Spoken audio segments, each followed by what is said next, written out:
Welcome back, people. We're back with another video. Let's jump straight into this. Make sure to tune in till the end because this has got so much information in this video. So sit back and enjoy. So everything's torus fields. The Earth's a torus field. Everything's torus, which is electromagnetic field, electric and magnetic. The center of the torus field is where the two opposing forces meet in the center. And this is what creates the plane of inertia, the dielectric plane of inertia. Okay? You got red shift, blue shift, positive, negative, south and north pole, right? This is what the ancients were showing with the tree of life.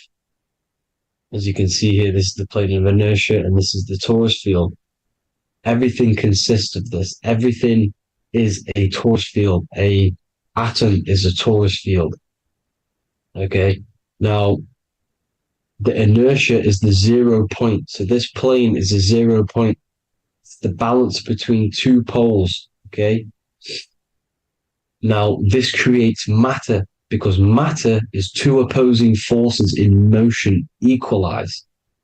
So these two forces coming together is what creates matter on this physical plane. And this is why we can't see the electromagnetic field, because it consists of one of the elements, which is either electric or magnetic. But when they combine together, it's what creates this physical plane, which is physical matter, which is light in motion. Now, everything is one. Don't get confused by duality. Duality is two opposing forces, but them two opposing forces are created by the same substance. It's two aspects of the same substance.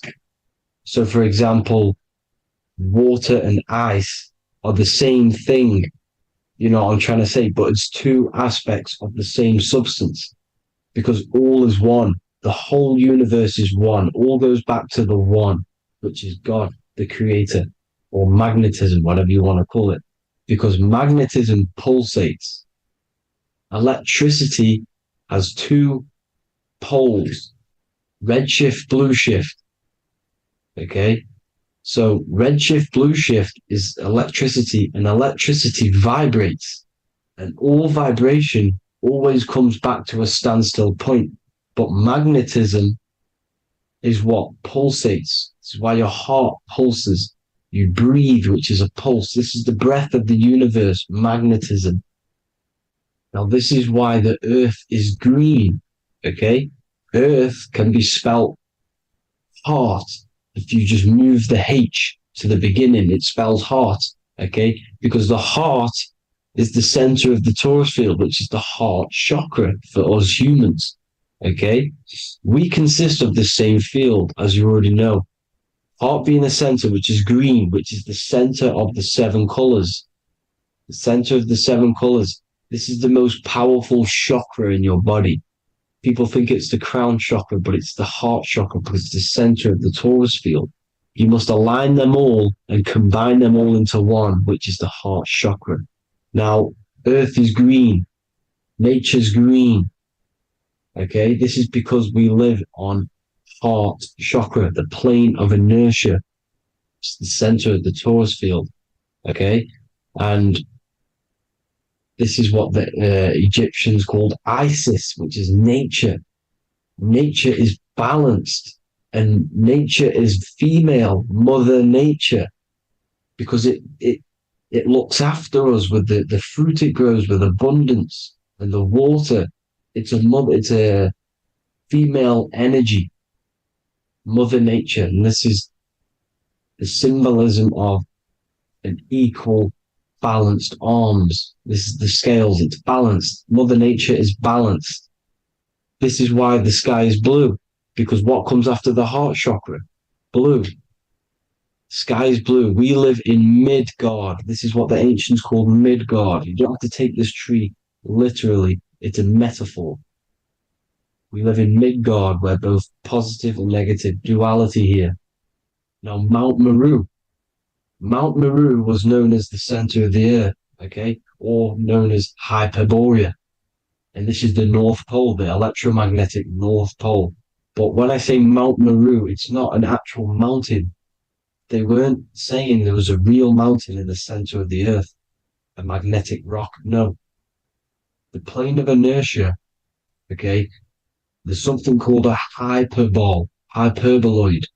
That's what it's called, a hyperboloid. And this is the center of the torus field.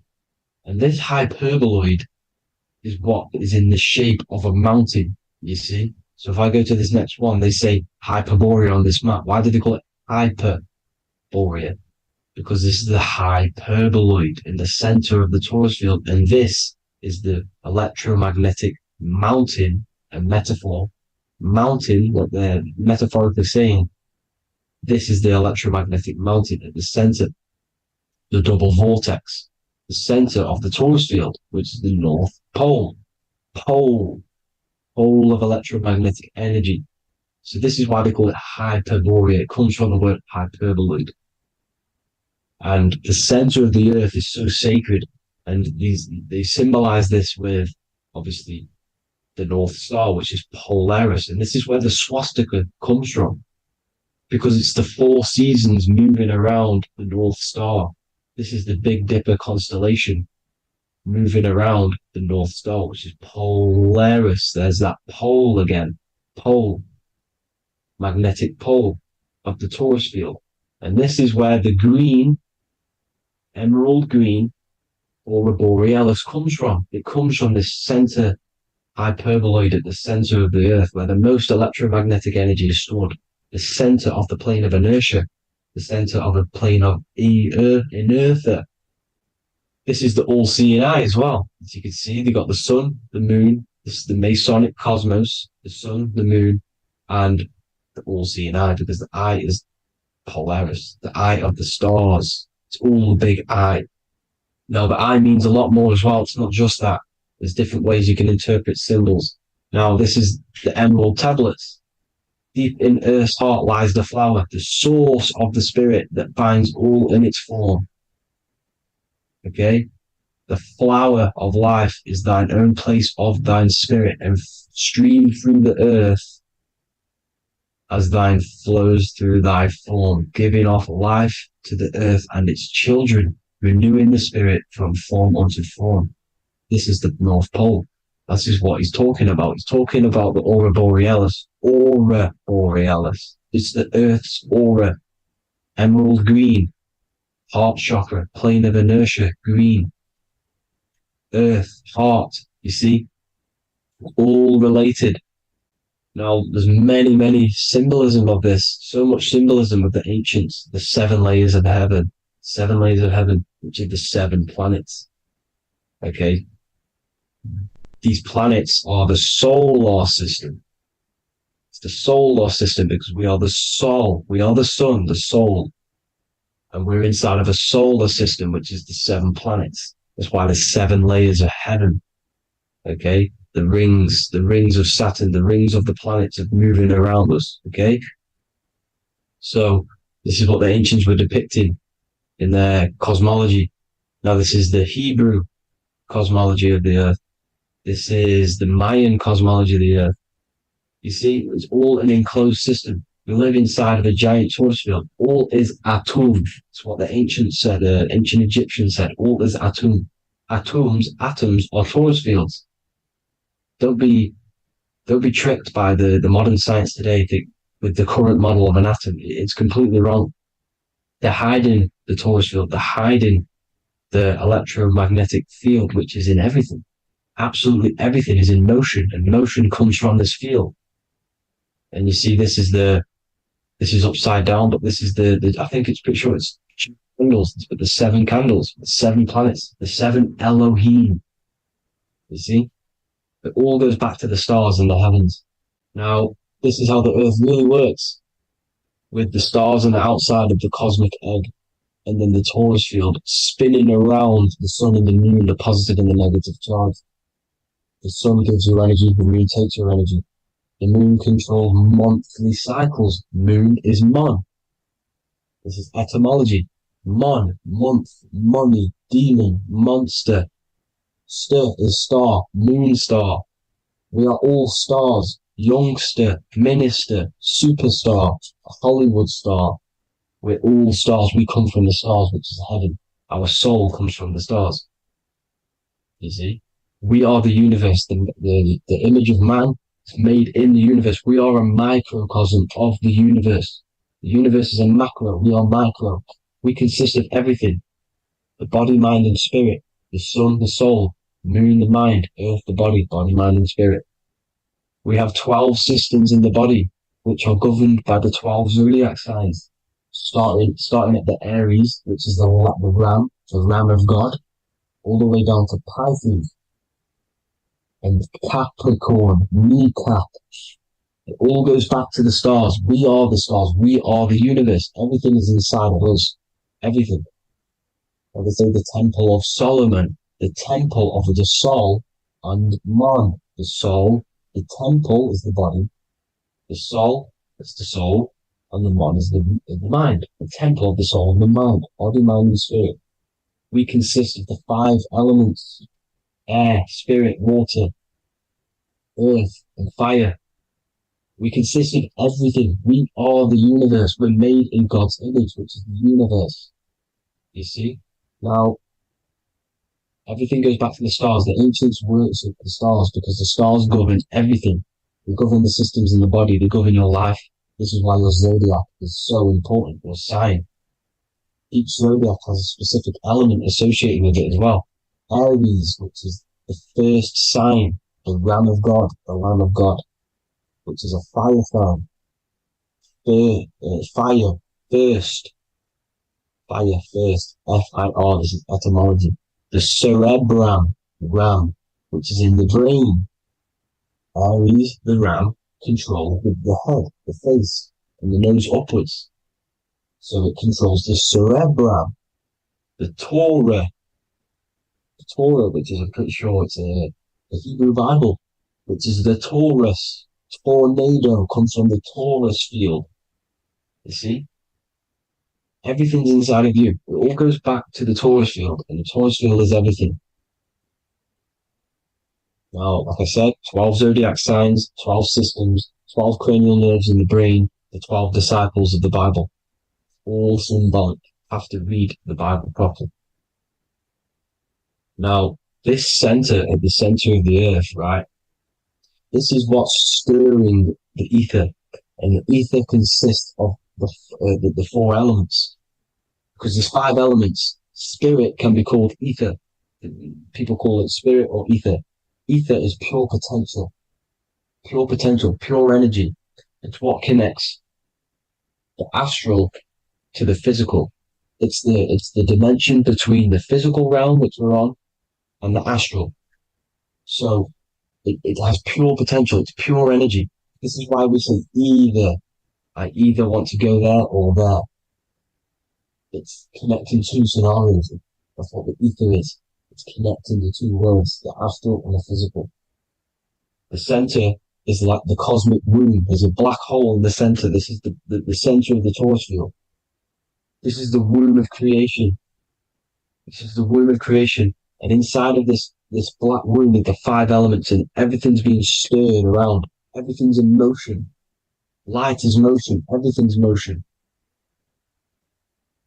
Now, like I said earlier, light crystallizes into physical matter. They are the same substance. Spirit and matter are the same substance, but different variations, different aspects of the same substance. Low vibrational spirit turns into matter. High vibrational matter turns into spirit. Or light, whatever you want to call it. Matter is light crystallized. This is where we get the 7 metals from. The planets. The planets are light. Specific frequencies and vibration of light. When these lights, or the planets, materialize, material metals materialize, they turn into the 7 metals. Saturn turns into lead. That's why lead is red. Saturn is red. The sun turns into gold. That's why the gold is yellow and the sun is yellow. You see, Saturn is the time god. What happens in autumn? the leaves turn red and they die. This is why Satan, time god, the reaper, everything is crystallized till it's death and then reborn again. You see, rust, when things rust, it turns to red because it's Saturn. Saturn crystallizes everything. He's the reaper who comes around in winter. You see, he's Satan. Jesus and Satan, the sun and Saturn. They say we live in a solar system. The solar system. I think I've already just broke this down. The 7 planets are the 7 chakras. Everyone already knows this. But I'm going through it anyway. But this is where we get the 7 planets from and the 7 metals. You see, all the ancients knew it was an enclosed electromagnetic system. It's not a spinning ball in the middle of space, people. They want you to believe this so you get stuck in this material world. Because if you believe everything's material, you can never affect this plane effectively. You can never create your life effectively if you don't understand the planes of existence. Because the mental plane is a higher plane. And it breaks down and it controls the planes below it. The mental plane, hold on, I've got it here for you. The mental, the astral, etheric, then physical. Etheric connects the physical to the astral, but the mental is what's above them all. You see? Now, it's important to understand this. It's important. However, the ancients always talked about the enclosed system. Only NASA, which is introduced around the Roman times, not NASA, but the globe Earth was introduced around the Roman times. Okay? By these Masons. These Masons introduced this because they wanted to take over the minds of the masses and control them. These people worship the physical realm. They know how it works. They know the ins and outs of it. They know how to do the magic. They know how to do it all. They understand it all. That's why Masonry have to take the oath. The oath of not speaking. You're not allowed to speak about anything you learn about in Masonry because they're discovering the truth about your mind and how it creates reality and stuff like that. So this is the Masonic cosmology, the 5-pointed star, the 5 elements, the checkerboard for duality, positive and negative, the 2 aspects of every substance. This is another ancient painting depicting the firmament, the stars inside the firmament, the sun. You see, the ancients worshipped the sun because it's so important for sustaining our life. It's the only reason we're alive is because of the sun. But then people think it gives you cancer today. They brainwash you to think the sun gives you cancer when it's the #1 source of all life. They want you to believe it's a big, spinning, dangerous ball in space. It's not. It's here to give us life. It's God's son. That's why Jesus is known as God's son. It is the Son of God. God created that to sustain us. You see? So it's important you understand the true cosmology of where you are, because if you don't know where you are depleted of all of your morals. You're depleted. You're demoralized. You're lost. You don't know where you are. You don't know where you exist. Okay? Once you accept the globe model, the heliocentric model, you will subconsciously think that you come from nothing. This is why they implemented the evolution theory just after the globe model was introduced by Charles Darwin. Charles Darwin came in after the globe model. He's a Mason, he was another Freemason, and implemented evolution where we came from monkeys because they want you thinking less of yourself so they can manipulate your mind. You see? They want to manipulate your mind, and they have done since you got here. Since you came through that portal, you were manipulated from that day to believe this, believe that.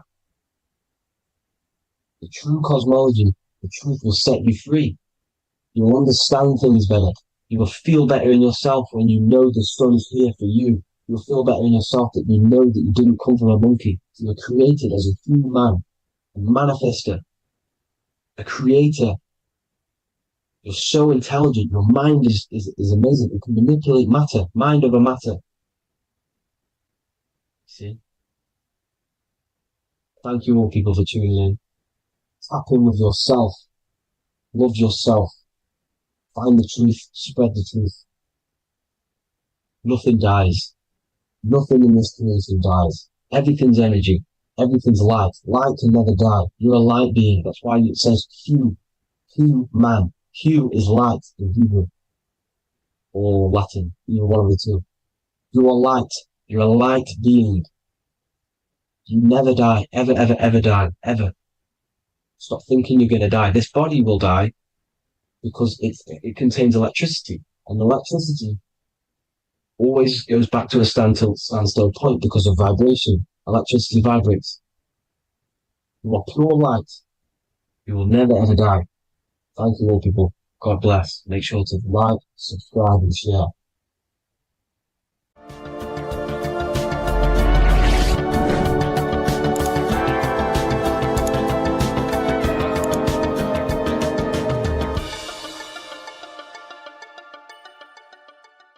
Welcome to Revival of Wisdom. Today we're going to be breaking down Saturn worship and how the occult are linked in with Saturn. Okay, so first of all, let's start with the celebrities. All these celebrities are doing 666. Okay, covering the one eye, which also symbolizes the all-seeing eye, which is another occult symbol. But we're focusing on the 666, the 6 with the 3 fingers. Also, we have CERN with the 666 within their logo. Also Disney, okay, as you can see here, 666 within their logo. Pepsi, Coca-Cola, and even Cadbury's. Monster Energy with the 666 in Hebrew numerals. Unleash the beast. So what is 666 to do with Saturn? Because on Saturn, on their north pole of Saturn, there is a 6-sided hexagon, okay? So Saturday is named after Saturn Day, the 6th planet. It is also the 6th day of the week and has a 6-sided polygon on its north pole, 666. Not only that, when you create a star out of the hexagon, you will create a 6-pointed star, okay? With 6 triangles within the star and a 6-sided hexagon, which all adds up to 666. Okay, so this is why all these symbols contain 666. So why do they worship 666? Saturn. Because Saturn is the god of time and death, okay, and order and lessons. Okay, Saturn is a very cold and dry being. That is the 6th planet from the sun. Okay, Saturn represents the winter, which symbolizes death. Okay, because all nature dies within winter because the sun's not there. So it represents darkness and death. It rules the zodiac sign of Capricorn. Okay, so in the celestial cycle, Saturn is always opposite the sun. So it's the opposite of the sun. So they're worshipping this energy which is death-like. Okay, this god which is death and does not bring life. Okay, also is the god of time. Okay, also in the Roman and in Greek it's called Chronos. Okay, which is just a translation for time. It's also known as the Father Time, aka the Grim Reaper. Okay, the Grim Reaper. Keep that in mind. We'll come back to this. Here are some more logos with Saturn. Okay, NAG, Internet, Wi-Fi. Okay, all these occult logos all worship Saturn. They are a satanic occult. They worship this death god, this evil god. Okay, this is where the cube now comes in. Okay, because what color is associated with Saturn? It's black, because it's the absence of light. It's opposite the sun. So black is the color associated with Saturn. Each planet has its own color associated with it. Okay, so when you make the cube, okay, as you can see here, the cube out of the polygon, it creates what? A black cube. Okay, and the Kabbalah, okay, Kabbalah, Kabbalah means cube, Allah means the God, the cube God. These religions are secretly worshipping this cube God, the God of death, Saturn, Satan. It's the same entity behind it all. Okay, so also we have these black cubes in Australia, Denmark, all around the world, these black cubes, because this occult is worldwide. Saturn, Satan taking over this realm. Okay, also with this black cube, they walk around it like the rings of Saturn. It's around the black cube of Saturn with the rings, they walk around in circles. What are circles? Cycles. What is a cycle? Time. The time god. This is why it has a ring around it, because it represents time, cycles. Okay? And this is another depiction, Saturn, always depicted with this Reaper staff. Okay? Keep in mind this staff, just like we associated with aka the Grim Reaper. The Grim Reaper also wears a black robe, representing Saturn with the same staff.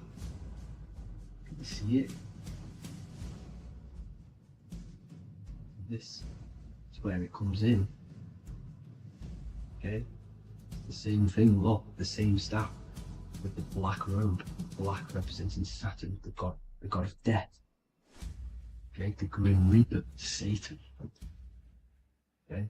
Also, when you graduate from university, what do? You wear a cube on your head, a black cube with a black robe. This is Saturn worship.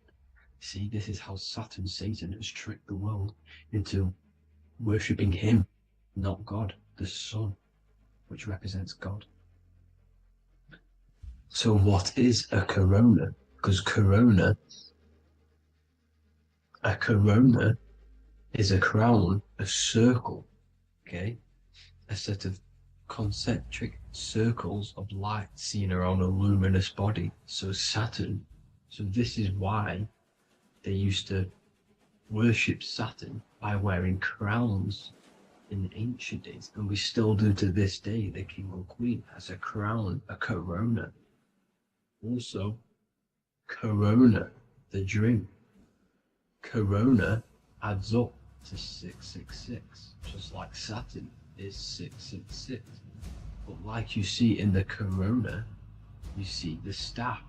You see this staff, just like the staff of Saturn, the Saturn god, like the Grim Reaper, with the black robe and the staff, just like the Saturn god. What is the Grim Reaper? It's a killer, it represents death, just like Saturn, the god of death and time. So all these occults and secret societies all worship the 666 god, which is Saturn, Satan. All of our energy is being put into Saturn. Okay, and Saturn, Satan, is harnessing all of this energy. So gradually, this is what the mark of the beast is. Like it says in the Bible, the mark of the beast, or the name of the beast. Here is wisdom, let him know that you have to understand and count the number of the beast, for it is 6. It is the number 6 of a man, and is 600, 3 score is 6, 666. So this is what the mark of the beast is. They are going to eventually put green chips, just like Neuralink, which is what Elon Musk is pushing. Okay, so this chip is the mark of the beast, and it's going to be implanted to our hands or brains. Okay, and they will manipulate our consciousness, and it will manipulate our DNA, and it will directly connect us to AI, and AI is linked in with Saturn, Satan, as the demons and the people who rule this world are in love with AI. They want to connect humans to AI. And this will control our consciousness completely. They give all of our energy back to Saturn, Satan, this deity that they all worship. Just like when you get married, you wear a wedding ring, the rings of Saturn, over the finger, which represents the sun. So you're basically seeing Saturn over the sun. The sun is the son of God. It represents the sun, represents God. So you're putting Saturn over the sun. So thank you guys all for tuning in. I'm going to leave you guys here. Please leave a like, comment some topics that you want me to talk about. And please, please subscribe for more amazing content. God bless.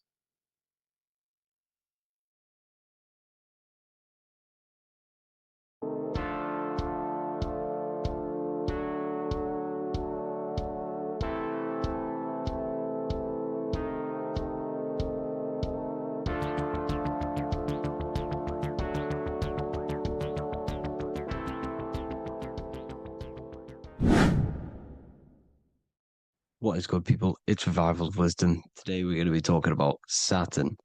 I've done this video in the past. However, this video is going to contain a lot more in-depth explanation of Saturn. So the 33rd degree Mason, Manly P. Hall, said, Saturn is the key to crystallization, physical matter. Light is matter, matter is light. They are interchangeable. Low vibrating light turns into matter, high vibrating matter turns into light. And Saturn is the god of this world, this physical world. He crystallizes light into matter. This is symbolized as the Masonic checkerboard, matter and spirit, matter and light, light and matter. He's also the god of time, destruction, justice. He creates and destroys, because all things in time die. He creates and destroys you. So, because we live in this physical world, which is the electric world, this is why we say electricity, because it comes from the root word of El, Saturn. They used to call Saturn El, E-L. This is why we used to say Elohim is God. The real God of this world is Saturn, but it's being hid. This is being hid. Jesus is Saturn. All of this is Saturn. It's all Saturn worship. It's the real God of this world, So, physical matter is a result of two opposing forces equalized on the plane of inertia, because everything is created out of electromagnetic toroidal fields. And these two poles equalize on the plane of inertia, which gives you planet Earth, plane of inertia. The plane of inertia is what Saturn is. It's the ring around the center of the plane of inertia. Thank you to Walter Russell saying, physical matter is a result of two opposing forces on the plane of inertia. This is what Walter Russell says, so please check out his work. He's got many books, many books on light and electromagnetism and stuff like that. So I advise you to check him out. So the torus field gives you the binary code 0 and 1, the female vagina and the male phallus. This is the code for this world. Saturn crystallizes physical matter. Now Saturn is the most outermost layer of the 7 layers of heaven, where it says in the Quran, it says, Allah, it is He who created the 7 layers of heaven. Saturn is the outermost layer. He's the top. He's the most high. So when we say the most high, we're referring to Saturn. He's the most high before the firmament, before the stars. So Saturn is the god of this world. He's the Lord of the Rings. He wears the crown. The crown is the rings. Crown, Kronos. So the planets are luminaries. They are lights. They are beings. They are energy, conscious energy. And we're in the heart of the solar system. Saturn is the outermost layer. He is the one of this world. He's the god of this world. Now, on the North Pole of Saturn, You have the hexagon. Add up all the sides, it creates the six-pointed star. Or it can be created as a cube. The cube is very important. The six-pointed star is very important. 6 points, 6 triangles, 6 side, 6, 6, 6. Black cube adds up to 6 in gematria. Now, what did I say in the beginning? Saturn crystallizes the physical world. He creates physical things out of light. You are a light being. This is why we say human. Hue means the light spectrum.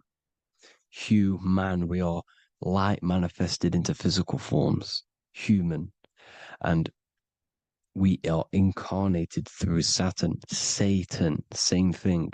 The number of the beast is 666, and the 666 comes from the 6.6 triangle, 6 sides of Saturn, 666. We are all known as carbon-based life forms. Carbon, the atomic structure of carbon, is 666, 6 protons, 6 electrons, 6 neutrons. We are materialized into our physical bodies through Saturn, through the number of the beast. These bodies are the beast, it's the animal. The divine, the Christ, is the consciousness within, because you are a physical, spiritual being combined into one, hexed into one. Hexagram. This is a hexagram. You're hexed into physical matter, spirit and matter, light and dark, combined into one. Now you contain of the mark of the beast, the mark of your body. Your body's the beast. It says in the Bible, Satan, who is the god of this world. This world. There are many different worlds, but this world is run by Saturn, and it says that in the Bible. Saturn is Satan. It's the same thing. And look at the crown of thorns are wrapped around the heart. The soul is in the heart. The mind is in the brain. The soul is wrapped around the rings of Saturn.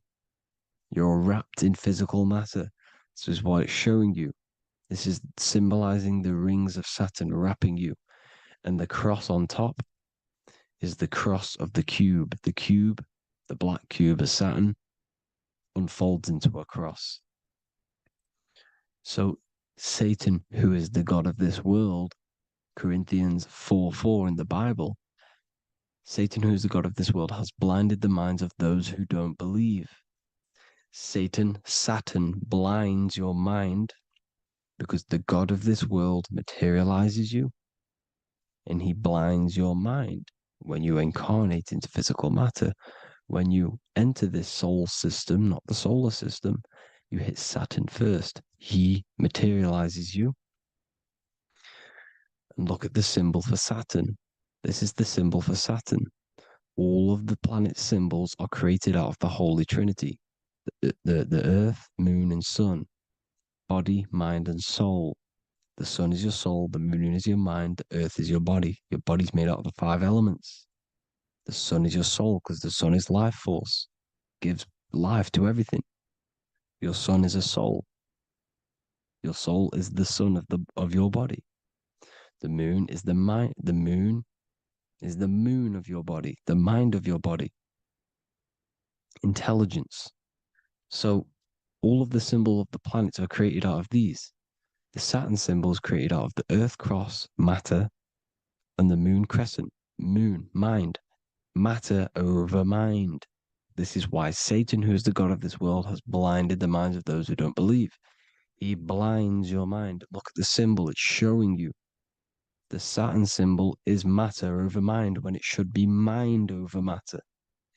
So we descend into a soul system, into our 666 Saturn carbon suit bodies, and we are matter over mind. Then we have to move up the spine to go back up to spirit, to mind over matter, where you manipulate your own reality.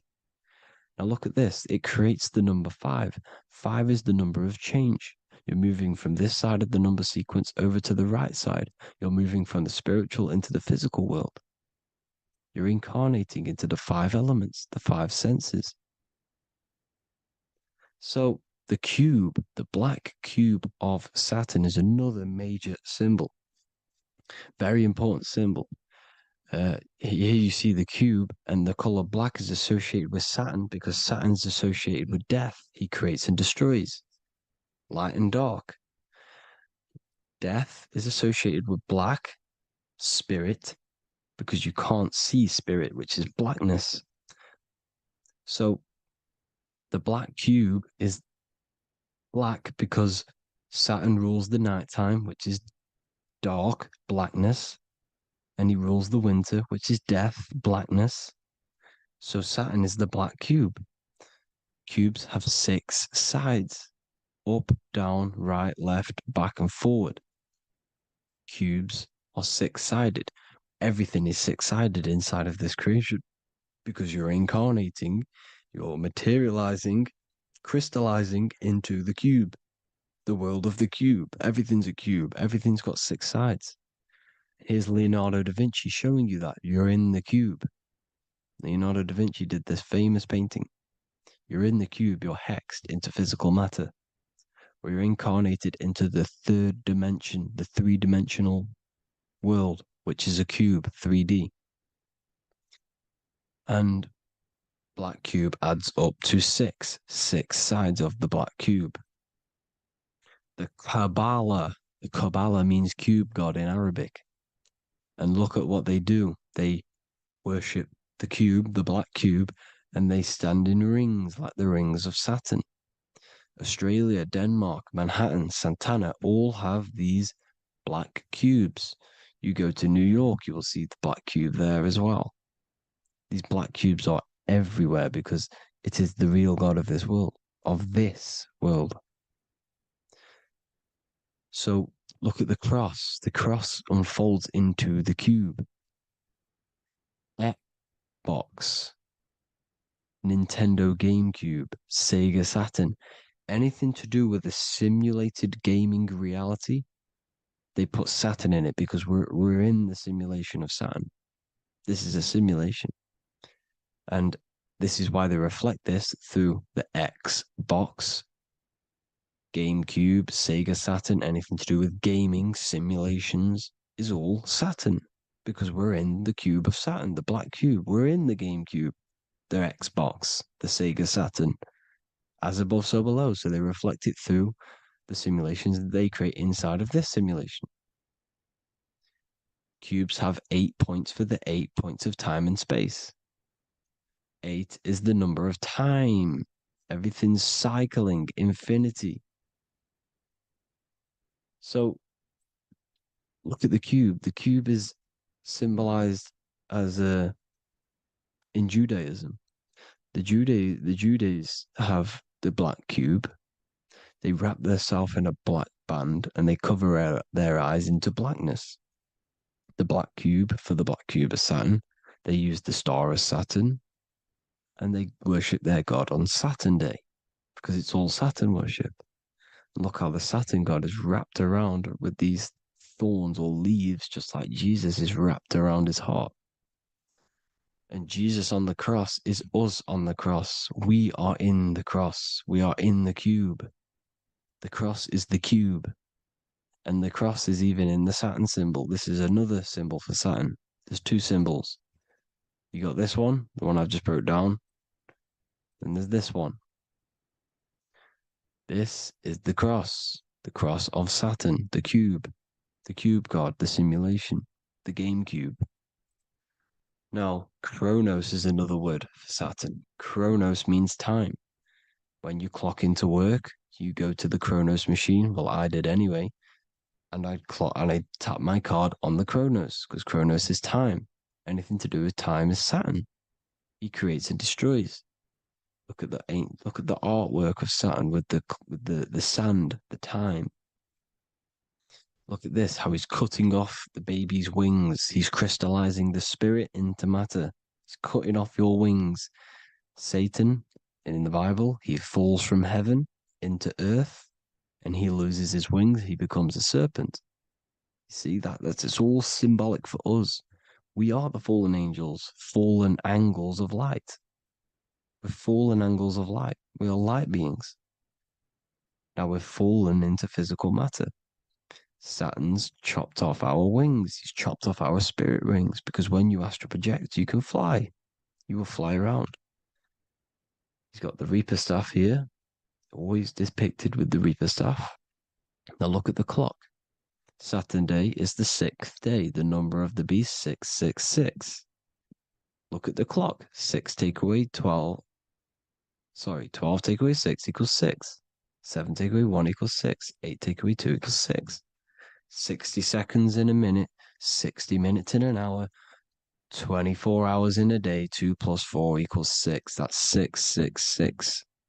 Everything's 666 because it's time. Saturn all goes to Saturn. He's the god of time. We're in time now. We're in time. We're in the time, which is God, the god of this world, the god of time.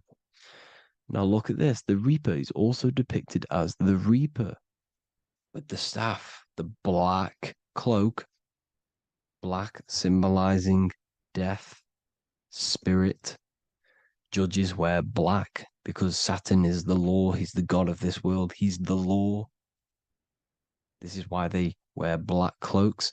When you graduate from university, you wear a black cloak and a black cube on your head. You've been hexed.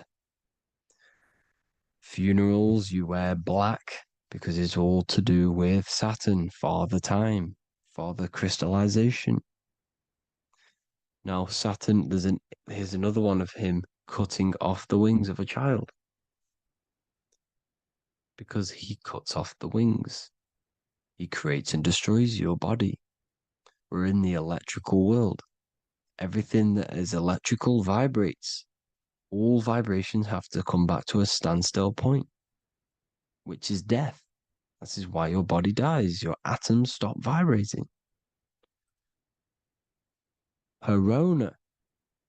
Look at the crown. The crown is the corona. Corona means crown. And look at this is an alcohol brand for beer. You can see the staff of Saturn in the symbol with the moon crescent. Corona, which is the crown, Saturn, the crown on Saturn, the rings. And then you've got the staff. It's all Saturn worship.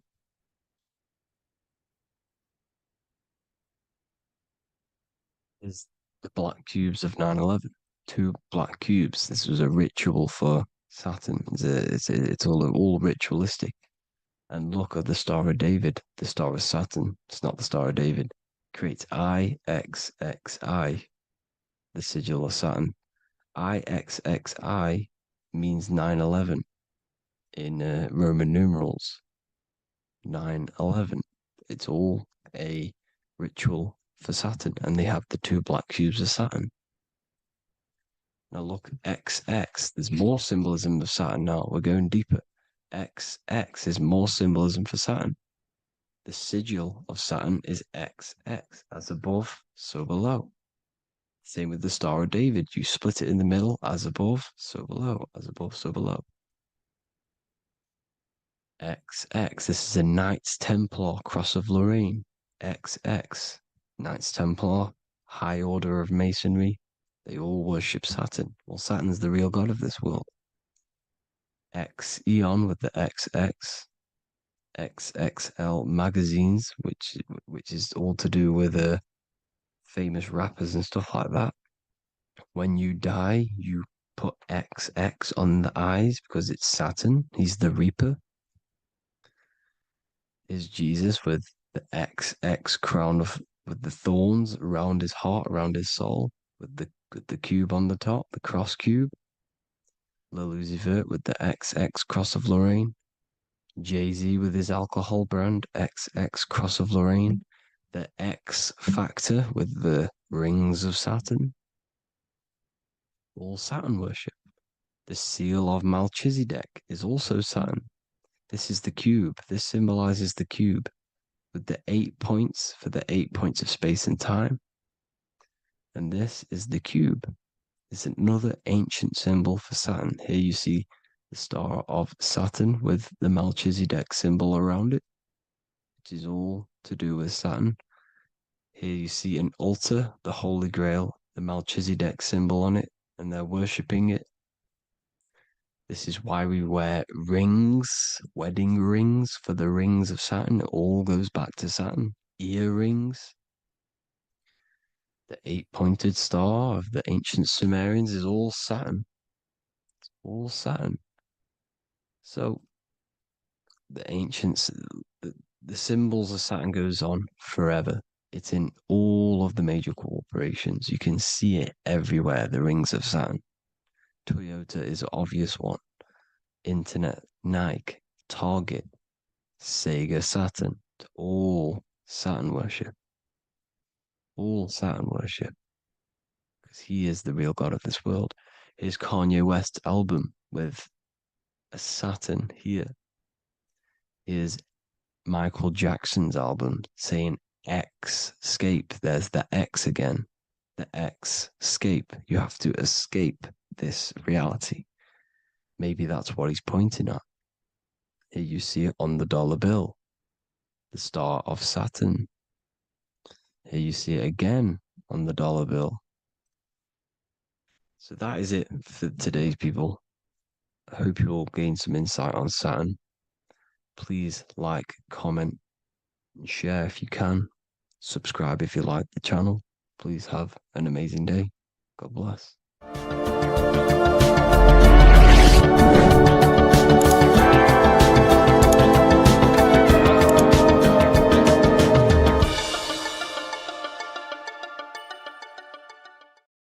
Geometry. This is the study of nature, of the codes, the mathematical codes behind physical reality. So today we're going to be going deep into geometry and the true esoteric internal geometry, the geometry that no one really talks about, and how geometry relates to human consciousness. So essentially, what we must understand when it comes to geometry, the basics of geometry is everything is vibration. And this vibration is vibrating on a certain frequency. And this certain frequency creates a geometric shape, which is why in nature we see all of these different geometric shapes. All matter takes form in shapes. So if we put sand on a plate and we vibrate the plate on a specific frequency, we see that the sand goes into specific geometric shapes and patterns. So essentially, matter is energy condensed. It's energy vibrating on a low frequency, vibrating at a certain frequency. So matter is condensed energy. And each geometric shape is manifesting and showing a specific energy. Some shapes carry more energies than others. For example, the cube is what traps energy. A square is what traps energy. So geometry and the flowers are basically how energy manifests itself into physical matter. We are in a world made out of energy or light. Light is energy. So everything is vibration, everything is frequency, and everything is energy. Even the words, each atom in our body, everything. So everything in nature has these mathematical energetic codes. So geometry is basically the study of nature and the shapes that are in nature and their energetic principles. Because like I said, matter is energy. So this is what we call cymatics, when we place water in a petri dish and we shine light on top and we vibrate the water. And we can capture, this creates certain patterns. Each frequency, like you see here, has its own pattern. So what we are seeing here in the physical plane is essentially energy condensed into physical reality. We see it in the turtle. We see it in every single form in nature. Now, external geometry and normal geometry we normally get taught that this is God's way of creating physical reality, which is essentially true. However, it's far more deeper than that. Far, far, far more deeper. Okay. So, what geometry truly is, it's not God's codes to reality. What we must understand is what the brain truly is. And what we must understand is that we are not in the world. We are not in the universe. The universe is us ourselves, and the world is produced by our brain itself. Okay. So the way you must understand how the brain works, so what you visually see, so geometry is to do with what we visually see. And what we visually see is heavily connected with our eyes, which are an extension of the brain. The eyes are the brain.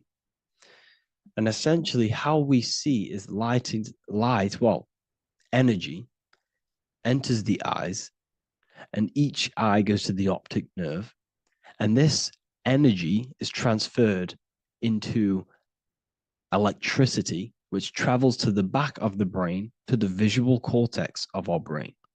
And this is where the image is produced, what we see. Therefore, the world outside of us is truly inside of us. It's a projection from within the brain. The brain is an energy condenser, a decelerator, an energy decelerator. Everything outside of us is basically formless energy. It is formless energy vibrating at a certain frequency. So, what the brain is, it's sucking in this energy, this light, and turning that frequency, that code, that light code, into a physical reality. It's condensing the energy and turning it into a visual image inside of the brain. Therefore, everything outside of you is not what it looks like. Everything outside of you is basically energy, infinite energy. And our brain is condensing this into a physical reality and projecting it outwardly, which you experience your visual field. Okay. And the ancients knew this. So this is basically called the sigil of Lucifer. Lucifer is known as the light bringer. Lucifer in Latin means to bring the light. This is the sigil of Lucifer, which shows the visual field and the brain. We also see this in the Google Play symbol. It's a powerful symbol showing you the visual field, which is basically a symbol that tells you that reality is inside of the brain. The brain is what produces reality, but consciousness is not produced in the brain. The brain is essentially a consciousness downloader. It's a computer and it's a reality simulator. The body is a simulation of physical reality. You are inside of the body experiencing the body simulation. The body produces this reality. It's a piece of technology.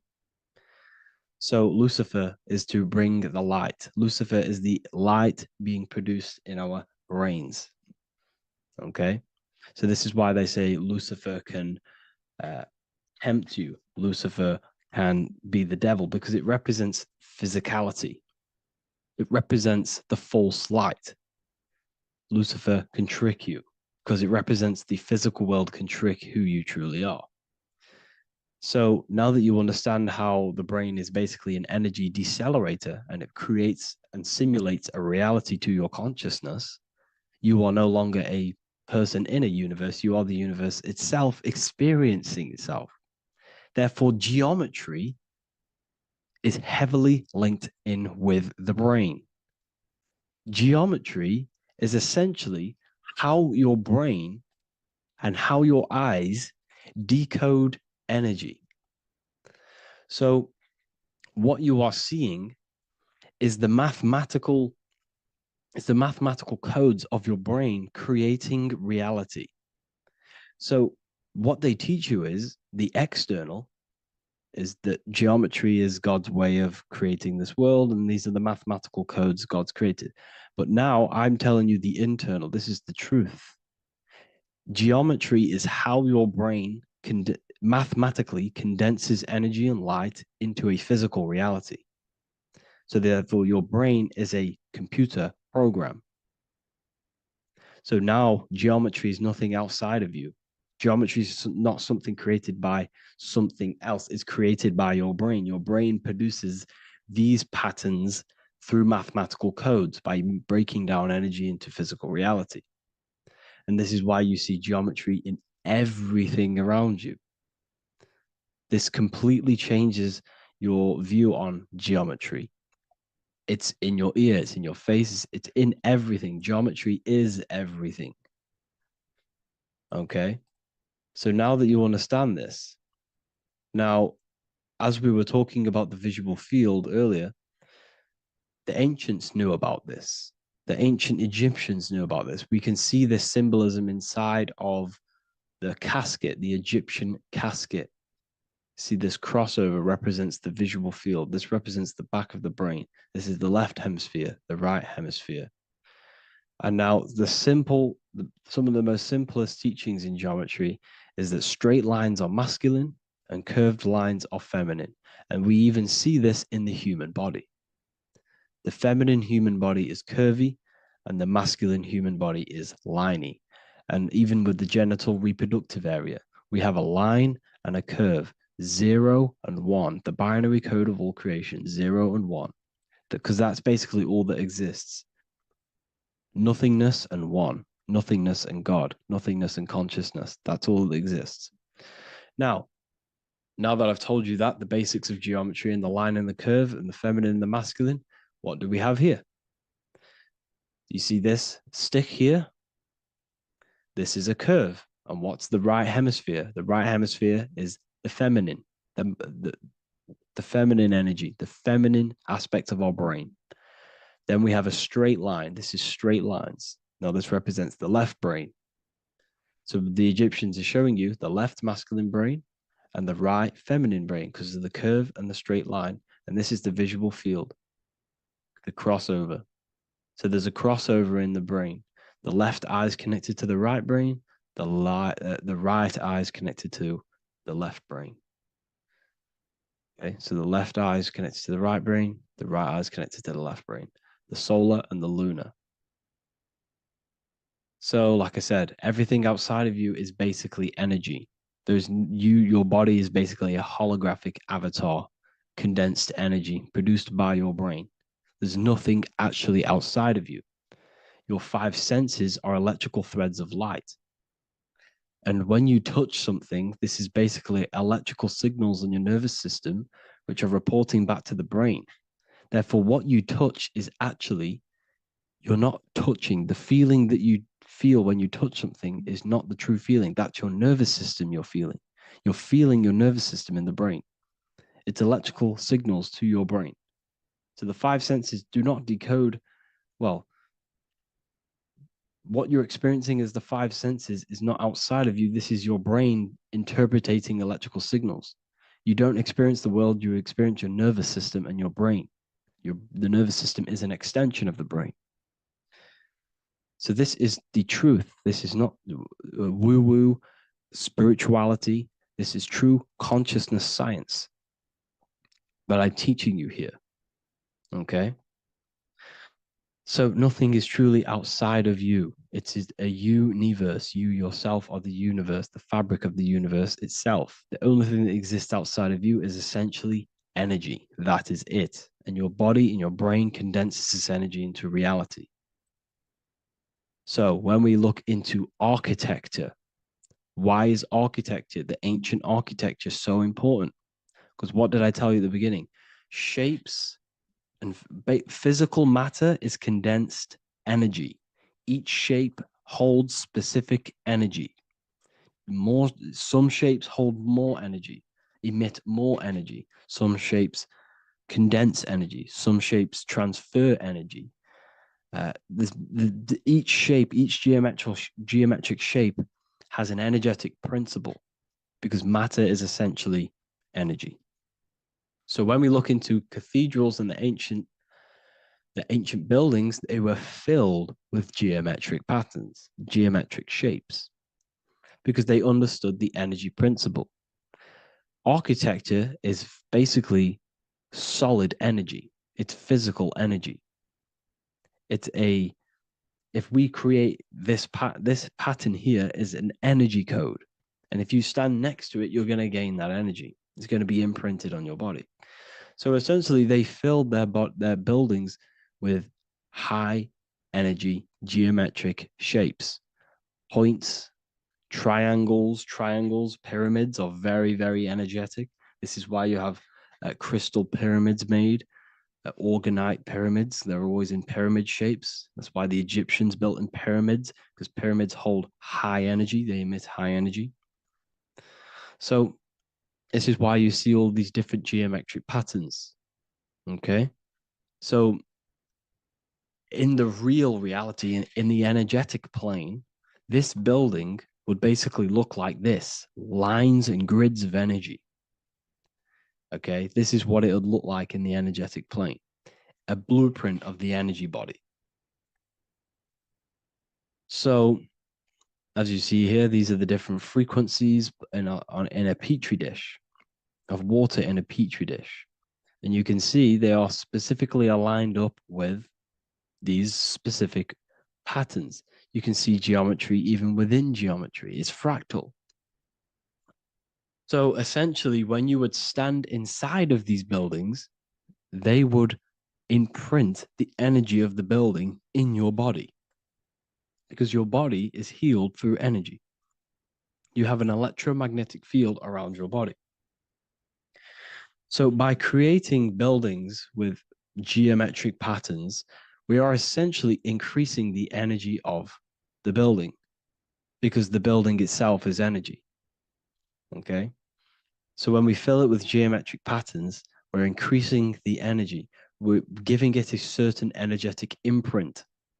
So when you stand inside of that building, you're being imprinted with that energy. Okay. So especially with these windows, these stained glass windows. Well, why are they stained glass? Well, color is frequency. So when you have all of these different colors, and not only were they just painted, some of these colors are specific gemstones, crystals, natural stones, which all hold energetic principles.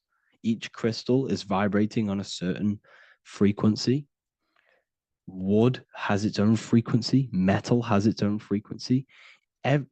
What you must understand is that everything in nature is not just a piece of matter.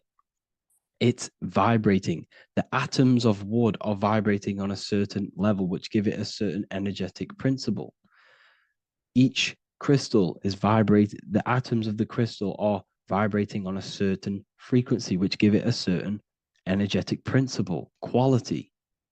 So each thing, this is why the ancients were obsessed with natural stones, natural things, crystals, natural metals, and they wore different metals, different things like copper on their bodies, because they understood the atoms of these natural things are vibrating, which give certain qualities to you if you wear them. So you're not wearing it, you're basically putting that frequency onto your body, because they understood this is energy. If I put copper on my body, I'm not putting copper on the body. I'm putting the frequency and the energy of the atoms onto my skin. And that frequency of them atoms are going to vibrate my skin, that frequency, and heal my body. So this is why this is so important. So each building is an energetic code. Okay. So when you stand in these buildings, it can heal your body. This is why when people walk into these ancient churches, they feel like they've met God. They feel a certain way. They feel so amazing when they enter these churches. They feel holy, for example. It's not because God's there. It's not because these man in the sky dwells in these holy places. It's because the energy of these buildings affect our consciousness. They increase your energy. They raise your vibration. They heal your body. They heal your cells. They imprint the water in your body, especially with these stained glass windows. Like I went a bit on a tangent there, but these stained glass windows were encoded. Well, they use different gemstones, different lights, different colors. And when the sun would shine through this window, well, what's the sun? The sun is light. Light is energy.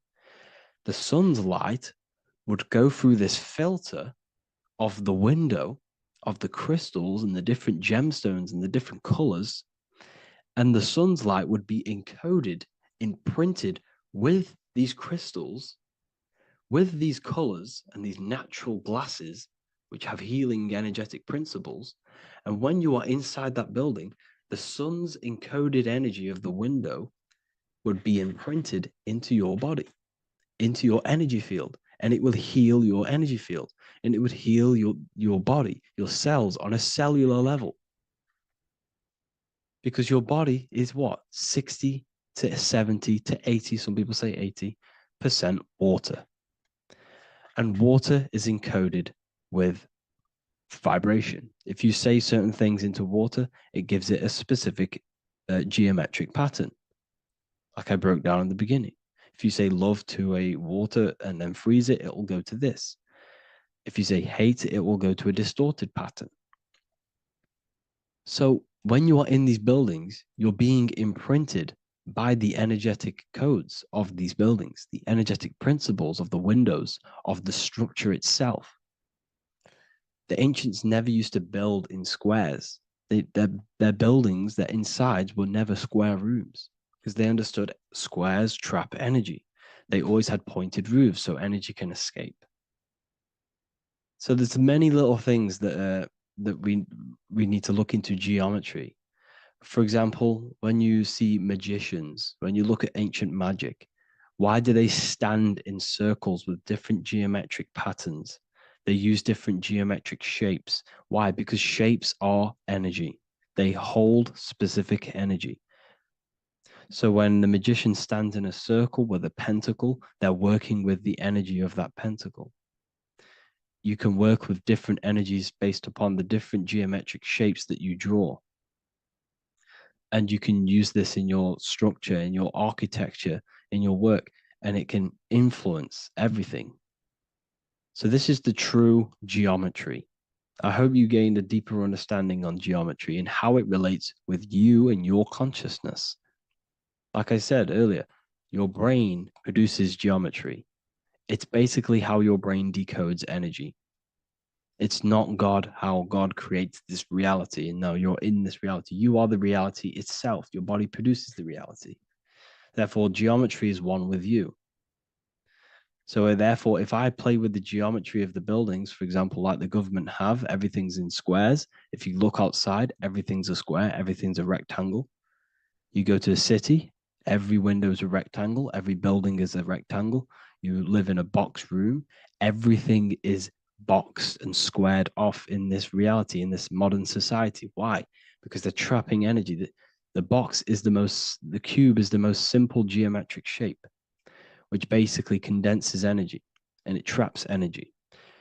And if you subconsciously see squares all the time, your phone's a square, your TV screen, everything's a square, your keyboard, your desk.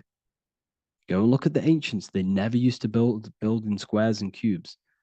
And if you go into nature, you'll never see squares and cubes. Nature doesn't create squares and cubes. Everything in the modern society is squares and cubes to simple your consciousness down, to dumb your brain down. So the ancients built very, very complex structures. Why? Because they understood what we see affects our brains, because our brains decodes reality and creates reality. If you see a sophisticated building, this is going to give you a sophisticated mind and raise your IQ levels over time, subconsciously. I'm not saying if you look at this building, you're going to become smart. I'm saying if every single building in your environment, ment is mind, mental, every single building in your environment was this complex and complicated, it would increase your IQ on a subconscious level. It'd make you more complex, make you more intelligent. So they've dumbed everything down. They've dulled everything down. Look at everything. Everything is being dulled down. So anyways, I hope you all gained a better understanding on this. If you want to gain more occult knowledge and esoteric knowledge, make sure to read the Book of Wisdom, Volume 2. If you're inside the university, you can get this book for free. Go to the general chat area and follow the instructions, and you can order yours for free. Truly life-changing stuff. Because the issue is with the world is that no one really understands who they are, what they are, and why we are here. That is the issue for people's depression, for people's wrongdoings. They don't understand who they are, what their emotions are, what their mind is, what their body is, what reality is. This book gives you that. This book gives you the sense of understanding, the sense of well-being that will give you a better life because you understand life and what life is. And if you truly want to take your studies to the next level, we have the Ethereal University. This is the place for truth seekers where you can connect with like-minded people so you don't have to feel insane, because not many people think this way. I've been there. I've been there when you wake up and not many people around you are thinking the same way, and you start to feel a bit insane and you can't really talk to people about these things. That's why I created this, so you can connect with people and learn at the same time and become the best version of yourself by understanding truth and knowledge. If you join, you'll gain access to free live calls every single week, every single Saturday morning. We do live calls. You can ask me questions and all sorts. So make sure to leave a like and a comment. And thank you all for tapping in.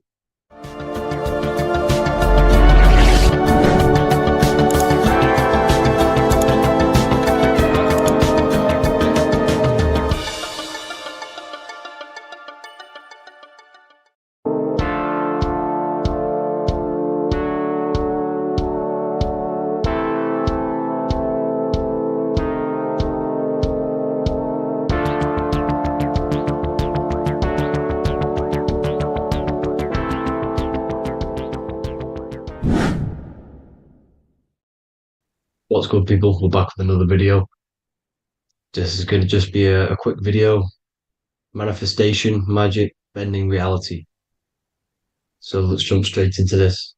So you have a conscious and a subconscious part of your mind. The conscious is what you're conscious of, what you're actually doing, where you can choose or not. However, the subconscious is the part of your brain which is automatic.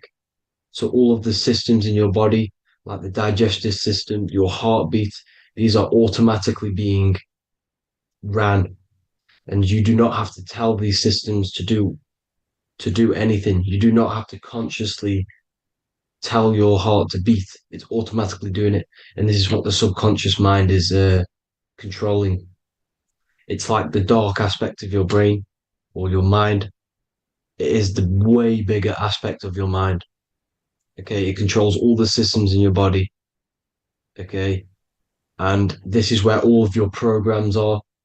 So when you're in it from your childhood, what you've learned in school, all of these things are being kept in your subconscious, maybe traumas and stuff like that.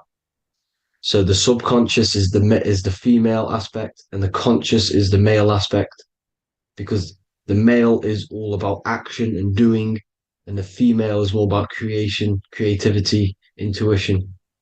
So you have a right and a left hemisphere of your brain, and these are obviously male and female. The right side of your brain is your female. It's to do with creativity, imagination, intuition, insight. Okay. And this is one of the most important sides of the brain. This side of the brain is the most attacked by the elites, whatever you want to call them. This side is one of the most important, because obviously your intuition is a massive part of reality. And if you don't have intuition, then you lose track of the things around you. You can't consciously feel if things are wrong or right. They don't want you to have intuition or creativity or imagination.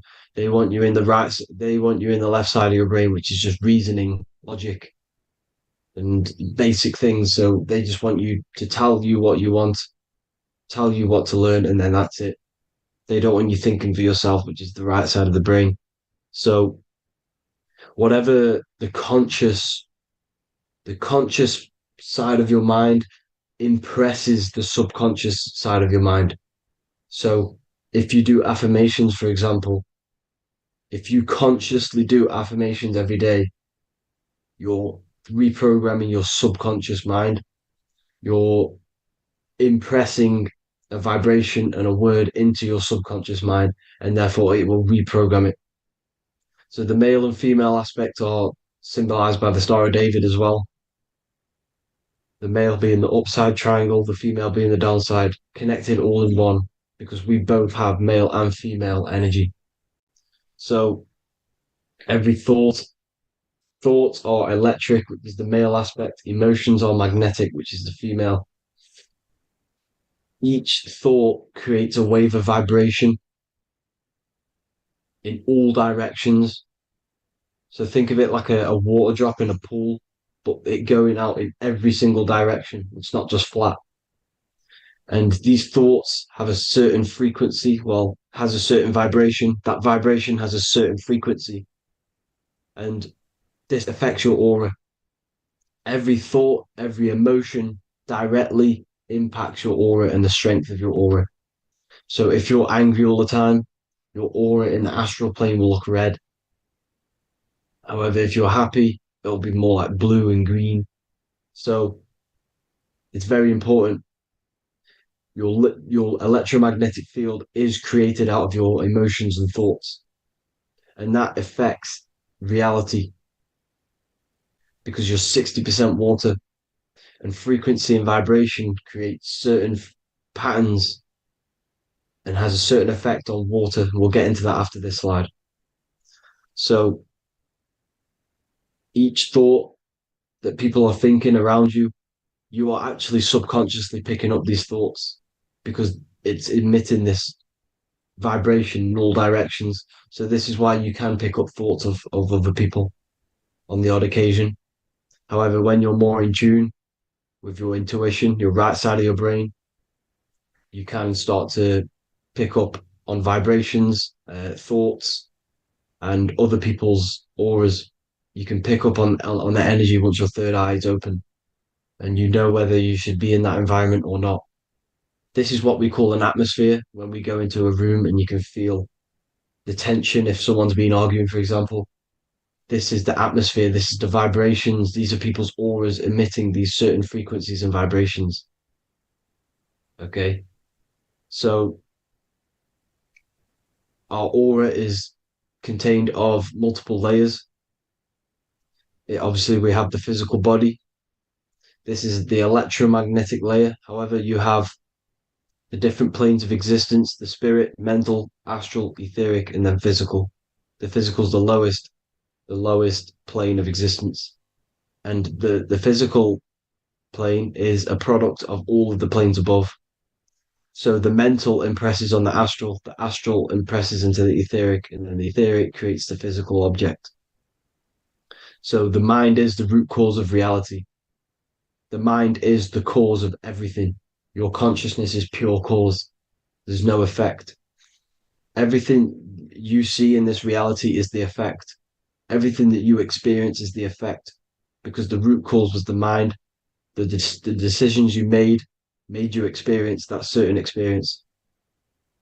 And that decision was created on the mental plane. And this is just pure thoughts. And thoughts are things. If it exists in your mind, it is a thing. It's a certain frequency. So if you have a certain level of thoughts, if you're thinking positive, for example, you're going to have a strong aura, you're going to have a higher vibration. And that attracts like. Like attracts like when it comes to thoughts and vibrations and electromagnetism. So if you're thinking positive all the time, speaking positive, doing positive, you're then creating a higher vibration, and that's going to attract people on that similar frequency to you. Everything is electromagnetism, frequency, and vibration. Everything. You see, so this is why, for example, if I put my hand to a TV screen, if my finger was the same vibration as the TV screen, it would go straight through it. However, the particles in my hand and the particles on the TV screen are two separate vibrations, and this is what causes the friction to stop and not my finger to go straight through it. So, like I said, when you don't feel the vibe of someone, when you don't feel right, you don't really get along with someone, this is a vibration. Your vibrations are not matching, they're not similar, they're two complete different vibrations, and they're not aligning properly.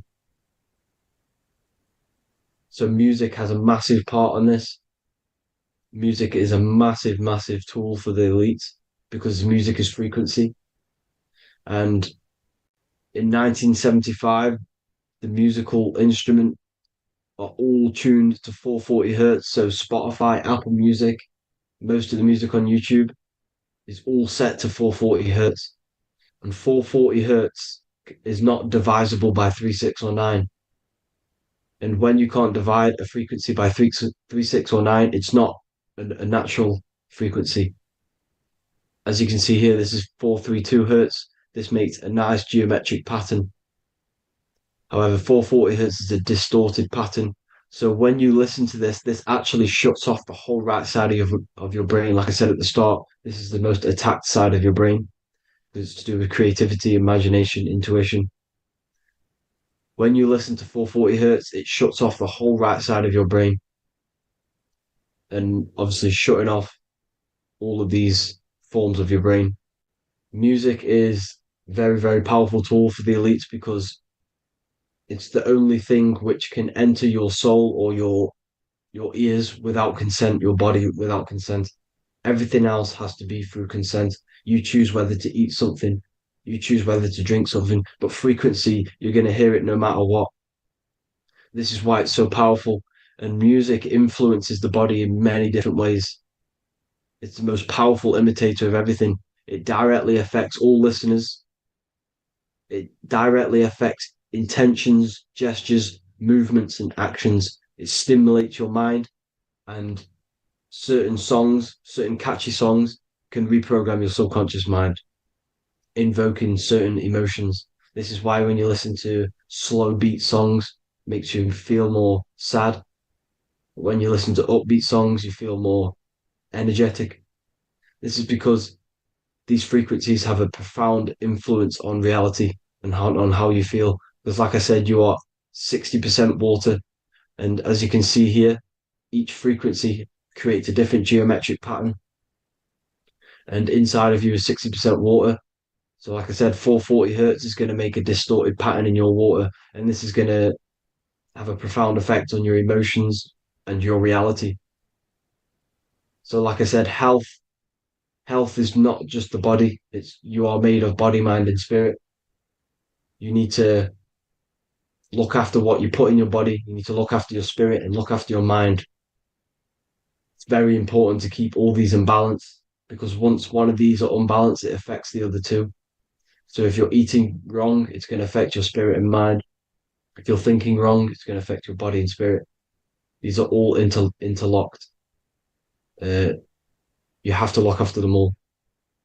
So it's very important you understand music. Stop listening to low vibrational music. To be honest, you want to listen to music without any sort of speaking inside of it. You just want pure uh, frequencies, which are the solfeggio scale, like one of these, for example, 432, 528 hertz. These are all good frequencies. It's called the solfeggio scale. And these frequencies make you more in tune with nature. 528 hertz is what the earth vibrates at. So it's very important. And the Rockefellers are the one who changed this to 440 hertz. The Rockefellers, one of the elite families. So if you want to manipulate reality, it's very important to have your chakras aligned and having a high vibration because the higher your vibration, the more powerful your words and your intentions are on reality. So the lower your vibration, the harder it is to affect reality because you're in a lower state of consciousness. Like I said, you have the mental, astral, etheric, and physical. Everything is a product of the one above. As above, so below. This is what Hermes Trismegistus was saying in the Egyptian days. This is where it comes from.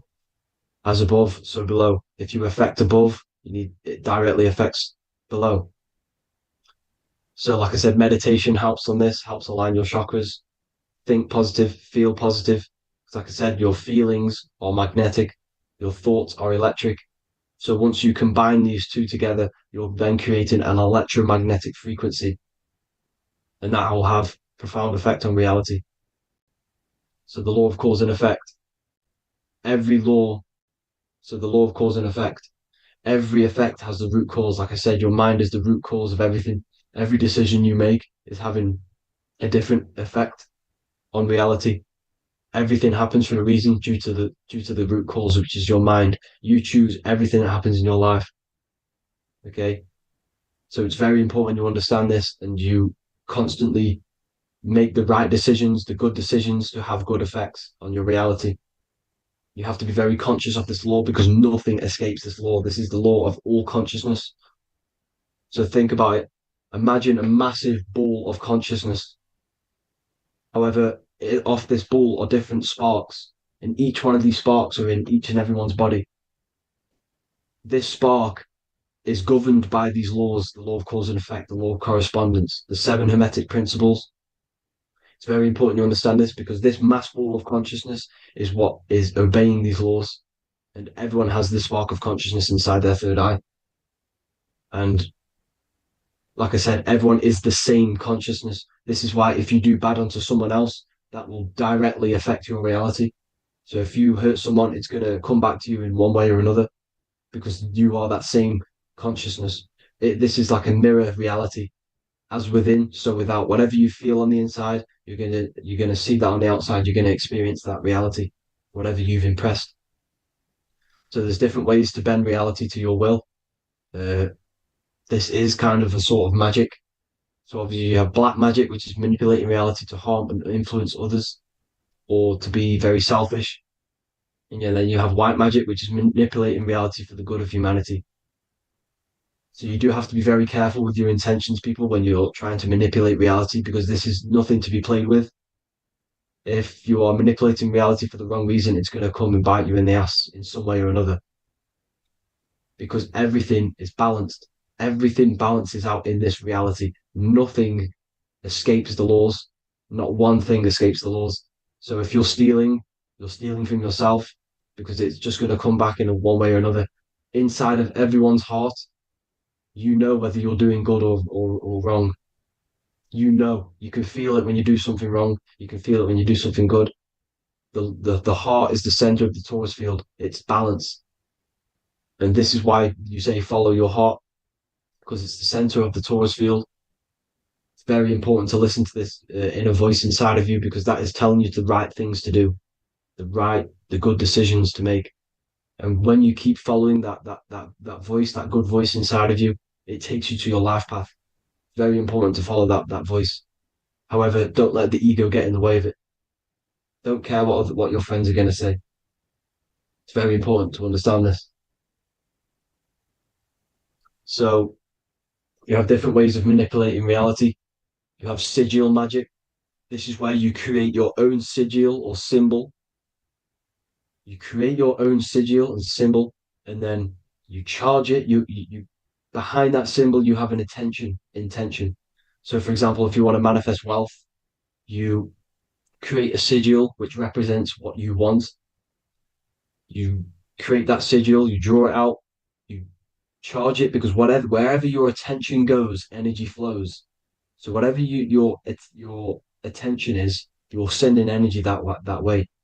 So what you do with your eyes and your hands, you place attention on the sigil. Imagine that it's glowing. Imagine that you're sending energy to the sigil, and then you burn the piece of paper once you've done this. And then after this, you meditate on that symbol. You constantly think about that symbol because that symbol is the frequency, is the thing that you want to manifest. So that's one way. Or you can just meditate on your reality. So imagine yourself having already what you have. This is what they call a mindset. You must set your mind to the frequency what you want to manifest. Okay. So if you want to manifest wealth, for example, imagine yourself being wealthy. What would it feel like? What would you be doing? Imagine a scene in your mind. Constantly do this, and you're putting out that frequency. Like I said, you must think because the thoughts are electric, and then you must feel, which is magnetic. Together, this creates an electromagnetic frequency, and this is how you attract things to you. You will attract the certain people to come in your life to bend reality to your will. Okay. Or you've got mirror magic. Stare yourself in the mirror because a mirror reflects light. It also reflects energy. So you've got to be very careful with what you say to a mirror. You've got to be very, very, very careful because whatever you send into that mirror is directly sent straight back to you. So if you're thinking negative, you're sending negative energy back straight to you, and that's going to have an effect on your reality. Affirmations. Affirmations are very important because your words are frequency, your words are vibrations, and each word you say has a certain frequency. If it's a good, if it's positively charged, it's going to affect you positively. If it's negatively charged, because like I say, your brain and your mind is like the director of energy. That's what your brain is, and it directs energy into certain things. You can either positively charge it or negatively charge it, and this brain is creating your reality constantly. It's manifesting your reality constantly in the present moment. So this is what the government knows. The government know your mind is the root cause of reality. This is why they call themselves a government. Government. The New World Order is not being manifested by them. They are controlling the information. They are controlling your perception of this reality. And they know the mind is the root cause of reality. Therefore, if they control your perception of reality and your information, what you believe, you're going to manifest that information, that perception. So we, the people, as a collective consciousness, are the ones uh, manifesting this new world order. You see, so this isn't black magic. They're actually tricking us into manifesting their own their plans. This new world order. You see, this is how smart these people are. They know how to get around the laws of reality. They know how to bend reality to their will without facing the consequences. They're getting humanity to do it. You see, there is a collective consciousness. As like I said, we all have that same spark of consciousness, right? So as a collective consciousness, we are on a very low vibration at the moment. However, we are waking up rapidly. There are more and more people waking up at the moment, and light always chases away the shadow. Light is a lot more powerful than darkness, you see. So, one person waking up has a massive effect than one person being asleep. It has a profound effect. Because, like I say, the light always chases away the darkness. It's more powerful. The light is always more powerful. High vibrations are more powerful than lower. So that's it for this, people. I hope you all enjoyed. This is a short, quick video. God bless you all.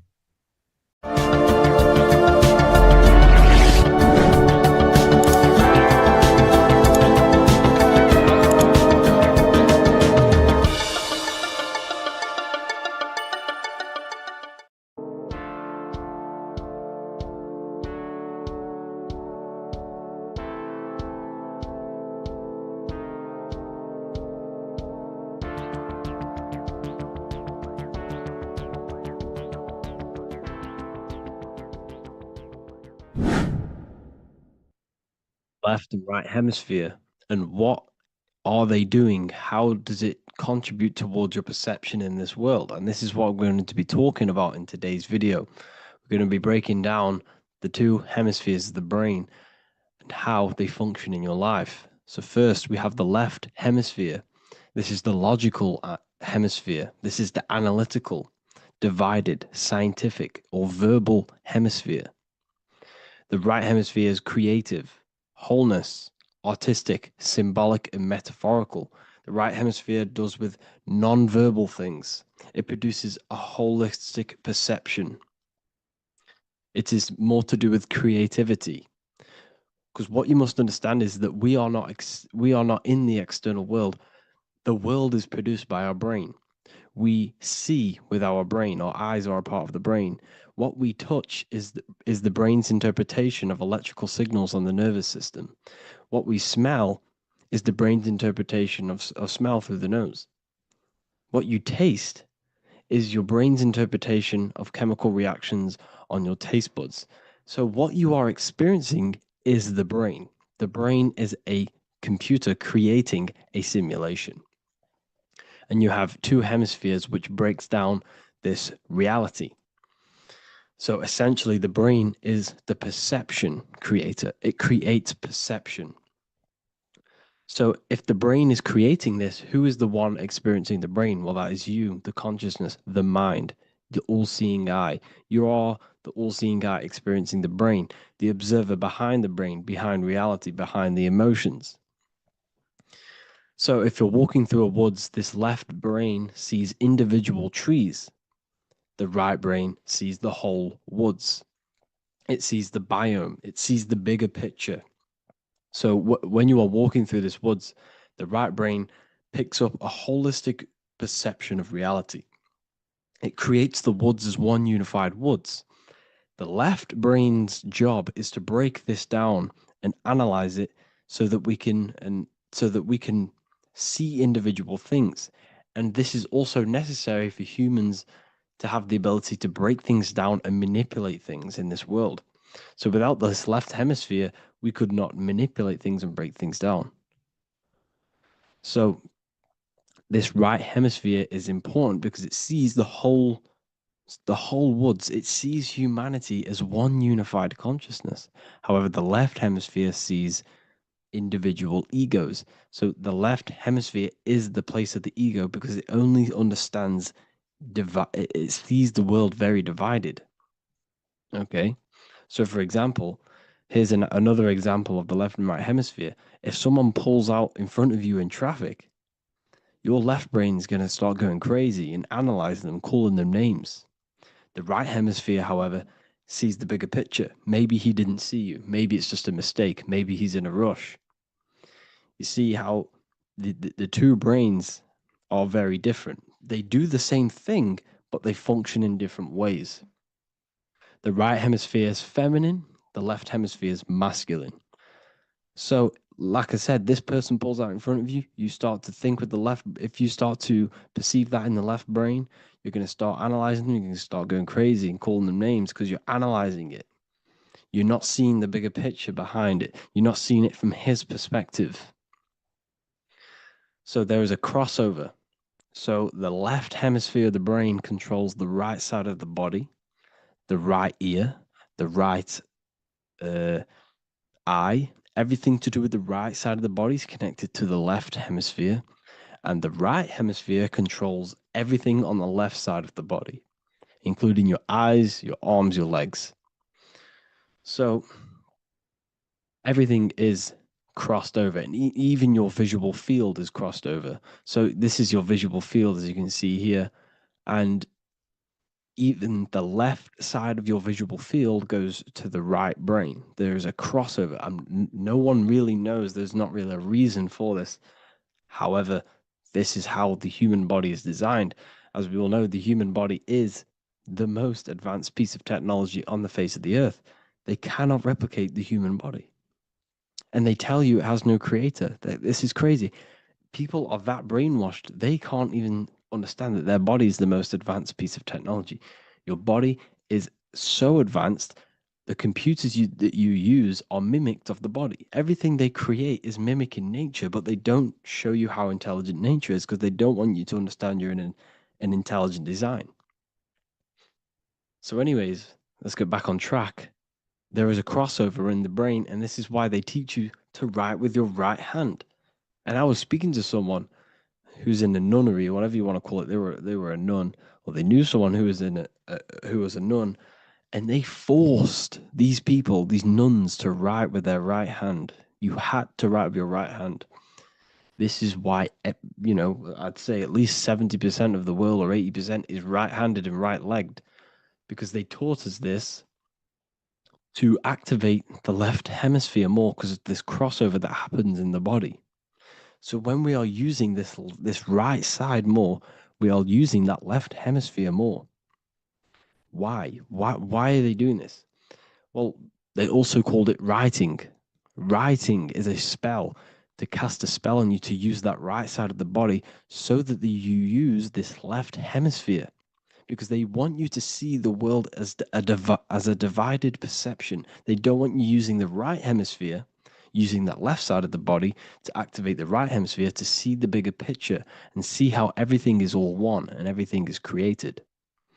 This left hemisphere domination keeps you from seeing the connections between everything because that left hemisphere analyzes, it breaks things down. So when we are left hemisphere dominated by using the right side of the body, we are essentially seeing everything as divided. And this is why so many people will not understand my work because my work connects dots and connects fields of knowledge.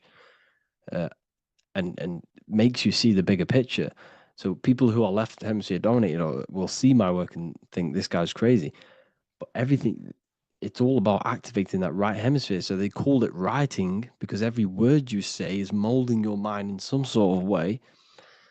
The things you see is molding your mind. Everything you take in through the five senses is molding your mind. And language is a massive spell, especially the English language.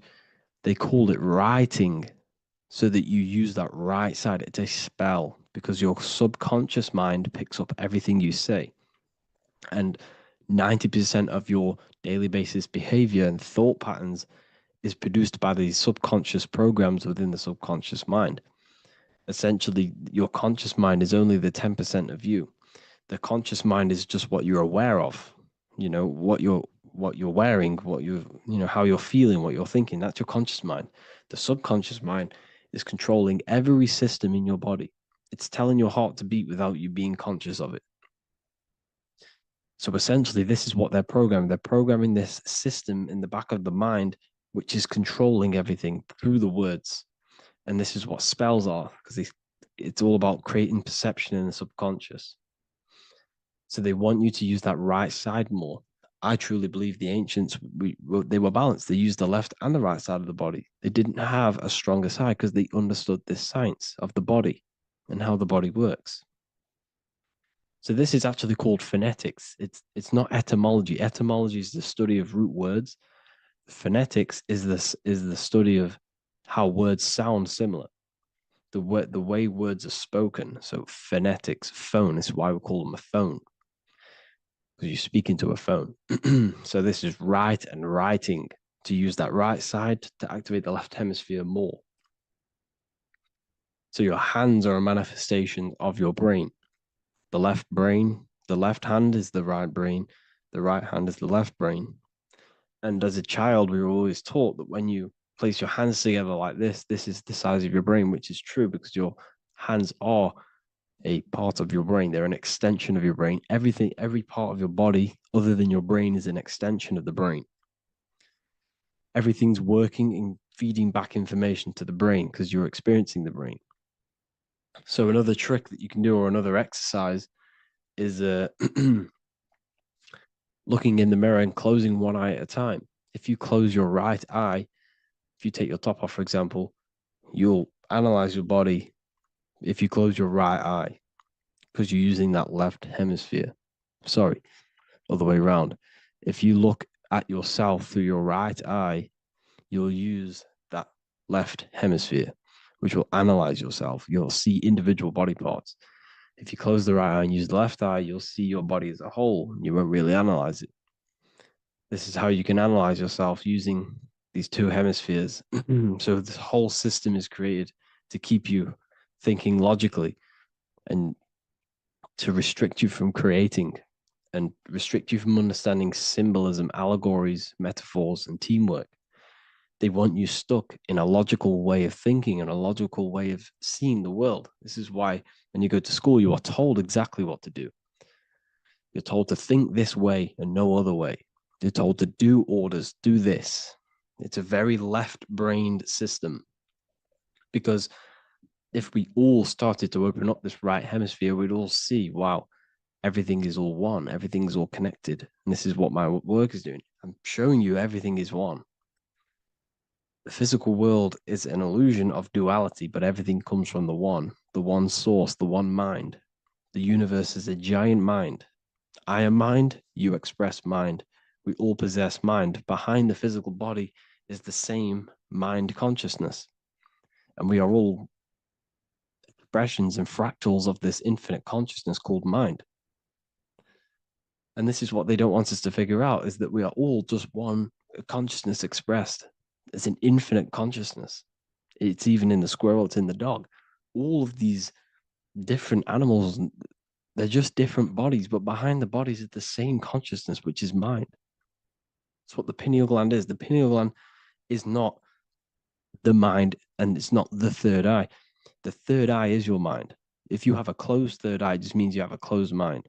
If you have an open third eye, it just means your mind has expanded from beyond physical things through astral projection and mystical experiences. This is how you gain an open third eye. It's just an open mind.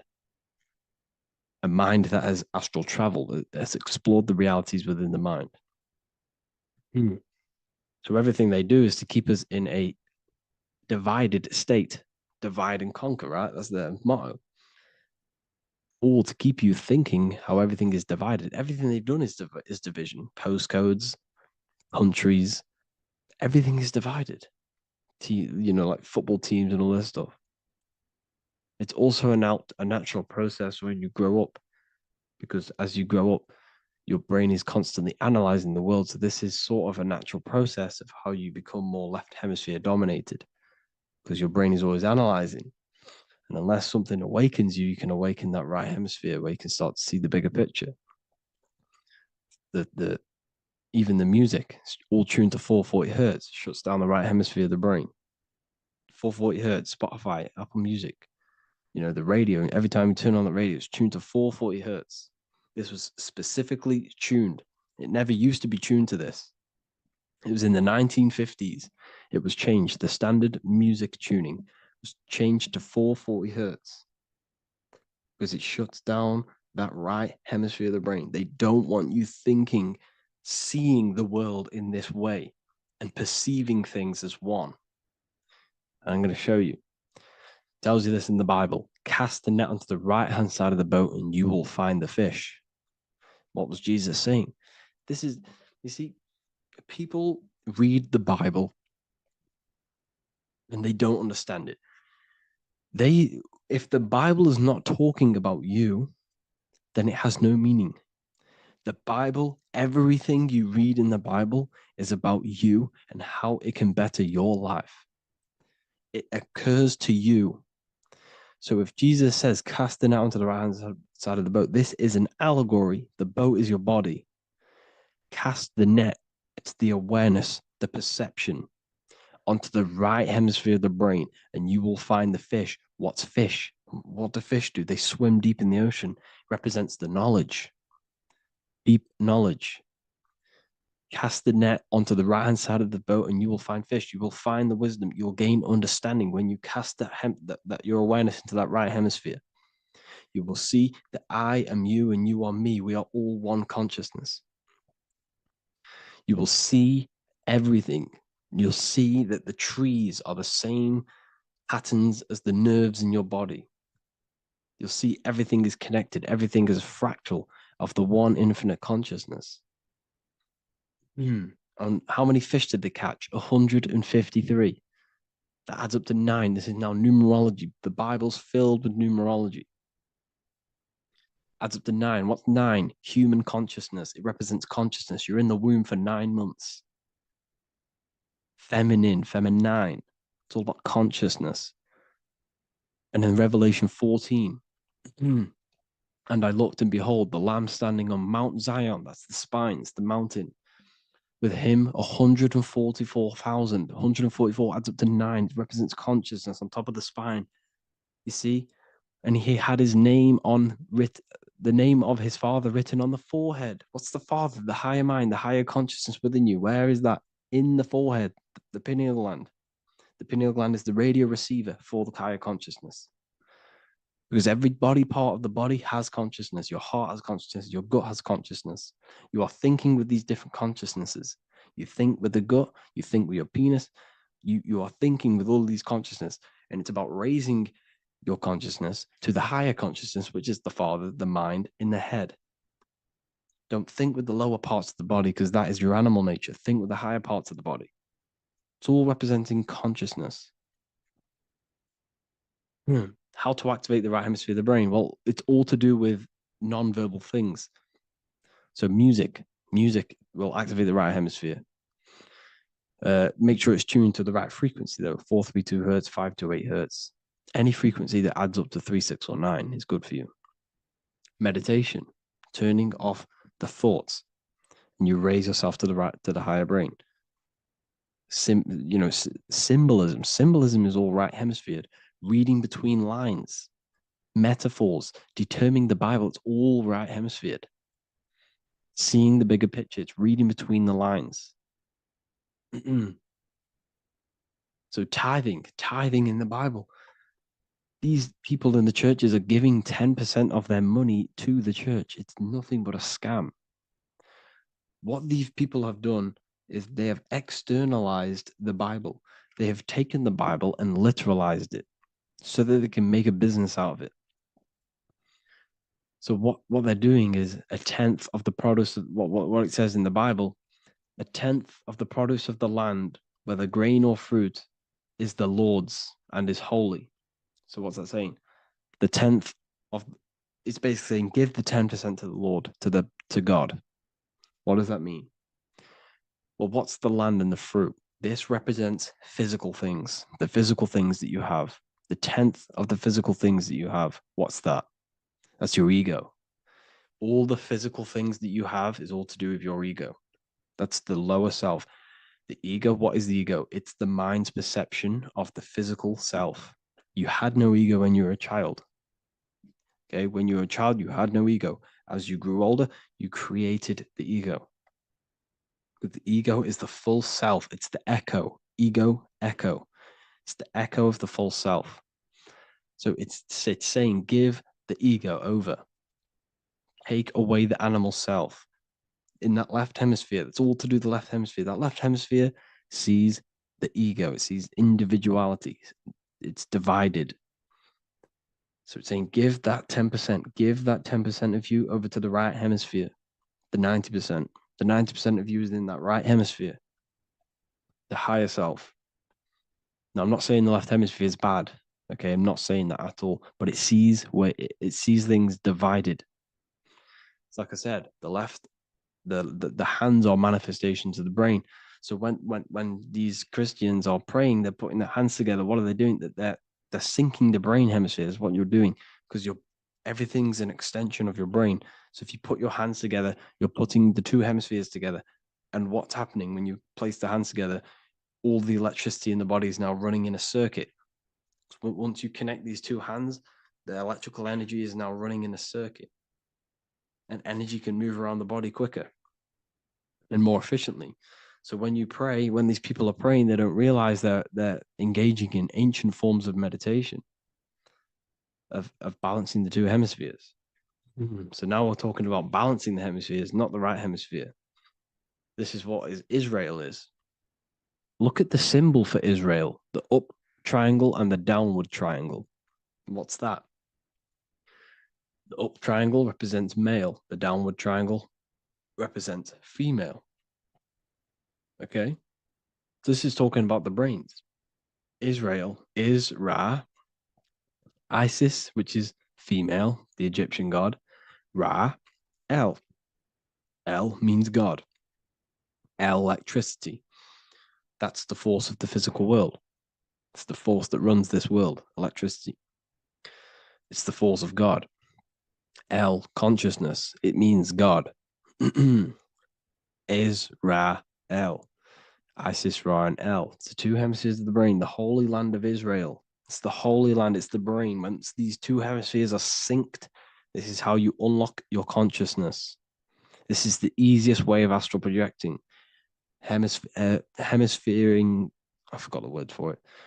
Hemisphere syncretization, something like that. It's about syncing the hemispheres. This is how you unlock your consciousness. Once the brain is running as one electrical system, this is how you balance the two masculine and male opposing energies. Once these opposing energies are no longer in war with each other, the brain, they come together to work as one. You unlock your consciousness. You are born again. What happens when a male and female have sex? It creates a new child. It becomes one. You are born again. Once the two hemispheres of the brain, you are born again. You can then have an out-of-body experiences. So this is why the symbol of the Holy Land, Israel, is the up and down triangle back combined together, because it represents unification of the male and female, unification of the hemispheres. You're born again. You unlock consciousness, and you can get this for free. It's called the Gateway Tapes on my website.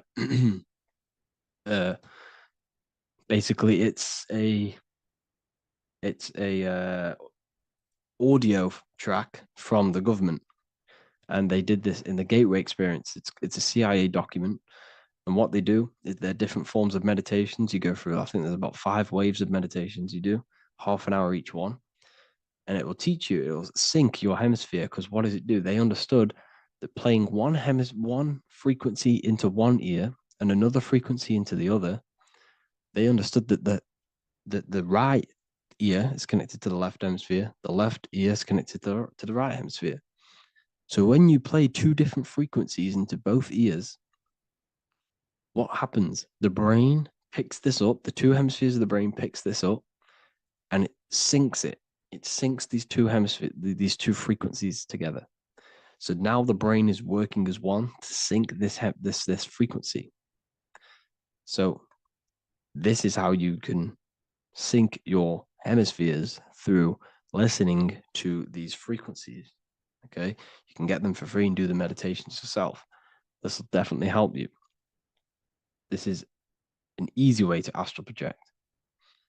So it's all about syncing the hemisphere and seeing reality from a unified perception.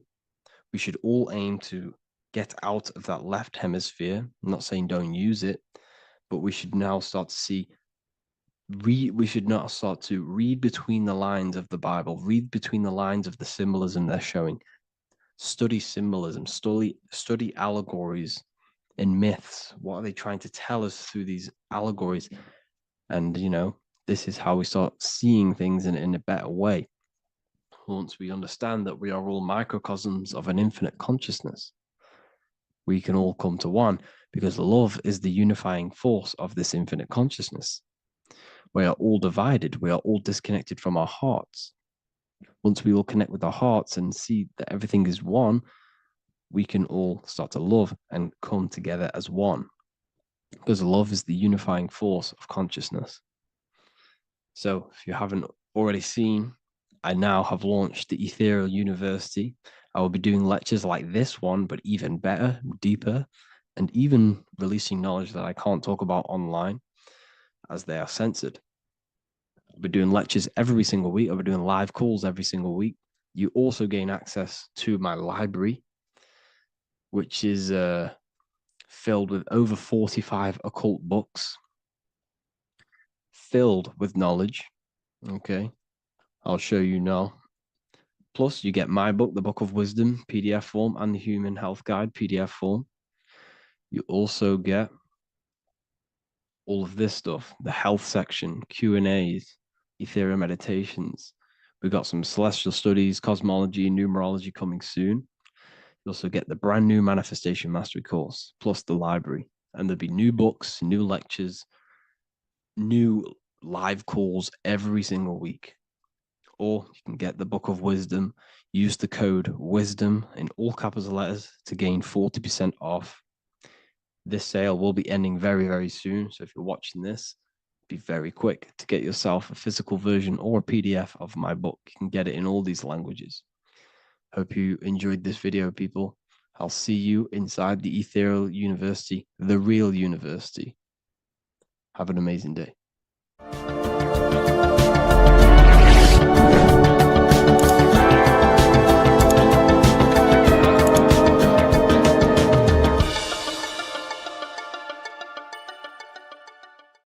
In this video, we're going to be talking about the evolution of consciousness.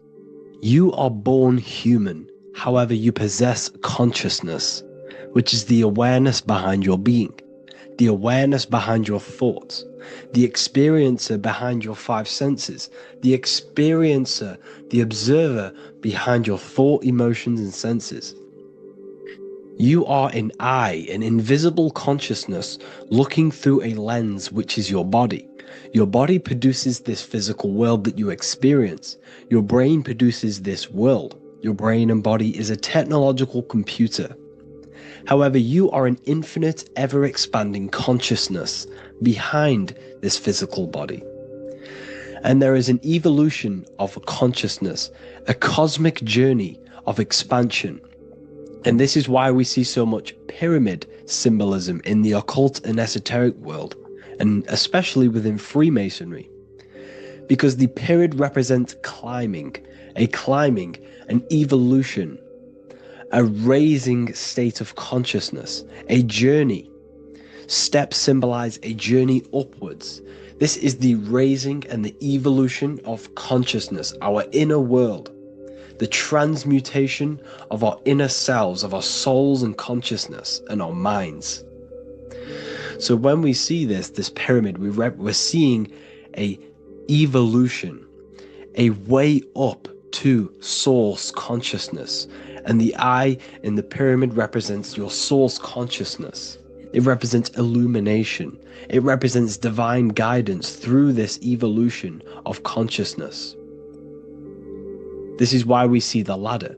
Consciousness is ever expanding on an infinite journey of evolution. Each individual is a part of this cosmic process, contributing towards the ongoing expansion of both mind and awareness.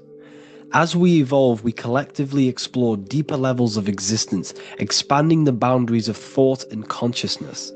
The mind has the ability to expand infinitely into new realms of thought, into new dimensions of mind. The mind cannot be filled up. It is not a physical substance. The body can be filled up because it is a physical thing, but you cannot fill the mind. Therefore, the mind is constantly expanding, ever expanding into new fields of thought. So what we see in Freemasonry, the ladder, is again a journey, an elevation of consciousness. When we are born with an infant consciousness, and as we gain older, we gain an adult consciousness. Our inner world, our inner mind, and our emotional intellect changes and evolves. We are significantly different from when we were very young as an infant. It's because our consciousness evolutes, it changes, it alters like water. So, just like this evolution of your own consciousness as growing up, there is consciousness of beings existing in cycles beyond our own. And their consciousness is unimaginably different from ours. They operate on a higher level of understanding and knowing, experiencing reality in ways that transcend our current comprehension. Our minds right now cannot comprehend the highest states of consciousness.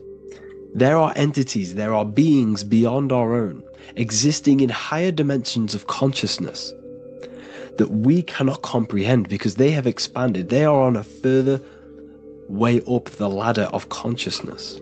However, we are all on the same journey. None of us can take the same journey. There is one ultimate goal, reaching source consciousness. However, this is always ever expanding. However, we are all on a different journey. There is one truth, one source, one goal.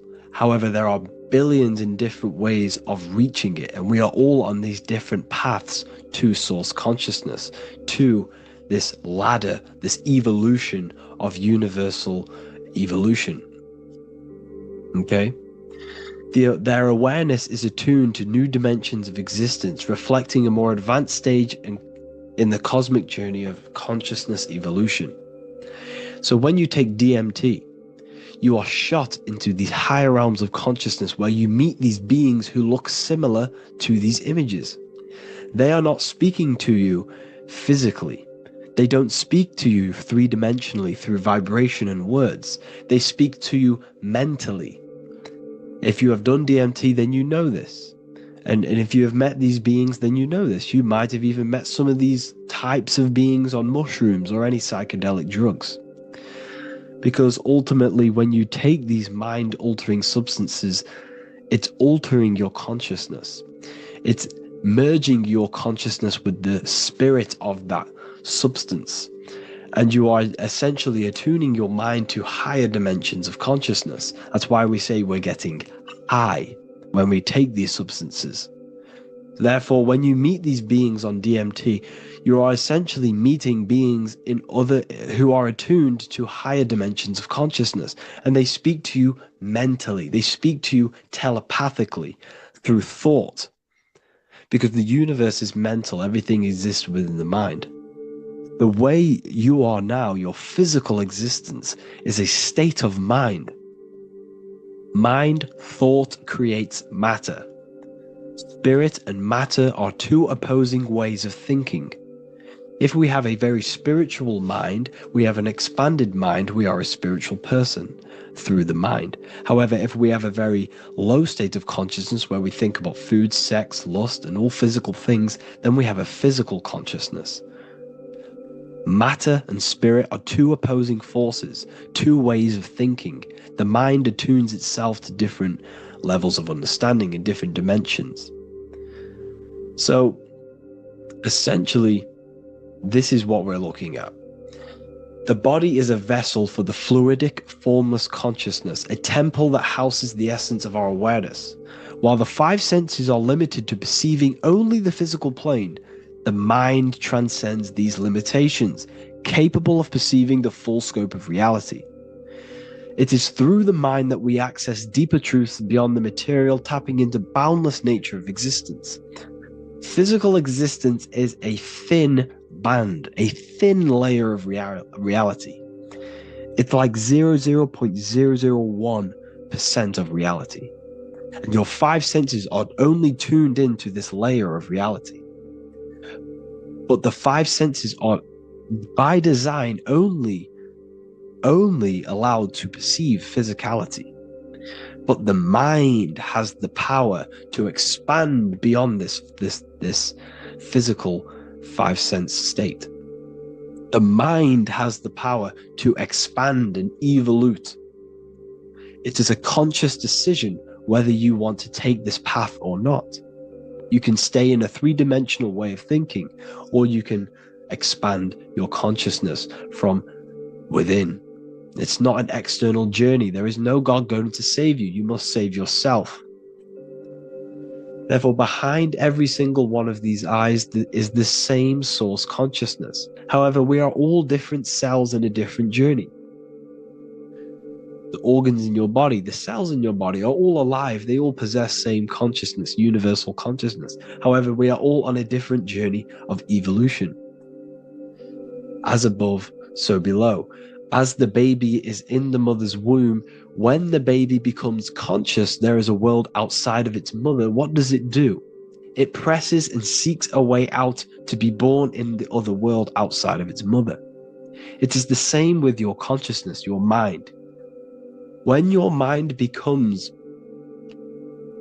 aware that there is realities beyond the immediate surroundings, it seeks a way out. And this is exactly what I'm doing to you now.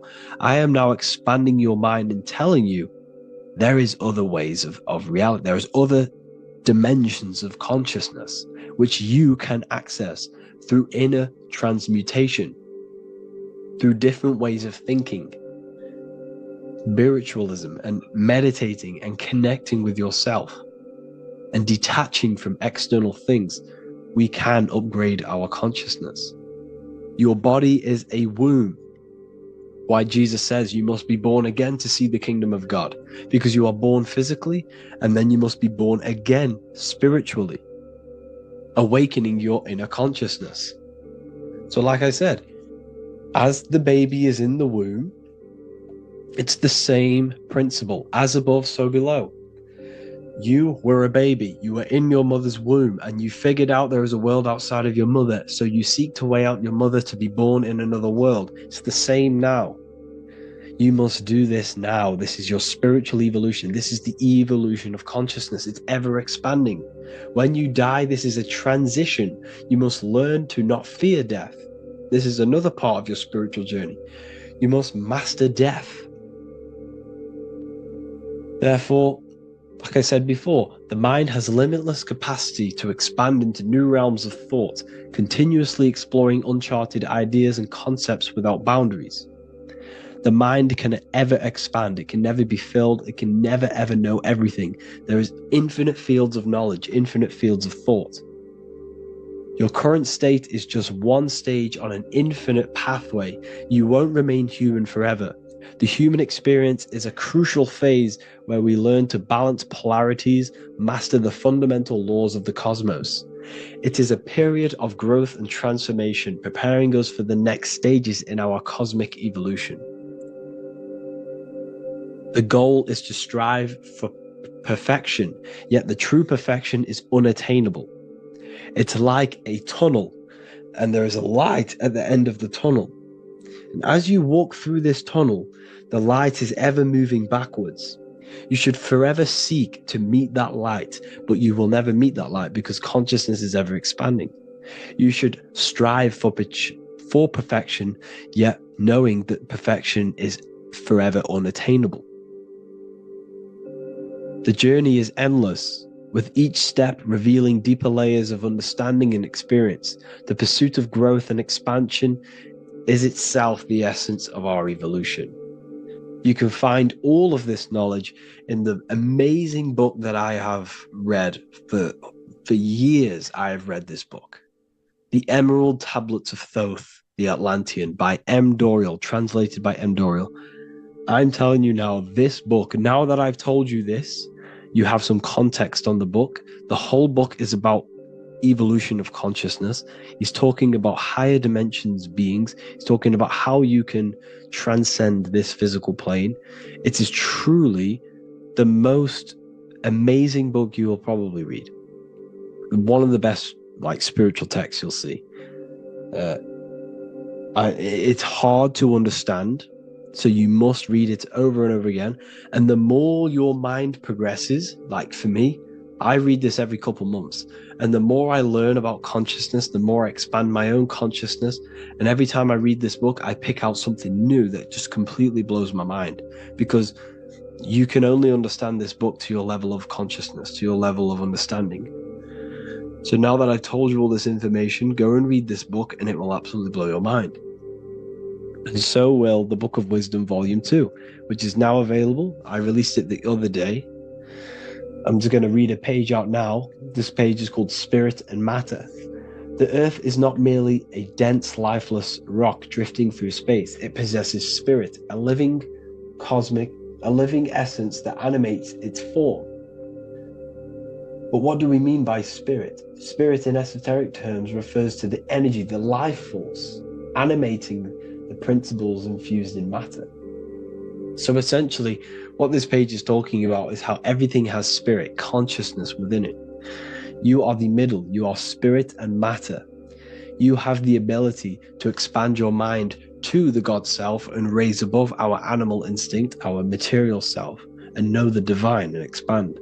Animals cannot do this. Animals are not self-aware. Humans possess self-awareness. We can observe our consciousness. We can say, why do I exist? We can look in the mirror and know that we need growth. And this is what Anunnaki means. Anu means above. Anu was the supreme god of the sky, which is a metaphor. He represents spirit above, heaven. Anu came down to earth and married Ki, the goddess of the earth, which represents matter. It's a myth, it's an allegory. Anu married Ki and gave birth to the Anunnaki. Spirit came down and infused with matter and gave birth to the human, which is you. You are spirit infused in matter, Anu and Ki, Anunnaki. You are the Anunnaki. And this is just one of the teachings in my book. Honestly, this book is absolutely amazing. If you truly, truly want to expand your consciousness, give this book a read.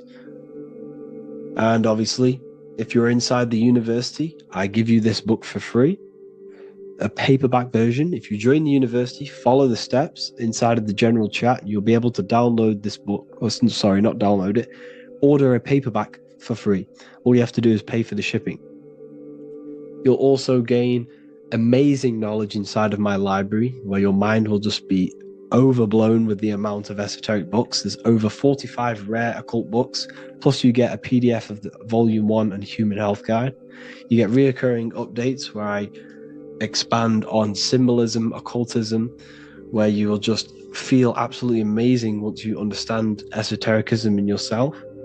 You'll also learn how to create the dream reality that you want with the Manifestation Mastery course, where I teach you how your consciousness creates reality. You'll have a real lectures where I post lectures on symbolism, occultism, esotericism.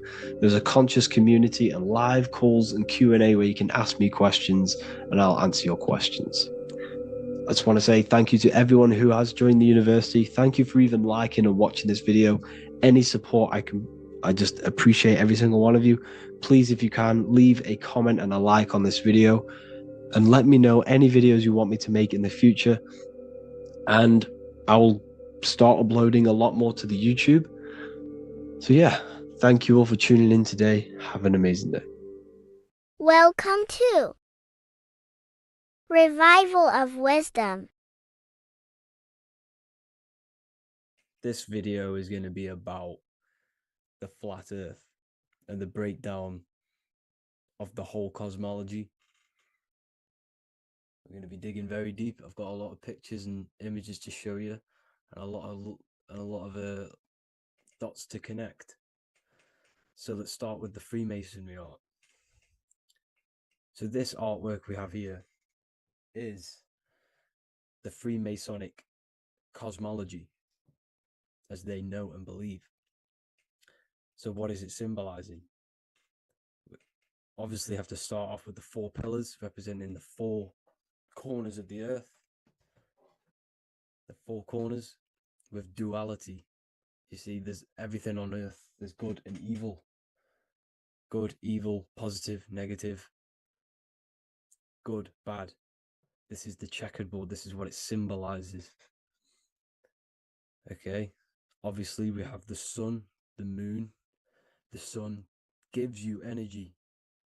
It's the anode. The moon is the cathode. It's the opposite. It takes your energy. So therefore, you become sleepy when the moon comes out. You see, everything on Earth, everything in the universe is balanced. There's complete balance symbolized by duality. There's always 2 opposites. We have the all-seeing eye. And obviously 7 stars representing the 7 planets.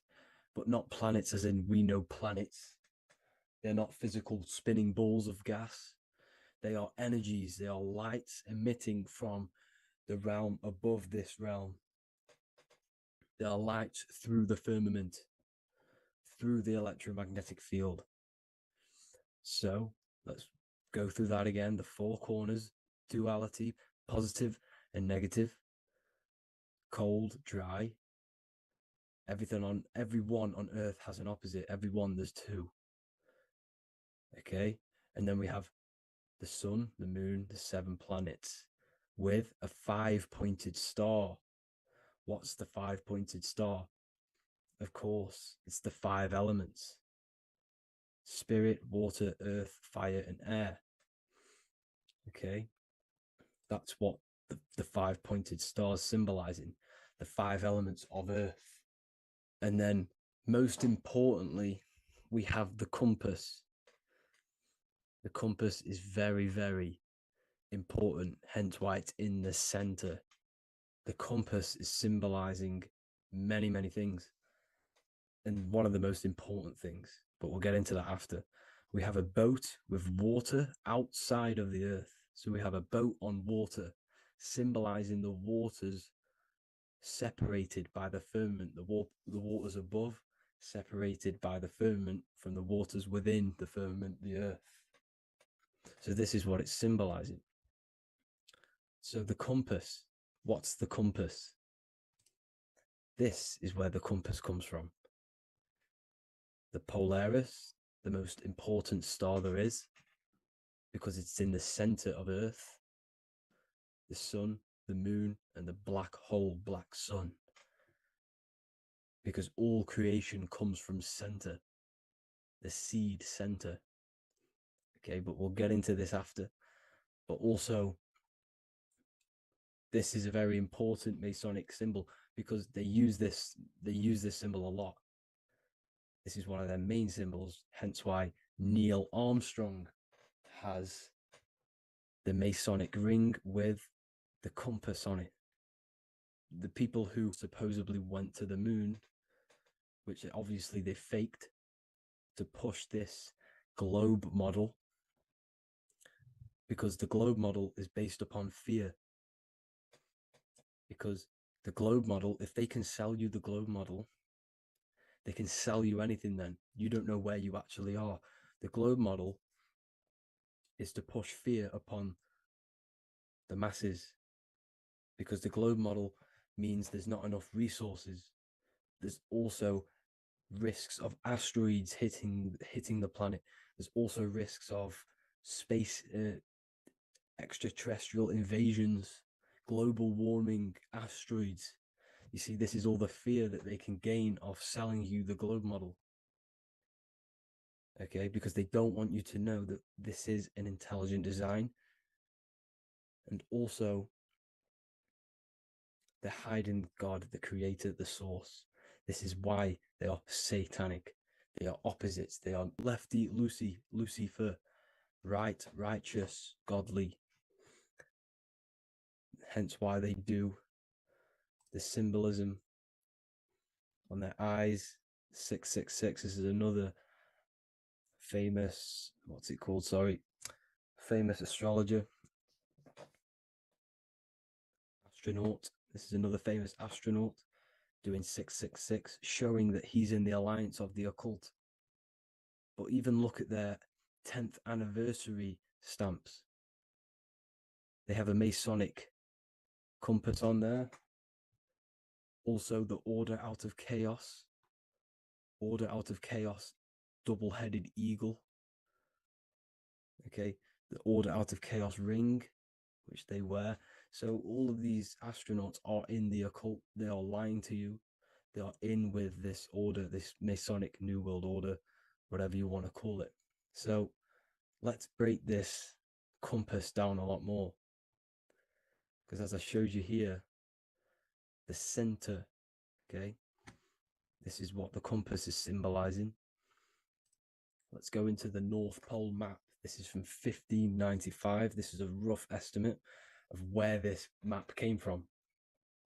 It's from around the 1500s to the 1600s, maybe 1400s. There's not an actual set date on this map because obviously our history has been tampered with. But let's break down this map and the symbolism that they use towards this map, because this map is the map of the North Pole. Okay, so in the center, we have the black rock symbolizing the tower, the pole, North Pole. And what's on top of the North Pole? Obviously, it's Polaris. North Pole and Polaris. Okay, with the 4 islands around the center. Okay, 4 islands around the center. And this is what blew my mind, right? They say that Santa sounds similar. And if you look at this pole that's pointing to the North Pole, you see this line here. So this is obviously from the 1600s. What color is Santa? He's red and white.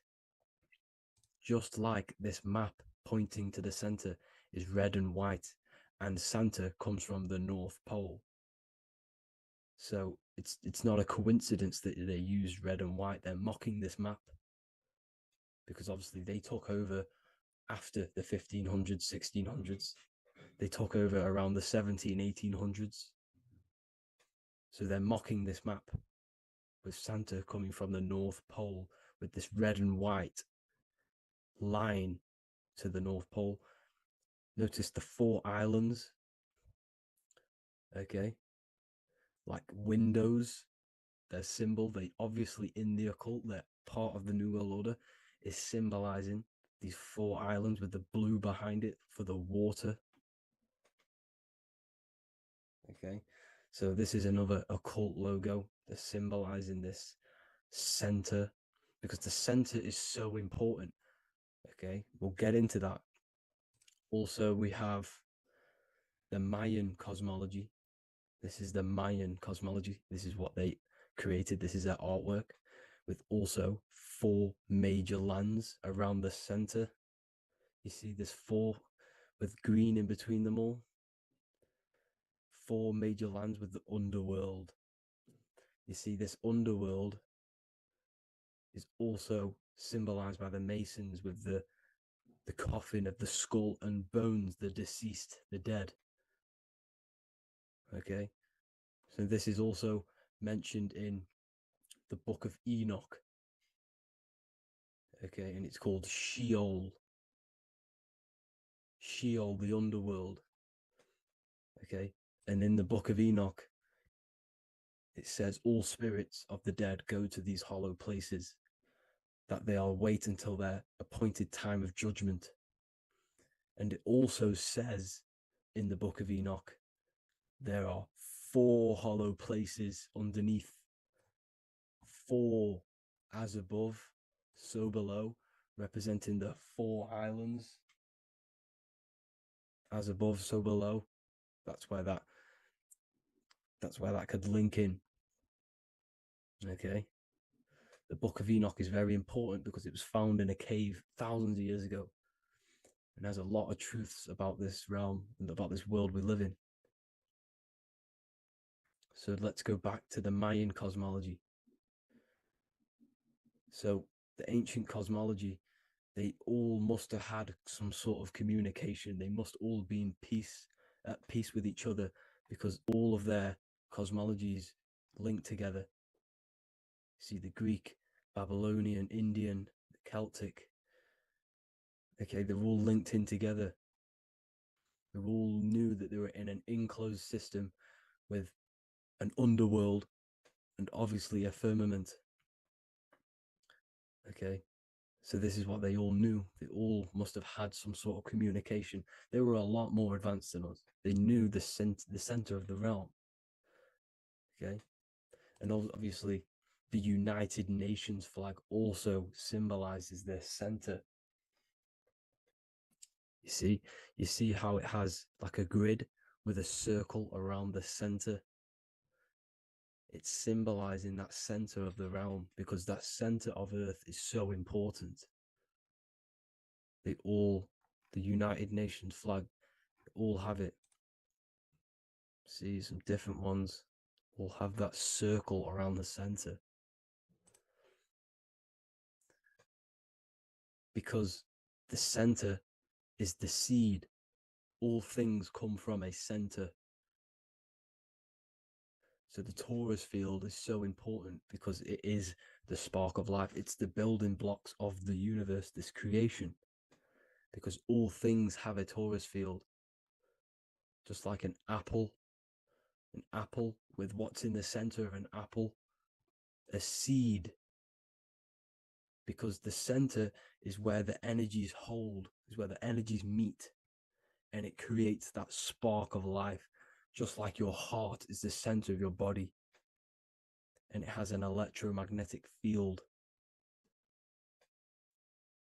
because the center, all things come from the center.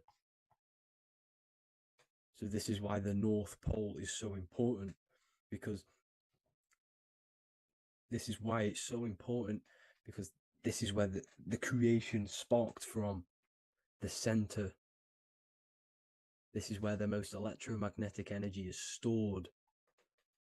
So this is why the northern lights come from the center. It's electromagnetic energy. This is what the northern lights are. It's being emitted from this black hole in the center. Okay, and obviously what else is on the center? Polaris. Polaris is the center star. Okay, so the center star is what sits on top of this North Pole, Polaris, because it's a pole of electromagnetic energy, symbolized as a black rock, a black hole, pole. You see, because all creation comes from void. Light is born from darkness. Without light, darkness can't be born from light, you see, but light can be born from darkness. This is why darkness is so important. And this is why there's a black hole in the center of our realm, like the black sun. The black sun, the Polaris star, the North Star. You see, so this is this North Pole, Polaris. This is what they're talking about. And this is why compasses are an 8-pointed star, because Polaris is symbolized as an 8-pointed star. This is where a compass will point you to. It will point you to that center. So notice how a compass has this black hole in the middle, you see, and it will point you to this meeting point, the north, because in the center is the center of the torus field of the earth. This is where the most electromagnetic energy is. You see, everything gets sucked into the black hole. Okay, this whole reality is being projected from that center point, just like your eyes suck in light. It's a black hole. Your eyes suck in the light of this light being emitted from this center place, this electromagnetic energy at the center, which is the seed of everything, of everyone. You see, just like an apple has the seed in the center in darkness, because in the center of the apple, it's dark. It's black. It's pitch black. But that's where the seeds are. That's where the life is. But Polaris is so important because it's that center star which lines up. It is the pole. It's the top of the pole of the torus field. So Polaris would be here at the very, very top. And this is where the compasses point you to. And this is why the star of Ishtar, the 8-pointed star of the Sumerians, also talked about this 8-pointed star, and it's called the star of Ishtar. Okay, and who is Ishtar? Ishtar is the goddess. Okay, so she's not a male, she's a female, because every creation is brought through a female, a womb. Every single human on earth is brought through the womb, the sacred feminine energy. And the womb is pure darkness. There's no light in a womb, just like the center of our realm. It's a black hole. Okay, and guess what? She's the god of fertility and sexuality. She is responsible for all life. Okay, so the star of Ishtar is the star of Polaris, which is symbolizing the responsibility for all life, the center of our realm, the black sun, the black hole. Okay, so this is what that god of Ishtar of the Sumerians is talking about, the goddess, the womb, the seed of creation. So this would be the portal, more than likely the portal in and out of our realm, because it's the top of the torus field. And what's above this realm is the heavens. So this is where you get sucked in from the heavens. Your soul gets sucked in and brought onto this plane of existence called Earth. These are some space NASA symbols. Look how much Polaris symbolism there is. And notice how it's at the center. You see this circle? This is like a half circle. And at the center is an 8-pointed star of Ishtar. It's the same thing. It's Polaris. It's at the center.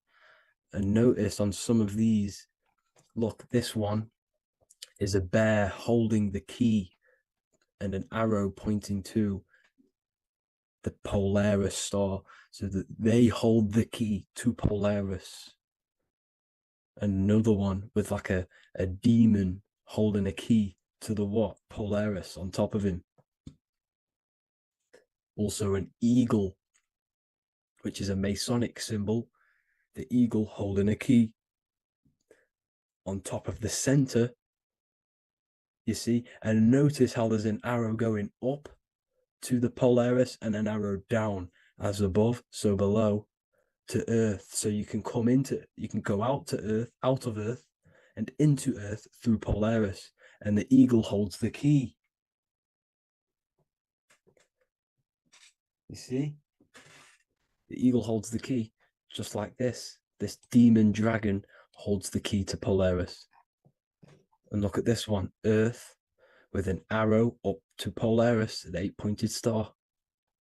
So Polaris is more than likely that portal which the Anunnaki used, the Sumerian gods used, because the Anunnaki symbol is also an 8-pointed star. Okay, and like I said, that center is the seed of creation. The center is the black hole. Okay, just like your pineal gland is at the center of your brain. The pineal gland is at the center of your brain, and that's what connects you to that spirit realm, to the source. That's it for this video, guys. Thank you all for tuning in. I hope you all learned something today. Please leave a like, a comment, and please subscribe to the channel for more content. God bless you all.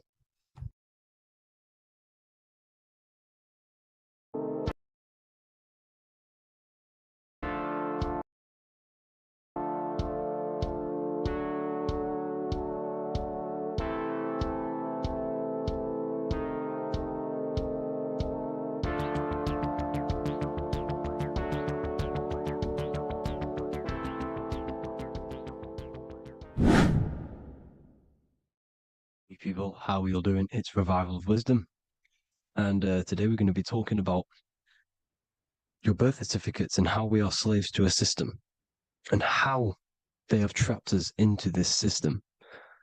Okay, so the first thing you need to understand about this system is there are two types of laws. You have the law of water, which is admiralty law, and the law of the land. So the admiralty law is the law of water, and this is what money is. Money is water. This is why we say liquidity, currency, the current. A current is water, something moving through something. Cash flow. And this is why banks are called banks, because a river bank is on either side of the water and it directs the currency. You see? So money is water.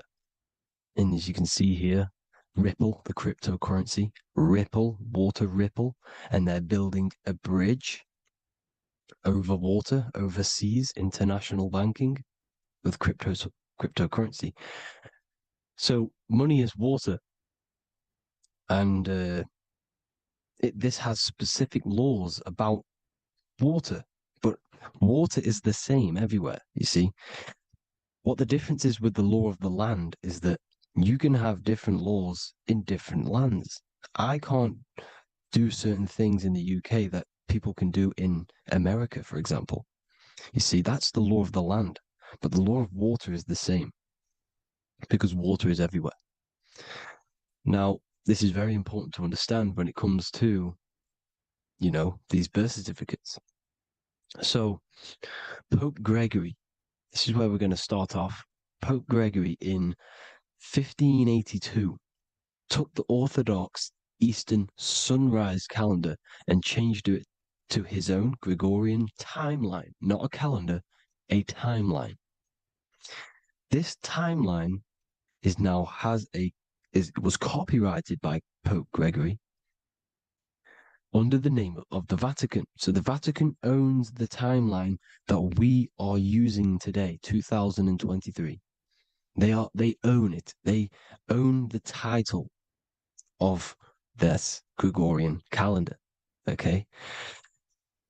Therefore, anyone who is born under this copyrighted timeline, not calendar, they are subjected to Rome because Rome owns the timeline. They have a patent, a copyright for that timeline. What is on our birth certificates? That timeline. We are born underneath, we are subjected to the Vatican. This is why all birth certificates go to the Vatican. They own every single birth certificate. Okay? So when we use this timeline, we are subjecting ourselves to this timeline. Okay? Which the Vatican has a claim over. This calendar or timeline is set to sunset, not the sunrise, which is associated with death, darkness, and the moon, lunatics. You see, so this is a sunset calendar timeline. Okay, this is now, they've changed a couple things, right? They say that the new year is January the 1st. Okay, when we know this is in winter. January is winter, which is associated with darkness, death, the death of nature. So this is a death cult, people. These people are evil. They're so evil. The Vatican. And this is why we use April Fool's Day, because April is in Aries, and Aries is always the start of the zodiac. This is why Aries rules the head region. 12 zodiacs, 12 systems of the body. Each zodiac is associated with each part of the body, and this is why Aries is the head, cerebrum. But we're not going to talk about in this video. But yes, that is what April Fool's Day is. They're putting it in your face. April Fool's Day is the real start of the year, when the sun starts to rise again, when the risen Savior is resurrected, when it's born again. This is when the Jews celebrate the Passover. This is when the Christians celebrate the resurrection of Jesus, and they eat lamb. The Jews eat lamb because we're in Aries, the new year. The sun is now born again, our risen Savior, the light of the world. So yes, this is what April Fool's Day is. It's the first day of the year, which they changed. Pope Gregory changed. So you need to understand is that you are in the womb. You are inside of a ship, because every ship, literally a ship, every ship is female. This is why they say she delivers the product, because she does deliver the product, you, the baby. Same thing with a ship, they deliver products. They are a she. And when they pull up to the bay, like you can see on this picture, they're pulling up to the bay. This is now called the birth canal. The ship is now in birth on paper. Okay, this is law. And when they pull up, they tie up to the bay, and now they get a certificate of manifest certifying all of the products which are on the ship and what they are bringing into that nation. Okay, so you're bringing in this many of that, everything's on the certificate of manifest. And this certificate of manifest is also your birth certificate, because you are traveling through water when you are in the birth canal of your mother, because you are in water when you are in the womb. And you travel through the birth canal, and when you arrive, you get a certificate of manifest with the name, how many, the quantity, that's your birth certificate. Okay. And this is what it is. We are a we're not a corporation, but we represent a corporation, which is your name in full capital letters. That is your corporation. You cannot physically tax a body, but you can tax a corporation. This is why we get charged. This is why we get taxed, because it all goes down to the corporation, which our name represents, which we are subjecting ourselves to. We are my name, I am subjecting myself to this name, and that name has a corporation which I represent, which I subject myself to. You see, this is how we are attached to this straw man, this character that they have built on paper. So it's a character which is on paper. This is what we represent. So when the woman gives birth, she delivers the baby, and then she has another substance. Now I'm going to break down how they attach this name to us, how they do it. Okay. Our mother is carrying us the product in the womb, the water. And it goes, for example, it goes from the United Kingdom into a state-owned, corporate, federal-owned hospital, which is government-owned. She does not declare the package when she enters the building. Aha, so keep that in mind.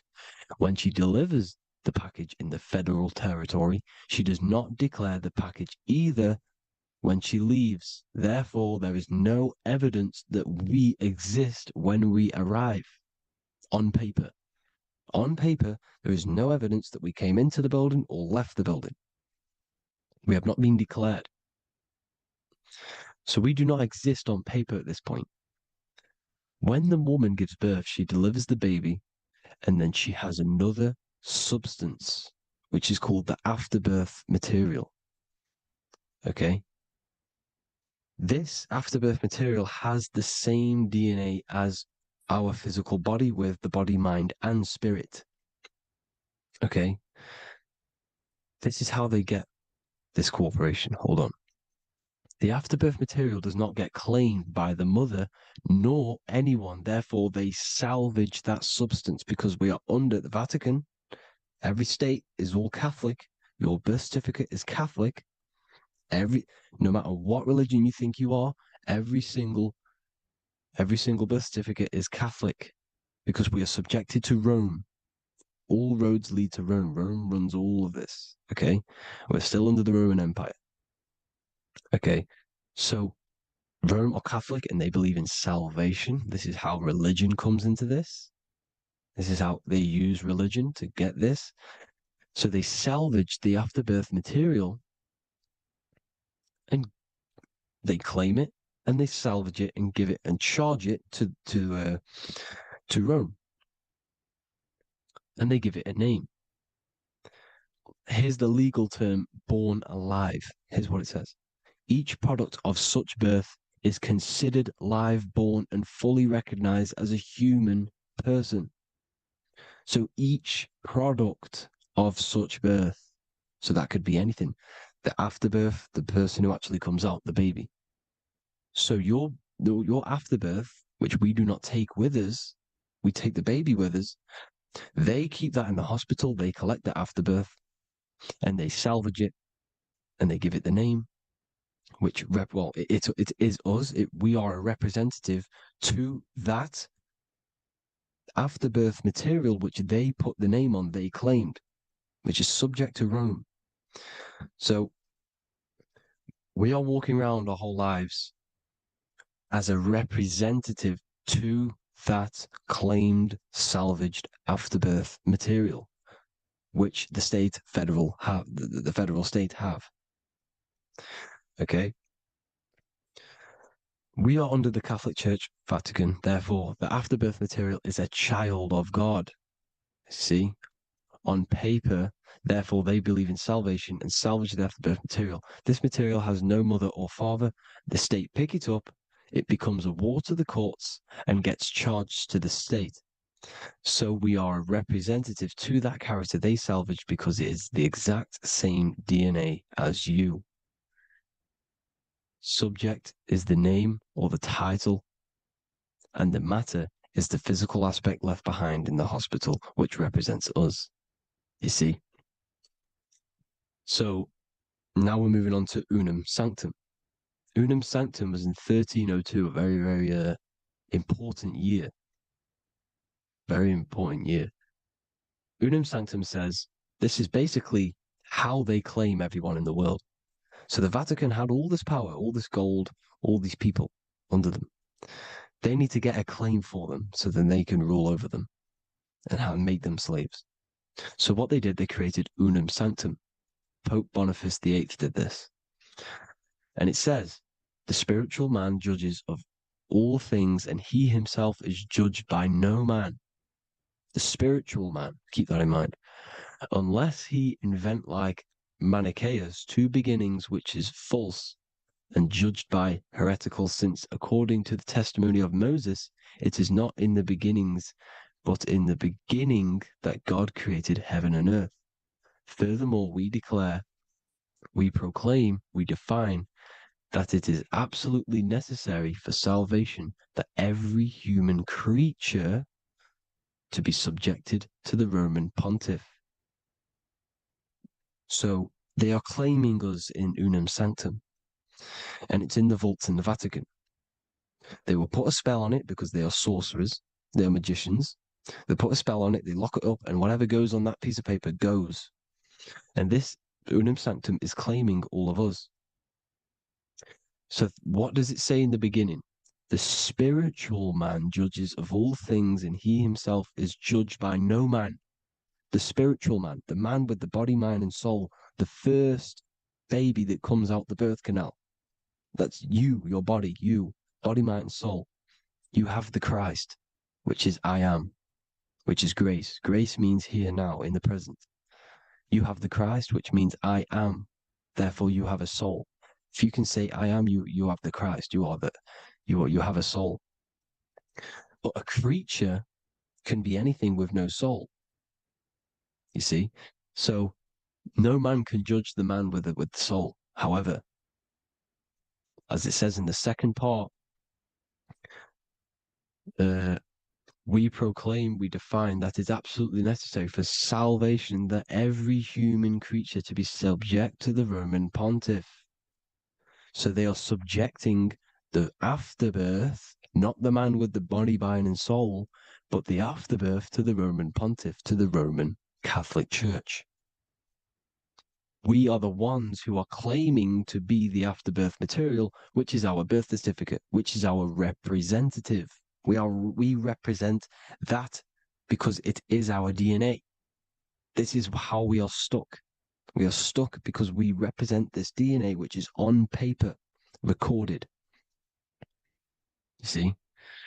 So we, being untaught, uneducated in these subjects, we are subjecting ourselves to this system, to this slavery, because we just want to live. We just want to live happily, just peaceful. Think about it. Where's all this coming from? Where's all this war, all this killing, deaths coming from? We just want to live.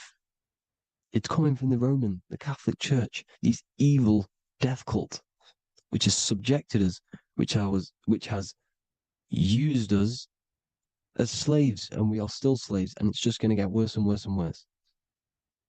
So this is how we have subjected ourselves to be the slaves to this system. It's a lot to take in, and there's a lot more deeper stuff which goes into this. I'm just going over the surface. I'm going quite deep, but there is little details that I still need to learn myself. But this is the general how that we've been stuck to this slave system. So we are batteries, okay? This is why we get charged. When you go in a court, you get charged, okay? Because you're a biological battery. This is why cities look like motherboards, because we are feeding energy to this matrix. Okay, when we look outside of ourselves, when we give power to so-called Jesus Christ, worshipping idols outside of ourselves, where attention goes, energy flows. We are feeding the matrix with energy. By looking within, placing your attention within yourself, you are taking back your power. Because the I am is Christ.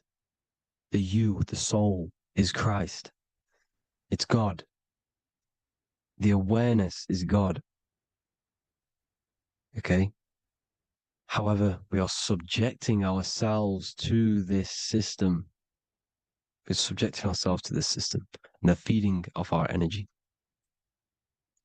So what we need to look for the future is that, think about it, with the end goal is to change our DNA, is to literally make us robots, transhumanism, slaves. This is why we have smart cars.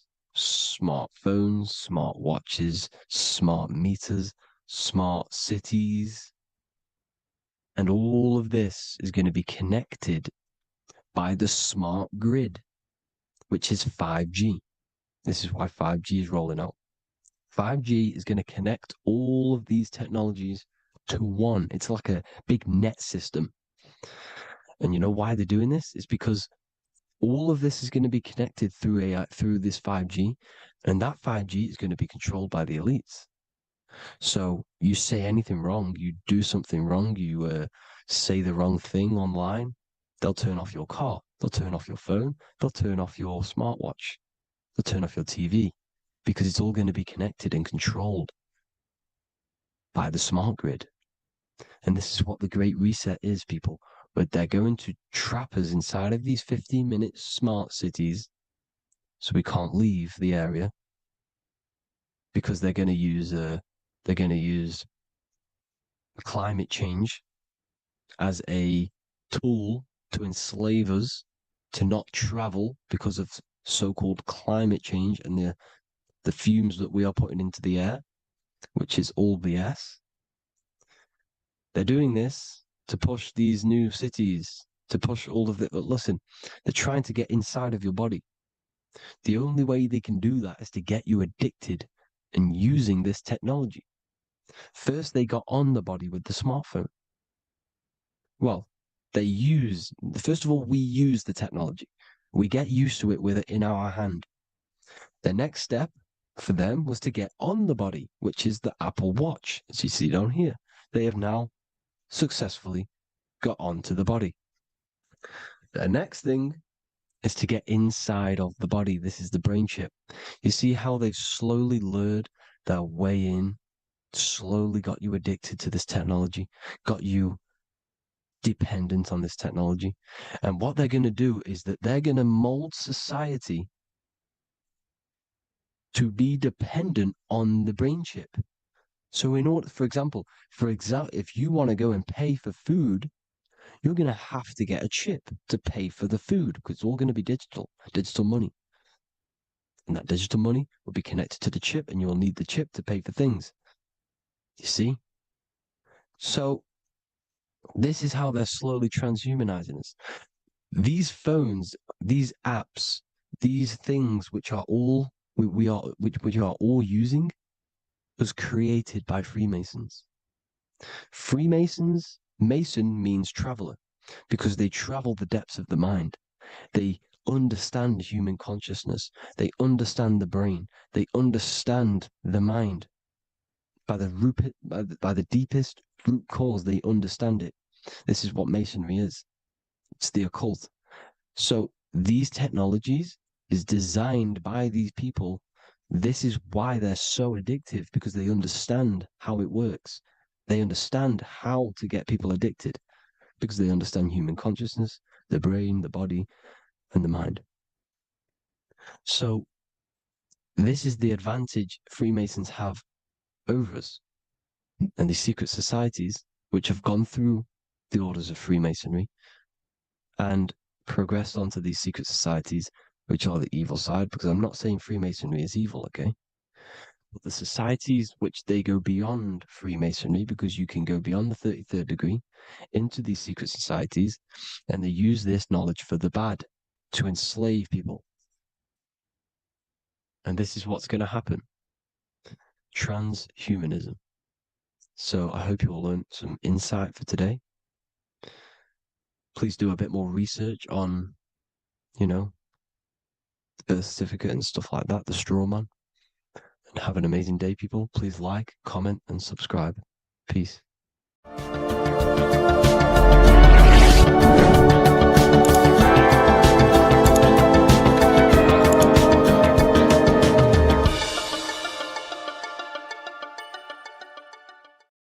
Hello, everyone, and welcome to another lecture inside Ethereal University.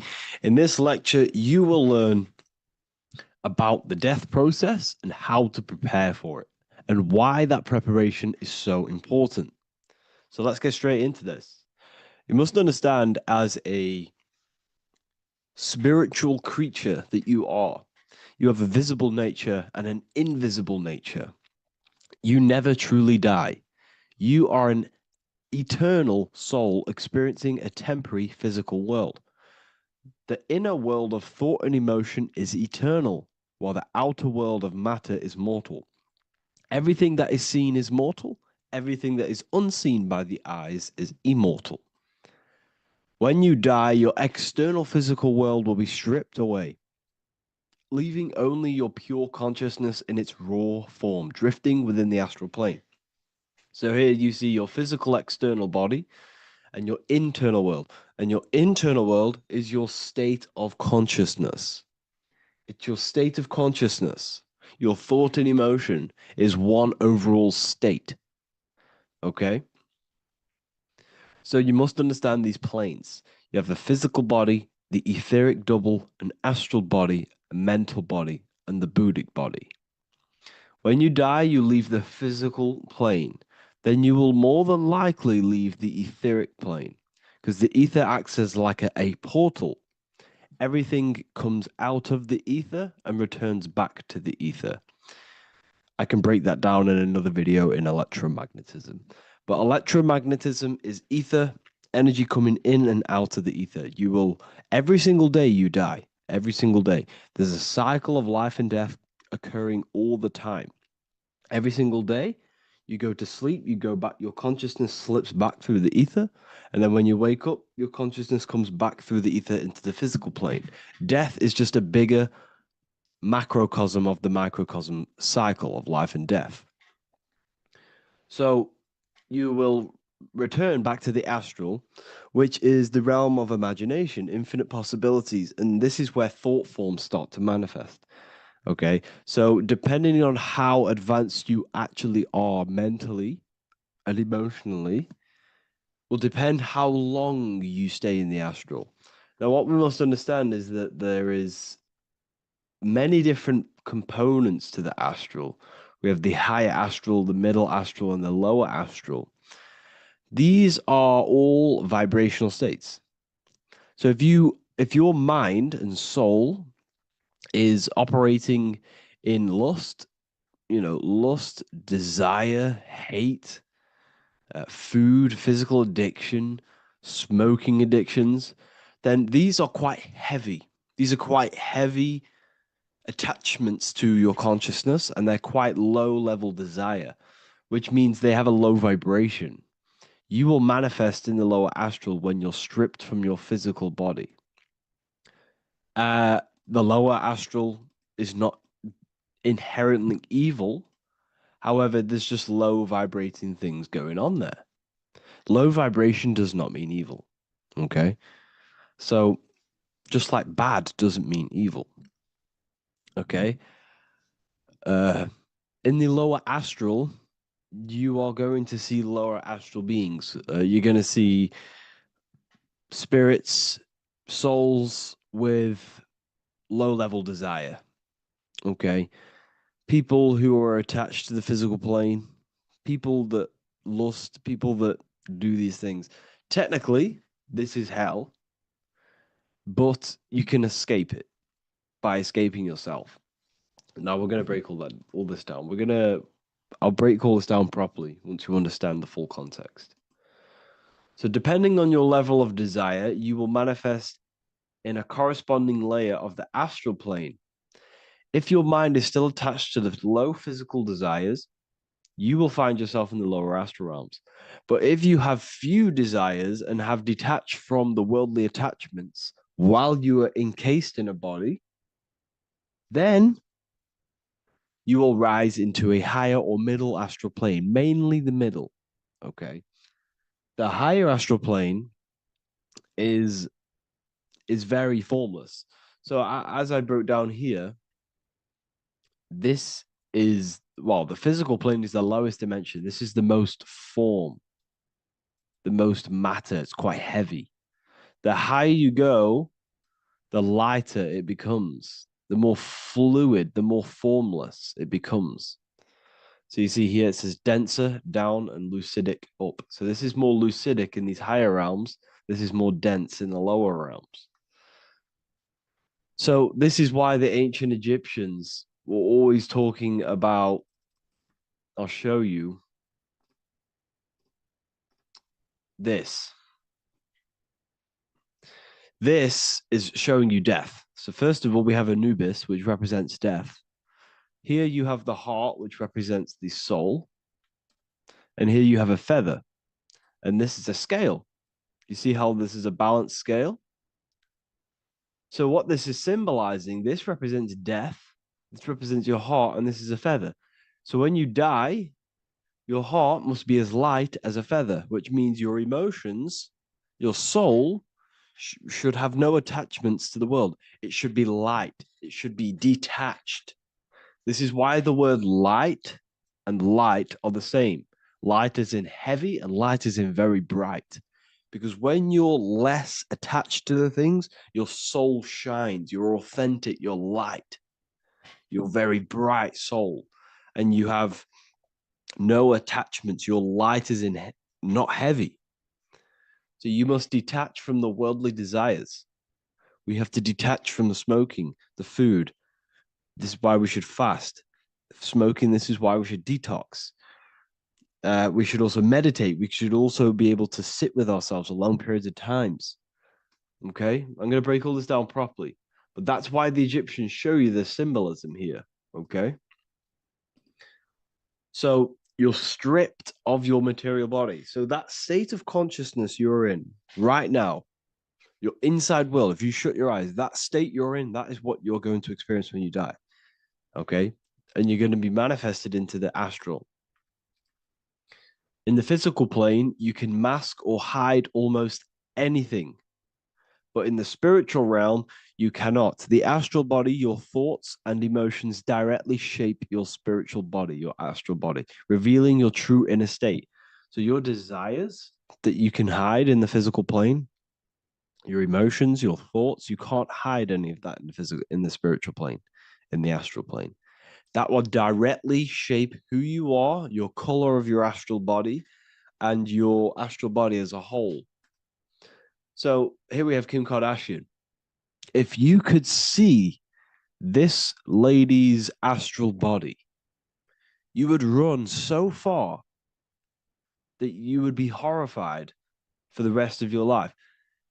If you could see their spirit, their astral form, it would be horrific because their mind is so attached to, physical things, so attached to desire, money, fame, worship, power.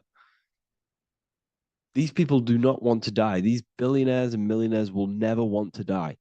They will do whatever they can to stay alive because they understand what when they die, they have to face themselves. They have to face their inner world.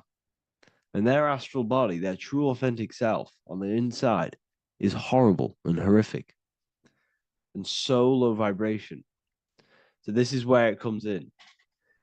You must be as light as a feather. This is what the Egyptians are showing you in their artwork. Your soul must be as light as a feather. In order for the soul to ascend to a higher plane and not look at that physical plane and say, I want to go back or I want to desire things down there, you must detach now and prepare for death. Hell is not a place, it's your own personal suffering born from within. If your mind and soul are deeply attached to mental fixations, emotional wounds, and physical addictions tied to the material world, that pain will follow you into the astral. This is your true judgment day. You judge yourself when you die.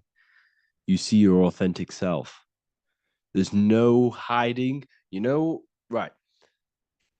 Imagine right now that you that everything you cling to was stripped away. No matrix, no electricity, no food, no TikTok, no phone, no possessions, no distractions, no one else. Could you sit alone with yourself for just 1 hour? Could you sit alone with your thought and emotion? That moment of truth is what you must begin to prepare for. Could you sit alone with yourself? Can you sit alone for long periods of time and just think? And if you cannot, then you're running from your internal world. You're running from your thoughts. You're distracting yourself from your thoughts. This is what we must address. Now, don't feel bad if this is you. We've all have problems. We all have internal problems. But this is what we have to face directly in order to prepare for life after death. We must meditate for long periods of time. Not even meditation. We should be able to sit with ourselves with no distractions and just think. This is what the people of the past used to do when we had no technology. People would sit and think for hours. This is what we need. Because if you cannot sit with yourself, imagine sitting with yourself with no physical body. That's the level that's going to happen. And we need to prepare for that. The soul and mind must become as light, as weightless, as radiant as a feather to ascend to a higher plane and move beyond the physical life. To rise, they must release heaviness, attachments, burdens, fears, and desires. The lighter and brighter your inner being becomes, the more freely it can rise into a higher state of existence. Ascension is not about going somewhere, it's about becoming something pure, clear, and luminous. Okay, this is very important. Very, very important. We must detach from the worldly things. So, enough of that. How do we do it? How do we attach? How do we prepare? Number one, you must detach from the material things. Start loosening your grip on things, possessions, titles, even identities. They are temporary. Appreciate them, but don't let them define you. Let nothing outside of you define you. Nothing. Your name is not you. Your job is not you. Your reputation is not you. Your bad past is not you. Your good past is not you. Your business is not you. Everything outside of you is not you. Now, what I'm saying is, I'm not saying go full right hand path and never care about anything physical, never care about your family, don't love your family. I'm not saying that. What I am saying, love these things, love these outside things, but do not become attached and do not let them define you. You must be okay with losing anything that is outside of you. You must be okay with that because you must understand the physical plane is it's promised that everything is temporary. Everything is temporary in this plane. So don't ever think it's going to be there forever because it's not. And you must remind yourself, not remind yourself, but I think about this sometimes when I start becoming a bit attached to work and stressed. I just remind myself that I'm going to, this is temporary. I'm going to leave this world one day and I'm not going to care. So you must have the balance. Okay. The balance is key. You can go down that right hand path and just fully cut off from the world like a monk and shave off your hair, disconnect from the physical world. You can do that. That's not wrong. There's different paths in life. You have the left hand path, purely physical. You have the middle path, which is balance between the physical and spiritual. Then you have the right hand path, which is monk mode, where you fully disconnect from the world. They shave their hair off to disconnect from the physicality. They meditate for long periods of time. This is what they're doing. They're preparing for death. Monks prepare for death. They understand this. They understand that you don't die. Your inner world is the true world. The inner world is the only world that exists. Everything outside of you is an extension of you. Number two, cleanse the mind. Watch your thoughts. Are they rooted in fear, anger, regret, or craving? Meditation, mindfulness, and inner reflection help purify the mind. The cleaner your thoughts, the lighter your spirit. So your astral body is formed by your thoughts. It's formed by your emotions. If you sit around thinking about eating all day, you're going to have a very heavy astral body. It's going to manifest in the lower planes. But if your mind is thinking about good things with good intentions, love, knowledge, expansion, you're going to manifest even the middle or the higher. And there are ways to even ascend out of your astral body. Yes, you can ascend out of your astral body and out of the mental body. But that's all very advanced, and I'm not going to teach that yet. I'll make another video on that, but you can ascend from them bodies. The astral plane is not the end. You can keep ascending as a soul until you're left with just the pure essence of the soul. But we're going to, anyways, cleanse the mind, reprogram the limiting belief systems, let go of mental attachments. And the way you do this is by getting a piece of paper and writing down every single attachment that you have. And you're going to realize, dude, there's more than you think. Okay. We have to detach from these. We have to. 4, practice presence. Can you sit in silence with yourself? The more at ease you are with your own inner being, the less you'll feel death. The afterlife is just an extension of your inner world. It's so important. This is so, so important. Can you sit with yourself? If you cannot sit with yourself, you have some inner work to do. You have some thoughts to address, some beliefs to address, and some feelings to address. Okay, so practice sitting in the present, meditation, or just literally sit there and try and be okay with yourself. And if you can't be okay with yourself, then there's something you need to address, whether it's a belief system, whether it's an emotional trauma, or something. This is what we must reshape, refine, and let go of. Live truthfully, speak and act from your soul, not from fear or ego. The more authentic you are, the more aligned you become with your true self, which carries beyond this life. The ego is your mind's perception of itself while being incarnated in this world. It's been shaped by your experiences, your thoughts, your beliefs, and your emotions. So your ego is basically this false thought form that you've created. It's a false layer of yourself that sits on top of your true authentic self. It's basically your physical character. When you were young, you had no ego. You were pure. You had a pure consciousness.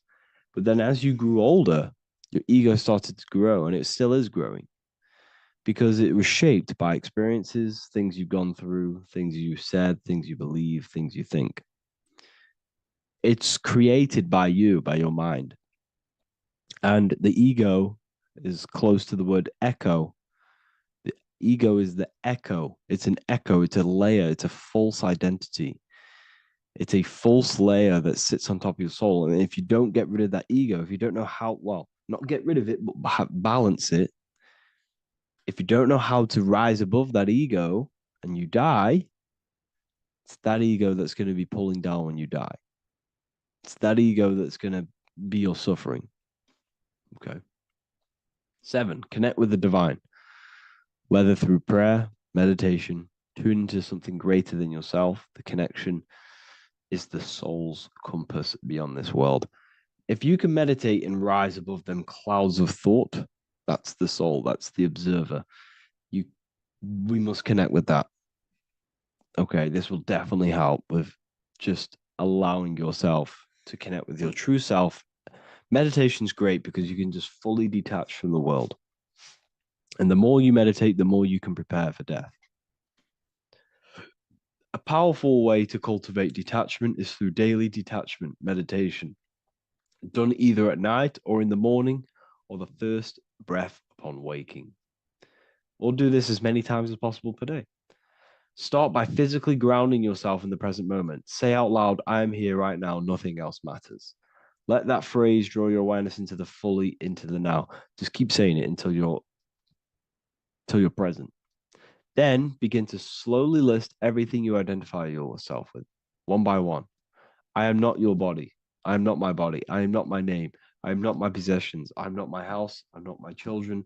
I'm not my everything. I am not my thoughts. Release each layer gently. Imagine, if you want to, if you have a good imagination, imagine placing these things into a big box. Placing your body, placing your name, placing your possessions, placing your house, your car, your thoughts, your beliefs into a box, and then shut that box. If you have a good imagination, do that. That can help. And you'll be left with yourself. And you'll not even that. It goes even deeper. Eventually, you'll reach the mind itself. Detach from the language that the mind is even using. Now, that's very difficult. And not many people have ever thought about that, and they've ever even been there. Detach from the language that the mind is using. Think about that for a second. Your mind is not what you actually think. It goes very deeper. Your mind is not that little voice. It's that voice that the language is using. So even the language is a spell on your mind. Okay, it's an attachment. Eventually, you'll reach the mind itself, detached from the language it uses, the voice in your head, the need to define. What remains is something beyond thought and beyond words. I can't even describe what's left, because words, once the language is gone, it's purely metaphysical. All I can say is pure awareness, and it's symbolized. This is why symbols are so amazing, because they can symbolize things that are beyond words. A flame, it's just a flame, and you won't be able to understand that until you've been there. It's just a flame. It's pure cause. Words can't describe it. You'd have to experience it. Connect with this essence daily. This is truly who you are. So this is a great way to detach. We can do these detachments every single day during meditation. This will definitely help over long periods of time.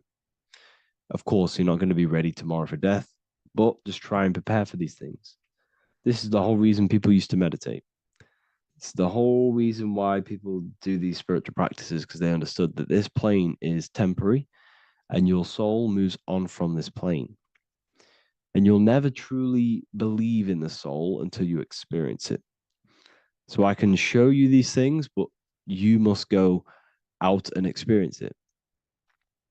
The soul is real, but you won't understand unless you cast off everything else. Okay. So I hope this video helps. It's a very deep video. I'm going to be making more of these stuff, of more self-mastery. And of course, we've made the self-mastery section now. So I'm going to start filling up this place with lectures. And I think it's a great time to start this, because a lot of people have been asking on how to master yourself, prepare to death. So hope this video helps. See you in the next one. Today's topic is the binary code behind the universe. You will learn the fundamentals of the binary code, deeper understanding of reality, which will give you more of a connection to the universe, evidence supporting the existence of this code, and how to use the binary code to shape your reality. Now, this is an important one. We have 0 and 1. This is the binary code of the universe. It underlies everything. It is the source of all creation. The universe is binary in nature, meaning it exists as both something and nothing, on and off, male and female, light and dark. Everything has its polar opposite. At its core, all that exists is 0, representing nothingness, infinite potential, and 1, representing something, order. 0 represents the feminine, vast, formless, and infinite potential. It is the space from which all things emerge, the womb of creation, the receptive and expansive force. 1 represents the masculine, structure, form, and order. It is the active principle, the initiator, the force that defines and shapes reality. Together, they create the fundamental duality that underlines existence, the balance between chaos and order, the void and creation, yin and yang. We see this in the masculine and feminine bodies. This is deeply encoded into the fabric of reality. And once you see this, you will never unsee this. So please leave a like on this video if you love my content and you love the wisdom that I share with the world. So we see this with the masculine genital areas. Remember, this is the genital area. This is all to do with creation. These are the generative principles, the generative organs in the body that allow creation to continually outfold into new life. The genital areas are all to do with the code. The male is the 1, the action. He's the initiator. The feminine is the 0, which is the infinite potential, the womb of creation, 0 and 1. This is why we have 10 numbers, 0 and 1, masculine and feminine. We even see this in the bodies. The feminine body is made out of curves, which is 0, curves, and the masculine body is made out of lines. So please leave a like and comment if you love this. And if you have any lecture ideas, feel free, and I can make a lecture on any suggestions that you have. So look at the word masculine. Masculine, line. Line is just one line, which represents order. 1. Feminine. 9. 1 and 9 equals 10. 0 and 1. The binary code of all creation. Why is feminine? Why the number 9 for feminine? Because the moon has to go around 9 times to create a human in the feminine's womb. And look at this image of nature. All nature is zeros and ones. Now you can tell the stick is a one. It's a line, and here we have curves. It's curves and lines. Curves and lines create reality, creates matter. Everything is 0 and 1. We even see this with the sky. The sky represents zeros. They represent curves, the heavens, the heavenly bodies, the sun. These are circles, the moon, circles, the planets, circles. Down here is matter, representing the square. We have the Freemasonic square and compass, representing lines and circles, masculine and feminine. We see this with Leonardo da Vinci, with the circle representing the spirit, the void, the womb of creation, and matter, which is the body. This is the soul in matter, infinite potential in matter. This represents spirit over matter. This represents the architect of reality, zeros and ones, spirit and matter. This is all the same thing. Understanding this binary nature of the universe, where 0 feminine represents the infinite potential and 1 masculine symbolizes order and structure, can benefit you in several ways. Manifestation and creation is the first way it can benefit you. Now that you understand this, you understand that everything comes out of infinite potential. 0, infinite potential. 1, action equals manifestation equals creation. So you must pull things out of infinite potential. If you have ideas but don't take action, too much 0, nothing materializes. You'll never materialize if you sit there imagining all day, visualizing all day. You have to take action. They both come hand in hand.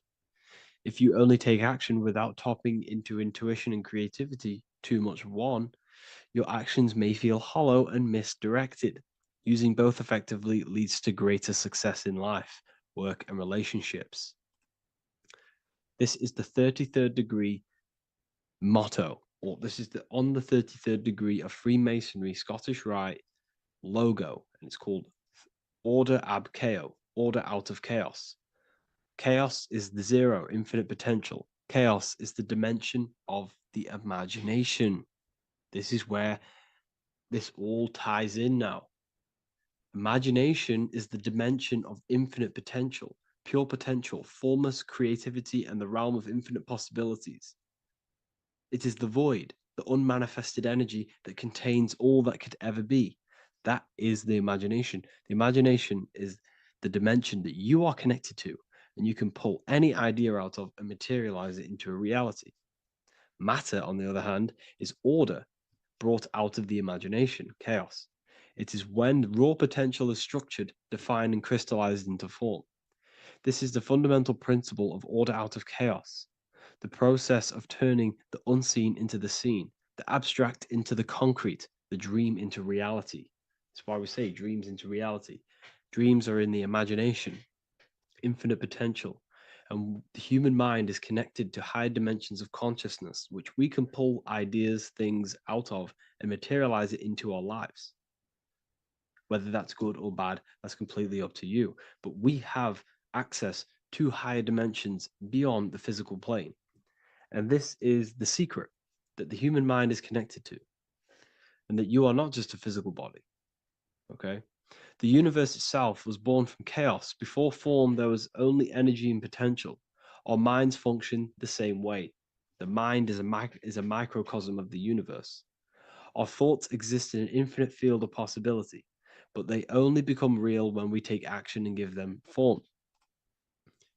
If your inner world is filled with chaotic thoughts and impulsive emotions and negativity, then creating order within is essential for balance, clarity, and growth. What do I mean?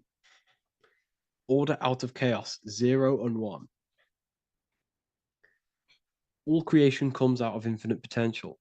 The mind, the imagination, is the infinite potential. The material world is the order. It's the effect. Therefore, if your material world has chaos, if your room is messy, if your body is out of shape, if you do not look after yourself, everything in the physical world is just a reflection of what's going on inside of you, what's going on inside of you. So if you have a messy room in a messy house, this reflects as a messy mind, a chaotic mind, and we must create order in our mind. So this applies to all realms of your life. This applies with your mind, it applies with your emotions, it applies with your manifestation, it applies with the physical world, with the masculine and feminine. 0 and 1 is heaven and earth. It's everything. It's duality. It's on and off. It's everything. So it applies to all realms of your life. Okay. So in order for this to benefit our lives, we must, one, have awareness and observe the chaos. Step back and observe your thoughts and emotions without reacting to them. Recognize that you are not your thoughts. You are the observer of them. You are the soul. You are in between them. You are the midpoint between the left and the right, the 0 and the 1. You are the soul. Journaling or meditation can help you identify patterns and negativity and impulsivity. So it's important that we recognize these patterns, we recognize the chaos within us, and we transmute it. 2, implement structure, mental discipline, mindful practices, meditation, breath work, and slowing down your reactions. Cognitive reframing, replace destructive thoughts with constructive ones. This is so important. For every negative thought that you place attention to, place your attention onto 5 more positive. Never think about something that you don't want to manifest, because whatever you're placing attention on inside that mental field of consciousness, you're giving attention to which then can manifest into your action, and that will materialize into your world. Routine and ritual. Create daily habits that anchor you. Morning routines, exercise, or creative outlets bring stability. We must master the inner world of thought and emotion. We must bring chaos into order. In order to create anything in your life, you're turning chaos into order. Order out of chaos. You're turning 0 into 1. This is the binary code. All things underlie it. 0 and 1. So it's so important that we master our minds, we master our emotions, we master our inner world so we can produce effect in the outer world. We cannot create consciously and effectively if we have chaotic thoughts and impulsive emotions. So I hope this has made more clarity to you so you can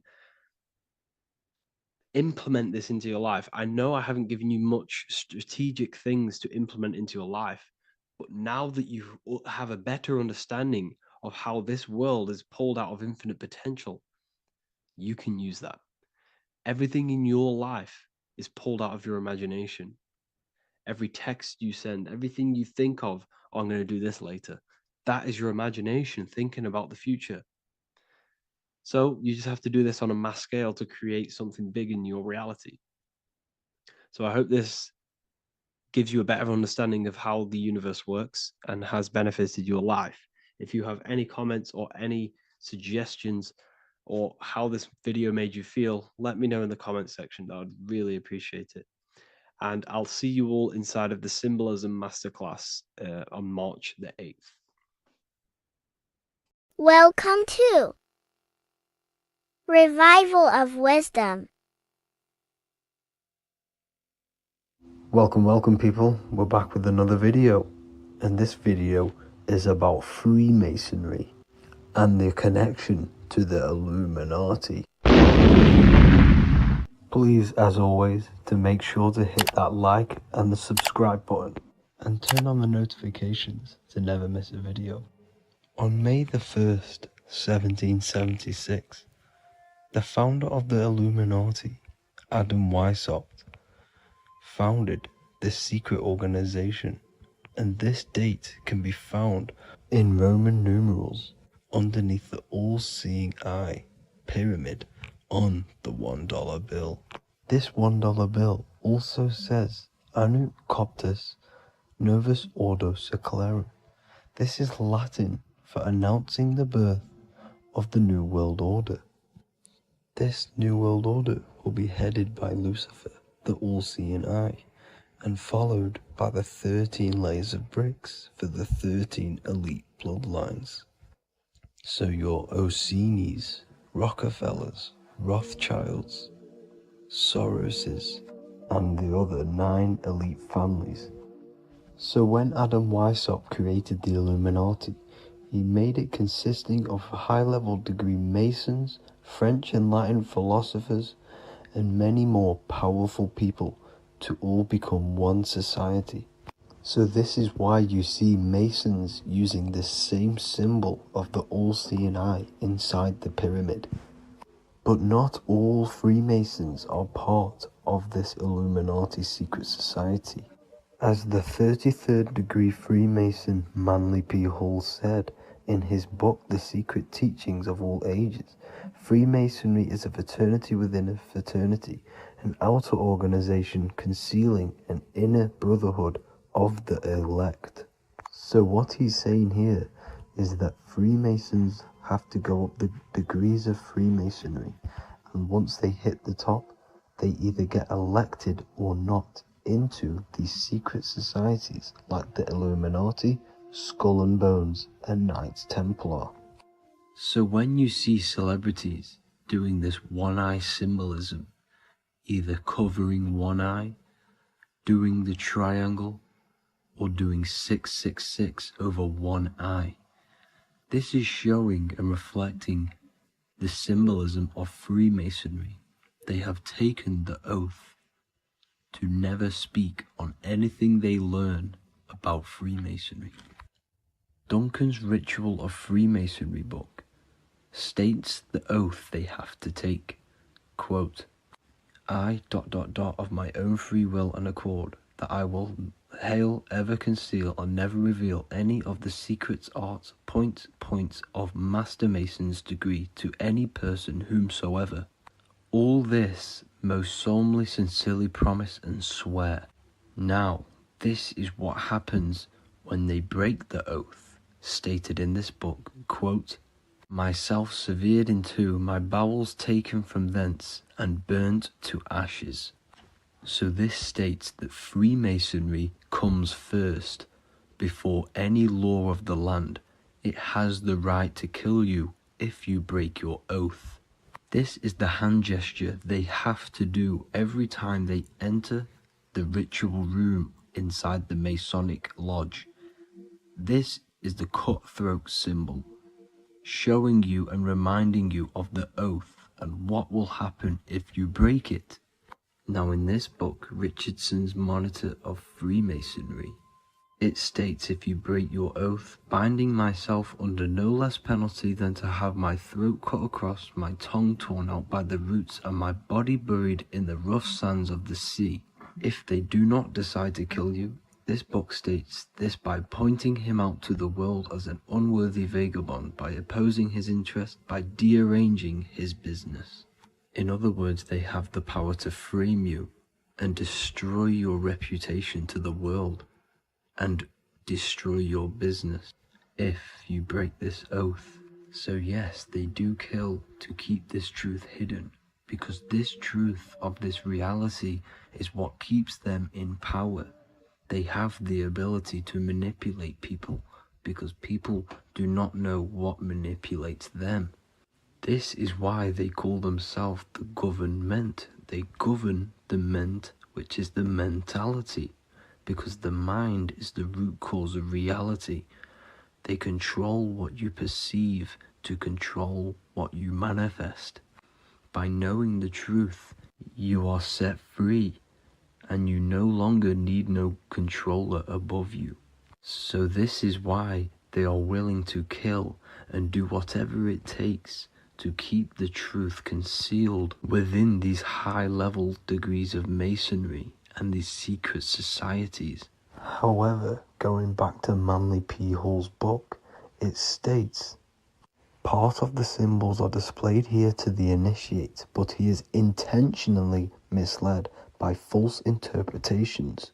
So this is saying even Freemasons are intentionally misled and told lies to conceal the truth, to make sure the truth is hidden in the high degrees of Masonry. So that's it for this video, guys. Thank you all for tapping in. Please leave a like and a subscribe. God bless.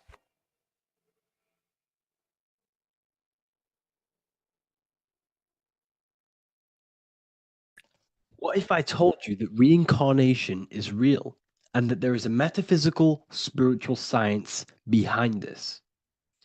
Most people leave this world just as lost when they entered it.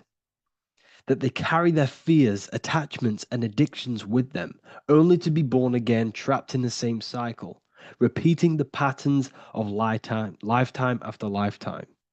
This lecture is not just about preparing for death. It's about mastering yourself before death, so you don't take them burdens with you. Because the truth is, whatever addictions, fears, and unresolved emotions you cling to in this life, you carry with you into the next. Unless you break free now. You must master yourself before death. Death is not the end. It is the great passage. But how we transition depends on our mastery of the self. This was symbolized by the Ouroboros, the snake biting its tail. Every ending is a new beginning. It's an infinite cycle of consciousness. Now, your human body is basically an antenna tapped in to a stream of consciousness.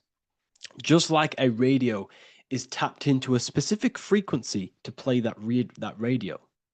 Your body is basically an antenna, a crystal picking up the consciousness of God. You are on an ever-ending journey, a journey of learning and expansion of the mind into new fields of thought.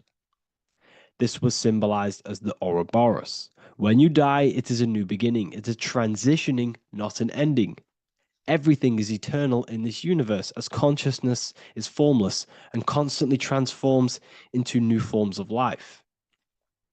Let's break down the word death. Death contains the word ether. Now, the ether can be found in the word heart or earth. Ether. Everything in this plane comes from the etheric plane. The etheric plane is the barrier between the physical plane and the spiritual plane, the astral plane. The astral plane is the screen that you have in your mind that allows you to imagine a red apple, for example. This is the imaginative plane where thought forms start to take form. Everything begins as a thought, then the thought form becomes an imagination, then energy, then physical. Everything in the physical plane is a shadow of thought, all objects manifested as thought. You came from the astral, you came from the stars. This is why we say reach for the stars, or this is why you say you are a star. Cis star, miss star, fraud star, stir is star. And when you become famous, you become a superstar and you gain a star on the Hollywood floor. You are a star. The ether. The ether is the infinite energy source which all things come out of and return back to. This is the cycle of life and death, summer and winter, day and night, sleep and awake. The ether is the infinite energy source which all things come from and will return back to. Okay, sorry about that little error. The ether is the boundless source of energy from which all things emerge, to which all things return to. We can see this in the cycle of the sun. The sun does this wave of creation. It rises and it falls. We have the day and the night. The daytime represents our conscious mind when we are alert. The nighttime represents our subconscious mind when we are inside the spiritual realms. The nighttime is spirit, the daytime is matter, spirit and matter, awake and asleep, conscious and subconscious. We see this in the yearly cycle. Summer is life, winter is death. Spring is the morning, summer is midday, autumn is evening, winter is the night. Everything is a macro and a micro cycle of being born out of the ether and returning back from life and death. Life and death is manifested within the cycles of the sun and everything outside of you, as within, so without. This is why we say sleep is the cousin of death. The macrocosm is death, the microcosm is sleep. Every time you go to sleep, you are essentially it's a miniature death. You're entering into spirit and then returning back into matter in the morning when the sun rises. Everything is a reflection of the macrocosm cycles. Preparation for death.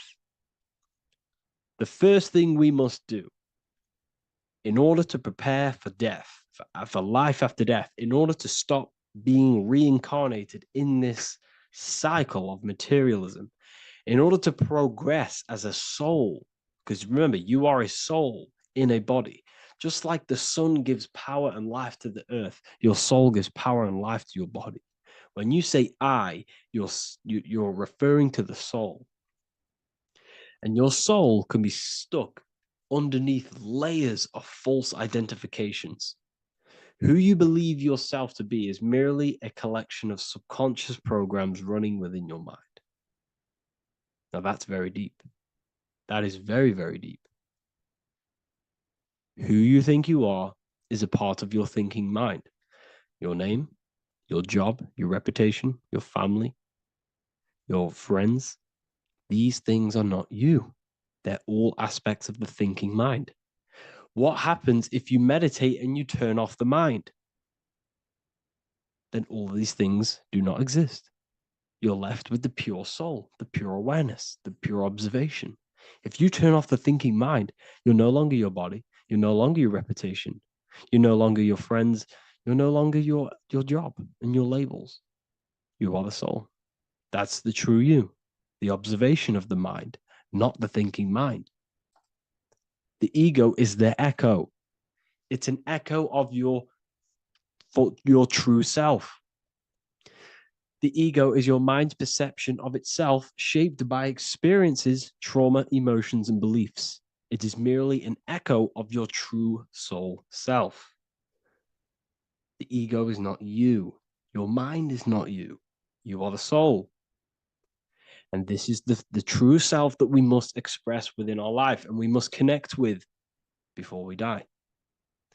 Because when we die under the echo, under these false layers of the emotions, the traumas, the experiences, the addictions, the emotional attachments, when we die underneath all of this, when we don't know our true self, the soul is still hidden. The true you is hidden underneath these layers of false identification. We must remove these layers of false identifications. We must remove them. We must destroy the echo. Remember, the ego, you never had an ego when you were a child. When you were a child, you were pure. You didn't, you didn't show off things. When you were a child, you were pure. You expressed yourself freely with you didn't hide anything.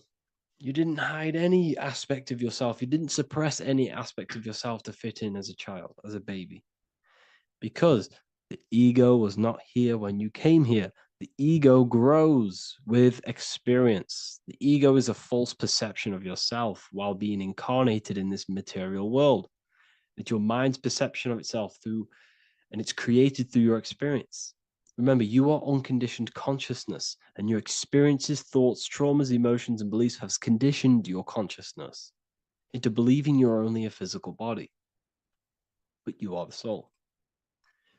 We have to remove these layers. How do we remove these layers? Like I said, the best thing, meditation. Meditation. There is a great meditation that you can do every single morning and every single night time. You can sit there and repeat over and over before you meditate. You can repeat that you are not this, you are not that, you are not this. You can label them one by one. Start with I am not my body, I am not my job, I am not my name, and then detach from absolutely everything until you are left with nothingness. And when you start to meditate, detach from everything. Nothing matters. I am here right now. And what will be left? The only thing that will be left is the language that your mind is using. Now, this is very deep. Not many people will tell you this, but I've lingered in meditation many times. And I can tell you from experience that the only thing left once you detach from everything is the language that your mind is attached to. So whether that's English, Italian, French. Once you detach the language of the mind that that little voice in your head's using, you're left with the soul.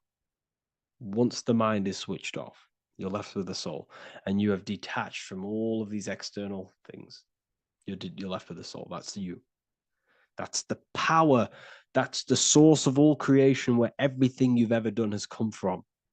Every thought, every idea has come from your soul. Number two, that's meant to say number two. Sorry about that. Mental addictions and emotional addictions. Okay. These two are very important. Mental addictions, this could be thought patterns, this could be the labels that we've just been talking about. Then you have emotional attachments, which is maybe you're too attached to an external thing. Maybe you're too attached to your phone. Maybe you're too attached to family. Maybe you're too attached to loved ones. Yes, I'm not saying don't love them, but what I'm saying is do not rely on anything in this world to make you happy, to fulfill your emotional needs. Everything is found within you.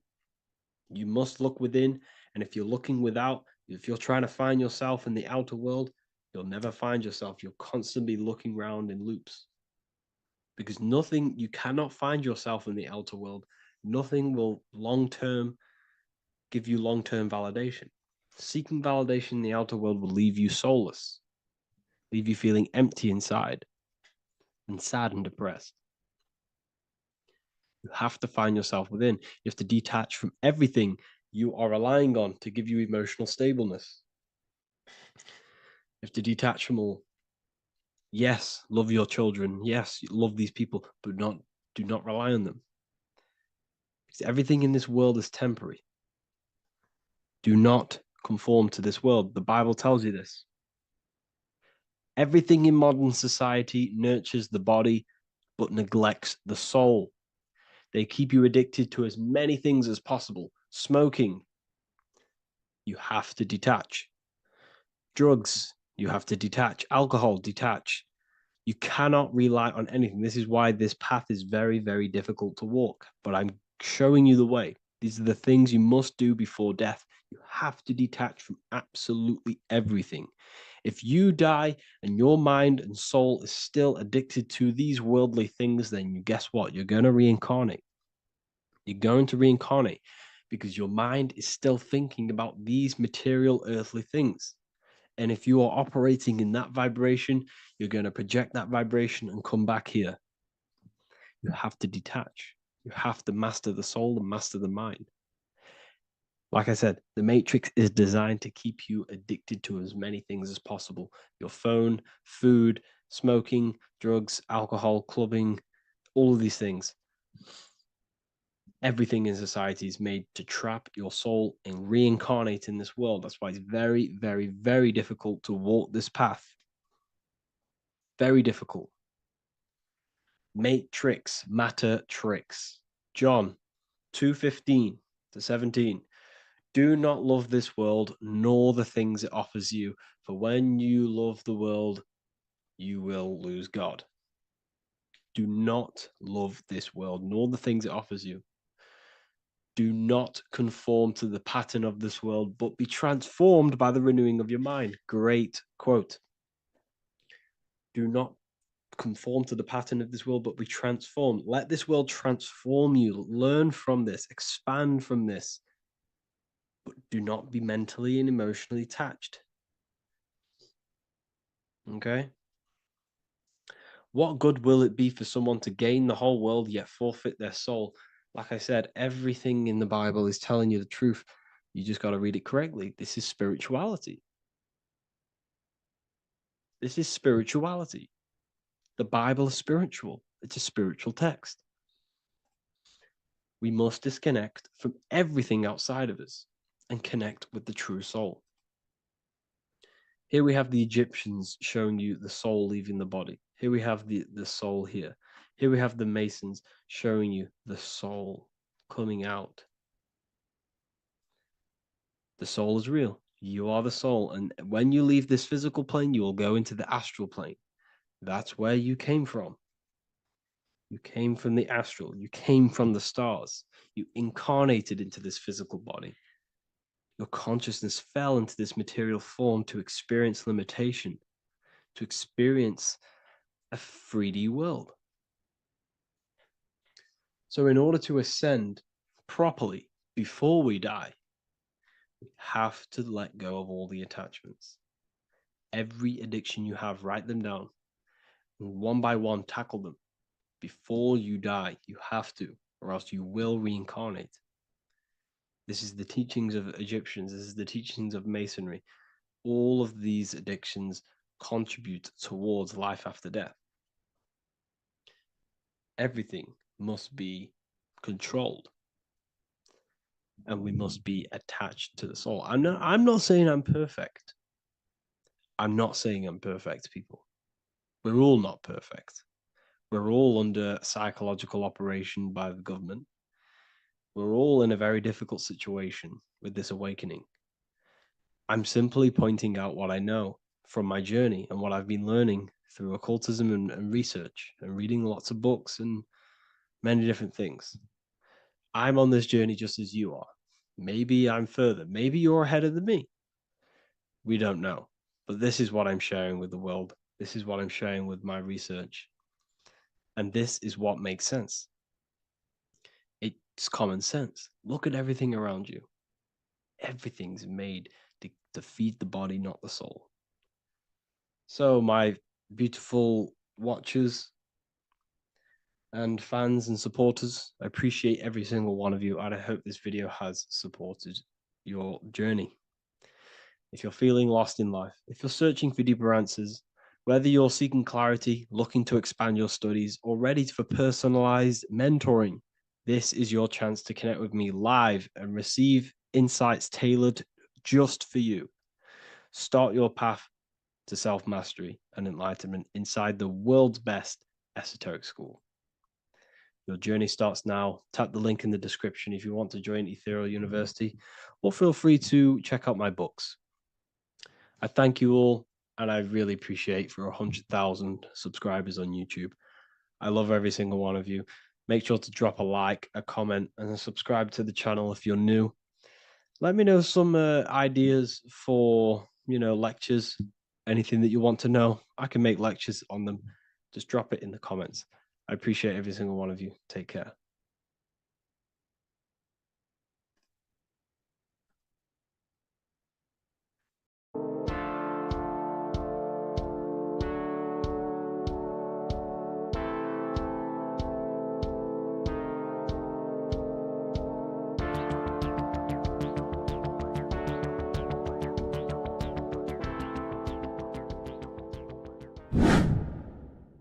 Welcome back, people, to another occult lecture by Revival of Wisdom.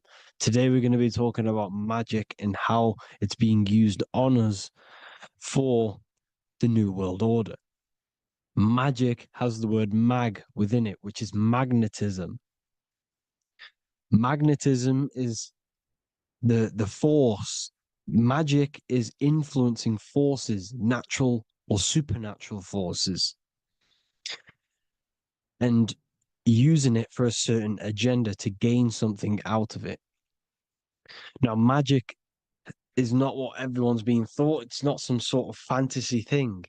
It's actually very common, and we all do it, whether you believe it or not.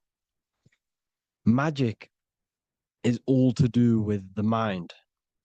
As I said, always say in my lectures, your mind is what creates matter. Your mind is what creates your external world. So it's all about manipulating and planting seeds within the mind, because your mind is a garden, and thoughts and words are seeds which are being planted in that garden. Your life, your physical life, the people you have in your life, your friends, your car you own, the job you have, is all a reflection of the thoughts that you've been thinking in the past. You are where you are in life because of the thoughts that you've been thinking. Therefore, your life is a direct reflection and manifestation of your mind, the Garden of Eden. Okay? The mind is what they are targeting. What you see, say, and hear has a direct effect on your mind. Me talking to you is influencing you. The words I'm saying is planting seeds within your mind.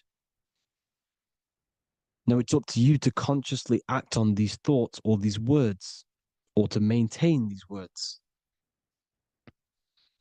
As above, so below. As within, so without.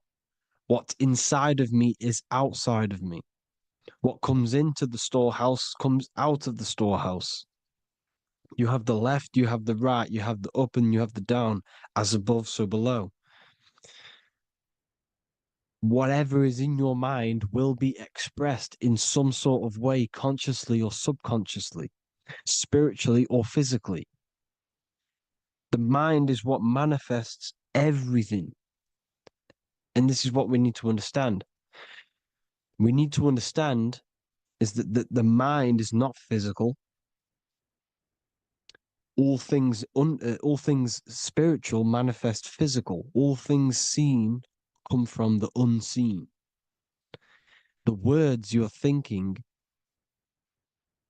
that everything you have is coming from the unseen. The actions that you do come from the unseen mind. Another expression for as above, so below is you are the universe itself. You are a universe, a mini universe. But just because you are mini does not mean you are the whole thing. If I take a little piece of infinite, let's say there's an infinite light source. Let's say I take a little chunk of that infinite light source. That little chunk I took is still infinite because it's been taken from infinite. You are the universe. Your awareness, your mind is the universe. It's information. You are the universe experiencing itself. This is why we say we are all God. As above, so below. What is in me is outside of me. The sun, the physical manifestation of the sun, is your soul. The 12 constellations are manifested in the physical body. The 5 elements are manifested in the physical body. They're manifested in the 5 fingers you have. As above, so below.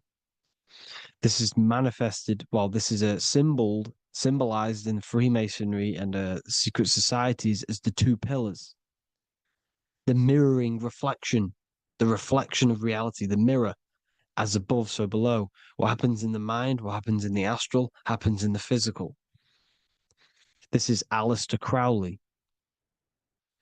This is all symbolism. This is the 2 pillars with the all-seeing eye and the triangle at the top. Aleister Crowley was a master magician, very powerful dark magician, black magician. There's 2 types of magic. You have white and black, just like the checkered board, the Masonic checkerboard. You have white and black. You have good and evil. White magic is influencing natural forces to gain something that will help the collective consciousness, help the collective, help the earth, help other people. Black magic is something you manipulate something so you can get something personal out of it. Doesn't matter if it's good or bad.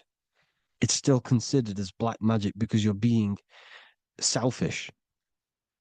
Everything you do should be contributing towards the collective consciousness and helping others. And this is why the ancients lived in a system where everything was in unity. We understood that I am you and you are me. What I do to you happens to me because I am you and you are me. We are the same mind substance on the inside. We're all the same mind substance being expressed in different bodies. So what I do to your mind will have a ripple effect on my mind because all of our minds are connected within the mental plane. So this is why they know all this knowledge. They know all this knowledge. So yeah, this is the mirroring effect of reality, the two pillars, or symbolizes the number 11. The number 11. We'll go deeper into that. The technology we're using is magic. It's a form of magic. Television is tell a vision. They're telling a vision into your subconscious mind, into your memory. And when you turn on the television, you get a program because they're telling a vision to create a program within your subconscious mind. You see, the conscious mind is only 10% of your mind, which is to do with your, what you're aware of, your five senses. What are you consciously aware of? Well, I'm aware I'm here, I'm talking. I'm aware of what I'm wearing, the five senses, what I can hear, taste, smell, hear. What I'm wearing, I'm aware of what I think of. But the subconscious mind is the 90% of your mind. It's the hidden part of the mind, which is telling your heart to beat, telling your body to breathe. It's storing all of your emotions. It's storing everything you see, storing all the belief systems that you have. It has everything. It stores all of the habits you have, the values. It stores everyone's name that you know. All the words that I'm speaking right now is all coming out of the subconscious. Everything is subconscious. And it literally manipulates 90% of your daily basis behavior. Most people don't know this. What you did yesterday is what you will do today because of these beliefs and mental programs within the subconscious, stored within the subconscious. So the subconscious is what they're aiming at. They're trying to create programs within the subconscious because the subconscious manifests 90% of your thought patterns, 90% of your actions and words. They know all this stuff. So the subconscious mind is the most powerful part of the mind. Another way the subconscious manifests and influences your life is, let's say you were in a car crash years and years ago, 10 years ago. Let's say you're in this car crash, right? And you really hurt yourself. The emotion you felt in that time when you were injured in that car crash had a great impression on your subconscious mind. You see, the stronger you feel something emotionally, the stronger impact it has on the subconscious. You can remember and recall that moment and very vividly because of the impact it had on the subconscious. For example, you become that terrified of cars that it manifests into your life today, that you are wary to go in certain cars. You don't want to go in cars at all, maybe, because of that moment that stored within the subconscious. And it will manifest into anxiety. It will manifest into not going into cars. It will manifest into depression, maybe. These things, these emotional, very emotional, traumatic events have a great impression on our subconscious and they control your life. This is why you need to meditate and let go deep within yourself and let go of these internal, deep emotions that you may have repressed and keep pressing down and ignoring, but you need to address it and let go of these subconscious impressions you have, which are controlling your life, like anxiety, depression. All of these things are stemming from things that are stored within your subconscious years and years ago, more than likely. Broadcasting. They're casting spells to a broad audience, to news, north, east, west, and south. They're casting spells. No, if you watch the news, everything's red. Breaking news in red writing or the red background, everything's red. Why? Because red's the root chakra, which is all to do with survival. They want to stimulate this root chakra because they want you down there in survival mode. They want you in survival mode because you're easier to control. They control out of fear. And not only they're casting these spells as if, because most of the things they cast in the news hasn't already happened. They're constantly bombarding you with there might be a war breaking out, war this, war that, kill here, kill there, murders. It's impressing, it's casting spells on your subconscious mind. So when the event does turn up in real reality, in physical reality, you're less emotional, you're less surprised. You're not as surprised because you've already heard it before. Your subconscious has already heard it all before. If you never heard of a war and then a war broke out, you'd be going crazy. So they subtly program your subconscious mind through the words, because the words they say is impressing your mind. It has an effect on your mind, which will have an effect on your behavior, your words, your conversations you have with people. They're casting spells to north, east, west, and south on the tell a vision. They're telling a vision by broadcasting, by saying spells. This is why we call it spelling. Even the word, listen, the words we say cast spells. Bless. Oh, bless you. That's be less. The subconscious mind only picks up literal things. You see, when I say bless you, your conscious mind picks that up as, oh, thank you, you're blessing me. But your subconscious picks up as be less. You see? Because the subconscious it has no filter. It's just, it is what it is. Everything is factual in the subconscious. Therefore, if I call you an idiot, your subconscious, my subconscious will think I'm talking to myself and calling myself an idiot, and it will take that as true. That is truth. Everything is truth within the subconscious. And the subconscious manifests your behavior. The devices this is the biggest one. Black scrying mirrors, device, the devil's vice, the device. Okay? Black scrying mirrors, black screen is scrying. Black scrying mirrors were used to communicate with spirits within the astral plane in the medieval times. They're still being used now by black obsidian mirrors. And look at your phone, it's a black mirror.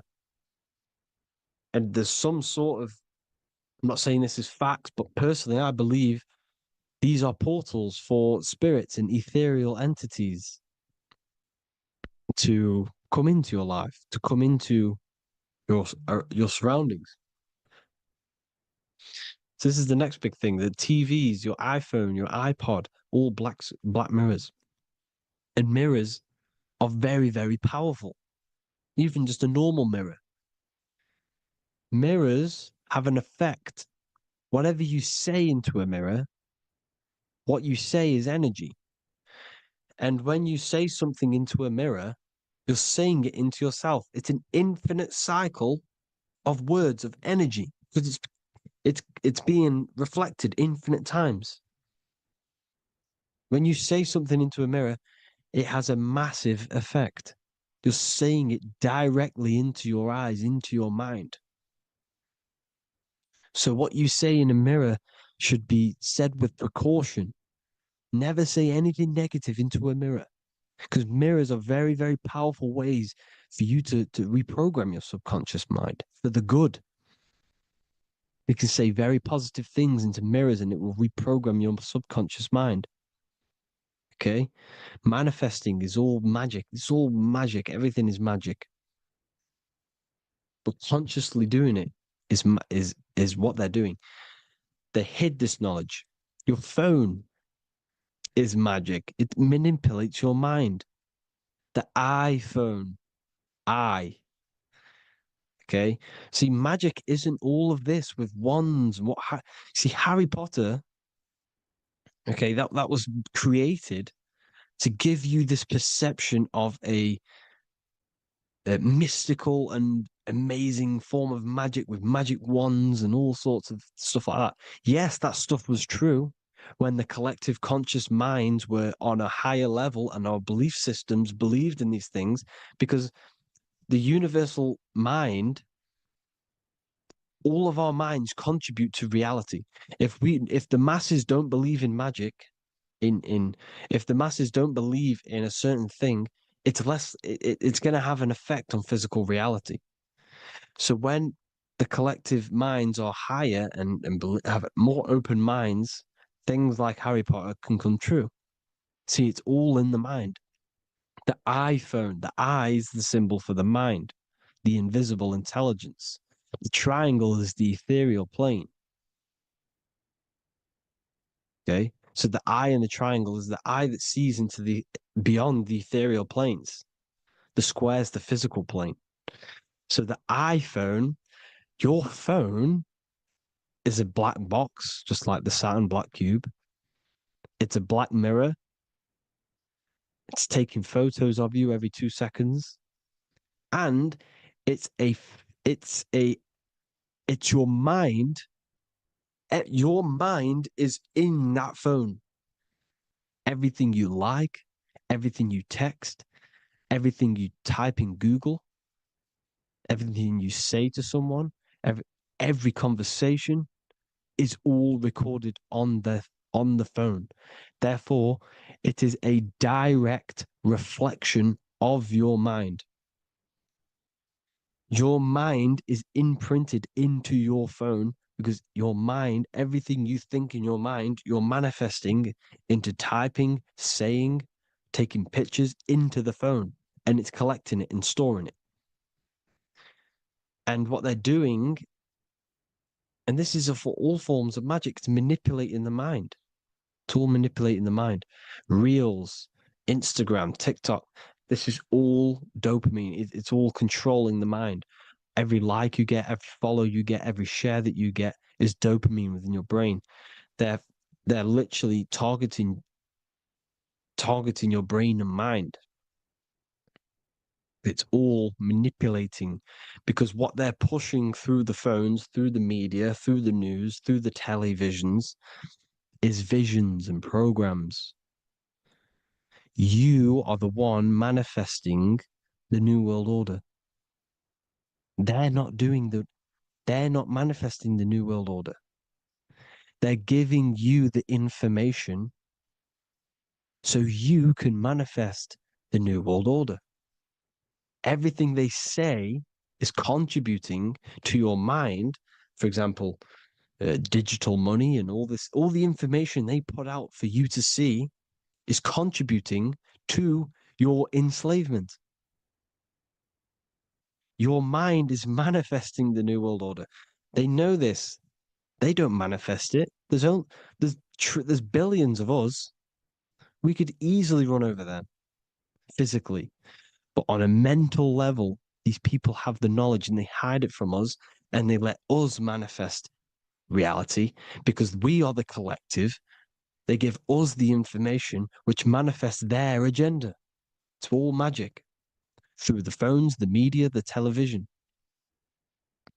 So your phone is a manifestation of your mind. It's a record of your mind.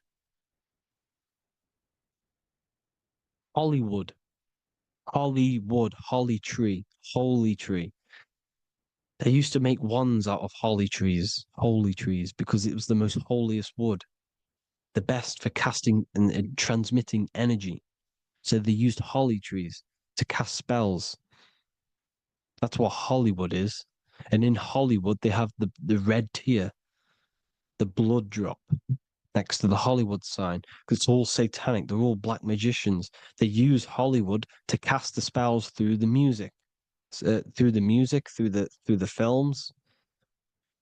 You see, music is a form of magic. All of this is magic. Everything they do is a form of magic because they want an agenda behind it. But it's not black magic. They're letting us create our prison. This is what you have to see. Yes, they're evil, but they're not doing anything evil, or else they would face the karma. They let us manifest this agenda through giving in the information, by telling you what's going to happen in the movies. Everything that happens in a movie, it's all there on purpose to program your subconscious, to plant a seed within your garden, your subconscious, your mind. Because when the mind is already seen something, when it comes up and turns up in physical reality, you will be less shocked and you won't rebel. So they lure you slowly. They make you aware of these things over time. They make you gradually think it's okay. Like the technology, we never used to use these phones. How did we become so addicted and reliant on them? Well, because first they gave you a little flick phone. Well, no, sorry, they gave you a phone in your house. And then once you got used to that, they say, oh, here's the newest version of a little flick phone. You started texting your friends.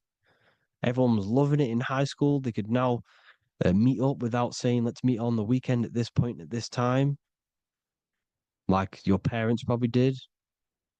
Or maybe some of you watching this, you probably had to tell your friend to meet on the weekend at a certain time because you had no way of communicating. So everyone got these phones and got addicted to them. Then they slowly got addicted to the new iPod with the touch screen. Now they invented touch screen. Then everyone got addicted to touch screens. Then because all of this is producing dopamine in the brain, which creates you to become mentally addicted to things and physically addicted, chemically addicted. Because dopamine's a chemical.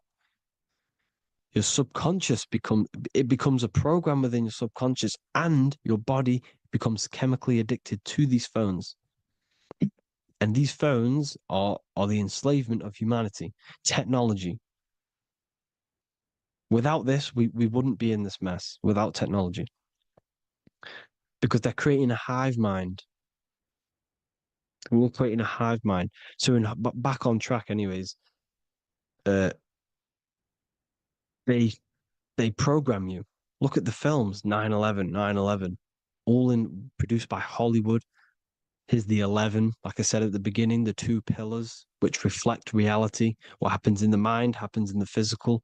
What happens in the astral happens in the physical. Okay, what happens in the physical happens in the mind. It's the two pillars, the mirrors. 9/11.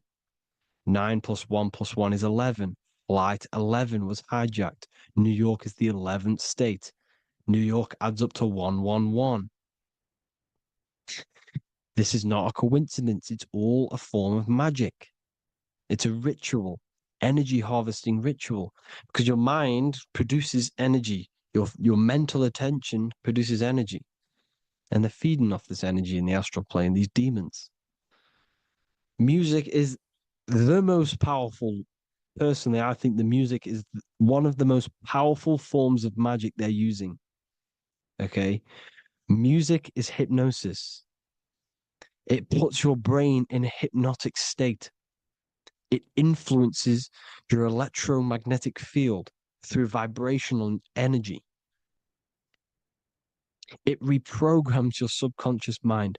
Why do you think you remember the lyrics? You see, your subconscious stores all of the memories. Remember, the subconscious manifests 90% of your behavior. So therefore, the music you're listening to is manifesting your behavior. You wondered why some people wonder why they have drug addictions and they can't get out of violence and they can't get out of all this negative mind space. It's because the music they're listening to is creating a negative mind space. The words you listen to have plant seeds within your mind. So the reason you remember the lyrics is because that song created a program within your subconscious. Yes, that is what happens. You can use magic to reprogram your mind, but you can use music to reprogram your mind because it's all forms of magic. It's using natural mental energy forces to manipulate the physical reality. You manipulate your mind, you manipulate reality, physical reality. Okay. So the music, another very, very big one. When you turn on the radio, it's just all talks about alcohol, drugs, and sex because they want you down in the lower three chakras. They want your mind attached to matter when it's mind over matter. Your mind's not physical. You see, the word spirituality is the new trend. It's not about your spirit. It's not about your spirit. It's about your mind. It's not about, you know, uh, spirituality and looking after your spirit. And they've got you focused on your spirit. Why? Because they hide your mind from you. You see, a lot of people think their mind is their brain, but the mind is everything. There is no physical reality without mind. You can have a brain. Imagine if you had no mind but a brain. It wouldn't work. The mind is everything. The mind controls your avatar. It begins in the mind before it happens in the brain. Then the brain manifests through the body. The brain's just an electrical computer. So that they've got people scared. Or do I have a soul or not? And all this stuff. Listen, if you have a mind, you have a soul, because you are not the mind. This is why everything is sort of an illusion, because beyond the mind is your soul. But what is the soul without a mind? You can't have a soul without the mind. But if the mind didn't exist, the soul doesn't exist. You are the person listening to your mind.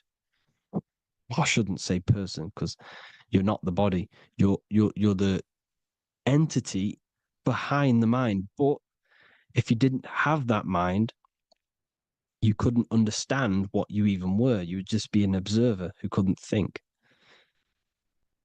So yes, we all have a soul. If you have a mind, you have a soul. Everything is mind. Everything has mind. Mind creates everything. God is mind. And then manipulating your mind through TV, your phone, uh, every little thing. The school, it's all about the mind, people. Control your mind, you control your reality. Just the last thing, here you go. Aleister Crowley, the dark magician, Kanye West doing the exact same thing because they're implementing magic in the music. Here's the Beatles with Aleister Crowley in the background. Bet you never noticed that. Aleister Crowley was influencing music and placing magic within the music to influence the subconscious. This is what Baal worship was. This is why they kill children. They sacrifice these children. Why? Well, because in order to ascend, in order to raise your consciousness internally, godly, by being good, God, or being in order to be good and raise your consciousness, And to get something in the physical world, you have to sacrifice yourself. And what do I mean by that? In order to raise your consciousness and ascend, you have to sacrifice the lower nature of yourself. You got to abstain from having sex to retain your sexual energy, to transmute it, or staying away from some poisonous foods like meat. So staying away from blood. We shouldn't be consuming other animals' blood. We should be keeping our blood pure. We are humans. We shouldn't consume chicken blood, chicken germs. We are the most divine creatures on this creation. We are the most intellectual creatures in this creation. Therefore, we should keep our temples pure. We are not animals. If you want to associate yourself with an animal, go out in the wild, go and find a wild boar and go and try rip its guts out with your bare teeth, because you can't do it. You're not a cat. You're not a carnivore. Okay? So in order to ascend, you have to kill and sacrifice your lower part of yourself to ascend up to your spirit self, your mind self, the highest version. And the elites don't want to do this. So they sacrifice other things like babies to kill them, to exchange their life over to the astral plane, so these demigods in the astral plane can give them something in return in physical. They don't want to sacrifice their lower self, so they sacrifice other things for exchange, for physical pleasure. But the godly person sacrifices their lower self for their higher self to do good and ascend. So this is what all the Baal worship is, people, and this is why they're doing it. Hope you all had an amazing lecture. If you haven't already, go and get the Book of Wisdom for more information. I don't go into dark stuff in this book, because all I do is enlighten people in this book. You can get it in Spanish, English, German, Italian, and French. Worldwide shipping. You can get the PDF or paperback. Or there is also a new one called the Human Health Guide 2.0. It gives you a list of all the foods, grains, oils, and nuts, everything that's alkaline and positive for the body and not man-made and hybrid. It tells you all the products to stay away from, how to fast, how to improve vision, how to improve everything, literally. So the Human Health Guide has been released. If you want that, I'll put all the links in the bottom in the description. Hope you all enjoyed the lecture, people. God bless you all.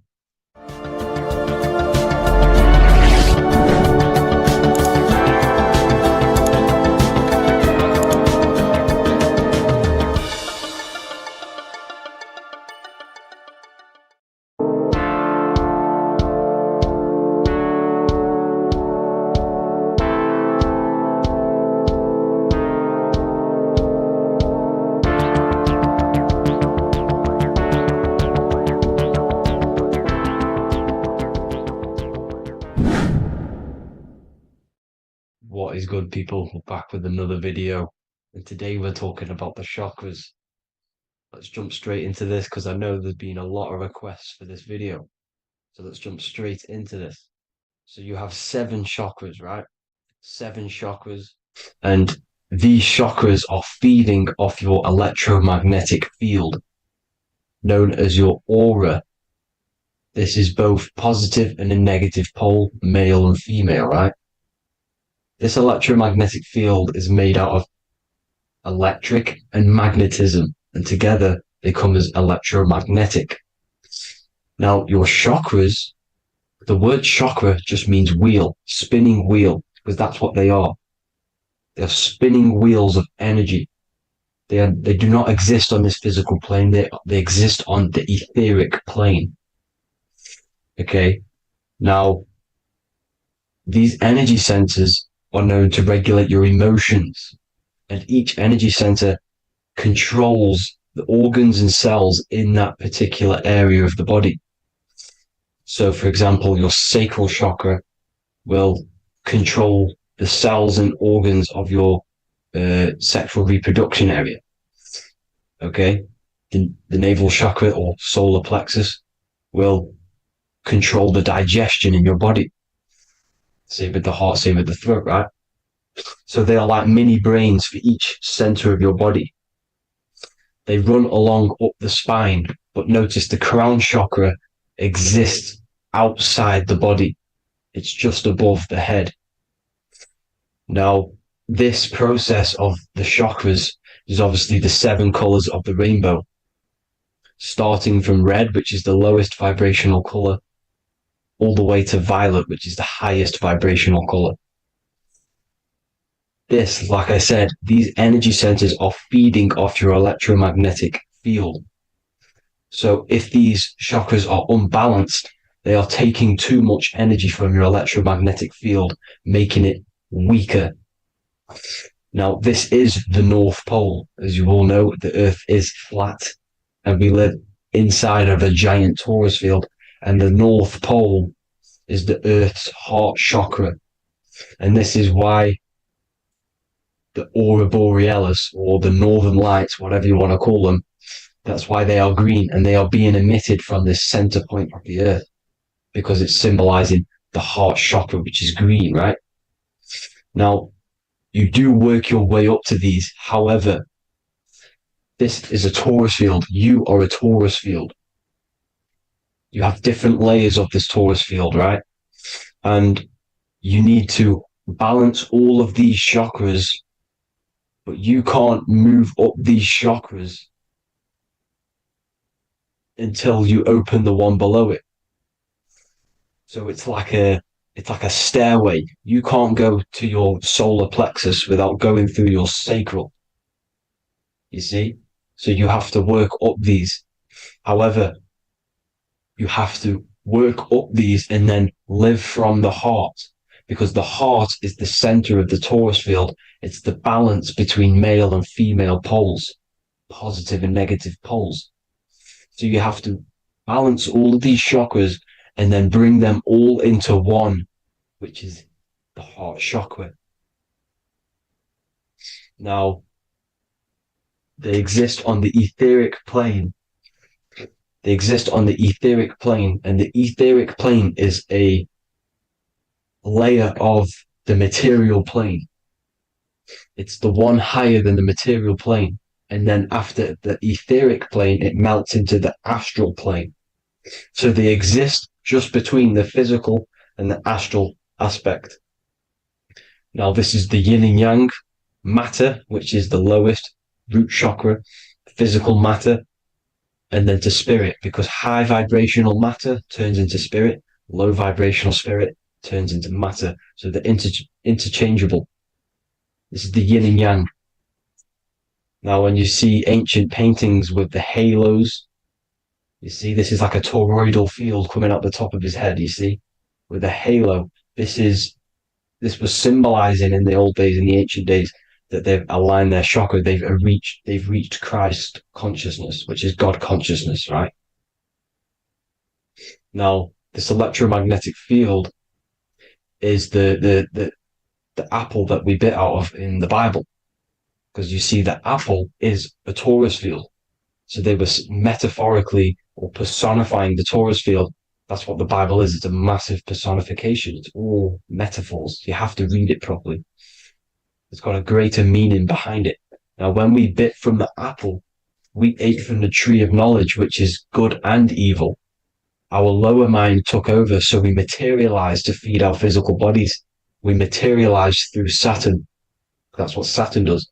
Now, if you don't understand that, go and watch the video previous to this one called Occult Secrets of Saturn. And that will show you how Saturn is the materializer.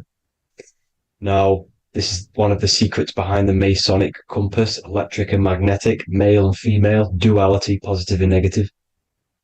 Now, like I said, they teach you about the torus field, about a magnet in school, but they don't teach you about your electromagnetic field.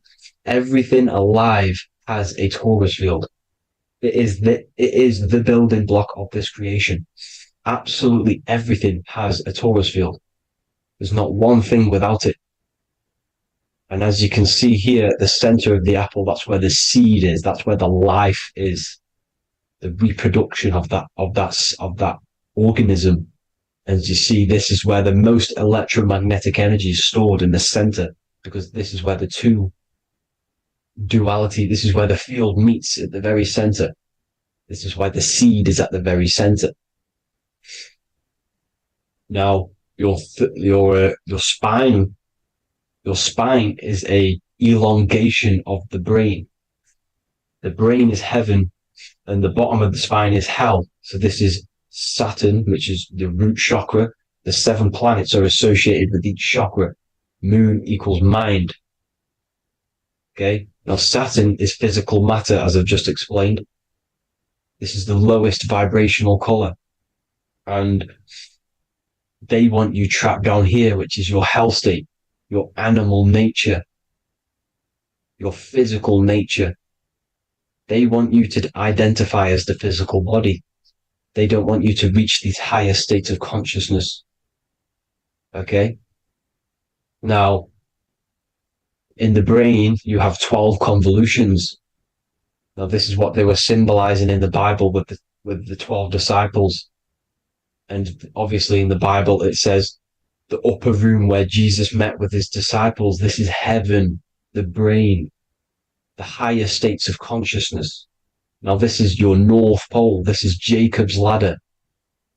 Okay. This is why you have 33 levels of Freemasonry, because it's symbolizing the 33 vertebrae, which are these little things here on the back of your spine. Because once the Kundalini energy from the bottom of your spine rises to the top, this is when you get enlightenment and opens your third eye. Spiritual enlightenment. As you can see here, this is Jacob's ladder. This is the Kundalini symbol, right? And they're even showing you this in the medical symbol. They're putting it in your face. But the serpents are wrapped around the spine. Now, the serpents symbolize how the energy moves around the spine, because it's a torus field, you see? At the center of the torus field, it wraps around the center pole. It wraps around it, and this is how the energy moves up. So they're symbolizing it with the serpents. Okay? Now, every religion has a sacred river. For the Egyptians, it's the River Nile. For Christianity, it's the Jordan River, right? This river is the canal, the energy canal at the center of your spine, all the way leading to heaven, to the Holy Land. This is the chamber which the energy rises up, right? Now, they used to say the gods descended from heaven to man. This is just heaven. This is the mind state. And they said the gods were connected by a rainbow bridge. That's the chakra system, the rainbow bridge. Okay. Now, the ancients called this place Midgard, Earth, where both evil and good live, right? Midgard. But you can go to heaven, which is a pure mind state, because once you're in heaven, nothing negative can ever bother you.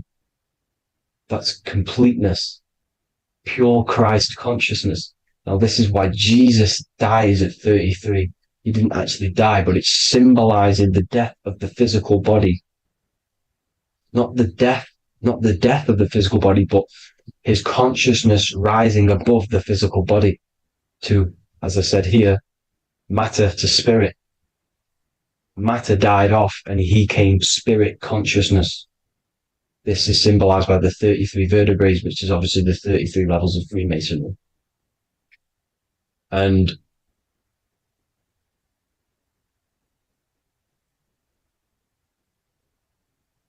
now the pineal gland, which is at the very top of this Jacob's ladder, or the River Jordan, the canal, your 33 vertebrae on your spine. This is where the pineal gland sits, right? At the very top, at the center of your brain.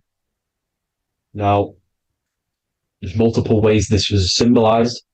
The Eye of Ra, which is used by the Egyptians. Now, this pineal gland is the seat of consciousness. This is where your consciousness is stored, right? And the ancient Sumerians used the pine cone, hence why it's got the word pineal gland, the seat of the soul consciousness. It produces DMT, dimethyltryptamine, which is known as the spirit molecule. And the pineal gland is wrapped in microcrystals. And we all know crystals transfer frequency and energy. Now, radios use crystals. A radio is a frequency transmitter, turning a frequency into a frequency that we can hear with our ears, right? Because all the radios are actually playing right now in your ears. However, our ears can't pick it up, so the radio transmits it into a frequency that we can hear using crystals. So this is the power of crystals, and this is what our third eye is wrapped in, crystals. Now, this third eye is not actually your third eye, it's your first eye. When you're being materialized in your mother's womb, this is the first gland that is produced, and everything's built around it, because it is the consciousness. It is your consciousness. Your consciousness never dies, ever. It's an eternal essence. It lives forever. You never actually die. Only the mortal body dies. Now that's what we call life. Life is abided by time, and time is change. And change is what we call life, because everything's constantly moving and transforming into different things, right? Now let's not get off track. The pine cone is obviously, this is in the Vatican here. The pine cone is symbolized as the pineal gland, pine. And this is the opened pine cone. The opened pine cone means, or symbolizes, the awakened man, the awakened third eye. But the ones here, which the Sumerian gods are holding, these are shut pine cones, symbolizing the unawakened man. But let's not get confused, people. These gods were not gods. They are human beings just like you. They reached Christ consciousness. They are nothing more special than you. They just had the ability to reach Christ consciousness. And obviously their knowledge was far more intelligent than ours, far more advanced than ours. They knew the truth about this reality to the depths.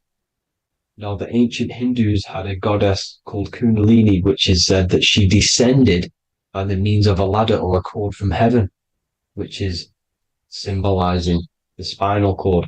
Now, this is what Hickory Hickory Dock, the mouse went up the clock and came back down. This is all these stories, like Santa as well. Santa comes up and then down the chimney.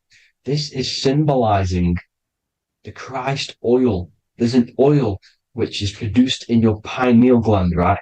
And this oil travels down the spine. And once it's down on the spine, you must have to raise your consciousness, just like I said, but the chakras. You have to raise your consciousness, raise your vibration to heat up this oil and turn it into a gas. And it travels back up the spine through like the serpents up the spine, and this awakens the third eye once it's coming back up the spine and hits the pineal gland. This is the secret behind Santa and Hickory Hickory Dock, because Santa comes down and feeds the presents and goes back up the chimney, and he lives in the North Pole, the positive pole. This is the North Pole, people, and the presence is your sacred oil. This oil, your physical body, is the furnace. It's the spiritual furnace, which you have to heat up this oil by raising your frequency and turning it into a gas to rise up this chamber, the River Jordan, to your third eye, right? Now, this is an alchemical process. Your body is the alchemical furnace. It says in the Bible, if therefore thine eye be single, thy whole body shall be filled with light. I shouldn't have cut that out, but that's what it says. The light of the body is thine eye. If therefore thine eye be single, thy eye shall be filled, their body shall be filled with light. This is symbolizing the pineal gland enlightening the body. the spiritual body, filled with light. Now, as I said, they want you kept down here, which is the root chakra, which is your animal nature, which is obviously mind, matter over mind. This is the symbol of Saturn, right? As you say, we're built of body, mind, and spirit, the Holy Trinity. That is the sun, moon, and earth. The sun's your soul, solar. Moon is your mind. Earth, which is the cross, which is your physical body, the 5 elements, right? So body, mind, and spirit. So the Saturn symbol is actually made out of the cross on top, which is the earth, and the moon on the bottom, which is symbolizing matter over mind, because earth is physical matter. You don't want to be matter over mind. You need to be mind over matter. See, they want you identifying as your physical body. They don't want you to realize you're an eternal consciousness. You're an eternal essence of consciousness which never dies. They want you trapped in your animal nature. And this is why the Baphomet has a goat head, because it's symbolizing your animal nature, which is evil. Not evil, but you're more likely to do evil things, right? Which brings bad karma. That's your animal side. This is why the Baphomet has an animal goat head. As you can see here, he's got the Kundalini energy here. So when you see the inverted cross, the cross is your body, as you can see here. The inverted cross means your chakras downwards, down here. Your head's down here. Your mind is down here. But your mind needs to be up here, which is the upwards cross, which is Christ consciousness. And as we all know, 7 colors of the rainbow, 7 planets, 7 chakras. Red light is low frequency and long range. This is why Saturn is the slowest moving celestial body. And it's the lowest chakra, because it's low frequency, long range. The moon being the crown chakra, which is high frequency. This is why the moon moves around the quickest. The moon is your crown chakra, which moon in mind. See, so there are multiple ways of your chakras becoming blocked. Now, each chakra has a specific intelligence. It has a specific thing that it's doing for the body, right? Now, this can be overused. It can be abused. For example, masturbation. That keeps you down here in your sacral chakra, because you're abusing the energy center. You're abusing your sexual energy, which is then becoming unbalanced. So this is how energy, this is why these centers are pulling more energy out your electromagnetic field, because these centers are wheels. The chakras just mean spinning wheel of energy.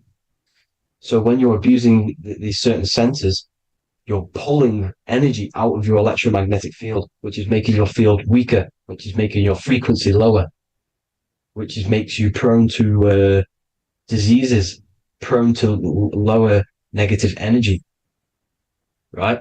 So you need to align these chakras. You need to unbalance them. And as you can see here, you can screenshot these to see how they're blocked. I'm not going to go over each one because it'll take me forever, but have a little read yourself. This is why they're blocked. Now, the ancients used to say Aum when they meditated. Now, these are the 7 vowels. There's not 5 vowels, there's actually 7. Now, when they say Aum, they're aligning all their chakras by saying this when meditated. This is where the Aum originated from. Now, emotion is energy in motion. So if you're feeling a certain way, that's the energy you've put in motion. It's a reflection. We live in a mirror reality. Everything's mirrored. Everything's mirrored. As within, so without, as above, so below. Everything's a reflection of some sort. So whatever you're feeling, you're doing something wrong. It's telling you you're doing something wrong from the root cause, because your energies are the effect. You're feeling the effect of something you've caused. The law of cause and effect. Nothing escapes it. Now, the Jehovah's Witness believe that exactly 144,000 faithful Christians go to heaven or be resurrected, right? This is not true. This is symbolic. 144,000 go to heaven. Now, the petals on the chakras, this is the root chakra, this is the crown chakra.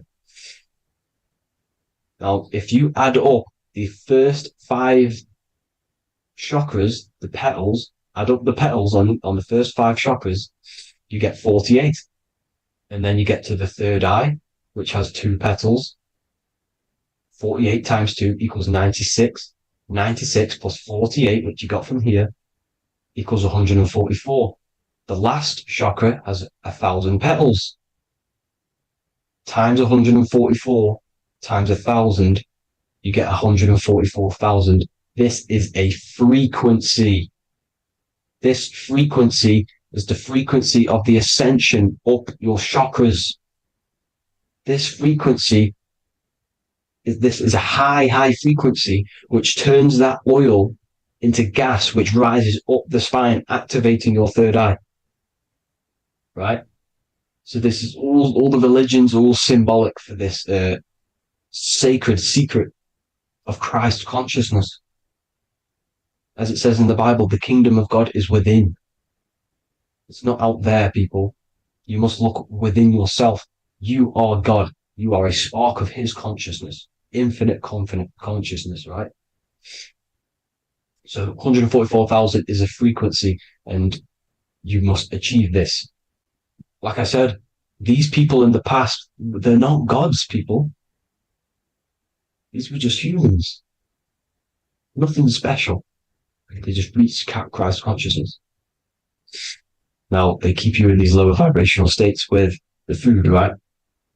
And as you can see here, all of these fast food restaurants are mainly are red and yellow, which are these lower states, these lower 2 chakras, lower vibrational colors, because they want you trapped down here in matter.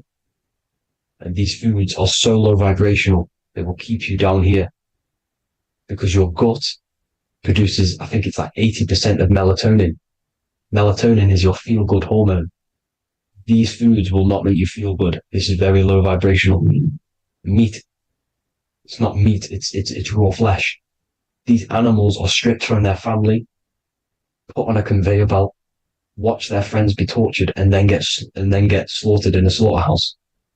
Think of all the fear that's running through their blood, all the hormones, all the fear, and you're going to go and eat that very low vibrational energy. As you can see here, this is the light photons within fruit. You can see the life force in this fruit. You must think, feel, and do positive to raise your vibration. As you can see, earth equals heart. If you rearrange it, everything in nature is green, right? The aurora borealis is green.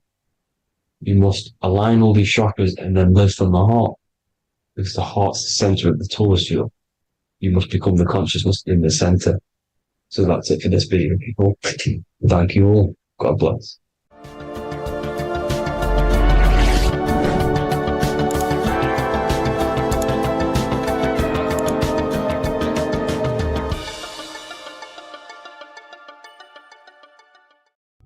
There's an ancient symbol hidden in plain sight, one that holds the key to transformation, power, and unlocking your true potential. It's been used for centuries by mystics, rulers, and even modern science, but almost no one understands its true meaning. Once you do, it will change the way you see yourself and the world forever.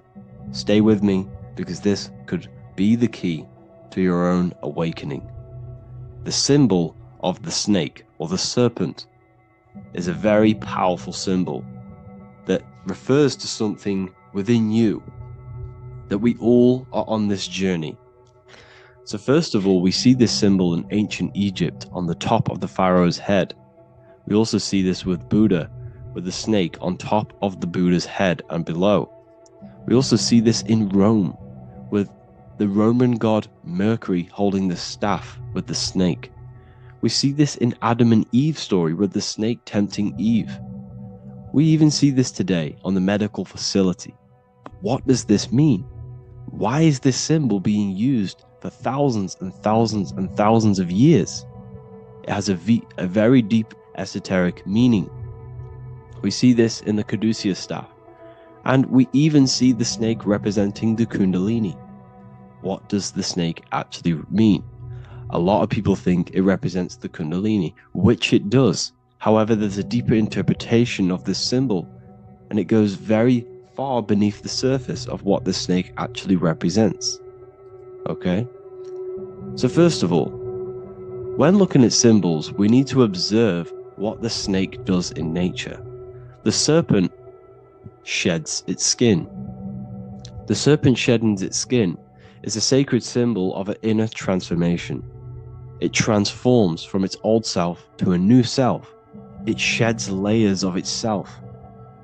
As the snake discards its old exterior, it mirrors our own journey of realizing outdated beliefs and patterns, paving the way for a renewed, authentic self on the esoteric path of awakening. Essentially, it represents transformation, but not transformation of our physical bodies, transformation of our inner world.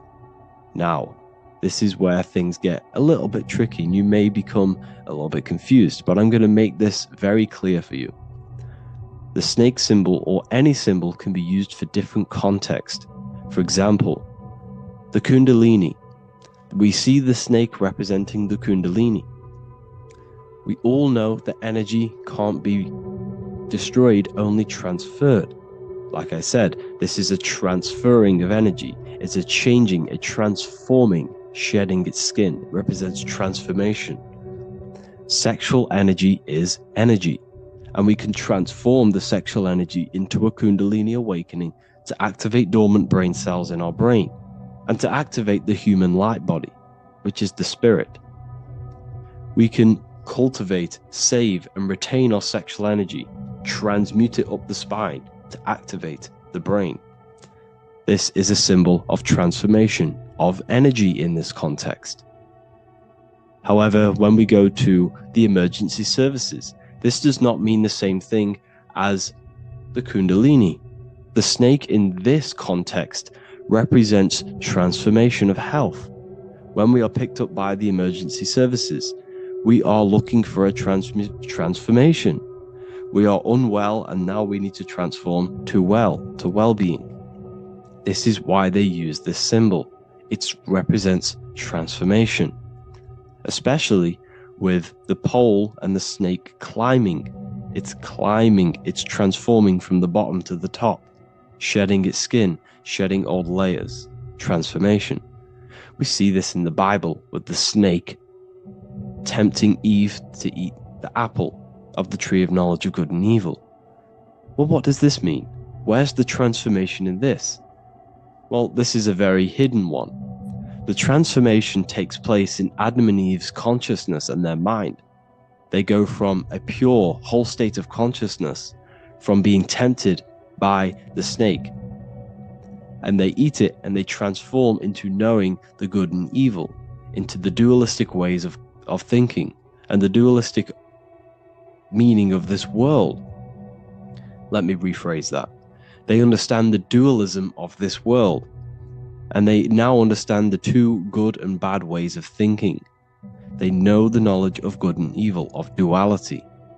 They shifted from a whole state of consciousness into their consciousness being split into good and evil. This represents the journey of every single soul that incarnates into this world, including yourself. When you were a child, you were whole. You had no understanding of good and evil. But as you grew older, you eaten the fruit. You grew to understand the knowledge of good and evil. Your consciousness split from a whole into a separate and divided way of thinking and divided understanding of the world. We suppressed aspects of ourselves to fit in with society norms. And we just limited ourselves with limiting belief systems. We knew the knowledge of good and evil. Our consciousness split from a whole state. This is what Adam and Eve is symbolic of. We see this with the Roman god Mercury, with the snake. Mercury represents intellect, communication. He's always flying in the air, which represents the air, the mind, the intellect. He's holding the snake to represent transformation of the mind. This is what we call mental alchemy, turning base metals into gold, turning the unenlightened aspects of our mind into enlightened ones, turning our negativity into power and control. We see this with Buddha, and Buddha is all to do with transformation of the inner world, transformation of the mind and the soul and the emotions. And it also represents the Kundalini. We see this in ancient Egypt. We always see the snake on the head, representing the place where the third eye is, representing the intellect or the mind, the mind's eye, the third eye, whatever you want to call it. This is the place of the invisible intelligence within us. This is our mind or intellect. And this is the transmutation of the mind. This is why the snake is on the head, representing the transformation of the mind, going from the unenlightened into the enlightened, going from the uncontrolled to the controlled mind, so that we can control the very fabric of reality. I've kind of just given that away. Why is this important? Humans are creators. We're the architects of creation, endowed with the divine power to channel the fourth dimension, which is the imagination, into reality. Each thought and intention is a seed. When nurtured with focus and clarity, transforms the unseen into the tangible experience. This creative process bridges the gap between the ethereal and the material. Humans are creators. It's impossible for you not to create. Whether you're doing this consciously or subconsciously, you've been creating your whole life, turning non-physical thought into physical reality. We are creators. However, the mind cannot create in a state of chaos. The mind cannot create with limiting beliefs. The mind cannot create with thoughts that come and destruct our minds. The mind cannot create consciously and effectively if there are impulses within our mind and we have no control over the mind. So this is where self-transformation comes from within. This is where the snake comes in. The snake represents the transmutation of our mind from the uncontrolled to the controlled. In this context of the Egyptians with the snake on their head, it's all to do with mental alchemy. In the occult tradition, the mind is seen as a delicate instrument that demands constant vigilance. Left unchecked, it reverts to archaic and destructive thinking patterns. Like a finely honed blade, it must be continually sharpened through discipline and self-refinement. In this unending process of unveiling and mastery, we learn to shape reality, harnessing the power of our thoughts to manifest the highest potential. It's all to do with mental alchemy, and this is how the snake is connected to you. And what the snake represents to you, it represents the transmutation, the changing of ourselves, of our consciousness, so we can gain control in this 3D world. If we lack control, then we'll constantly be manifesting chaos. Now, there are 3 ways that we can transform our world, and we can slowly transform our mind. Now, this is not an overnight process. It takes periods of time of purification. And number 1 is affirmation. Let's say we have this dirty cup of water and we have a tap of water. And in this tap, it's pouring in more water, clear water. Over time, if I keep pouring clear water into this cup, it's going to slowly purify this cup. And then in the end, it will look like the cup on the right. It's the same with your mind.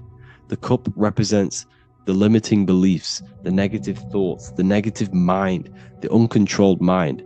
But if we keep repeating affirmations over and over and over again, such as I am disciplined, I am powerful, I am limitless, over time this can purify our subconscious and we can gain control over the mind, and we will become conscious of the thoughts that we are giving attention to. The second way is meditation. Meditation allows one to develop an off switch for the mind, providing a sense of control over it. Over time, we gain the ability to filter our thoughts and become more conscious of the ones we choose to engage with. Meditation, over a period of time, will give you this button that allows you to filter out negative thoughts. If you have a negative thought in your mind, you'll be able to become conscious of this and redirect your mind's attention. This is all about self-control, because remember, we become what we think about. The snake represents the transmutation of the self. And another way is visualization. Visualization allows your subconscious mind to experience the reality you desire, accepting it as truth. As the subconscious becomes more immersed in this imagined reality, it works to manifest it into your conscious experience. Your visual eye, visual eye. You're using the mind's eye to see and mold your future. That's what imagination is for, to create in your future. You can become your future now in your imagination. And this can slowly purify your consciousness, slowly purify your mind, which will then, if you do all three of these over periods of time, you will see great transformation from the inside out. And your outer world will start to mirror your inner transformation, because it's as within, so without. You change your inner world of consciousness, of thought and emotion, you'll change your external reality and your circumstances. So I hope this lesson has gave you a great understanding of what the snake actually represents. And now that you see it, you will see this everywhere. Every time you see a snake, you know it represents the transformation. So please, if you can, leave a like, comment, and subscribe, and turn on the alerts to make sure you never miss a video. And if you have any video suggestions, feel free to make a comment and I can make a lecture on it. I appreciate you all watching this video today, and I'll see you all inside my university if you're inside, and I'll see you all in my Telegram if you join, and I'll see you in the next video, of course. Thank you and take care.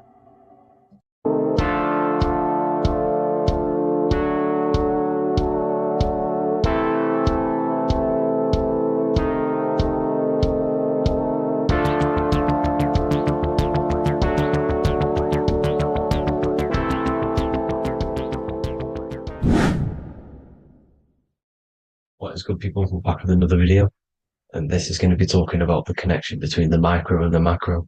You know, you are the universe, everything is inside of you. So the first thing you need to understand is that the law of mentalism, we are a thought in the creator's mind, everything's being thought into existence. We have a spark of this mind, this same mind of the creator, and everything is a state of mind.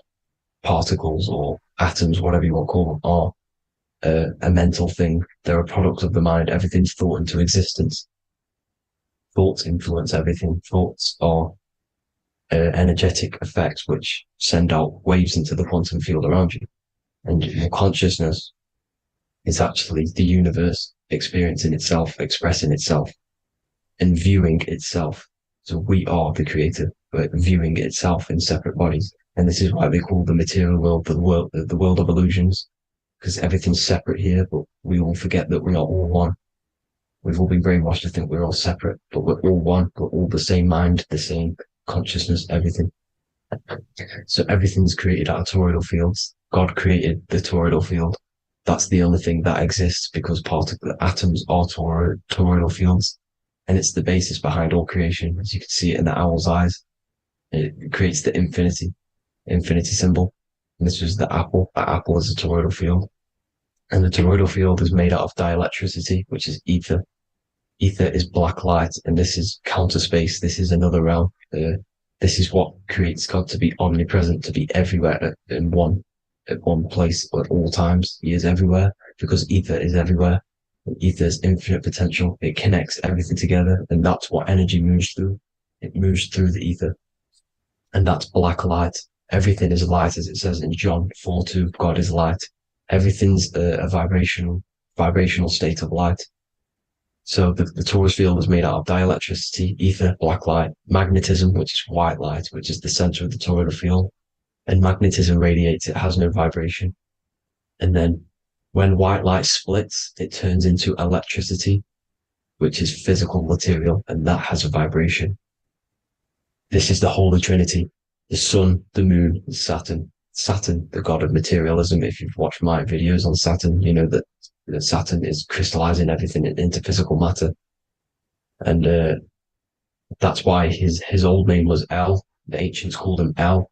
And this is why we get L electricity. This is where L electricity comes from, because L electricity is only a product of the physical world, which is redshift, blueshift, Adam and Eve. And this is what creates the redshift blue shift is what is a product of magnetism. When magnetism, white light splits, and this gives us vibration. And this what creates the toroidal field, which is the basis of all physical creation. The sine wave is created out of the magnetic wave and the electric wave. The electric wave is the blue wave, and the magnetic wave is the straight wave, which is radiation. This is vibration frequency. So the magnetic wave is straight, and then you have longitude and amplitude, which is depth, which is dimension. You see how the electric wave has depth and a dimension. This is why you get the cross. This is the cross of Earth. This is the symbol of Earth, of bondage, of physical matter, because it consists of magnetic wave and depth, which is electric wave. And this is where you get the sun cross or the Earth cross, whatever you want to call it. It's the cross of physical matter, and the ancients knew this. This is why they used that symbol. Red shift, blue shift, which is the toroidal field, is the basis of all creation, physical creation. And this is why you have the police siren is red and blue. The Matrix movie, red pill, blue pill. You have red blood and blue blood in your body. The Democrat and Republic, the two parties, red and blue. Like your taps on your taps, you have a red and blue tap. One's generative and one's destruction. Fire, destruction, water, generative. So this is the basis of all things. And electric wave has dimension, like I've already said, depth, material, and it's measured in hertz. It's measured in hertz because it hurts you. It decays because the electric wave has a vibration, and vibration always has to go back to a standstill point. This wave cannot go forever, but the magnetic wave will go forever. It's radiation. Magnetic is radiation. It radiates forever. It pulses. But the electric wave will at some point come back to a standstill point, and that's why it hurts. It decays. That's why our physical body decays, because we contain of electricity. This body is an electric body, and it will return back to stillness like a guitar string. If you vibrate a guitar string, you pull it, it will vibrate, make a sound, and then go back to a standstill point. It's the exact same with every single toroidal field within the body. It will decay, and this is why our bodies decay, and everything in creation decays. So we're born into sin. The sin of Eve. The sin of Eve is us biting into the tree of knowledge of good and evil, which is the systems in the body. And the sin of Eve is biting into the sine wave. We bit into the sine wave. The sun moves in a sine wave. Our DNA is a sine wave. Time is a sine wave. Everything in this creation is a sine wave. This is why the dollar bill is a sine wave. Magnetism and electric waves in one. And this is the sun doing its sine wave, which creates, when you go bowling, it kind of creates that pin that you hit over. That's the pin of the sun. The zodiac sign is a sine wave because the zodiac sign is an expression of the toroidal field, because magnetism unfolds into 12ness. And that's why you have 12 zodiac signs, 12 systems in your body, 12 cranial nerves in your head, in your brain. So if you can imagine this, see where my pointer is. Always starts with Aries. Aries is the head. It's the first thing that's created in the womb. And this is Aries, the ram. And this is why it's called a cerebrum in your brain, which is the first thing that creates when you're in the womb. And what's the element of Aries is fire. Fire is the first element. F-I-R, first, because it's the first thing on the wheel, the first expression of energy. As you can see here, my pointer, this is the center of the toroidal field. It would go Aries, Virgo, Capricorn, Pisces, Scorpio, Cancer. Then we go back to Libra. Libra would be center. But you see how the toroidal field is the expression of the 12 energies. That's what the constellations are, the energy expressions of the toroidal field. So it would go outward, starting from Aries here, all the way back to Pisces, which is beyond the bottom half. But Libra would be the center. That's why Libra is the equinox. It's the equinox. Libra is when it goes from summer over to autumn. It's the equal. It starts to transition into the winter side. Equinox, equal, which is Libra. And that's why Libra has the two scales. It's symbolized with the two scales. That's because of the sun moving over. It's being judged. It's equal now, but then it's going to tip over into the winter. That's why Libra is here, the center of the sine wave. And like I said before, magnetic energy unfolds into 12ness. Magnesium is number 12 on the periodic table. It's the sacred number. And this is why the scientists are trying to, NASA is trying to bring in another constellation to destroy the holy science of astrology. So Aries rules the head, which is Mars. Taurus rules the neck, the lower head. Gemini, the two twins, which is your lungs, your two twins, your arms, two twins. Cancer, the breasts, or the chest area. Leo, the heart, which is the sun, which is fire, the center of the toroidal field.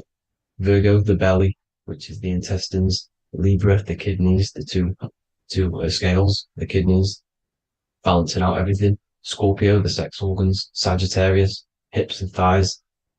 Capricorn, I've missed that out, which is the kneecaps. Capricorn, kneecap. Aries, which is the ram, which is the cerebrum in your brain. And then Aquarius, the calves and the ankles. And the Pisces, the two fish, the 2 feet.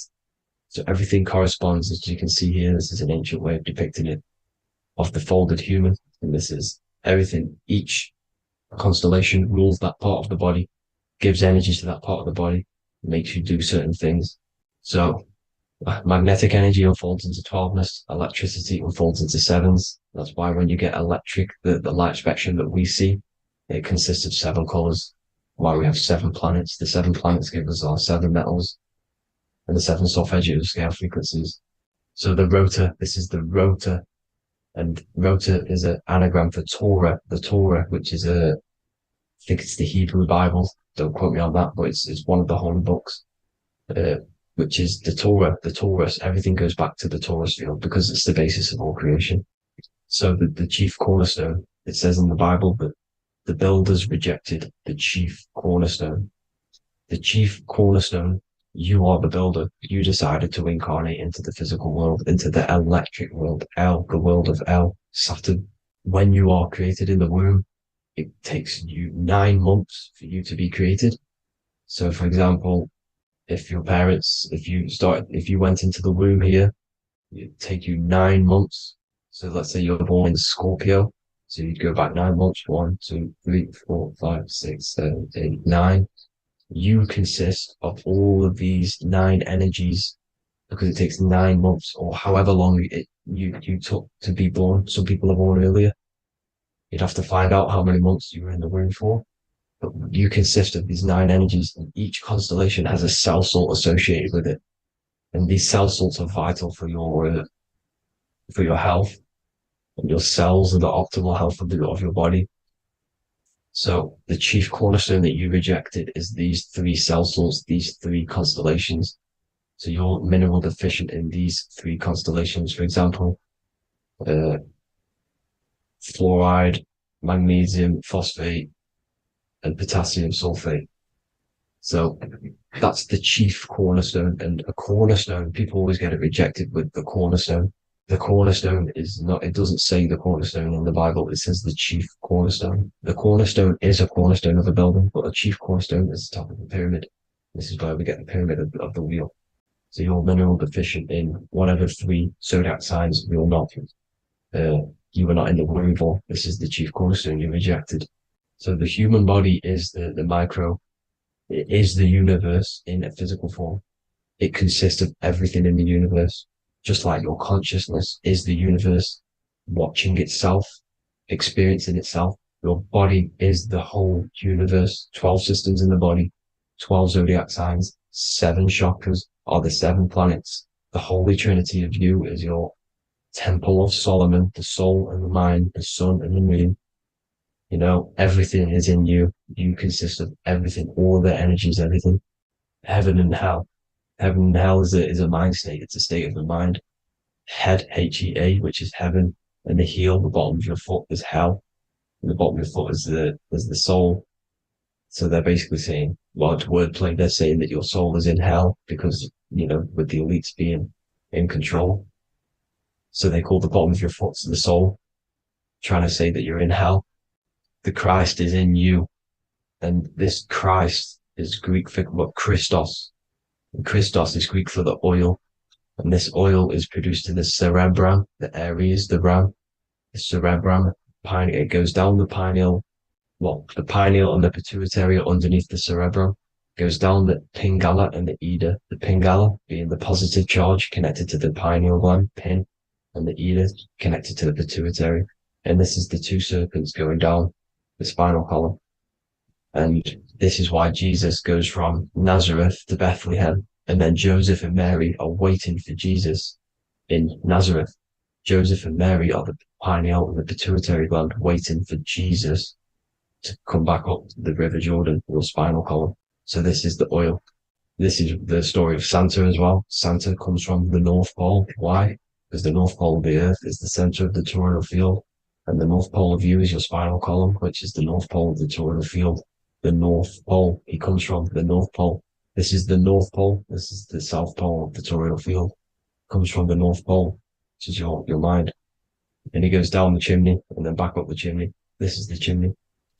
And he drops off the present, which is the Christos, the oil. And this is why Jesus is crucified at 33, because he crosses over the vagus nerve at the top of your spine. When this oil comes back up the 33 vertebrae, these are your vertebrae here. When it goes up the 33 vertebrae, it gets crucified at 33 because it crosses the vagus nerve, and he's crucified on a cross at 33. This is the story behind Jesus and Santa. The Ark of the Covenant in the Bible is the two hemispheres which cover the vital parts of your mind, the brain side, which is the cerebrum, the pineal, the pituitary, etc. So the two hemispheres are the two angels, the Ark of the Covenant. This is the Ark of the Covenant covering the two vital parts of your brain. So these are the optic thalamus is another part, and it protects the Christ oil, which is inside at the center of the brain. See, the Bible is all a massive metaphor about yourself, because you are the universe. You are a microcosm of the universe. Your consciousness has experienced itself, and the universe experiencing, and your body is the whole universe. Your head's heaven. So Moses crosses the Red Sea. These are the two hemispheres of your brain. This is the corpus callosum, the Red Sea. So he's pretty much saying that he's uniting the two hemispheres of your brain, because most people in this generation are stuck in the left brain, which is just logic, reasoning, science and maths, writing. And this is what school teaches you to do. It keeps you stuck in your left brain. And you want to cross over to you want to cross the Red Sea, which is the corpus callosum, to the right brain, which is awareness, art awareness, creativity, imagination, intuition, insight, using the higher mind, creativity, imagination. If you don't have intuition, then you can't read energy, you can't pick up on bad things. This is what Moses is symbolizing by crossing the Red Sea. And it's also the upper room where Jesus met the 12 disciples. 12 disciples are the 12 cranial nerves in your brain. It doesn't just represent the 12 zodiac signs, the 12 disciples. It symbolizes many different things. It's like I said, energy the universe consists of 12ness.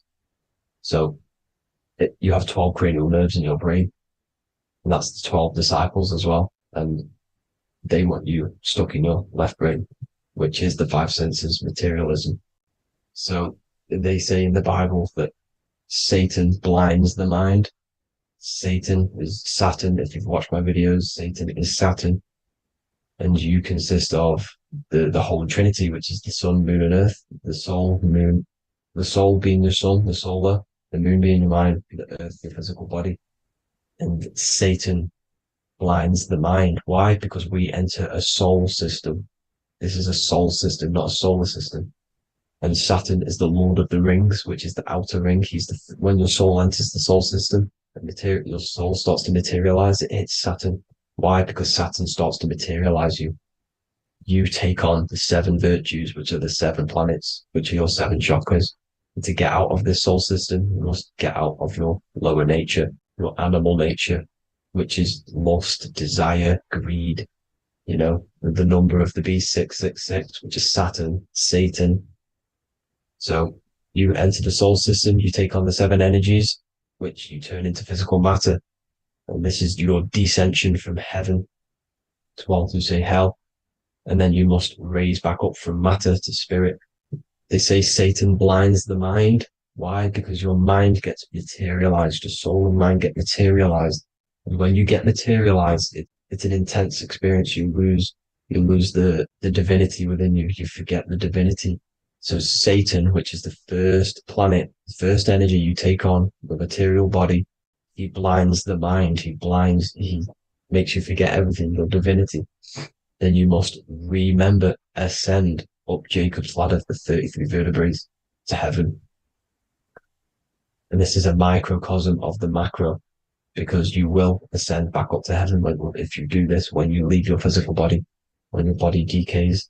So when it talks about in the Bible, completely destroy them, the Hittites, the Amorites, the Canaanites, all the ites, this is what God says to the Israelites. It says completely destroy them. It's basically symbolizing saying destroy your lower nature. The Canaanites, cannibals. We're under a Canaanite system now, which is cannibalism. And this is flesh eating, lust, greed, all the demonic stuff, all the lower vibrational stuff, the lower nature, eating, sex, and survival, the lower three chakras. You must get out of these lower three chakras and return back to spirit, which is heaven, which is spirit, love, being holy, being truthful, being passionate, going back to Satan blinding the mind. All of the planets are made out of these three symbols. Satan blinds the mind. And that's why Satan's symbol, this is the symbol for Saturn, Satan, the symbol of Saturn is the cross, which is physical matter, the earth, over the moon. The moon is your mind. So the Saturn symbol saying matter over mind. He blinds the mind. Satan blinds the mind once you enter the soul system. And you must remember, in the Bible, it talks about the Genesis, which is Eve, the sin of Eve, which is biting of the tree of knowledge, with the serpent, which wraps around the tree. It says the serpent placed himself on the tree. Well, the serpent is the spinal column. It's the serpent telling you eat from the tree of knowledge of good and evil, which is your nervous system. And eating from the tree of knowledge of good and evil is doing bad things. For example, over-sexualized, overeating, eating the wrong food. That's eating from your nervous system. It's decaying you, and it's preventing you from achieving the God self, the God consciousness. This is the symbolism of, the tree on the serpent, telling you to eat from the left brain, with the left brain being the sinister. Sinister is Latin for left. That's sin. Sin is left. And left is lefty Lucy, Lucifer, right, righteousness, right, God, godly. The tree of knowledge of good and evil, which is your nervous system, because it determines good or bad. That's the only thing you experience in this world is your nervous system. And then the tree of life is the cardiovascular system, and the Garden of Eden is your body. So that's it for this video, people. I hope you've got a greater understanding of how you are the universe and everything is inside of you. Just keep in mind you are the universe experience in itself, and your body is a reflection of everything. The 12 constellations, the 7 planets, everything's inside of you. This world is an expression from the inside outwards. You can't affect the outside world to manipulate reality. Everything's inside of you. I hope you got a greater understanding of this. God bless.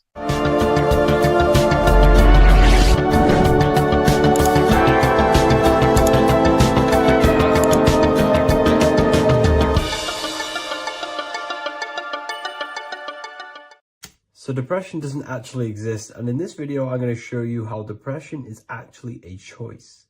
And I'm going to give you some solutions on how to deal with it. And this is probably going to change your life forever just by doing this alone.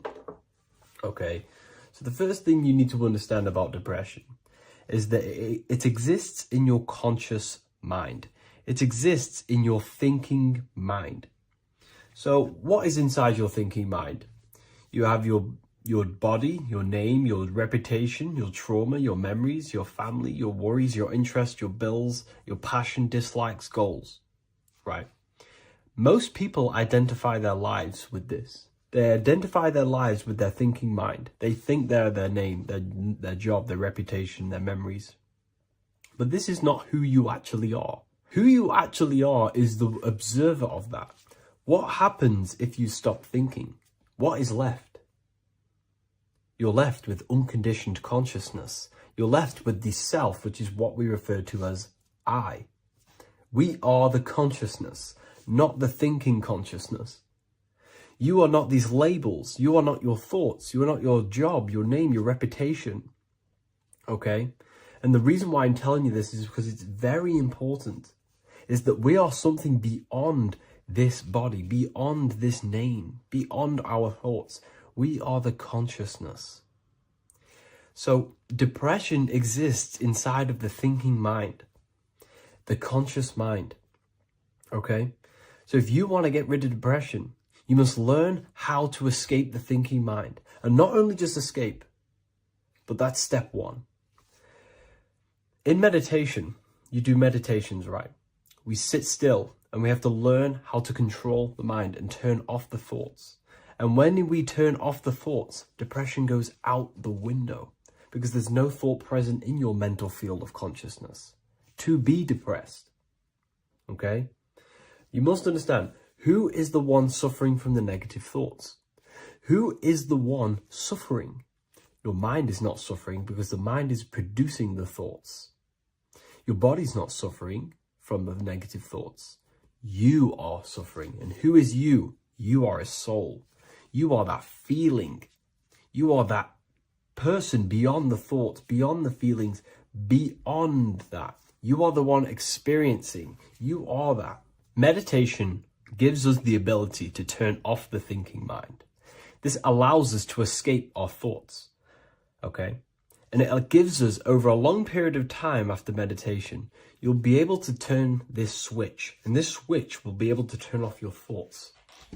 And by doing this, we will be able to control our conscious mind directly by the hand. So when you notice yourself gaining them negative thoughts, we can then turn off the switch of turning off the conscious mind and rising to our authentic self and knowing the thoughts are just illusions. Now, let me tell you something that's very powerful. Most of your thoughts are coming from beliefs. Most of your feelings are coming from beliefs. So if you have a feeling of lack, this is coming from a belief that you don't have much. If you are feeling alone, this is coming from a belief that you are alone.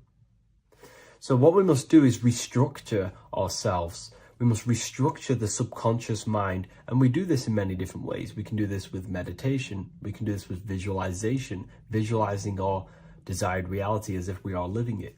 We can do this with affirmation. Now, a lot of people think, oh, I'm trying to speak something into existence with affirmation. No, you're not using vibration to try and change reality with what a lot of these new age people will teach you. Vibration, your words will not have much an impact on reality. That's the truth. But what they do have an impact on is reprogramming and recrafting and refining your mind. If you repeat, I am wealthy all day long, your subconscious mind, that word will be lingering inside your subconscious and you will start to mold that into your conscious. You'll start to be consciously thinking about this. Most of your thoughts are coming from your subconscious. So if you want to get rid of depression, you got to figure out the trigger. What are you depressed about? What are you feeling? What are the beliefs that are making you feeling and thinking this way? And that's what you must restructure. You must restructure your subconscious mind through visualization, meditation, and affirmation. You do these all the time. You do these every single day, and you will slowly, if not surely, restructure your subconscious mind. While by doing the practice of meditation, you'll gain the off switch as well. Sometimes depression comes from not living in your authentic self. You're not doing the things that your soul is telling you to do. We all know what we should be doing at all times. I don't care what you have on. We all know we should be doing something. We all know that we have there's a higher aspect of our mind that tells us, oh, we need to be doing this, but I'm actually sat here on my phone. Oh, I shouldn't be eating this, but I'm doing it anyway. There's always that higher voice. And that is the voice that has to be connected to. And when your body's not acting out the voice of the soul, then the soul becomes sadder, and suffers more and more and more. There has to be a connection between the soul, the mind, and the body. They have to work in unison. Okay? So I hope this video helps with depression, with whatever you're going through mentally. This one secret that is hidden and guarded within secret societies grants you profound power, which can fully transform your life and perspective on reality. Today, I'm going to reveal this one secret, which you probably already know, but never realized how deep it truly is. This has the power to change your life. It is the key to your potential. And if you stay with me, this power may be yours, and you could transform your life with this hidden secret that is guarded within secret societies and esoteric orders. And this secret is not really a secret, but something people overlook, that the universe is mental. Everything we experience and interact with and perceive originates within the mind. The universe is a boundless field of consciousness, a mental construct molded and shaped by thought. We do not just live in a physical world, as they want you to believe. There are hidden forces that mold the material world. They want you to believe that you are only a physical being inside of a physical universe. But this is completely wrong. You are the architecture of the universe. Your consciousness is the very fabric of reality, and you create your own universe. The universe is an infinite field of consciousness, a vast and limitless mental construct, intricately woven and shaped by the power of thought. It is a dynamic and ever-evolving field where the interplay of awareness and attention gives form to existence. Within the boundless realm, every idea, perception, and belief contributes to the creation and transformation of reality itself. Each thought holds the power to transform reality. Your consciousness is the very fabric of reality. And this is shown in the symbol of the flower of life. The flower of life is a symbol. It symbolizes the interconnectedness of all existence, illustrating how every thought is not merely a fleeting moment, but a ripple that reverberates across every layer of reality. Each action, like the intricate overlapping circles of this pattern in the symbol, extends its influence far beyond its origin, weaving a web of interdependence where every choice impacts the whole. It serves as a profound reminder that everything is connected, bound by an unseen field of consciousness. This symbol represents how one action, one thought is a ripple in the whole vastness of the ether of consciousness. To master your mind is to master the universe, because your mind is a miniature universe. The mind is the very fabric of reality. So if we gain the hook, if we gain the power and the mastery over our minds, we have now gained the power to create reality to your will and intent. You see, most people live in a cycle, and this cycle is the outer world manipulating how they feel on the inner world. People's external circumstances are creating their thoughts and emotion in the inner world of consciousness, which is producing a constant cycle of negative manifestation. For example, let's say something negative happens to me in my external world. Then I start to think negative and feel negative. What that is actually doing is manifesting and projecting more negativity, because our thoughts hold the power to control and weave our own life. Your life is a direct correlation of every thought you thought in the past. What we need to do is stop and not let the mind control you in your reality. You need to control the mind so you can control reality. So, what does this actually mean? Reality is an externalization of consciousness. Consciousness and matter are one, they're not separate. They are inseparable and interconnected.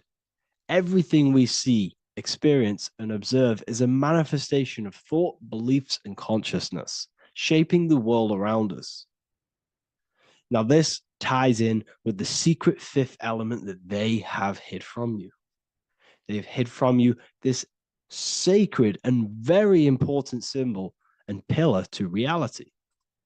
And this pillar, this sacred thing they've missed, is called the ether. And they've held this from you for a reason, a specific reason. This is the true fifth element. Why do they hide the ether? Because the ether has the power to shape and manifest whatever we imprint upon it. Every thought is a vibration interacting with the ether and actively shaping our reality. The ether, you could see it as the codes to physical reality. It's like an energetic blueprint which surrounds all physical objects. It is the life force that gives life to all things. All energy comes out of the ether and returns back to the ether. Energy, it's 0 point energy, and it is an infinite source of energy. So this is why they hide the ether, because whatever our mind can imprint onto the ether, we can create into a reality. And we imprint the ether through thought and imagination. The mind holds the power. The mind is the very source of reality. The material realm is not separate from the mental realm. Rather, it is intricately shaped and influenced by it through the ether. This subtle, all-pervasive medium bridges thought and matter, allowing consciousness to mold and manifest the physical reality. To transform our lives, we must first transform our minds. True change begins within, as our thoughts, beliefs, and perceptions shape the reality we experience. By shifting our mindset, we unlock the power to reshape our world and recreate the life we desire. This is the power of the mind, and this is the power that's been hidden from you. We're not taught these things in schools for a reason, because they don't want us all to be conscious creators. Instead, they feed you your beliefs. They feed you your thoughts through the music, through the entertainment, through the movies, through the news. They're controlling your thoughts with this information. They're installing beliefs and information into your mind. So you are producing their reality. But this is what we need to stop. We need to take control. We need to stop consuming their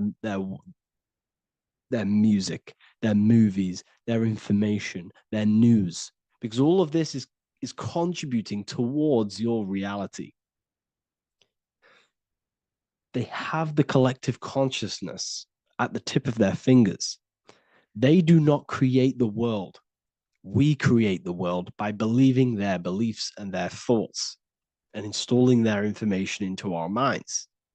You see, it's mind over matter, and most people live in matter over their mind.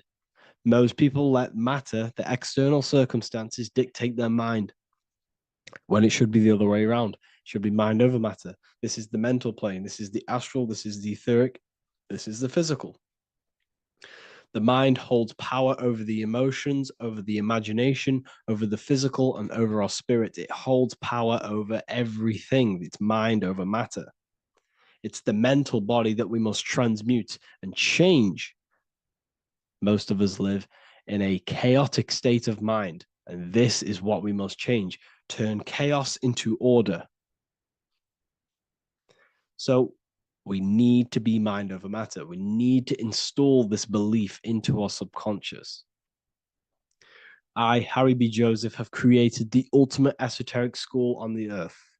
As a member, you'll gain access to live mentoring calls twice a week, along with new lectures, books, and exclusive content released every week. Additionally, you'll have a full access to all my life-changing programs. If you're ready to transform your life and start your journey today with me, join Ethereal University. These are the campuses. We have the real lecture sections filled with lectures that you can watch. Manifestation Mastery, which teach you exactly how to reprogram your subconscious mind so you can live that reality. Sexual Alchemy, the path to empowerment of how you can transmute your sexual energy. The Real Library, where you gain access to powerful esoteric books, PDFs. Symbols of Secrets, an amazing course. The course that allows you to see beyond the veil that has been pulled over your eyes, the language of symbolism that secretly rules the world. I teach you how to read symbolism. Esoteric Exchange, live calls. You get to rewatch all of the old live calls. Mindwave Hub, this is a place of binaural beats where you can listen to infinite amounts of binaural beats. So you can meditate to them. Meditation section, numerology, health section, and electromagnetism. This is a life-changing place. And if you are serious, we only accept serious about changing your life and studying the occult and esoteric, this is the place for you. I've been there. I've been on YouTube looking around for valuable information, trying to find good accounts, good channels. It's very hard. I had to go through years of trying to find good information on YouTube. But what I've done is instead of you searching around everywhere for bits of information and connecting the dots, I've put it all into one big place. You get your binaural beats, you get all the programs you need to walk the path of enlightenment to transform your life. I will connect with you on the inside, and I hope this lesson, this lecture, you gained some information, you gained some power from it. Please like and comment, or don't. It's up to you. If you have any reviews, if you have any ideas of lectures that you know, if you don't understand certain things, make sure to leave a comment and I can make a lecture about it. I can make a video about it for sure. I don't mind taking recommendations for videos. So I thank you all, people. Have an amazing day.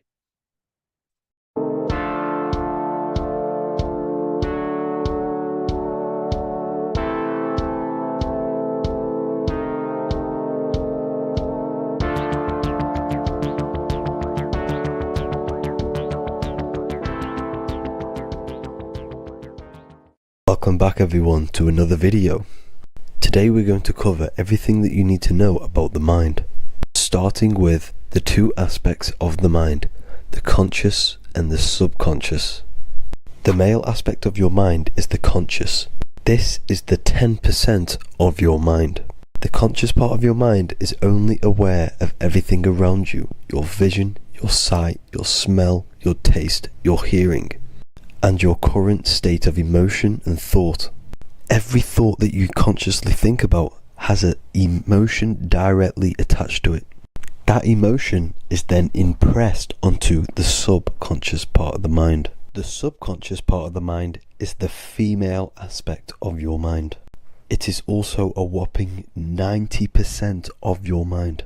Subconscious mind is controlling all of the subconscious processes which happen within your body. For example, your subconscious mind is controlling your heartbeat, your digestion of food, and all of the things that you do not have to tell the body to do. It is the hidden part of our mind which is controlling all of the hidden things. The subconscious mind is like a recording supercomputer. Everything that you have experienced in your life is all recorded and stored within the subconscious mind. One of the most important things about your subconscious mind is that it stores your mental programs. Everything in the subconscious mind manifests into behavior and actions within the body. Your daily basis routine and habits are all mental programs within your subconscious mind. These mental programs are created by mainly two ways. 1, repetition, and 2, emotional impact. The repetition is fairly simple to understand. The more you do something, the more it impresses onto your subconscious mind and becomes a program. That program will then manifest into your behavior. However, with the emotional programs, they work a bit different. The stronger that you feel an emotion, the stronger it is impressed onto the subconscious mind. And then that emotion becomes a program. For example, you had a very traumatic moment happen when you were a young child. The emotion that you felt was so strong in that moment that it impressed into your subconscious mind so hard that you can recall that moment like it was yesterday.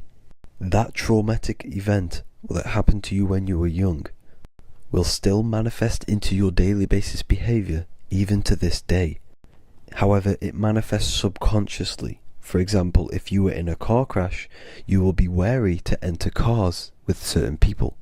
All because of that traumatic emotion that you felt and impressed onto your subconscious mind. Another example of the subconscious manifesting into our behavior is posting on Instagram. Most of the time, the reason why you post is because your subconscious mind is seeking gratification. So before you actually do something, question yourself and find out the root cause of why you are doing this. Another thing that you need to understand about the subconscious mind is that it takes everything you say and hear literally. So for example, if you go and say, "You are an idiot" to someone, your subconscious mind will only pick up the word idiot. It only knows yourself. It doesn't know anyone else. You are casting a spell on yourself just by saying that to someone else. This is why the golden rule is to treat others like you'd like to be treated. Now, you can rewrite these programs which are already in your subconscious mind. However, it does take consistency. You have to change these programs which have been running for years. And by changing these programs, you change your behavior, because these programs manifest into your behavior. The best way to do this, personally, is to listen to affirmations first thing when you wake up in the morning, and do this for 10 minutes every single morning. Then at night time, you want to think and feel that you are becoming the reality that you desire. The more that you feel this reality, the more it will become a program and impress your subconscious mind. For example, you're trying to gain financial freedom. If you trick your subconscious mind into creating a program saying that you are financially free, this will manifest into your behavior. You will start doing more work. You will start looking for ways to make money. Your mind will be set on the frequency of money and financial freedom. Therefore, you will receive thoughts based around this program. If you take enough action, your life will dramatically change because of this program that you created in the mind. This is why we call it a mindset, because your mind is a frequency tuner which sets its frequency onto different thoughts, because thoughts are frequency. If you fill your mind with a specific frequency, you will gain thoughts and ideas based around that frequency. To create a stable mind, you need to master your emotions. You need to change your mindset. Everything that you experience is neutral. Based upon the mindset that you see it, you either give it a positive or negative charge. By understanding this deeply, you will then control your emotions. I hope you gained some wisdom and enjoyed this video. Please, if you can, leave a comment and a like, and subscribe to the channel if you like this content. Love and light to you all.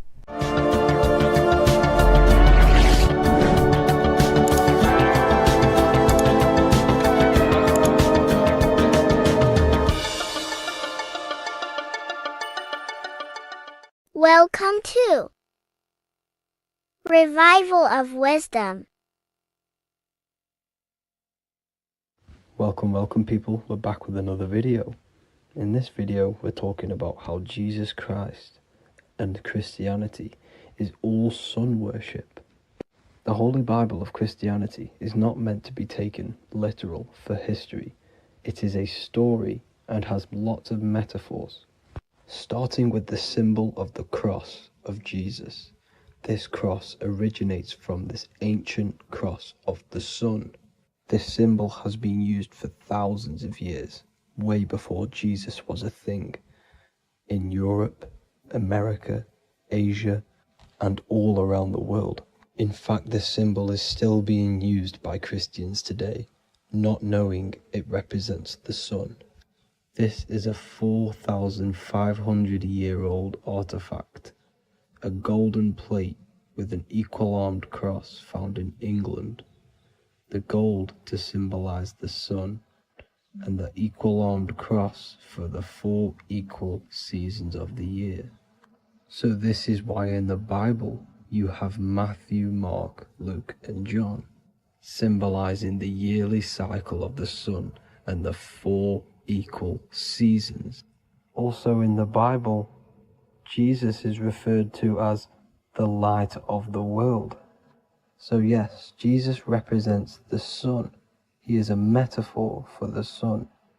Hence why in all of these pictures and images and paintings of Jesus, there's always a sun behind his head, and some even with the sun cross behind his head. Jesus also has 12 disciples, which represent the 12 zodiac signs and the 12 months of the year. This is the Last Supper by Leonardo da Vinci. As you can see, the sun, being Jesus, is in the center, because the sun is in the center of the zodiac signs. There are 4 groups which symbolize the 4 equal seasons. Each group contains 3 people symbolizing the 3 months and the 3 zodiac signs in that season. There is only 1 female in the painting, which is Virgin Mary, who symbolizes Virgo, the astrological sign. So yes, Jesus symbolizes the sun with his 12 zodiac signs and 4 gospels for the 4 seasons of the year. However, there is another phenomenon. The 25th of December is known as the birth of Jesus Christ, which is known as Christmas today. Jesus symbolizing the sun and is born on December 25th. This is the day the sun moves 1 degree northward, bringing back the warmth, the growth of crops, the life and light back to the northern hemisphere. Everything is springing back to life, as we call it, spring. So it is said that the sun is born again on the 25th of December, and Jesus is known as the risen Saviour, because the sun is our risen Saviour, because it gives life to the whole of this realm, the warmth, the crops, and without the sun rising in the morning, we'd all die in about 2 weeks. And we all know how Jesus died on a cross. The sun also dies on a cross in the southern hemisphere. It dies on the Southern Crux constellation. And on December the 22nd, 23rd, and 24th, the sun remains in the same position. So the sun dies for 3 days, and it is born again on December 25th, when it moves 1 degree northward. And this is when the sun is born again, or resurrected, just like Jesus. Constellation Virgo is prominent in the spring sky in the northern hemisphere. So therefore, the sun is born a virgin, Virgo. And as you see in this image, you see Virgin Mary holding the sun. Us as humans do not own the sun, so therefore God owns the sun. So yes, the sun is the Son of God, and this is what Jesus is symbolizing. And just how Jesus sacrifices himself for humanity, that's what the sun does. The sun gives out all of its energy so we can live. There are many other Bible verses which represent Jesus as the sun. Now in Matthew 8:23-27, his disciples are in a boat and there is a massive storm. Jesus is asleep, meaning the sun has not arose. And the disciples say, "Save us, Lord, we are perishing." Quote, "Then he rose and rebuked the winds and the sea, and there was a great calm." End quote. Now this is a metaphor for the sun rising and calming the storm, because in the ocean, when the sun is down, that's when there are great storms. The worship of celestial bodies go back thousands of years, and it's called astrotheology, and it can pretty much be traced back to all ancient civilizations. Now, going back to the ancient Egyptians, the god Horus, the god of war, and he symbolized the sun in the morning. Ancients used to say that he walked over the sky in 12 steps. Yes, this could symbolize the 12 zodiac signs. It also symbolizes the 12 hours of daylight. So we have 12 hours of Horus, but now they've rearranged the word to hours. Horus and hours. And when the sun rises, Horus rises, we say horizon, which is Horus is rising. That's the etymology of horizon. Another Egyptian god called Amun-Ra was known as the god of all creation. He was the first god of them all. Amun was also a sun god. Therefore, after every Christian's prayer, they say Amen, sending their prayer through the sun to God. So this all goes back to the worshipping of the sun. Sun worship was around way before the Romans. However, in the Roman times, their sun god was called Mithra. Mithraism was the main religion before Christianity came into play. Mithra was the son of God. He died on a cross, and he was dead for 3 days and resurrected, just like Jesus. So the Catholic Church was not made in heaven. It was made by the Roman Empire. They mixed all the sun religions of Judaism, Mithraism, and other Arabic religions and combined it into one, so Caesar, the Roman emperor, could gain his own religion. So yes, Christianity was a political move to gain more control over the masses, because it was a worldwide government at this point in time. So here is a Sumerian helmet with the rising sun symbol. And then the Romans also used this rising sun symbol on their armor. So sun worship has been going on for thousands of years, and it still goes on today. However, with all the programming and the low IQs, today we do not get the full interpretation of the Bible and these stories from the past. And Christians and other religions are all brainwashed to not question their religion and not realize their true origins and where they come from. I do advise you all to do your own research and come to your own conclusions. However, I'm just pointing out the facts and connecting dots for you all to see. That's it for this video, guys and girls. Thank you all for tapping in. God bless.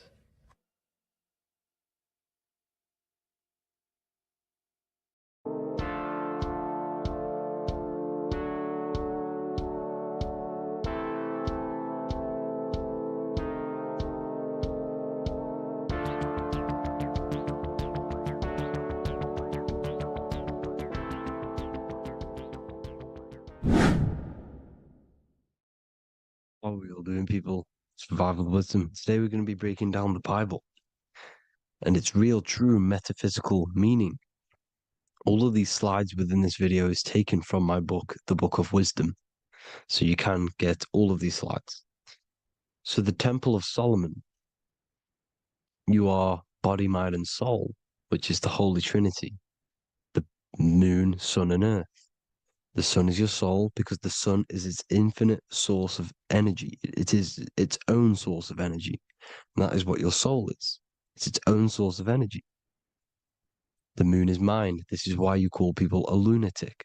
You're a lunatic. Luna means the moon. And inside of your mind, you have a specific mood. Mood is moon. And mind in German is Mond. And the word Mon means moon. And earth is your physical body because your body contains of the 4 elements, the 4 physical elements. Well, the Temple of Solomon is the temple of the soul and the mon, the soul and the mon, the soul and the mind. and it's the temple of the Holy Spirit in the Bible. Everything leads back to one singular point in the center of the brain. The brain is not the mind. It's mind over matter. Okay. The brain is the physical manifestation of the mind. The brain is the electrical computer which decodes the light waves given to it by the mind. This is why everything in the body leads back to one singular point. And we'll go over this in a minute. But this is controlling the physical body. This is the within. If you rearrange within, it spells high twin, because within you is your twin, your true self. And it's just an entity in the center of the mind. And if you shut your eyes, you can feel it. Your awareness is in the center of the brain. So there's just an empty chamber in the center of the two cherubs, the two brains. They are two separate brains. They're two hemispheres. And the empty chamber, when scientists chop it up and see it's just an empty chamber, well, because you can't see in that plane of reality. You cannot see the mind. You cannot see thoughts. It is invisible to the human eyes, to the visible light spectrum, to the two eyes. The reason why we call it the third eye in the center of the brain, it's not the third eye, it's your true self. It's the mind and soul. It's an eye because it does see. It's the all-seeing eye that you always see here. There's some Masonic artwork showing the two pillars, the two cherubs, the two hemispheres of the brain, and the inner eye. This is the eye that sees all things. What do I mean by seeing all things? Not physically. It sees the mind. It's what, because your soul is watching the mind. You can observe the mind. You are not the mind. And if you meditate deeply enough, you can go beyond the mind. It's the all-seeing eye. It sees the mind. It sees what emotions you're feeling. It sees what you're thinking. It sees what you're seeing with the two eyes. It's the all-seeing eye. It sees all things. It's omnipresent. It's everywhere. Because the mind can be anywhere. The mind can switch itself into any place it wants. There is no limitations with the mind. So there is two hemispheres in the brain. And in the Bible, there is a quote saying, the most holy place between the two cherubs. The two cherubs is the two hemispheres of the brain, and the most holy place is between them, which is what the Masonic artwork is showing. This is the all-seeing eye, the soul and the mind in the center of the brain. And you will not see this with the two eyes. So when scientists come to seeing the empty chamber in the center of the brain, they wonder, because they do not understand the occult side of the world. They do not understand the layers of reality. How the two eyes, everything physical comes from the unseen. Everything seen comes from the unseen. Now, the two hemispheres of the brain play a major role in our lives. The right hemisphere is the artist. The left hemisphere is the scientist. The right hemisphere controls the left side of the body. The left hemisphere controls the right side. So there's a crossover.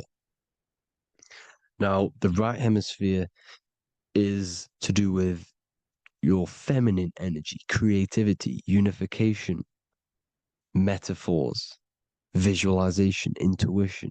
The left hemisphere is to do with sequencing, facts, materialistic details, language, and logic.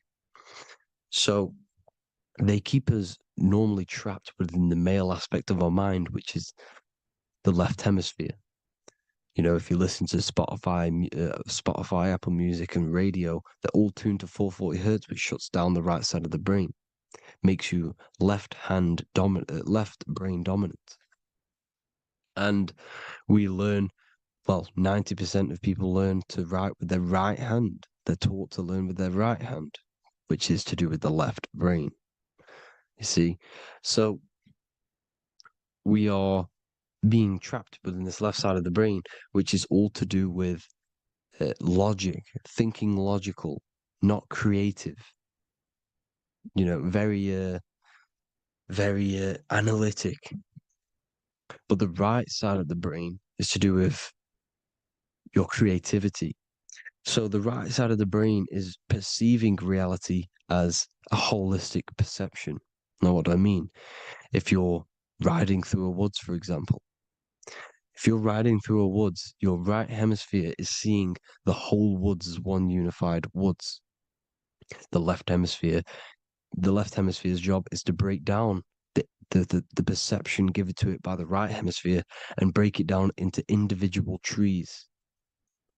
So what am I saying? The right hemisphere is seeing humans and everything in creation as one unified consciousness. The left hemisphere is seeing individual egos. This is why the left hemisphere is the place of the ego, the right hemisphere is to do with the higher self. They're both needed, though. I'm not saying one's better than the other. It's balance. Now, they don't want you to see the unified picture, perception of creation. They want you to think everything is individual, everything doesn't come from the one, because all things come from the one. And we experience the two in this reality, dualism. In order to understand the one, we have to experience the two to advance. So, anyways, let's get away from the two hemispheres. The right hemisphere, like I said, is to do with the higher self. And this is why in John 21:6, it says, cast the net onto the right-hand side of the boat and you will find fish. Meaning, cast your energy, cast your perception into the right hemisphere of the brain, and you will find God, unification, and higher self. You will see things from a unified perspective. How we are all one, because we are all the same consciousness. The same spark that is in me is in you. This is why I am you and you are me. We are all the all-seeing eyes of God, just split up into individual bodies. We are all made up of the same essence, consciousness. And that consciousness, that mind and soul, is in the center of the brain. You are just in different avatars. And until we see this, we'll forever be divided and conquered. Until we figure this out as a collective consciousness, we will forever be divided and conquered and ruled over. This is why the Bible says, ye are gods. You are the sons of the Most High, because we are. We are the Word made flesh. We are God made flesh. Mark 16:19. So then after the Lord had spoken unto them, he was received up into heaven, head is heaven, H-E-A, and sat on the right hand of God. God is the consciousness in the center of the brain. Heaven is the head, and the right hand of God is the right hemisphere of the brain, meaning he sees things in unification, creativity, intuition, the higher mind, the higher brain. When Moses crosses the Red Sea is the corpus callosum, moving from the left to the right hemisphere of the brain to see unified perception of reality. Head, H-E-A, heaven, same root word. This is why the ancients always depict God in the center of the brain. Here you see ancient Christian artwork showing God in the center of the brain, the light. Here you see it here. Here you see Ganesh, an Indian god, which is the brain. Here you see the Father, the Son, and the Holy Spirit in the dome, the brain. This is the brain, because you are God made flesh. That's what consciousness is.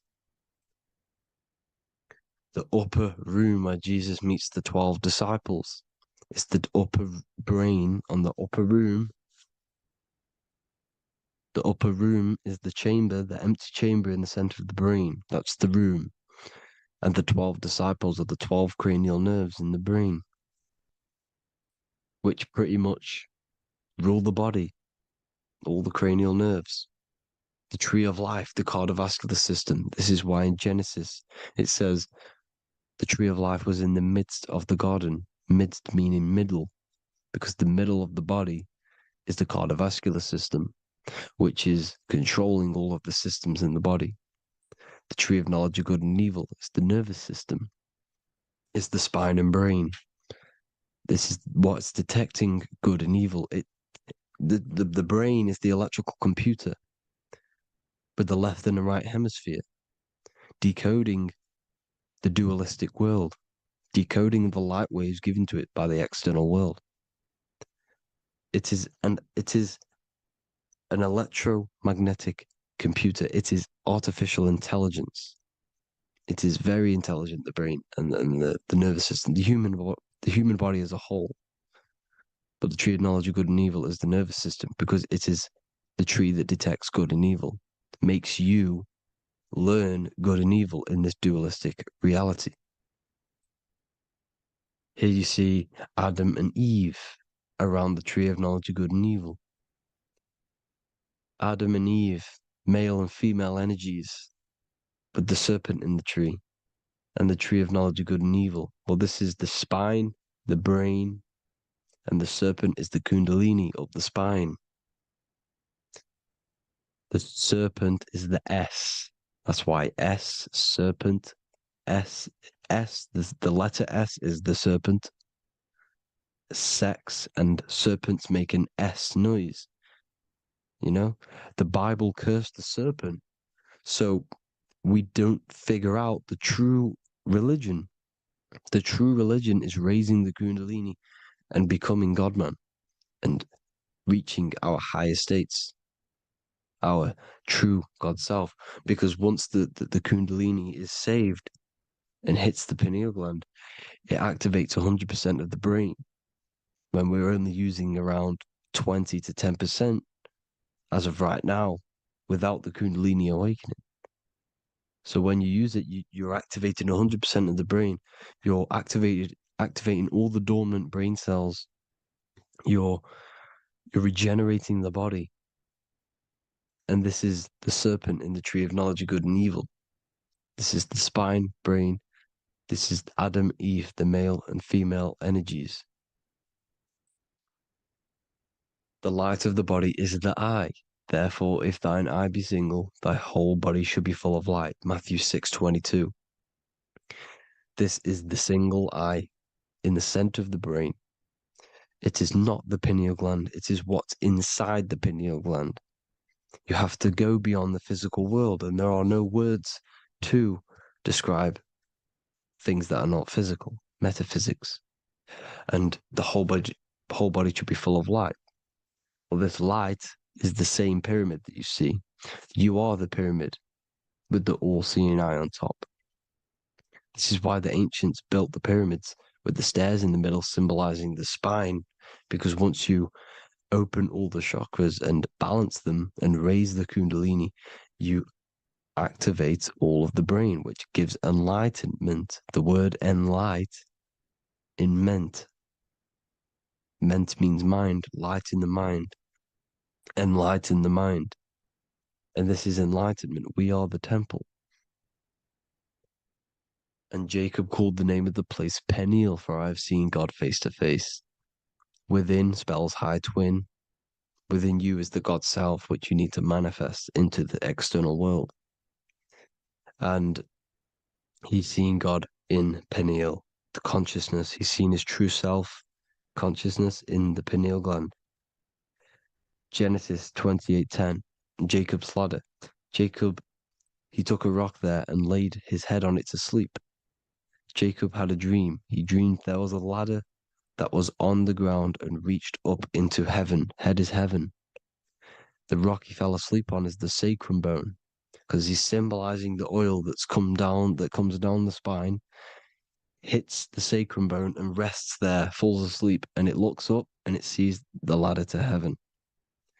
Because when you raise this oil, you become God-man. You become God in heaven. You can leave the body at will. Do you not know that your body is the temple, that your body is the temple of the Holy Spirit? Corinthians 16:19-20.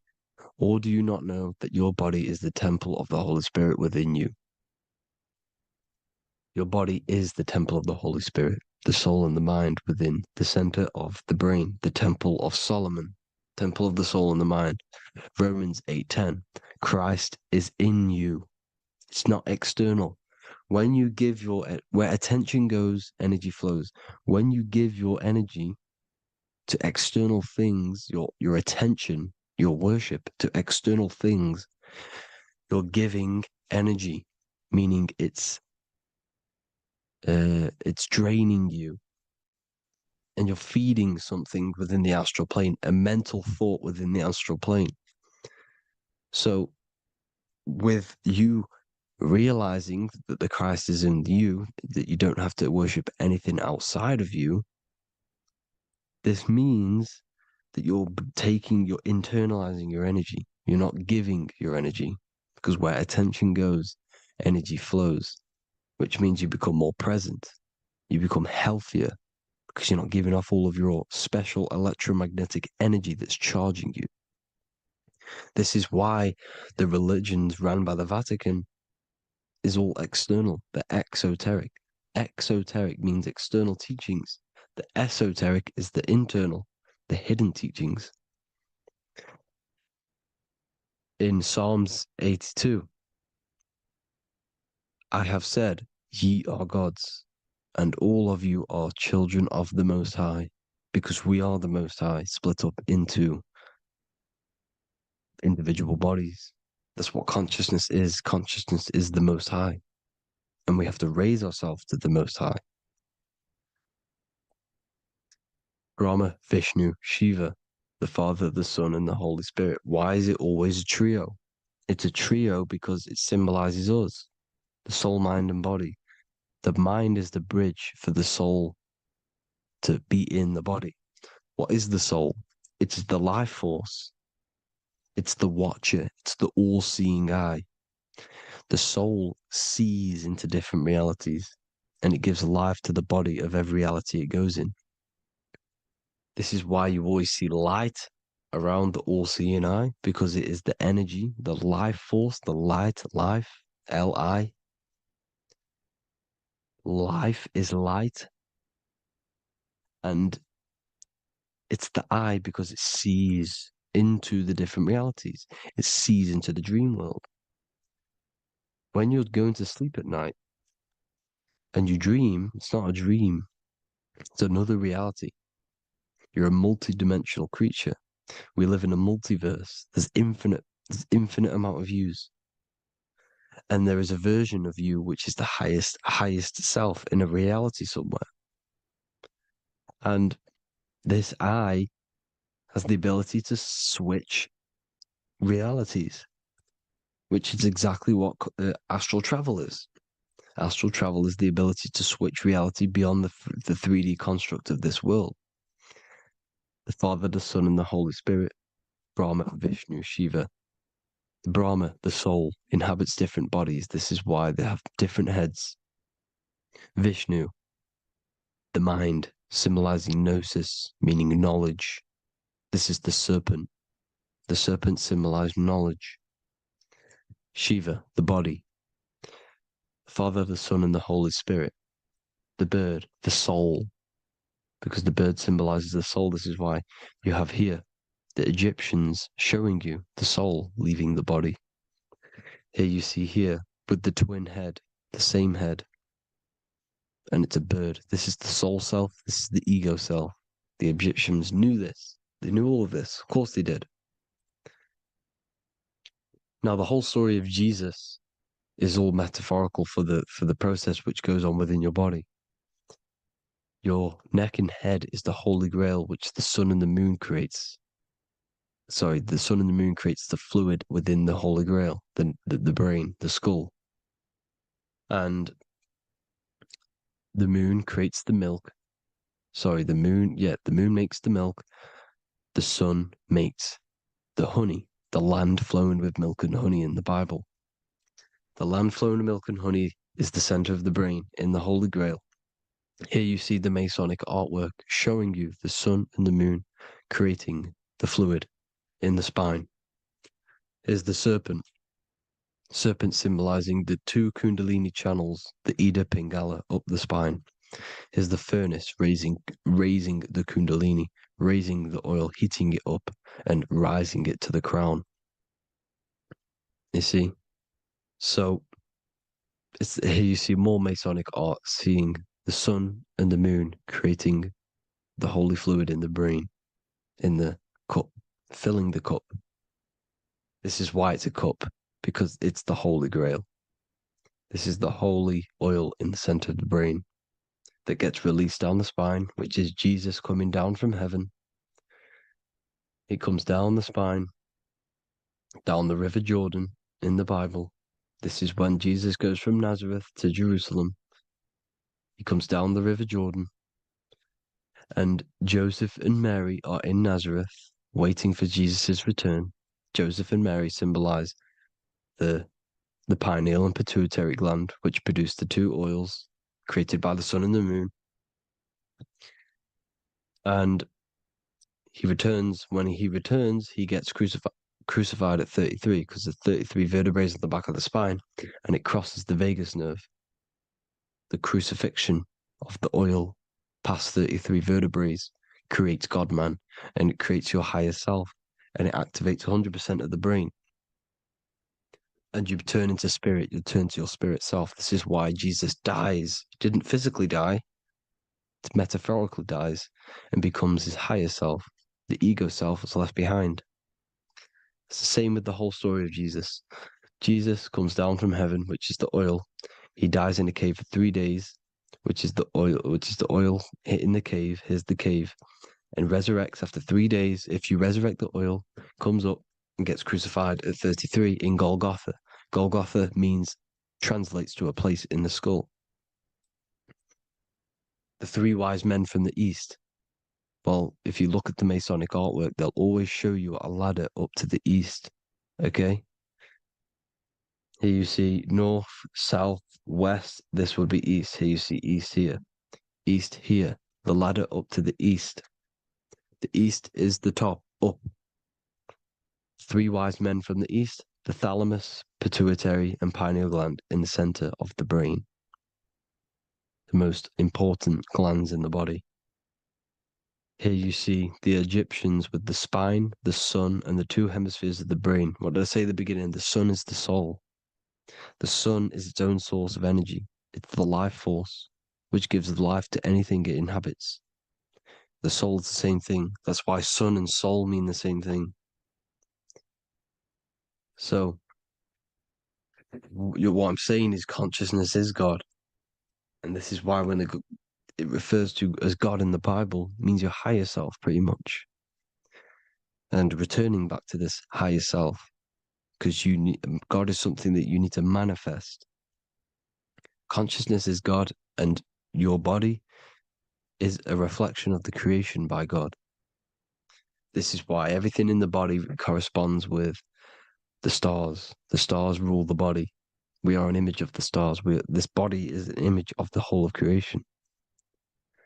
Aries rules the head.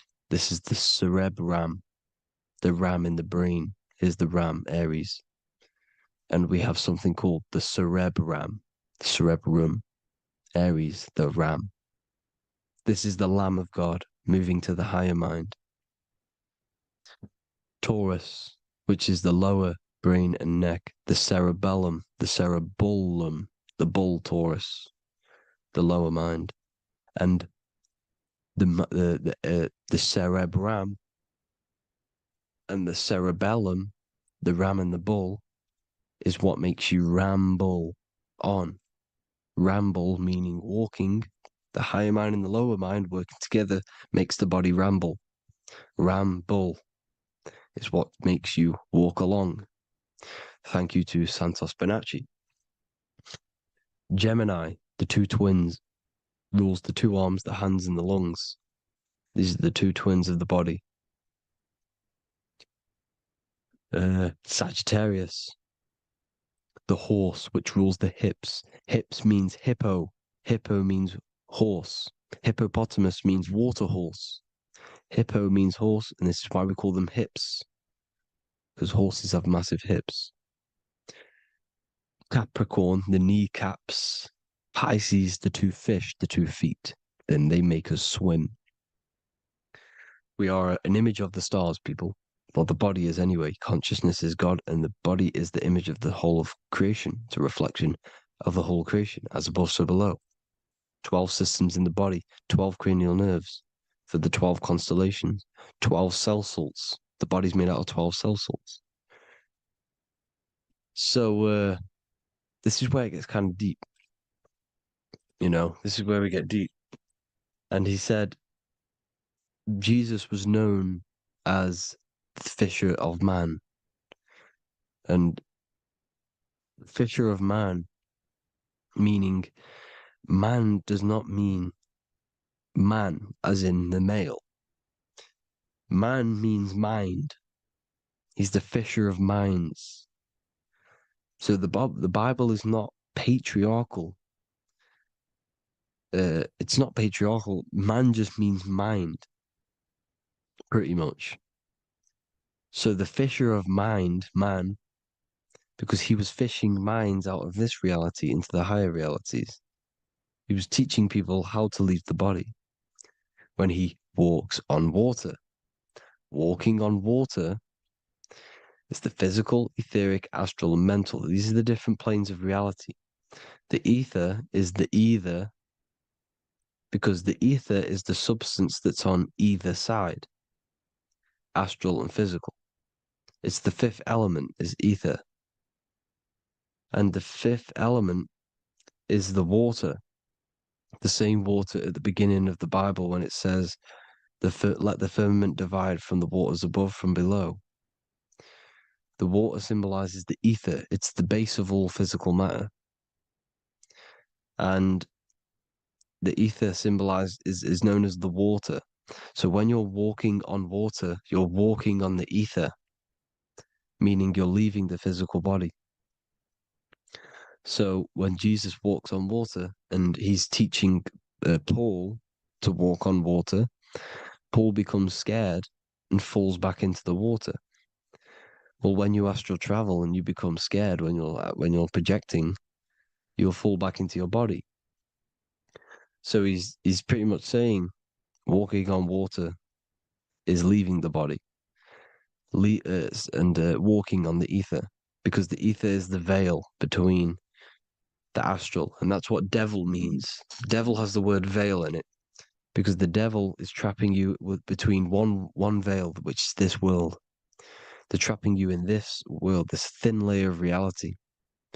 Your dreams are different veils. The ether, the astral, the mental are different veils. Devil is deveil. Deveil. You need to escape being stuck in one reality and live in between realities. And this is when you truly become a multi-dimensional being, because your soul is just the eye. That's what you are. You're just an eye, and you see into different worlds. And it also, when Jesus means the fisher of man, the fisher of minds, he is.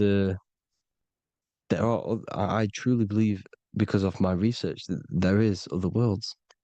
It's not just this one. There's higher worlds. There's an infinite amount of you, and you've been in them dreams you call dreams. Them dreams are other realities that you are in. That's why when you're there, you don't feel like you're in a dream. You feel like it's 100% real, because it is real. So this is why the ancients always depicted the many different heads, because there's many different versions of you. And this I, the soul, the watcher, is switching itself into different bodies at all times. Well, when you sleep, when you astral project. And this is what the ancients were doing. They understood the multiverse, and they could switch bodies at will. And this is what the 7 seals are in the Bible, also known as the 7 chakras. These are literally portals within us to these different worlds. We're in the heart at the moment. Earth, rearranged, spells heart, meaning middle. This is where good and evil exist. It's the middle point, the midpoint of realities. So I hope you all enjoyed the video. All of this knowledge that I've give you in this video is inside of my book, the Book of Wisdom. The Book of Wisdom gets updated every single month with new pages. It's a one-time payment for a lifetime worth of research and knowledge by me. So if you do want to get it, the link will be in the description. But I hope you will gain some amazing insight. Please like, comment, and share to help the algorithm, and drop a subscription. And for more lectures, every 2 days, I drop lectures and knowledge within the Patreon. If you want to support the channel, join the Patreon. Everything's in the description because we are not monetized on YouTube. Thank you all. Have an amazing day.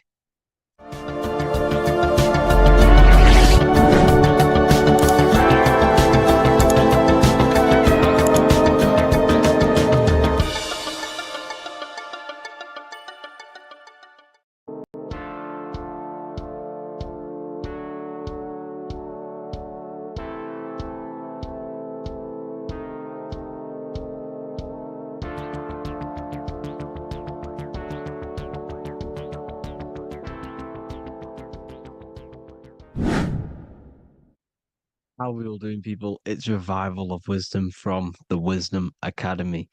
Today we're going to be breaking down God, consciousness, and the higher and the lower self, and how to overcome the lower self. Now, the first thing you need to understand is that you are the invisible intelligence within the brain, within the body. This invisible intelligence is known as the mind. But you are not the mind. You are the observer of the mind, which is the soul, the invisible entity. The mind is your intellect, your intelligence. Now, the mind is, it's hard to put this in words, but the mind is something that gives you the ability to explore the universe. And this inner self is the I am. It's the quiet, the inner self, the voice you see in you hear in your head. This is why within spells high twin, inside, internal. The I is also the number one, which is one line. Because the one and only, is the inner self, which is the I am. This is why you say, my name is Harry. You are not Harry, you are the I, the inner self, the intelligence. Okay, this is why Jesus in French is I am. You look with the two eyes and you see with the inner eye. I and I, the same thing. Okay, because the I inside is what gives you the perception of what you're looking at. So when someone's trying to explain something and then you catch on saying, I see now, it's because you're seeing with your inner eye, the one that gives you perception, gives you intelligence, gives you the ability to understand things. This is the internal I, the invisible self, which the physical body is nowhere near as complicated as this inner self. Is in infinite potential. God, G-O-D, generator, operator, destroyer, soul, mind, and body. Brahma, Vishnu, Shiva, the Father, the Holy Spirit, and the Son. They're all, the reason why you see God is always a triad is because it represents yourself. Your invisible intelligence is God. Me and you are the same invisible intelligence. We are the invisible intelligence experiencing the program being ran by the central nervous system and the brain. I always say this in my videos, but I have to, in order for you to understand the things that I'm going to say later on in the video, you need to understand this concept, is that you are the consciousness experiencing the nervous system, the tree of knowledge of good and evil, which is you here. You would be in this invisible intelligence right here in the center of the brain. Now, this is why the ancient Christians show God is in the brain. This is the brain stem. This is the brain. This is also the brain stem and the brain. The brain stem and the brain. It's all depictions of the brain because the brain's the computer, the electromagnetic computer, which decodes the demands created by the invisible intelligence, the I, the inner self, you, your true self.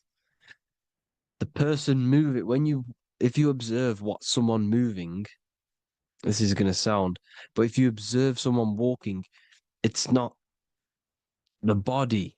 The body is moving, but the thing telling it to move is the invisible intelligence. Before you kick a football, a decision is made within your invisible intelligence, your mind.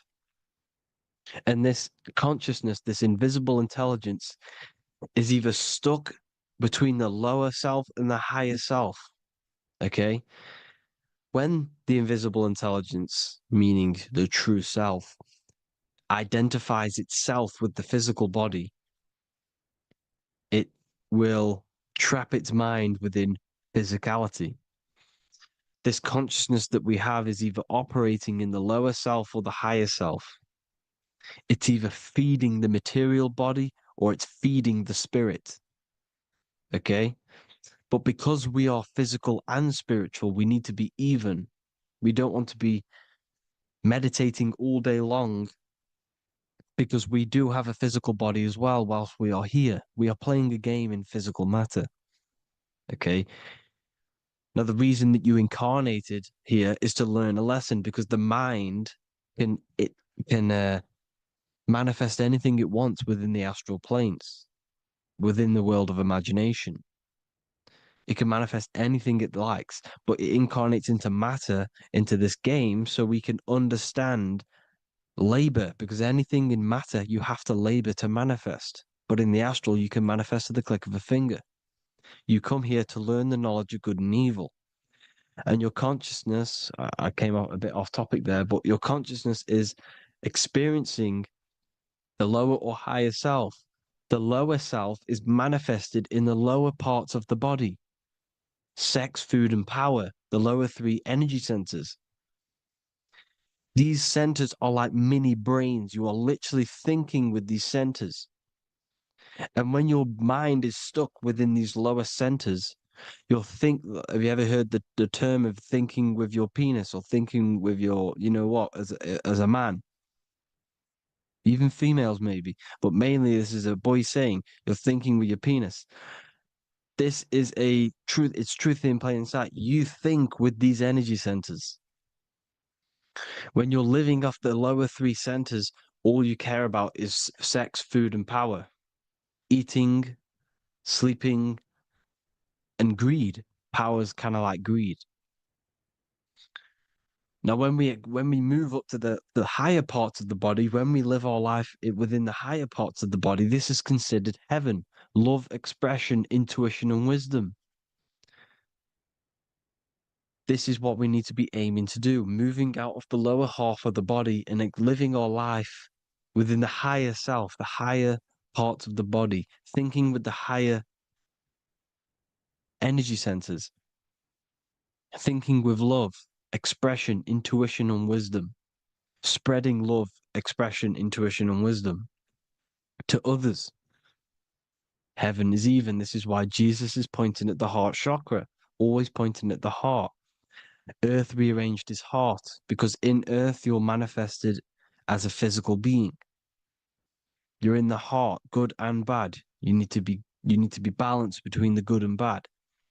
Because love can be a demon too. That's a whole nother video, but love can be a demon.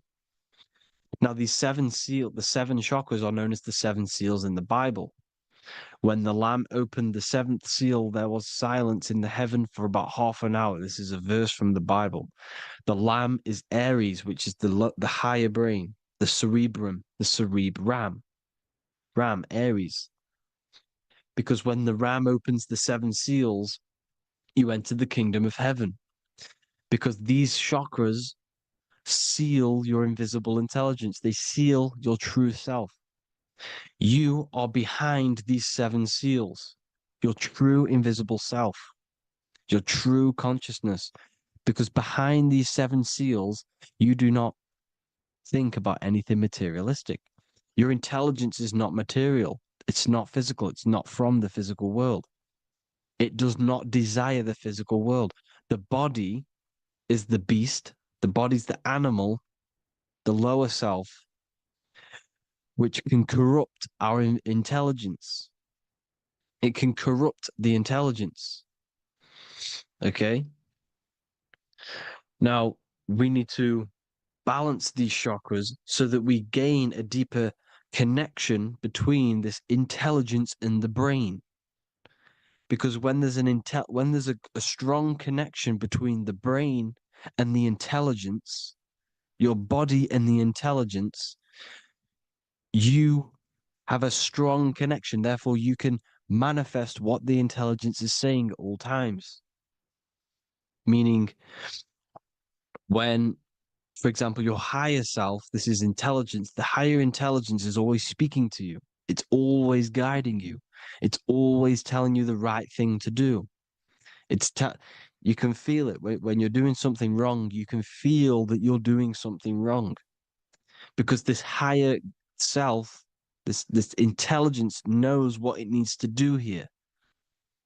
And when there's no connection between the body and this our intelligence, our true self, when we strip away, when you close your eyes for long periods of time, you will figure out you are this invisible, infinite, creative being.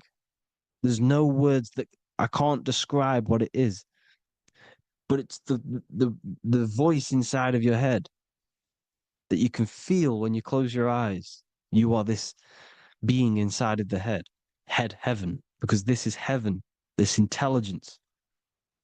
And when there's a strong connection between the body, you can manifest everything it's saying. When everything is balanced, when you're no longer thinking with the lower centers, when they're all balanced, you're not thinking in particular with every center, you balance them all, you can manifest everything it says. Your body will act out what the intelligence is always saying. This is God in the brain, the intelligence, trying to touch Adam, representing the lower self. This is why they're not touching. Notice how Adam is resting, but the intelligence is always reaching out, stretching, symbolizing metaphorically saying it's guiding. I'm always reaching out. The intelligence, your intelligence is always guiding you. It's always reaching out to you. But Adam is ignorant of it. The lower self is ignorant of it. And that's why he's so relaxed and God is so stretching out. Because at our highest self, that when you think of when you want to better your life, that highest true version of yourself is God. When you're manifesting this, your highest self, this is God. Your truest form, your most perfect form, that is God. Your highest version of yourself, that is God. Emotions are not what you've been taught. Emotions are not something that should be reactive, okay? You should not let the emotion be you, except that you should experience them instead of letting them become you. You need to understand there's a separation in our consciousness. You have the soul, which is the person who is observing your thoughts. When you think a thought, who's the one observing that thought? The soul, you, the I am, the I, the inner self, the one and only. And inside of every single body, inside of me, inside of you watching this video, there is this same intelligence that is inside of me, inside of you. And it's the exact same intelligence, experiencing a different body. And this is what we mean by the universe is mental. We all are all sharing the same ball of consciousness in a different body.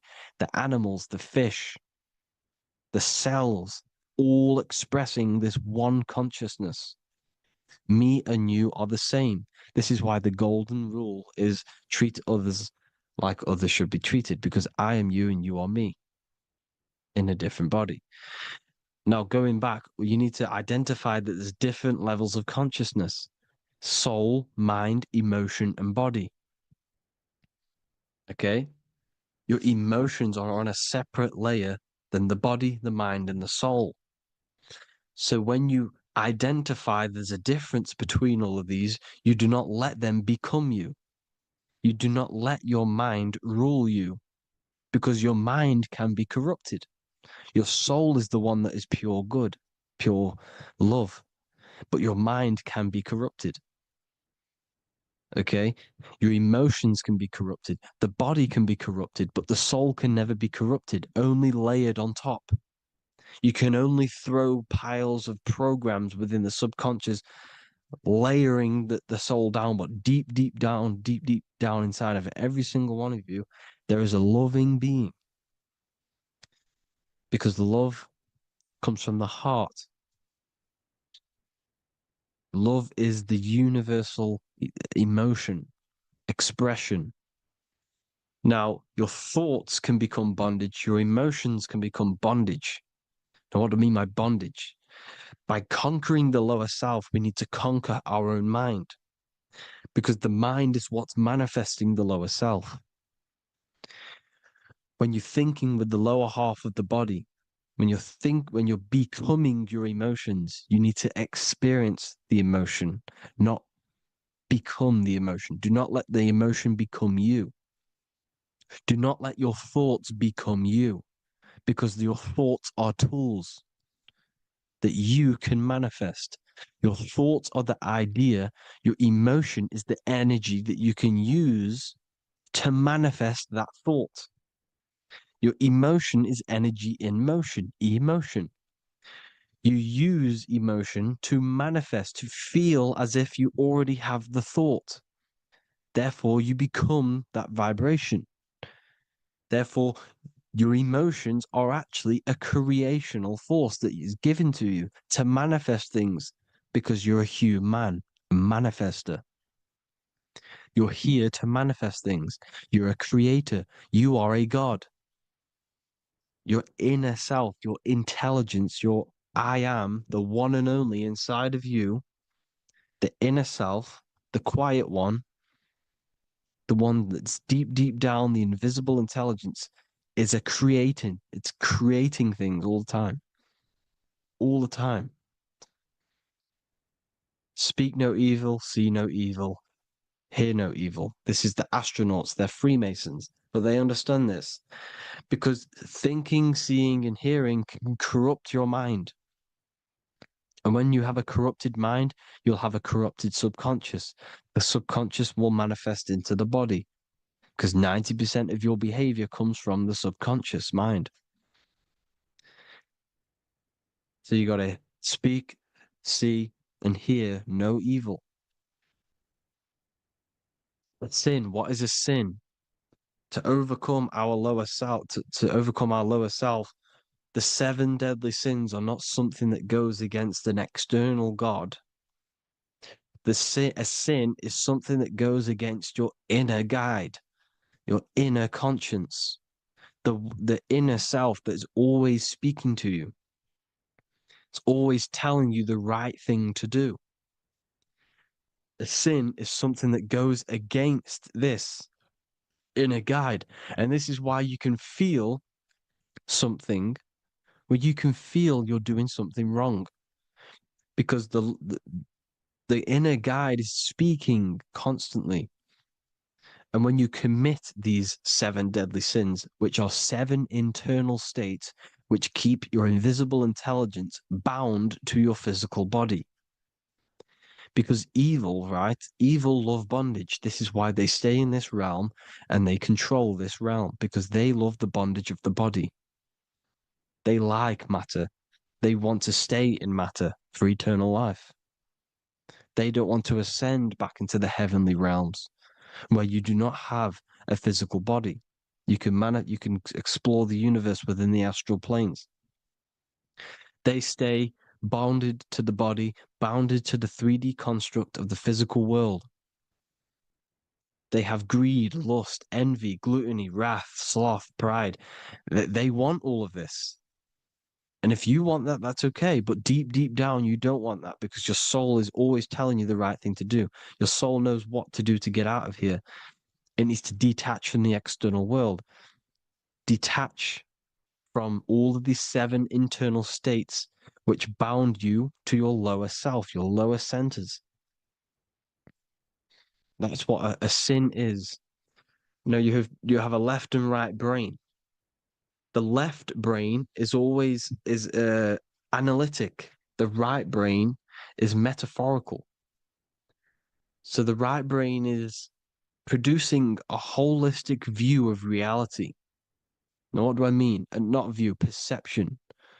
When you see, because your eyes are parts of the brain, so when you look at something and you look, that image is produced in the back of the brain in the visual cortex.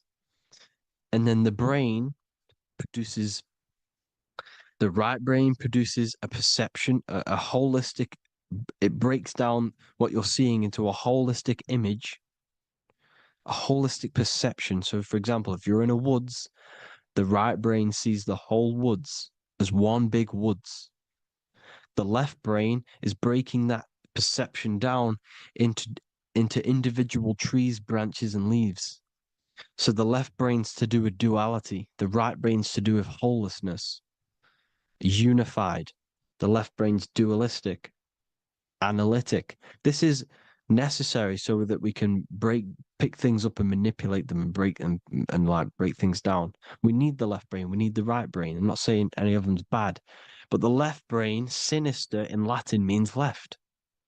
Because when you're left-brained, you see everything in dualistic. You see everything is dual, when everything's actually one.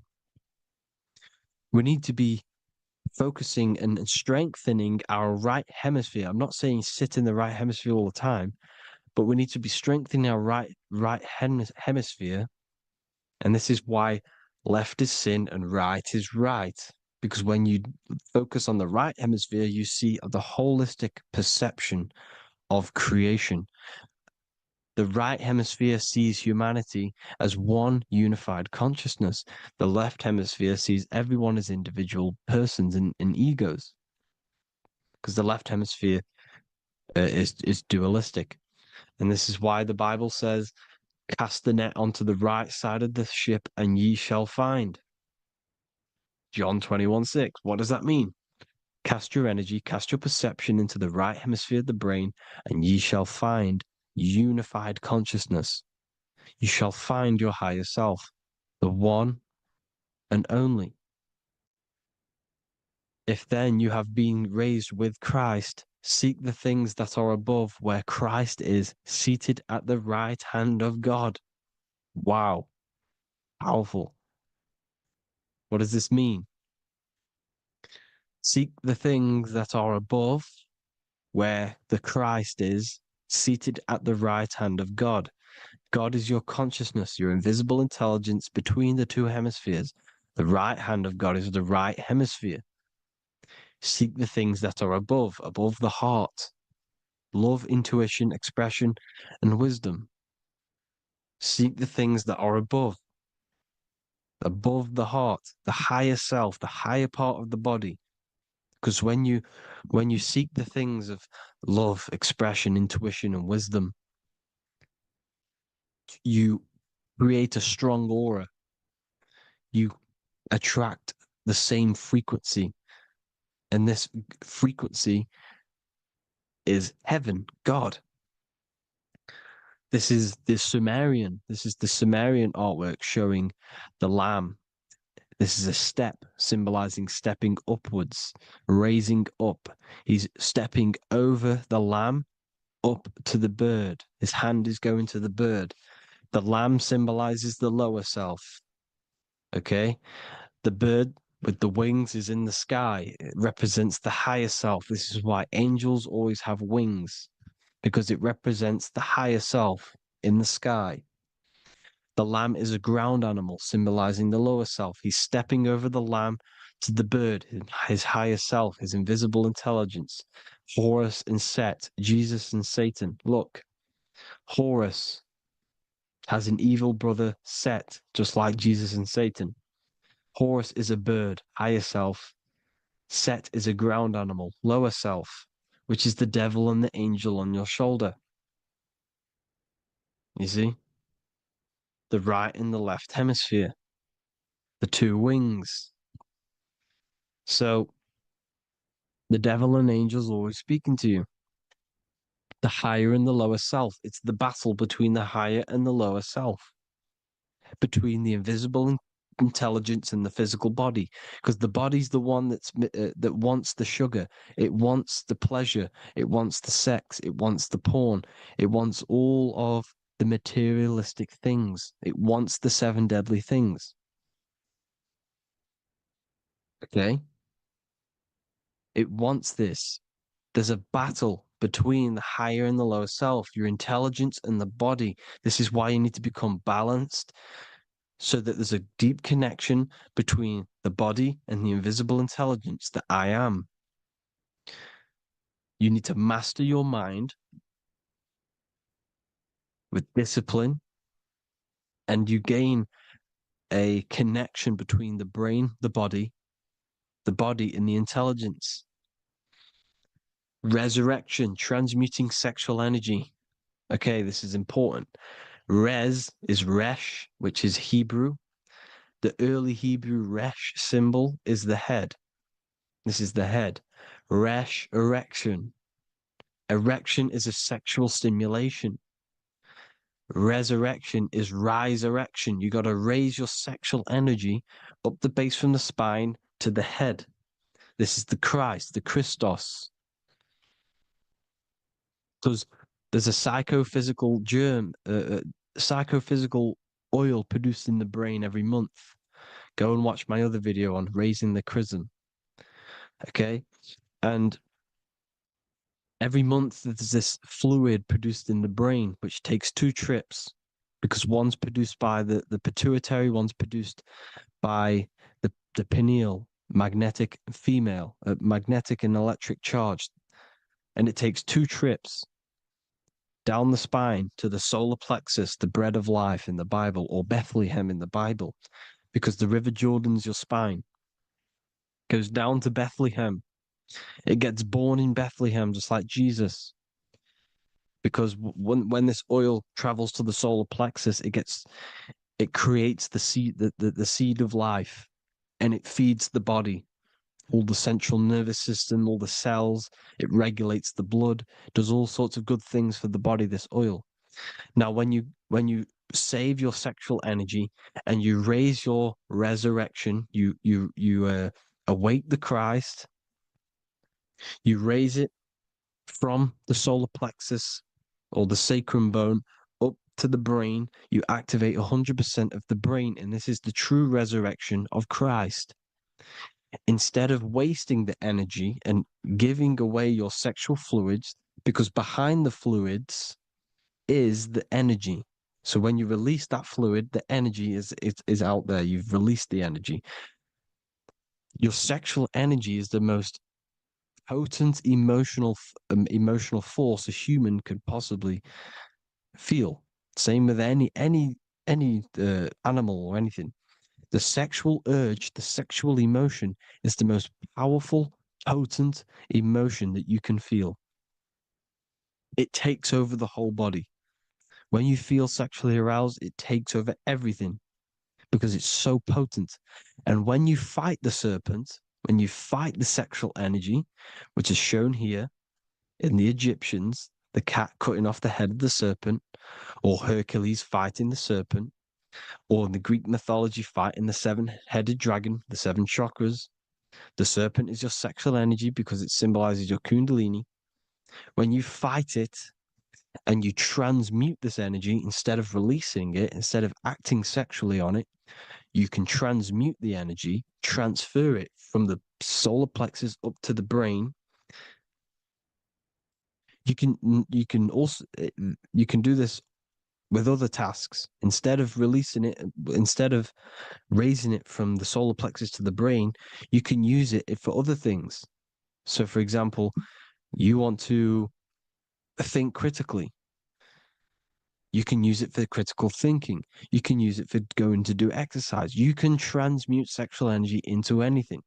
But you can do this. You can raise the sexual energy, and you can use this energy to push the cerebrospinal fluid from the solar plexus up through the spine, up the 33 vertebrae to the brain, and it'll activate 100% of the brain. And this is the resurrection of Christ. Jesus was never dead. Jesus was never rose from the dead. It symbolizes the Christ, Jesus Christ. Christ is Christos, which means oil in Greek. The resurrection of the Christ, the Christos, the oil. And when it activates 100% of the brain when it's raised, and it can regulate all the systems, it can regulate all the blood, it can regenerate the body.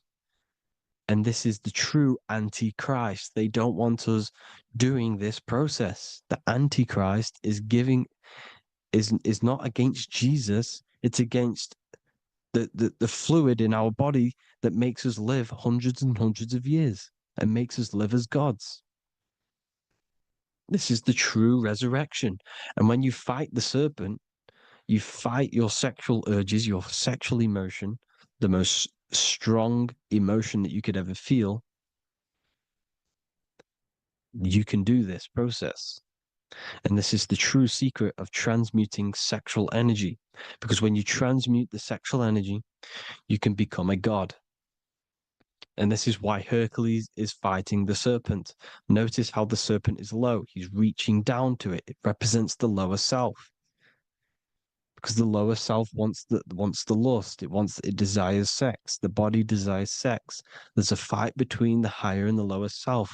But when there's balance, there's even. Heaven is even.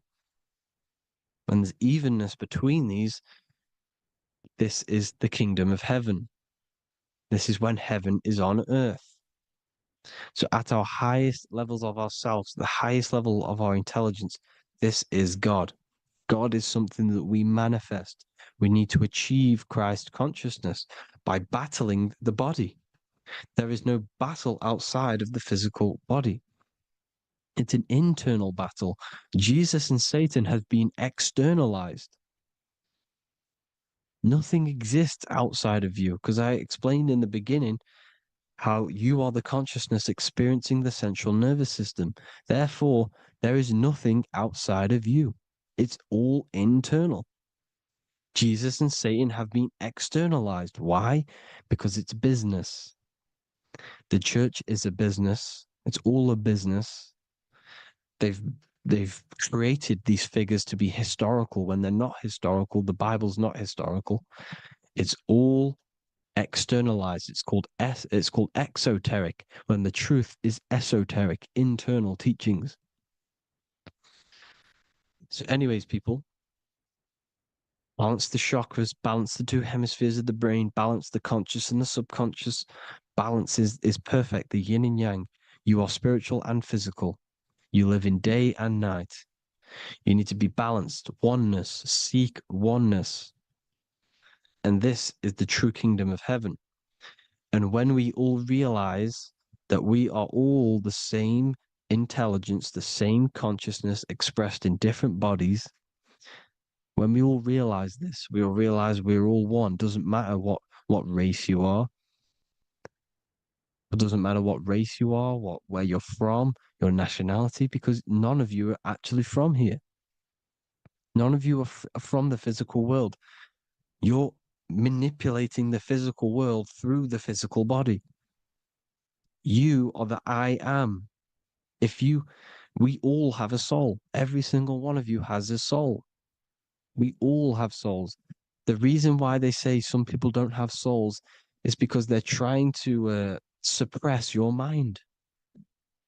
They don't want you to know that you have a mind. That sounds crazy, I know. But a lot of people haven't realized that they have an infinite intelligence called a mind. And behind that mind, if you can observe your thoughts, the person who is observing the thoughts, you have a soul. Everyone has a soul. Don't listen to all these people saying some people don't have a soul, some people do. We all have a soul. Every single one of us. So anyway, you need to break the lower nature of yourself. At our highest levels, we are gods. Our intelligence, our universal intelligence, the I am, the intelligence that's inside of the brain is God. Our minds are being corrupted within believing that you are the body. And by the result of this is a society like today. Because everyone thinks they're the body. And everyone's living in the lower nature of self, where everyone only cares about themselves. But when we realize we're all one big consciousness ball, we're all the same consciousness expressed in different bodies, there will be peace. So thank you all, people. If you do want to learn more, if you do want to read my book, it's called The Book of Wisdom. I'll put it in the description. It's an amazing book, people. It's going to give you the best understanding possible about creation, yourself, and the world. It's amazing. The Bible, everything. I have just launched a new cymatic library. A friend of mine has just added this to the website. He creates beats and he creates the purest beats. So they are actually the frequency that it tells you. Most of the stuff on YouTube and Spotify and Apple Music is all, it says it's a certain frequency, but we know these major platforms are all playing with the frequencies of the app. So if you want a real binaural beats, solfeggio scale frequencies to meditate on or listen to throughout the day, join the Occult Library. You can get a 2-day free trial. I'll put the link in the description. Thank you all, people. Hope you all enjoyed this video. God bless you all.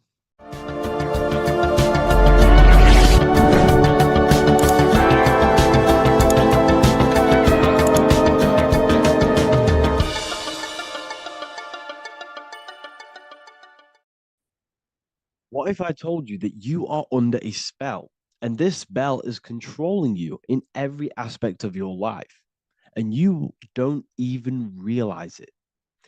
Spells are not what you've been taught. They're not fantasy magic wands that are casted over you. No, no, no. Spells are much, much deeper. A spell is a belief system that is installed into your subconscious mind, which holds power over you. Okay?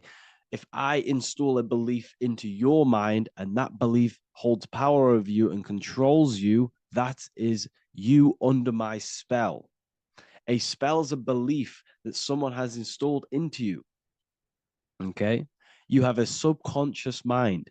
The subconscious holds power over 90% of your daily basis behavior, thought patterns, and overall emotional state. Because the subconscious is the back end of our mind, the mind that we don't really have access to. It's the shadow self where all of our programs, all of our memories, all of our traumas, all of our everything that we've ever experienced is recorded and kept in this vast database called the subconscious. Now, the subconscious is the 90% of our mind. We are only aware of 10% of our mind, which is the conscious mind, which is what you're using now, what you're consciously aware of. But there is a subconscious mind that holds power over your conscious decisions, and you don't even realize it. For example, as a child, you had a very, very traumatic event happen. Let's say as a child, you were not loved enough by your parents. And this feeling of you not being enough for your parents and feeling alone as a child implanted this seed. And this seed was planted by your emotions, a strong emotion. And over time, as you grew older into an adult, this seed grew and grew and grew. And what this seed grew into is you being very needy, you always seeking validation from others. Okay. But you taking this conscious decision 10 years down the line actually stems from this hidden cause within your subconscious mind, within this little feeling, this seed inside your subconscious where you don't feel like you are worthy. So this results in a conscious decision of you seeking validation from others, being very needy from others. Okay? This is what the subconscious is. The subconscious holds power over us. For example, posting on social media. Why are you actually posting on social media? If you take a selfie with your new watch, new car, and you go and post that onto your social media, why are you actually doing that? On the deepest root cause, it's not because you just want to post a picture. No, it's much deeper. It comes from a subconscious belief or a subconscious emotion of you seeking external validation, whether you believe that or not. But that's what it is. If you're posting on social media, you're seeking attention, you're seeking validation from others on a deep level, on a subconscious level. You may not even realize this because it's subconscious. Now, this is what a spell is. Money is a type of spell. Remember, money doesn't actually exist. Money does not exist. Money is a physical object inside of the material plane. But the physical object has a belief in the mental plane. See, the mind is the highest plane. This is the root cause of reality, the mental plane. Okay? So our belief in our mind has given this piece of paper value and a meaning. But in reality, it's just a piece of paper with a belief behind it. But this subconscious belief behind this piece of paper is controlling your daily basis behavior, is controlling your emotional state and controlling your life without you even realizing it. Without you even realizing that it's all an illusion. Money does not exist. It's the belief that gives the piece of paper a power. And the way we break the spell is by realizing that the money doesn't actually exist. The whole world is under the spell of money and it's controlling all of us. But the spell is the belief. Once we all wake up and realize money has no value, it doesn't actually exist, it's only a belief. There is no actual money. That's how we break the spell. The spell is broken when we figure out that we are under the spell, under the belief, under the illusion of this piece of paper having value, and it's controlling our lives. That's why the word money has mon within it.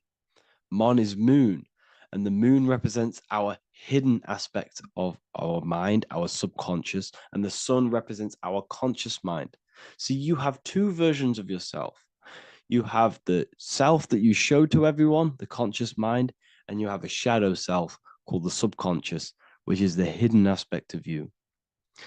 For example, do you really love your partner who you're with, or are you just with them for, is there a subconscious fear of being alone? Do you really want to be with this person, or is it stemming from, are you staying with them because it's stemming from this fear of being alone, of being lonely? Or are you just with them because you have a subconscious sexual addiction? And all of your conscious decisions are actually coming from this little seed of wanting sex or not being alone.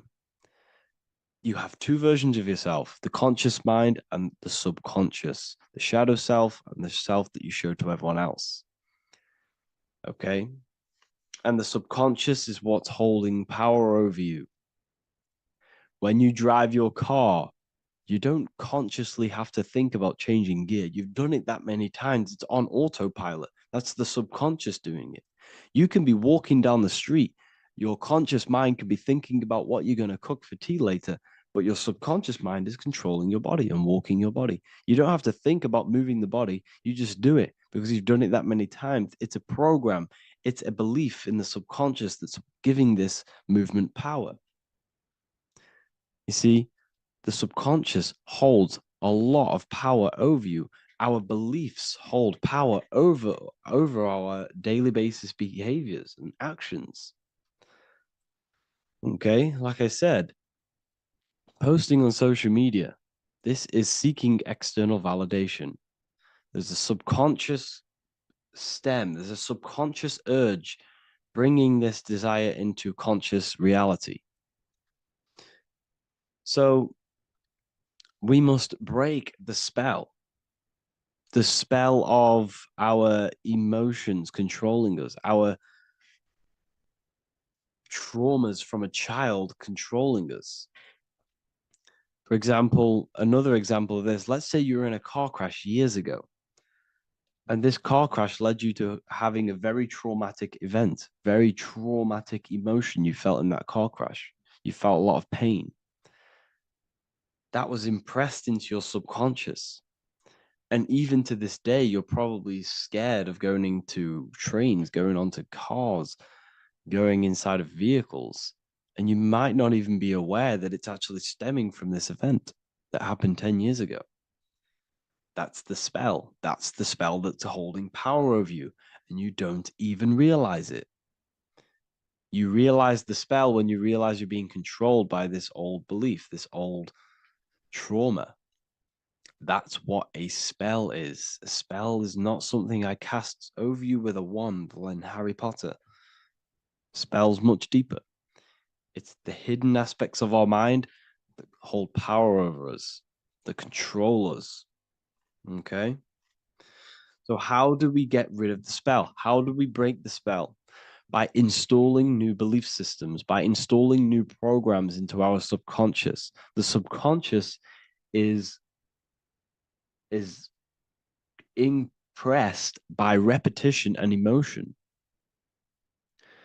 Everything you do on repeat, for example, tying your shoelaces, you can be looking up into the sky, closing your eyes, thinking about what you're going to create for tea while doing your shoelaces. You've done it that many times, you don't have to think about it. That's the subconscious taking over. Okay. That's the repetition aspect of the subconscious. For example, you could probably run down your stairs. You know exactly how to run down the stairs. If I tried to run down your stairs, every staircase is different. I'd probably fall over. But you've done it that many times, you know exactly how to do it. It's what we call ritual. When you have an evening ritual, when you tidy the house, you do your skincare routine, you wash your teeth, that's a ritual. This is what the ancients called ritual. When we do rituals, we're trying to implant something into our subconscious to either remove an old program, an old seed that is controlling us, for a new one that's going to grow into new light, into a new reality. So you can implant messages, implant new programs into our subconscious, which will then grow into a new reality. Okay? Because if I tell you something over and over and over again every single day, for example, if I say, you do what I say every single day I repeat this statement into your ears, about a month or 2 months in, you're going to start to believe in that statement and you're going to start to be under my spell. You're going to start to do everything that I say. So this is what spells are.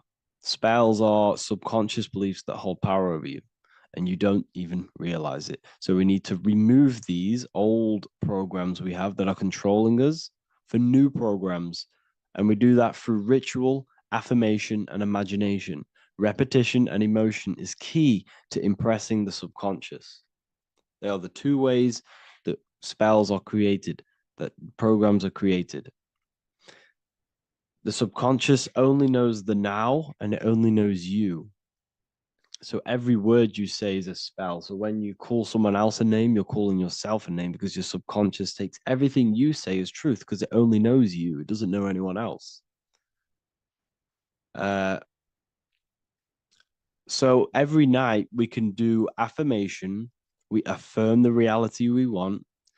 This is what we call a ritual. We sit down or we stand up, whatever it is, you affirm the reality you are, I am statements. And then you imagine that reality. And you do this over and over again, every day, twice a day, 3 times a day, however many times. And this will cause repetition. This will install a new belief system into your subconscious, which will then start to show in your external reality. It will start to put you under a spell of the new program. For example, if I install into my subconscious that I believe that I am rich, every single night I affirmate that I am rich, I am wealthy, I am free. And then I do a ritual. I start to imagine this reality. Every single night, I do these two things on repetition, and I start to feel the reality and imagine the reality. Over time, I'm going to start to believe that I am rich, that I am free, and I am wealthy without having the physical reality. And what this will do is that it'll implant a message deep within your subconscious mind. It will plant the seed of this belief. And this belief over time will grow into 90% of my thoughts, 90% of my actions, 90% of my words. My words, my thinking will change due to this new belief. I may not even realize it, but I'm looking for more opportunities to make money. I'm speaking to more people because of this belief that I've installed. This belief has triggered new ways of thinking. My mind, my conscious mind is now only operating to fulfill this belief. And my conscious mind might not even be aware of it. You won't even realize that you're manifesting this belief of being rich. And that's how it happens. You implant the belief within your subconscious. You implant the spell into your subconscious, which will then gain control over you. So we need to make sure we're removing the negative spells, the negative programs that are controlling us for new regenerated ones, for new ones that are going to create new realities, a better life. Okay?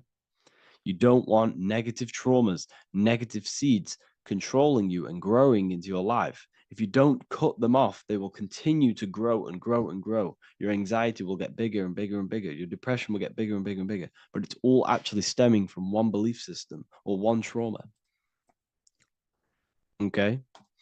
So this is important. Everything in this physical plane is an effect of the higher planes. It's a shadow of the mind.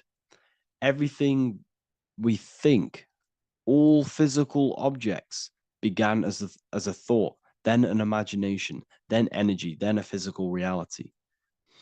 So we must change the mental plane. We must plant seeds into our mind to change down into our physical material life. It's about manipulating this higher plane so we can create change and effect in the physical external material plane. That's what magic is. This is what spellcasting is. This is all what it is. It's not fantasy. This is the manipulation of the higher planes of consciousness, which your mind has access to. You have access to these higher planes. Okay. This is exactly what I teach in my university. I teach different rituals. I teach specific rituals to get rid of certain things, certain belief systems. I teach all different rituals, all different ways for you to create your own reality and live the best reality you want. We also have all of these different courses. We have activating the inner eye. This will teach you exactly how to lucid dream and activate your inner vision of imagination. We have the sexual alchemy course. This will give you the power of transmuting your sexual energy into creativity.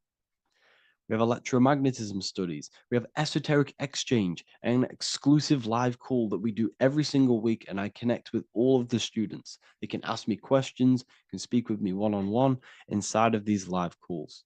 We have the real numerology section. We have the health section. We have a lecture section. Look at all of these lectures we have on occultism, symbolism. All of these lectures are designed to gain you power, to give your personal power back to you, to make you realize things about you.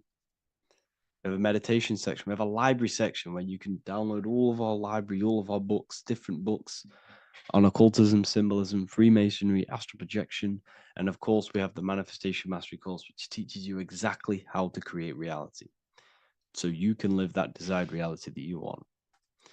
This is the last chance to lock in the price of $55 a month. This is less than $2 a day. You can really level up your life, because the price is going to increase as the value of the university increases, because there's a new symbolism course coming out. And if you join now, you'll get this course for free, because obviously when this course releases, the price will go up. The symbolism course will teach you the language of esoteric and occult symbolism. I'll leave the links in the description. Make sure to leave a like, comment, subscribe to the channel if you want to see more content. Thank you all, people. Have an amazing day. You're living in 4 planes of existence right now, but most people are only aware of one. And that's why they feel lost, disconnected, and stuck in cycles they can't explain. If you don't understand the blueprint of reality, you'll keep trying to fix the physical, while the real causes lie in the unseen dimensions that you have direct access to. You must understand is that the universe only exists in the mind. Everything is a projection of consciousness. Therefore, consciousness produces everything. Our internal world is consciousness. Our external world is this physical body, physical world.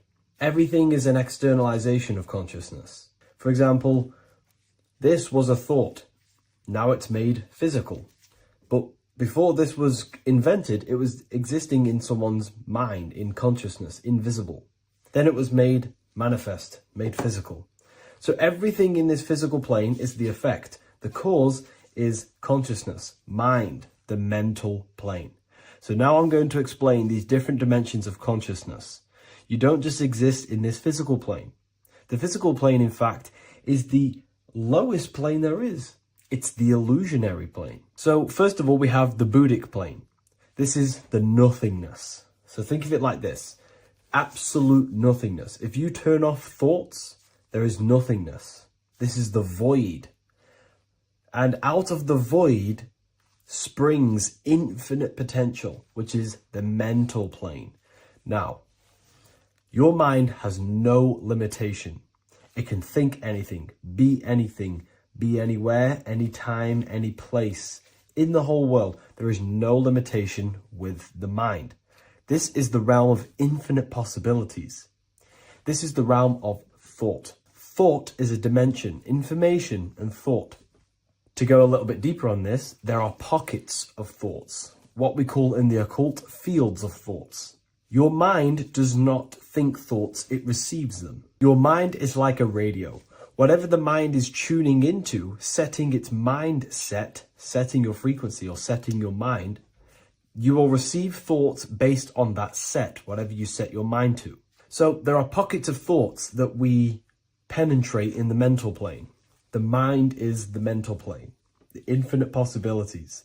This is the spark of creation. This is where all things begin to manifest as an idea in the mind as a thought. So if you want to gain certain information, you need to meditate or do thought exercises where you are penetrating that dimension of thought, that pocket of thought. For example, if you want to find a way on how to make financial wealth, you would use your mind, set your mind on wealth and money and think, close your eyes and think about that specific topic and see where your mind takes you. And you will expand your mind into different pockets of thought and gain information. So this is the mental plane. This is how you can use the mental plane. You can use the mental plane to do this. Then we have the astral plane. We have higher, middle, and lower astral plane. The astral plane is the body for thought. So every dimension, physical, etheric, astral, mental, Buddhic, is a body for a dimension above. Each dimension below is a product of the dimension above. So for example, the astral plane is imagination. This is the lucidic realm of imagination. This is where thoughts begin to manifest into some sort of form. It's not a physical form because this is physical, but imagination is a lucidic form. It's not really physical, but it's there. It's a projection of light. It's astral matter condensed by the willpower of the mind. So depending on the vibration of that thought will depend whether it manifests in the higher astral plane, middle astral plane, and lower astral plane. If you think about more material things and visualize material things, this will manifest on the lower astral plane because material matter is low vibration. Now, that does not mean it's evil. That does not mean it's bad. Okay? It just means low vibration just means more material. But if you think and imagine more spiritual things, this manifests on the higher astral plane. So the astral plane is the screen in your mind that allows you to vision an apple, that allows you to vision anything. It's that mental projection that's inside of your mind. Now, this is what we call the third eye. It's an eye because the eye is the mind, and the mind can see into the astral plane. It perceives this spiritual world, this lucidic realm that we have access to. This is where also infinite potential takes place. This is the realm of spirits, demons, jinns, whatever you want to call them. Spiritual entities exist in this because this is where thought forms manifest into form. This is where thoughts create bodies. Think of it like this. The mental plane is a thought of a chair. The astral plane is the imagination of that chair and all of the different possible chairs that could possibly be. The etheric plane is the energy double of that chair. And the physical plane is the physical chair. So as you can see, the higher we go up, the more formless and lucidic it is. The lower we go down planes, the more dense it becomes. This is formless and this is form. Everything manifests through this process. This highlighter is down here in the physical plane, but the idea began in the mental plane. Everything begins in consciousness before it creates a physical body. It goes through this process. Therefore, if you want to start to mold and create your own reality and create things in your world, you can use these planes to your advantage. You can use your mind to do mental thinking exercises by closing your eyes and expanding your mind into a different pocket of thought to gain wisdom, gain information, gain downloads. The way you do that is simply get into a meditative state, close your eyes, pick a topic that you want to think about, and see where your mind takes you, but always remain centered on that topic. And you can do this for maybe an hour or two or half an hour, and your mind will take you places where you will unlock information. You can even use this to make decisions in your life. Think of the topic and see where your mind takes you. You'll gain information. This is how you use the mental plane for ideas. The astral plane is imagination. You have to reconnect with your imagination very vividly. Your imagination, your consciousness is infinite. It's not a three-dimensional plane. It's an infinite plane. You can think and make form anything in your consciousness, in your imagination. You can think anything and you can imagine anything in the most vast details. You just have to reconnect with your imagination. I have a free book on my website. I'll leave the link in the description. It's an ebook. It's called Activating the Inner Eye. This is going to help you reconnect with your imagination. It's a practical guide on how to imagine. So once you know how to use the mental plane and astral plane, thought and imagination, you pretty much need to use the physical plane to take physical action with this physical body that you have and start to manifest these desires you have in the higher planes. Now, it's very important that we master the mind because the mind is the very fabric of reality. We become what we think about. Your life is a product of every thought you thought in the past. It is the mind that directs the flow of consciousness. And wherever this consciousness is flowing is what you will create in your life. Consciousness is the most potent force in the universe, and the mind is pretty much the universe in a microcosm form. It is infinite potential, and your mind will continue to expand into new realms of thought forever and ever and ever. You are eternal. You are not this physical body down here. You are consciousness, literally dreaming that you are in this physical body. So everything begins with the mind. We need to be conscious of the thoughts that enter our mental field of consciousness. There is a level of self-awareness that you can reach where you can become conscious of pretty much every single thought that enters your mental field. Now, we have over 7,000 thoughts a day. You can gain such mastery over your mind where you can become conscious of every thought you think. And that is when you gain superior power. Because when the mind is fully under control of self, you can direct the mind's potent force into a specific goal. Most people's minds are dualistic. They want something, but their mind is thinking something else. They have limiting belief systems. They have the little voice that comes in and says, you can't do this, you're a failure. That is a fractaled mind. The mind needs to be singular. It needs to be on your team and not an enemy. Do not let your own mind take away your power. Your mind should be on your team, giving you power, giving you the best possible thoughts and the best possible beliefs. When the mind is in this condition and on your team and not taking away your power through the destructive thoughts, it becomes a potent, powerful force used for manifestation to create anything. And the way we get the mind on your team is through constant meditation to learn how to control the mind and turn it on and off. Subconscious reprogramming through visualization, affirmations, cultivating emotions associated with your goal. All these three ways we can reprogram the mind slowly over time so that it becomes powerful and becomes on your team and doesn't give you negative contradicting thoughts. When the mind is fully aligned on one thing, it can create massive empires and things in your physical reality. So I hope this video helps, and I'll see you in the next one.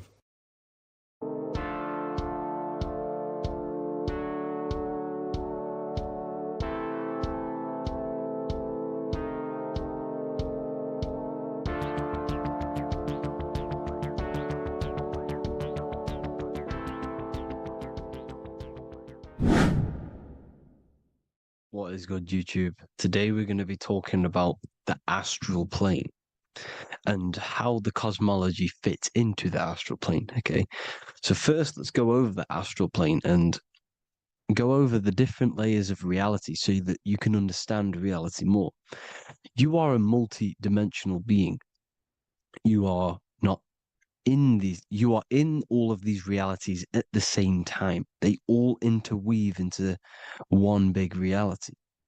But there are different planes, they are different vibrational dimensions, there are different dimensions of reality. The mind is the root cause of reality. We're living in the mind of God. Everything is being thought into existence from the root cause, from the universal mind. This is why the ancient Egyptians said, all is mind. We're living in the mind of God. And we are a microcosm of this mind. This is why we all have the same mind. This mind is the world of thoughts. Now, this world of thoughts is just the thought alone. For example, it is the thought of a chair. But then when you start to imagine this chair and you start to mentally see the chair, you're now manifesting the thought, the singular thought, into some sort of form. So now you're imagining the chair. You're imagining the form of this chair, which is then manifesting into the astral plane. The astral plane is the world of thought forms manifesting. So when you are imagining something, you are seeing into the astral plane. Okay? Your third eye, it is an eye because it sees the astral plane. It is seeing the other side through imagination, through dreaming. Well, we'll go over dreaming later. So the thought of a chair is a singular thought. The imagination of the chair is the manifestation of the chair. And in the astral plane, it's basically the world of all the chairs that could ever exist. So you're thinking of the chair as a singular thought, which is the mental plane. The astral plane is the imagination of that chair, is the thought, the manifestation of it. Depending on the vibrational state of the thought, will depend what level of the astral plane it will go to. For example, if you're thinking about a chair to torture someone on it, it's going to go on the lower astral plane. Or if you're thinking and imagining happy things, it's going to go to the higher astral plane. So wherever your mindset is, that we call it a mindset because your mind is setting frequencies to certain things. Thoughts are frequencies. And a mindset is setting your frequency, setting your mind to a certain frequency. So when you set your mind to a certain frequency and you imagine something in that frequency, you're going to match everything in the astral plane that are on that similar frequency, just like you would in the physical world. Because we're all in these worlds right now as we speak, but we can't see them with the two physical eyes. We can feel it though.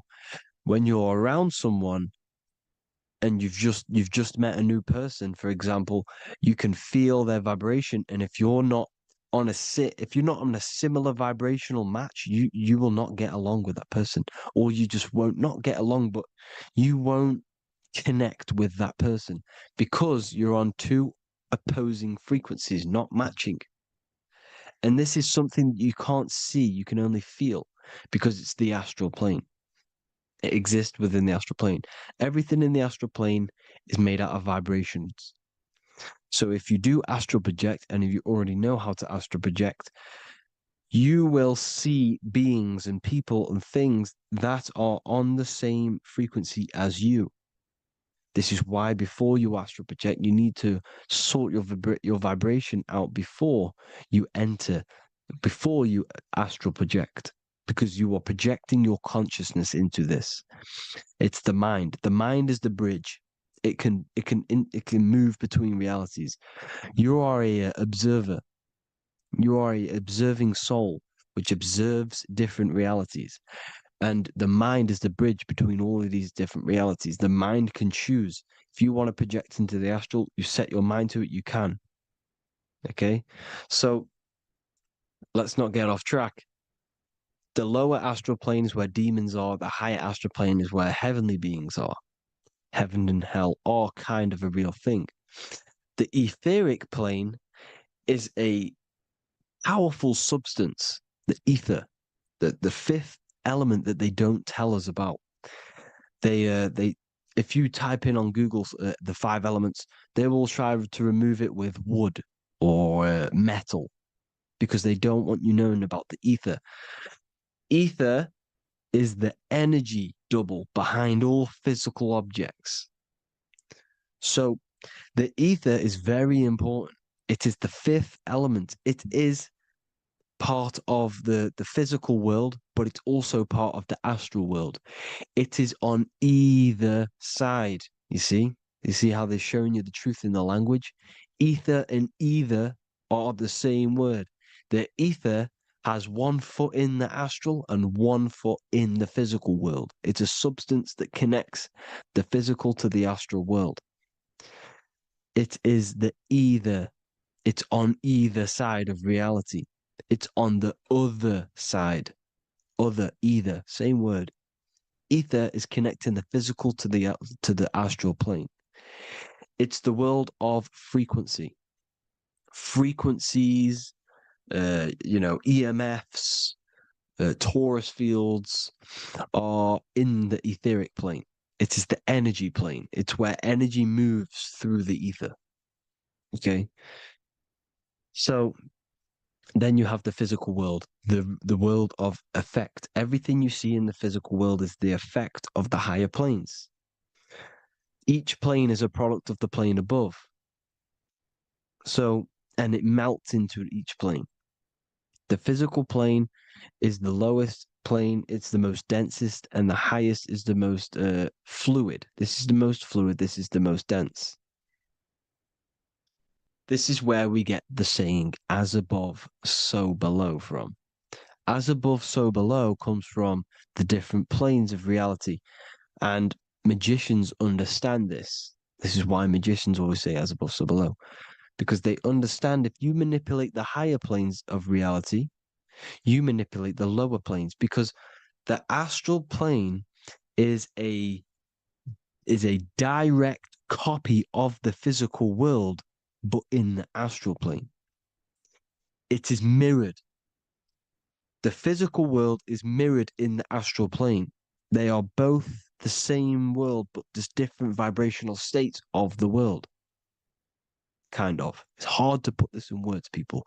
So just try and understand. The astral plane is the double. It is whatever happens in the astral plane happens in the physical plane. This is why magic works. This is why demons work. This is why spirit communication works. Because if you manipulate the higher planes, you manipulate the lower planes. As above in the astral, so below. Leonardo da Vinci showing you to look up, pointing up. You got to look up. He's telling you to change the mind, you change the physical world. You change your emotions, you're on the astral plane, you change the physical world. You change your reality by changing the higher planes. This is the Masonic 11, the two pillars. This is the 11, also symbolizing the two hemispheres of the brain here. But the 11 symbolizes the two mirrors. 11, 11, 9, 11. 9, 11 adds to 11. 9 plus 1 equals 11. The Twin Towers were in 11. Flight 11 was hijacked because it's a mass ritual within the astral plane. Now, we're going to go deep into that later, and I'll show you these rituals they do in order to manipulate the astral plane. So, this is what the 11 is. It's the mirroring of reality. If you contact spirits and conjure spirits, you can either summon or attract demons and spirits. Summoning is creating a spirit. You create demons. Okay? Like I said here, the mind is the root cause of reality. If you think of if you think of a traumatic event that happened in your life over and over and over and over again for years and years and years, where attention goes, energy flows. The mind is the director of energy. If you are directing energy into the specific emotion, the specific thing that is torturing you in your mind, that will manifest as some sort of being in the astral plane, which is called an elemental. And this elemental being that you have created through your thought forms and emotions will latch onto you and feed off this energy. So it's important that you get your mind right, okay? It's important that you sort that you file the mind and you discipline the mind. Make sure it's only entertaining positive things, because you are quite literally creating your own demons. The word demon has the word mon in it. And if you've watched my videos to know, mon means moon. The moon is your mind, the sun is your soul, the earth is your physical body. Demon is mon means mind, moon is mind. You create demons with your mind. Summoning. Now, this is where the rituals come in. 9/11 was a ritual because everyone was thinking about this big fearing, the death of 9/11. Everyone was thinking about it. And all of their minds thinking about this horrific thing will manifest and summon a negative energy spirit elemental within the astral plane. That's how all of this works. This is why it was a mass ritual. Okay, Chris Brown, new album name 11/11, release date on the 11/11. This will be my 11th album and contain 11 songs. All of these people know the occult. This is Hermes Trismegistus with the star of Saturn, the six-pointed star, as above, so below. The mirroring of reality, physical and astral, the two Masonic pillars. So as above, so below. What's above us? The stars. The stars are connected to the astral plane. This is why we call them stargates. When we dream, we are experiencing these different realities. And what are stars? They tell in the Bible, it says Genesis 1:14. And God said, "Let there be lights in the firmament of the heaven to divide the day from the night, and let them be for signs." Signs translates to things to come. Why things to come? The stars tell the future. Why? And why do we say as above, so below? As above us is the astral plane and the etheric plane. As above, so below. Whatever happens in the stars happens on Earth. The stars are connected to the astral plane. Above us is the astral plane. We are a star in a physical body. This is why we say Mr., sister, stir equals star. The E and the A are interchangeable. We are stars, and the stars are the start of our incarnation. We start in the stars, same root word, and we descend through the seven energies, which are our seven chakras. Then we enter the heart of the soul system. The heart rearranged spells earth. And this is the true cosmology. Here's the Masonic cosmology. This is Masonic now. Here's the firmament. Let there be a firmament in the midst of the waters to divide the waters from above, from the waters that below. Genesis 1:6. The firmament, firmament comes from the word firma, Latin, I'm pretty sure, which means firm. When something is firm, meaning it's stable, it does not move, it is firm. The firmament is firm. So, is the firmament Genesis 1:6.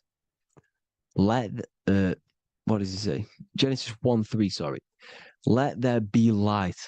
This is before the sun and the moon was created. Let there be light. Before the sun and the moon was created, light was appeared. So what's that tell you? This is a holographic projection from some sort of light being, some sort of projector. And that projector is the all-seeing eye you see in the Masonic cosmology. This is the all-seeing eye projecting the light beams. Let there be light. Everything is made out of light. The universe is created out of light waves. The torus field is one unit of light. The light projecting this reality is Polaris. Okay, the famous all-seeing eye. Now, what else? Then we have after let there be light in Genesis 1:16, and God made the two great lights. This is the sun and the moon, electric, magnetic, male and female. Then we have the Masonic checkered board, the black and white symbolizing dualities within the dualistic reality we're in, spirit and matter, light and matter, rest and motion, positive and negative, good and evil. Everything's dualistic here. Okay? And it's a dance. The universe is a dance between flickering of white and black light, which is the torus field. We're not going to go over that, but this is all connected to the astral plane. This is the true cosmology. The astral plane cannot work on a spinning monkey ball in the middle of space. Does not work. Cannot work. It's impossible. Okay? Impossible. So, even in the Quran, it says, Allah has made the earth for you as a carpet, flat. Quran 15:19. And the earth we have spread out like a carpet, set there on mountains, firm and immovable. It is immovable. In the Quran, it also says 65:12, it is Allah who has created the seven heavens of the earth. The seven heavens meaning the seven layers of heaven, the seven planets. And Psalms 104:5, he set the earth on its foundations and it can never be moved. Never. So here you see in Isaiah 40:22, he sits enthroned above the circle of the earth and its people are like grasshoppers. He stretches out the heavens like a canopy and spreads them out like a tent to live in. We live in a tent. This is the tent. The projection of light. Here you see an ancient picture here. Here you see the ethereal barrier, meaning the firmament, the etheric barrier. And here you see his head popping out. Why is his head popping out? Because your head is heaven, your heel is hell. Your head has access to the astral plane. This is why your head is heaven. The pineal gland, when stimulated, has access to project itself, project consciousness into the astral plane. Here you see another ancient picture here with the Masonic Royal Arch, with the zodiac here, the zodiac on the top, arching, because there's a firmament above us. Here's God in the brain. Consciousness is God. Here you see the Masonic Royal Arch, symbolizing the firmament. George Washington above the Masonic Royal Arch. These are the stars. This is Polaris projecting reality. Here's ancient churches with the dome. Polaris projecting reality with Jesus. Disney World is under the dome. The seven layers of heaven, ancient paintings, all depict if you go and look at the ancient paintings, they'll all depict the firmament, the arch above us. This is where we get interesting. The Masonic Royal Arch has the 6-9, which is Cancer. The constellation Cancer, which is 6-9 is associated with portals, because CERN is the 6-9. Okay, CERN is opening portals. They're trying to create a portal to the other side.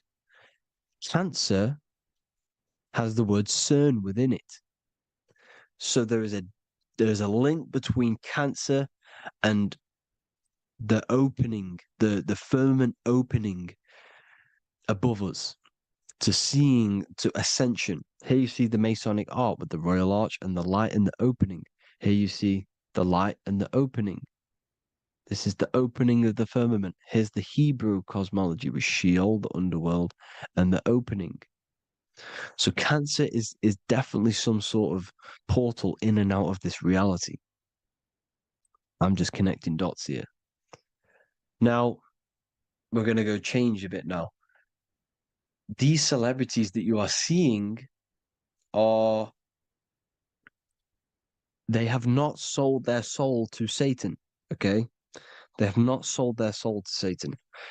Satan is a demonic, low vibrational energy that has been summoned over the thousands and thousands and thousands of years of evil occult arts.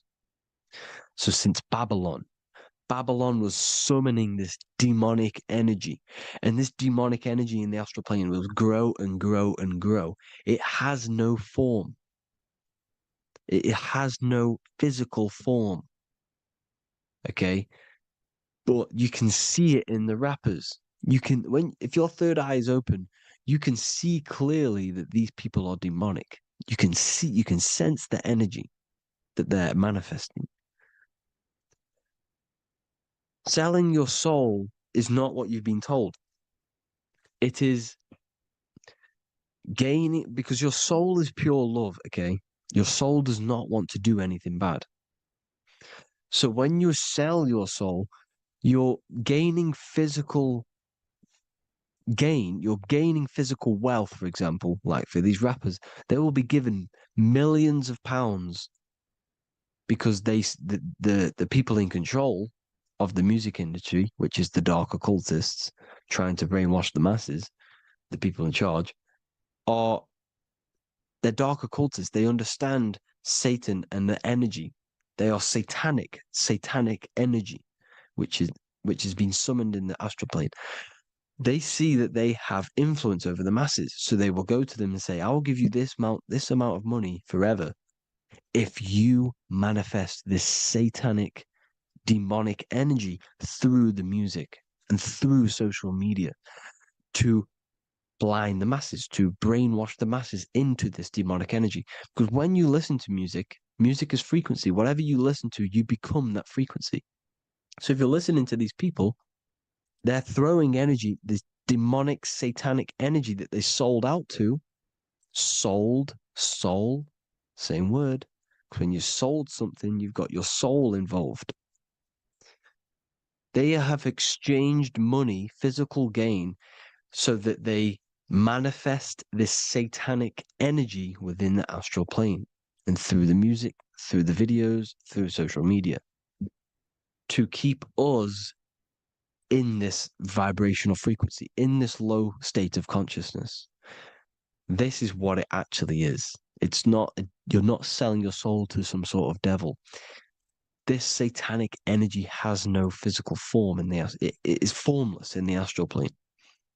It's a summoned energy. Now, the root chakra is red. This is why the devil is red, because it symbolizes the animal nature of man. When you are operating off your root chakra, you will kill, you will fight, you will do anything to survive, because it's all about survival mode in the root chakra. They want you keeping in that fighting mode, that surviving mode, so that you are manifesting this low vibrational frequency, this satanic energy, this demonic red energy. This is why the devil is red. And the devil has a tail with the red arrow pointing down because it symbolizes your light body. This is your Merkaba. Your Merkaba is your light body. Mer equals light, Ka equals spirit, Ba equals body. Merkaba, this is the devil's tail pointing down, the descension, your heel, up to your heel, hell. Ascension to heaven, head. You see, this is the all-seeing eye with the illumination coming off it, your head, when you're illuminated. The Merkaba is your celestial sphere to portray different planes of reality. It is the vehicle of ascension. It's your light body. It's in the word Kabbalah, Kabbalah, Ka, spirit, Ba, body, La, light. Same thing, Kabbalah, Merkaba. Same thing. It's all about the light body. This light body sees different realities. So when you see the goat in the music industry, it's this satanic summoned energy that's been summoning for thousands of years within the astral plane. When it becomes to the physical plane, it will manifest through different things. A goat, an owl, Satan, Moloch, Baal, same deity, same demonic energy that's been summoning in the astral plane. And this is why the Baphomet has a goat head. Drake's new album is the goat. The Polo G, the Masonic G, with the goat. And here's Rylo Rodriguez in the mirror with the goat in the mirror and him in his physical body. It symbolizes, the mirror symbolizes the astral plane because he's manifesting the goat, the demonic energy. He's sold out to the demonic energy. And in the physical plane, he's his physical body. The mirroring, the Masonic 11, the mirroring of reality, the astral and the physical. And what do you call them when they're an amazing rapper, the best rapper? You call them the GOAT. Because the GOAT, you're the GOAT because you're manifesting the GOAT energy, this satanic, demonic energy within the astral plane. So Baal, Moloch, all the same thing. Because in the astral plane, if you want to gain spirits to come to you and communicate you in the physical world, if you want to communicate with spirits, you have to gain their attention. You can either gain their attention or come together and agree to create some sort of being, which is Satan. Okay. You can, like I said earlier, you can create these beings, you can summon them or attract them. One way to attract them is sacrificing. In order for you to become God, man, to turn to God, you have to sacrifice your life. You have to sacrifice, not drinking, not doing things, not doing anything demonic, not doing anything bad, not eating meat. You have to sacrifice yourself to become the light. However, if you want quick, instant gains in the physical world, you can sacrifice something else to communicate with these spirits because these demonic energies feed off demonic energy, your demonic energy. So these dark occultists will give away babies. They'll sacrifice, torture babies so that they gain, so that they can communicate with these spirits for physical exchange. Yes, you can do this. These powerful spirits, these powerful demons can give you powers. They can give you certain things. And this is what they are doing. They're summoning and attracting these demonic energy. This is why, trafficking is one of the most, Balenciaga. Baal is the demonic energy in the astral plane, which requires child sacrifice for his presence. Balenciaga, and they were trafficking children. They were trafficking, killing them, and offering them to the spirits. This is what they are doing. Balenciaga. It's in the name. Here you see, you can see here a stick man with two horns. The goat, obviously, it's all the same deity. Baal, the goat. Moloch, here's Moloch, the owl, the Egyptian owl, because it comes from the owl of Moloch, which is Baal, which is Satan, all the same demonic energy. And it's on the dollar bill, a tiny dollar bill, tiny, on the $1 bill. All the same thing. Bohemian Grove, they worship the big owl, Moloch. It's all the same thing. It's all one big demonic energy which has been summoning in the astral plane. And it's trying to take over Earth, the physical plane. That's what it's doing. So I hope you all gained a deeper understanding of the astral plane and what's actually going on in the world. Please leave a comment if you can to help the algorithm. Drop a like if you like this content. And hope you all learned something today. And God bless you all. Thank you all.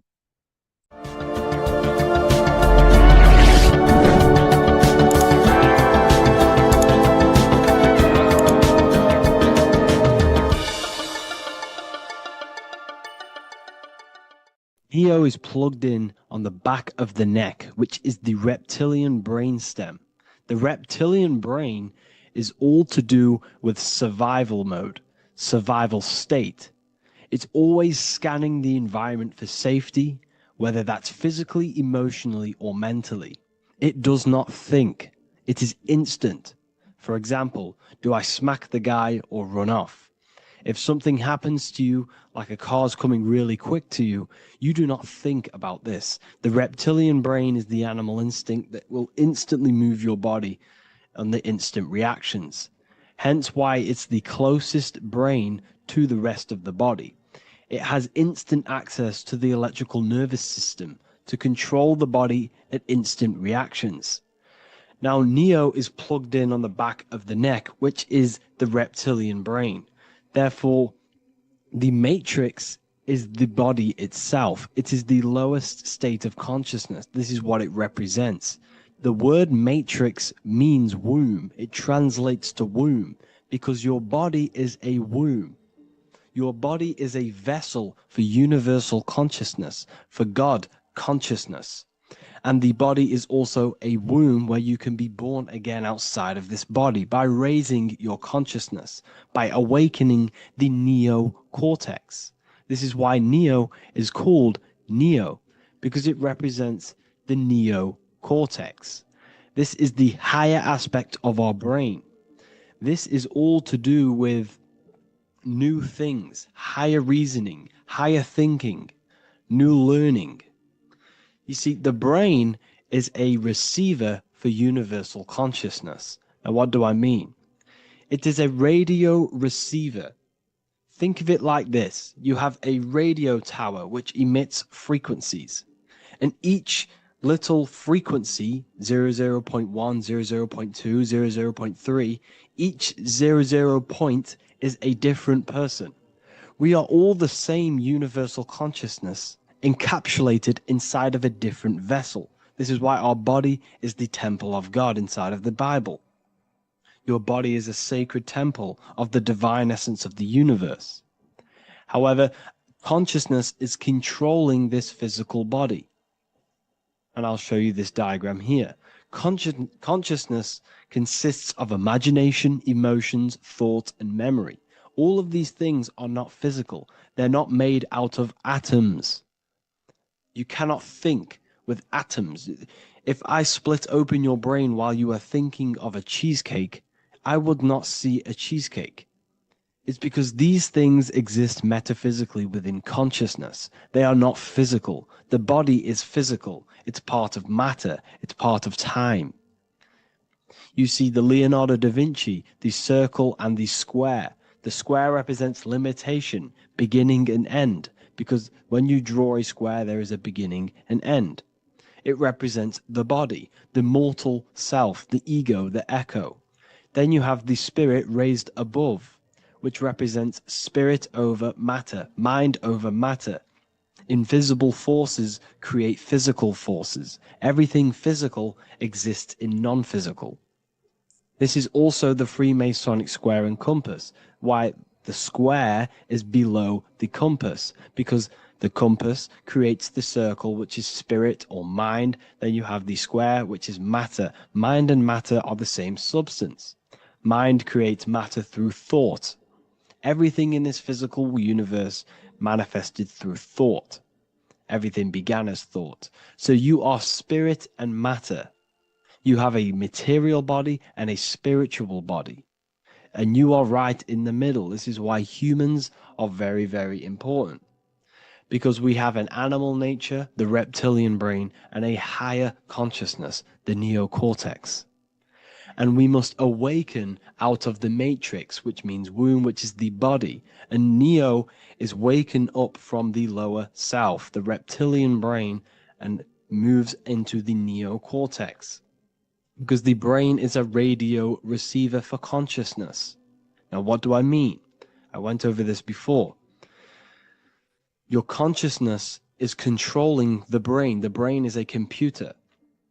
And when our consciousness, our imagination, our emotion, our thoughts, and our memories are all contributing towards just survival things, food, safety, fear, all of these things, and our consciousness is locked into a survival state, we are using the reptilian brain. We're no longer thinking. You don't think with the brain, but the consciousness is thinking, which activates the different parts of the brain. When we think for higher reasoning, we use the neocortex. It stimulates the neocortex. When we think about survival, we're using the reptilian brain. So therefore, when Neo wakes up, he wakes up to the higher aspects of consciousness, which is only utilized by the neocortex, by learning new things and expansion of the mind and expansions of consciousness. Okay?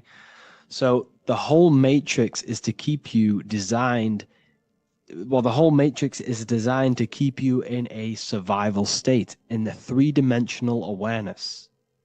They want you constantly scanning for safety, scanning for food, scanning for emotional safety in relationships and other people. You see, they do not want you to think. They want you stuck in that reptile, that animal state, that beastly state that most people are in. Most people, all they do is eat, listen to music, consume, have sex, lust, desire. This is all the reptilian brain. So when we say the world's being ran by reptilians, it's symbolic. There is no physical reptilian humanoid beings controlling, manipulating human consciousness. We are all the same consciousness. However, there is a corrupted state of consciousness running this world. And this consciousness worships the physical plane.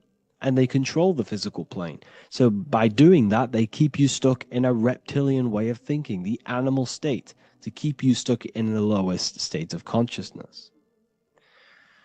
Now, this is the god Osiris, which represents the reptilian brain. None of the Egyptian gods ever existed. They are all symbolic for the brain and anatomy of the human body. Osiris represents the reptilian brain. As you can see, this anatomy compare to the brain stem and Osiris statue found in Egypt. And we also see an ancient artwork of Osiris with green skin and two reptile crocodile alligators next to him, which also symbolizes the reptilian survival state of human consciousness and the activation of the reptilian brain. This is what it symbolizes. Now, This is what the Matrix is all talking about. It's talking about the awakening, the expansion of consciousness. The word divine is dive in because you connect with the divine by diving inward. There is no man in the sky going to save you. You must connect with the self. Know thyself. Truth comes from within. All of these things I'm telling you comes from within you. I'm just pointing it out. All of this is self-realization. A lot of people say, well, what are my sources? My sources is knowing thyself, observing thyself, using the neocortex of critically thinking, sitting down and thinking about yourself and having deep realization of yourself. You can realize that your thoughts are not of this physical world. It's quite simple. The brain does not think. The brain does not imagine. The brain does not hold memory. All of these things exist in consciousness, the one consciousness, but we are all fractal, infinite parts of. This is the eye on the triangle, consciousness being given down to the rest. This is separate. Consciousness is separate from the rest of the pyramid. The pyramid is your body. Neo is the one consciousness. This is the Egyptians symbolizing the one consciousness giving Ankh, which is life, to all the different life forms. However, you can see that the central sphere is giving a big Ankh to the humans, because humans, like I said, possess the advanced consciousness, an advanced brain that allows us to turn above our reptilian animal self. For example, we can go against our reptilian lower animal nature and turn to our godly nature. Animals cannot do that. They are stuck in instinct. They are stuck in a reptilian animal way of thinking and operating. Everything they create is to survive. We can turn against our lower nature and create for amazing things like buildings, architecture, technology. We can use our creative consciousness for anything we wish, not just survival needs. And it's the same with your spiritual journey. You can raise your consciousness beyond this animal state that they try to keep you in through fear, consumption, food, and the reptilian brain. We must awaken, start to think critically, and awaken to our divinity. Because the mind, the consciousness within you has infinite potential to expand. There are infinite fields of knowledge that you can explore. The mind can never be filled. It can never ever be full of knowledge. It always expands, and that's why you are alive. That's why you are part of this universe. That's why the science always says the universe is always expanding, because the universe exists in your mind, and the mind is always expanding into new fields of thought, new fields of knowledge and information. And that is your whole sole purpose, of expansion of mind and expansion of consciousness, and the exploration of the mind of God. We are living in the mind of God. You are a thought in the mind of God. You must awaken out of this body. This is why Jesus says you must be born again to see the kingdom of God. You must be born again. You must raise your consciousness beyond physical limitation and awaken to your divinity. And this is pretty much it for this video. I hope you all understand this, that this is all symbolic for consciousness.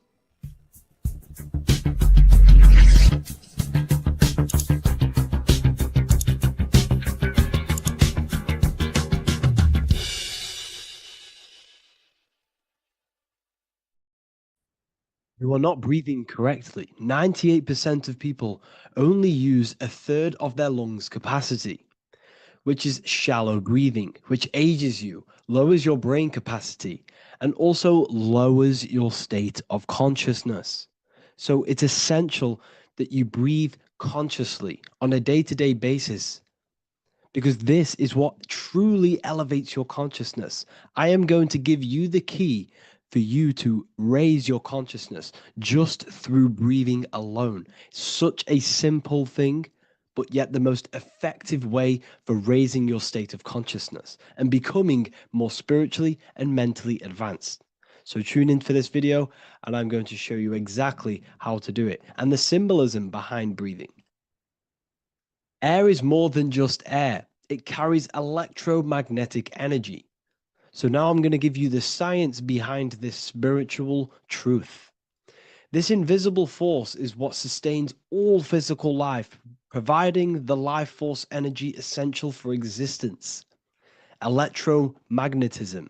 Everything is fed off electromagnetism. Your body is an electromagnetic battery.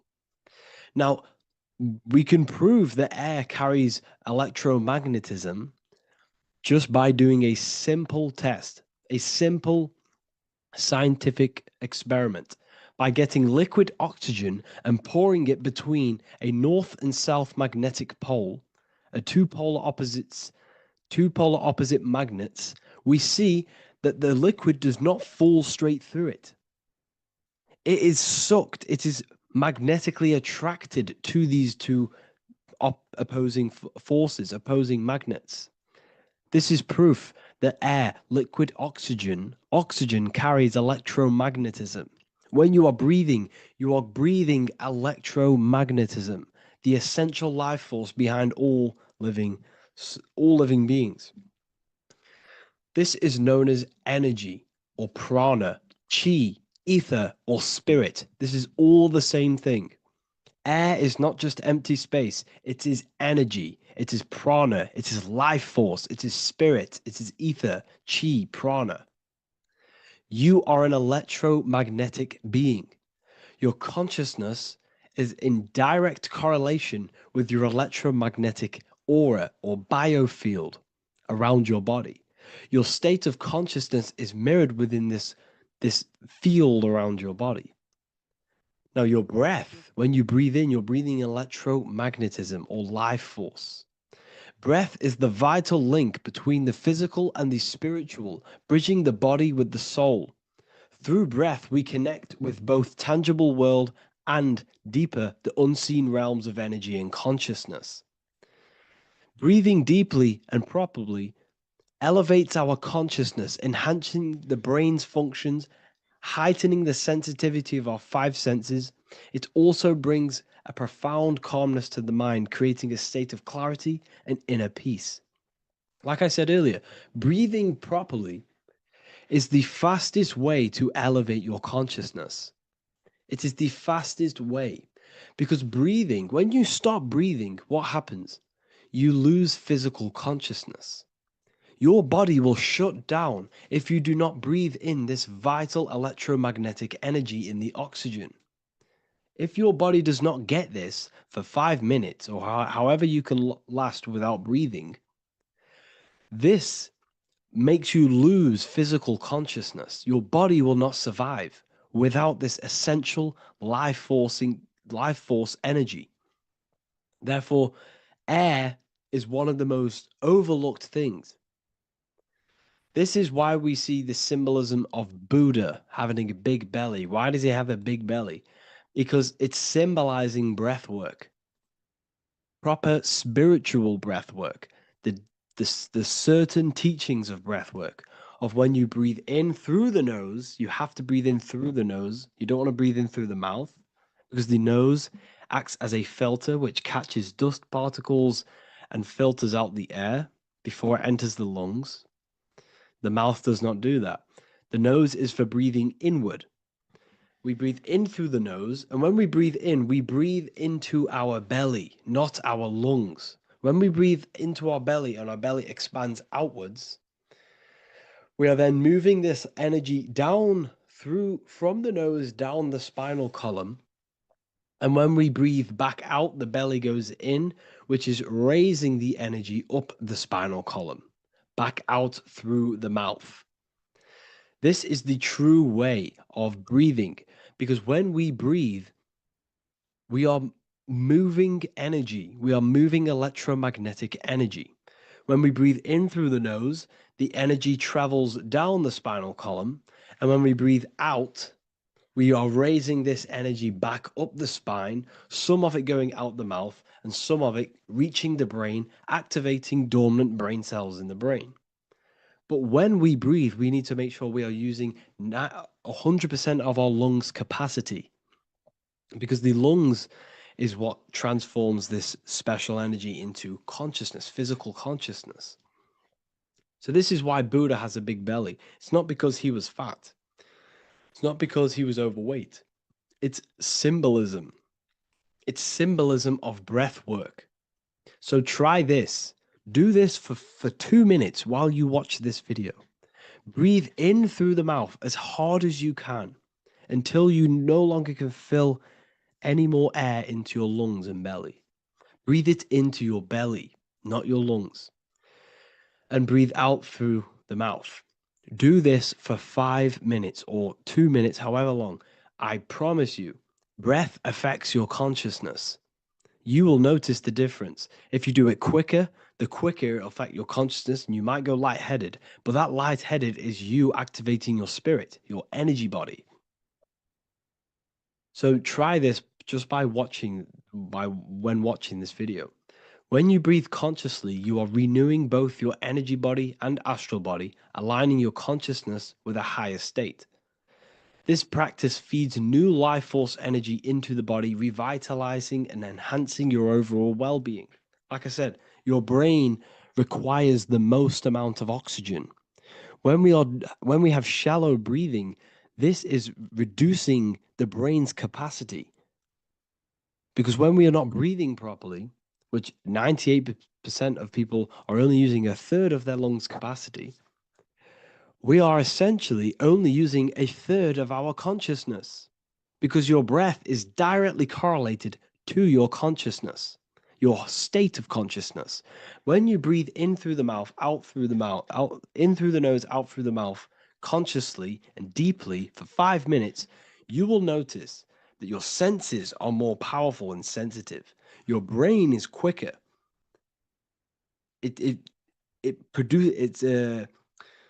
What's the word? It processes information quicker. You become quicker. You become a superhuman, and you feel more spiritual because it activates your spirit, your astral and energy body. So when we meditate, it's definitely important to breathe in through the nose and out through the mouth as deeply as possible to align with a higher state of consciousness. And this is the easiest way to separate your consciousness from the body. When you breathe in deeply for long periods of time, while meditating, while taking no thought, when no thought is present and you gain a rhythm of deep breathing, this is the gateway. This is the gateway to opening your consciousness. Because when you stop thinking, other aspects of your consciousness can open up. All of our lives we've been thinking, which is blocked off the higher states of consciousness.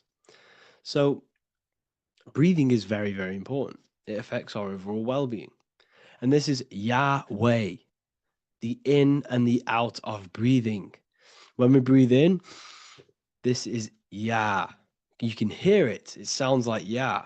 And when we breathe out, that is Way. This is the name of God, apparently. But God is within you. You can connect with God. You can connect with source consciousness within you by breathing, by raising your state of consciousness through breathing and meditation. This is why the Bible tells you the Spirit of God has made me, and the breath of the Almighty gives me life. You are consciousness. You are God. You're an extension of God's consciousness. Job 27:3. As long as my breath is in me and the Spirit of God is in my nostrils. The Spirit of God is through breath. John 20:22. And when he said this, he breathed on them and said to them, receive the Holy Spirit. The word spirit means breath. In Greek, Hebrew, Latin, it all means breath or wind or air. The Holy Spirit is a certain way of breathing, a breathing technique that elevates your consciousness, that syncs you up to a holy consciousness, an elevated state. That is the Holy Spirit. That's why it tells you in the Bible, when he said this, he breathed onto them. He breathed onto them and said, receive the Holy Spirit. You must breathe to receive the Holy Spirit. When you breathe, you are renewing the body's energy. You're taking in new life force, which is regenerating your cells, regenerating your brain, nervous system, and also connecting with consciousness, pure consciousness. This is not something that we should be doing during meditation. Yes, it is. We should be doing it during meditation, but this is something that we need to apply all of the time. This is the fastest way you can raise your consciousness. I just want to say, all of this knowledge is inside of the Book of Wisdom, Volume 2. Make sure to give a like and a comment on this video to help the algorithm. And let me know what you think about the last book or this book if you have read them, to let the new people know what they're looking at with this book. This is truly life-changing, the Volume 2 and Volume 1 is truly life-changing. You can get them in a bundle also. Learn hidden knowledge inside of the Ethereal University. This is where truth seekers belong. I'm not here to try sell you this, but this is the place for truth seekers. And if you are serious about your spiritual journey and serious about gaining knowledge, which gives you the advantage over life, join Ethereal University. This will definitely help you. Thank you for watching this video. Please leave a like and comment. Make sure to give me any suggestions on videos you want me to make in the future. Thank you all. As above, so below. This is one of the most crucial teachings within esotericism, occultism, or what we like to call it today, spirituality. I don't like calling it spirituality because it's not spirituality. I teach human consciousness. I teach the science of you and your consciousness alone and your being. And in order to fully understand you and this world around you, you must understand this number one principle of as above, so below. There is many misconceptions of this, and there is many simple teachings of this, but I'm going to break it down today from the most simplest to the most complex, and you will see the connections between all things. This is the most important lesson you could ever learn, and I'm going to teach it you today. So what you must understand is with the term as above, so below, it applies with everything you see in this world and about yourself.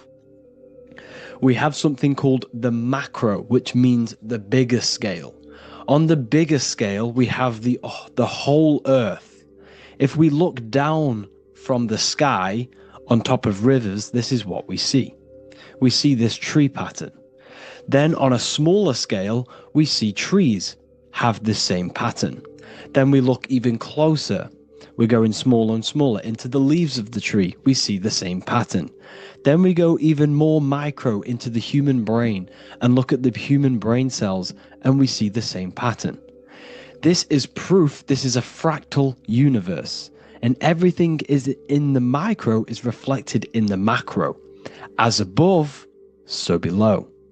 As within, so without. On the macro is a reflection of the micro. So now that you understand this, we can go a bit further. A yearly cycle of spring, summer, fall, winter is a macro. A micro is a daily cycle. So a day is a mini year. The summer is the midday. Autumn is the evening. Night is the winter. And spring is the morning. This is a macro, a reflection. We have a miniature cycle of the zodiac every single day. And this cycle is also reflecting the cycle of life and death. We live, we are born, which is the spring. We live, which is the summer. We then age, which is the autumn. And then we die, which is the winter. And then we are reborn again. This is the cycle of life and death. And you do this every single day. You see, death is a macrocosm of sleep. This is why we say sleep is the cousin of death. Because you die every single night. You do this process of life and death every single day. As above, so below. What's in the micro is in the macro. So when you go to sleep, you are essentially dying. And then in the morning when you wake up, you are then born again. This is a fractal cycle that we live in. Everything in this whole world is fractal. Everything applies to as above, so below. We have the sun, we have the moon, we have the day, we have the night. We have the life, we have the death. We have the conscious, we have sleep. As above, so below. We have the conscious mind, because now we're diving into as within, so without. As above, so below more refers to the external world. As within, so without is referring to your inner world and the outer world. What you must understand is about yourself. You exist in two realms. You're an individual. The dual nature of you. You exist in two realms at once. You have an inner world of your thought, emotion. This is the inner world that no one else can see but yourself. And you have an outer world with a physical body which everyone can see. So you exist in two worlds. You have the inner voice, you have the outer physical voice, which I'm speaking to you with now. But I also have an inner voice, which no one can hear, only but me. So you exist in the light and you exist in the darkness. The sun represents your external self, your physical, conscious mind. The moon represents your shadow self, the inner self, the psyche self, the spirit self. There is an as above, so below. The sun is within you. The moon is within you. Everything is within you. Now that you understand as above, so below, what is your body? Your body is a miniature earth. Let me repeat, your body is an earth. Your body is the earth. Okay? Because like I say many times in all of my videos, you are not in the world. The world is you. You are the universe. Your brain is a computer creating this reality. What you see with your eyes is produced in the back of the brain called the visual cortex. You don't look into the world, the brain produces the world. The body produces the world. When you touch something, you're not actually touching something. This is the electrical nervous system. When you touch something, what you feel is actually electrical signals on your nervous system reporting back to your brain. Therefore, when this body dies, you leave the earth because this body is the earth. Okay? As above, so below. You have the mental plane, the astral plane, the etheric plane, and the physical plane. This is essential for understanding reality and the teaching of as above, so below. Everything in this material plane began in the thinking mind. For example, the microphone I'm speaking into, the phone you're watching this video off, or the laptop or iPad. Where did this begin? It didn't begin in the factory. The first ever place this item begun was in the mind of an individual. The invisible realms of mind is where all physical things and physical items begun. Essentially, this physical plane is the effect of the thinking mind. This world is the world of effect. It's the world of outcomes. When you see something, it is already manifest. It is already being manifested. It is an effect. And in the effect of the cause, which is the thinking mind. Therefore, the mind creates thoughts, which is the mental plane. Then after thoughts creates imagination, which is the astral plane. These two are spiritual. They are non-physical. So spirit kind of means non-physical. Then you have the physical planes, the etheric and the physical plane. As above, so below. What happens in the mind is manifest on the physical plane. Like I said, the phone that you are holding, it was a thought, and then it brought down into a physical reality. As above, so below. You change the mind, you change your reality. Your environment, the word environment has ment in it because your environment is mental.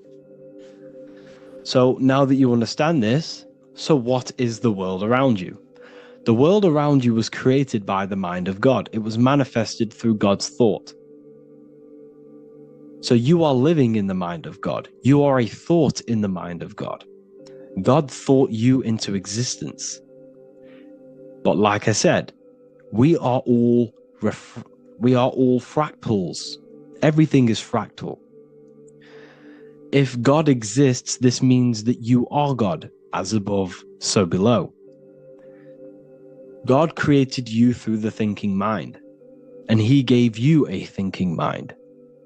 So God created the macrocosm. God created the macro, the whole world. He designed the whole world, the sun, the stars, the moving. He designed this. But then he gave you the thinking mind to design your own life and create your own life in his world. You are a microcosm of God's macrocosm.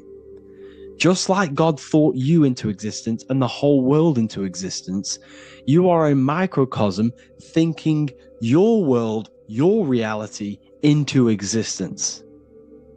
You see this now? Everything is a reflection. Everything is a mirror. Everything is fractal. So in order for you to change your reality, you must change these higher planes. Your thought and imagination are the two key aspects of creating physical reality. Every object you see around you was begun in these higher planes of the non-physical, and they were brought out of spirit into physical matter through the thinking mind and physical action. So now we're going to get a bit deeper.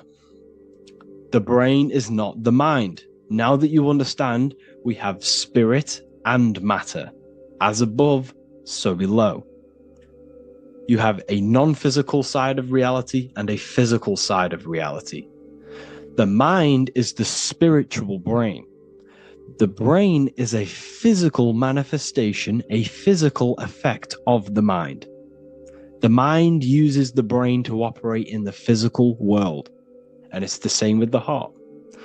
The soul manifests itself physically through the heart. The heart is a physical manifestation of the soul, of the emotion, thought and emotion, the mind and the soul, the brain and the heart, heaven and earth.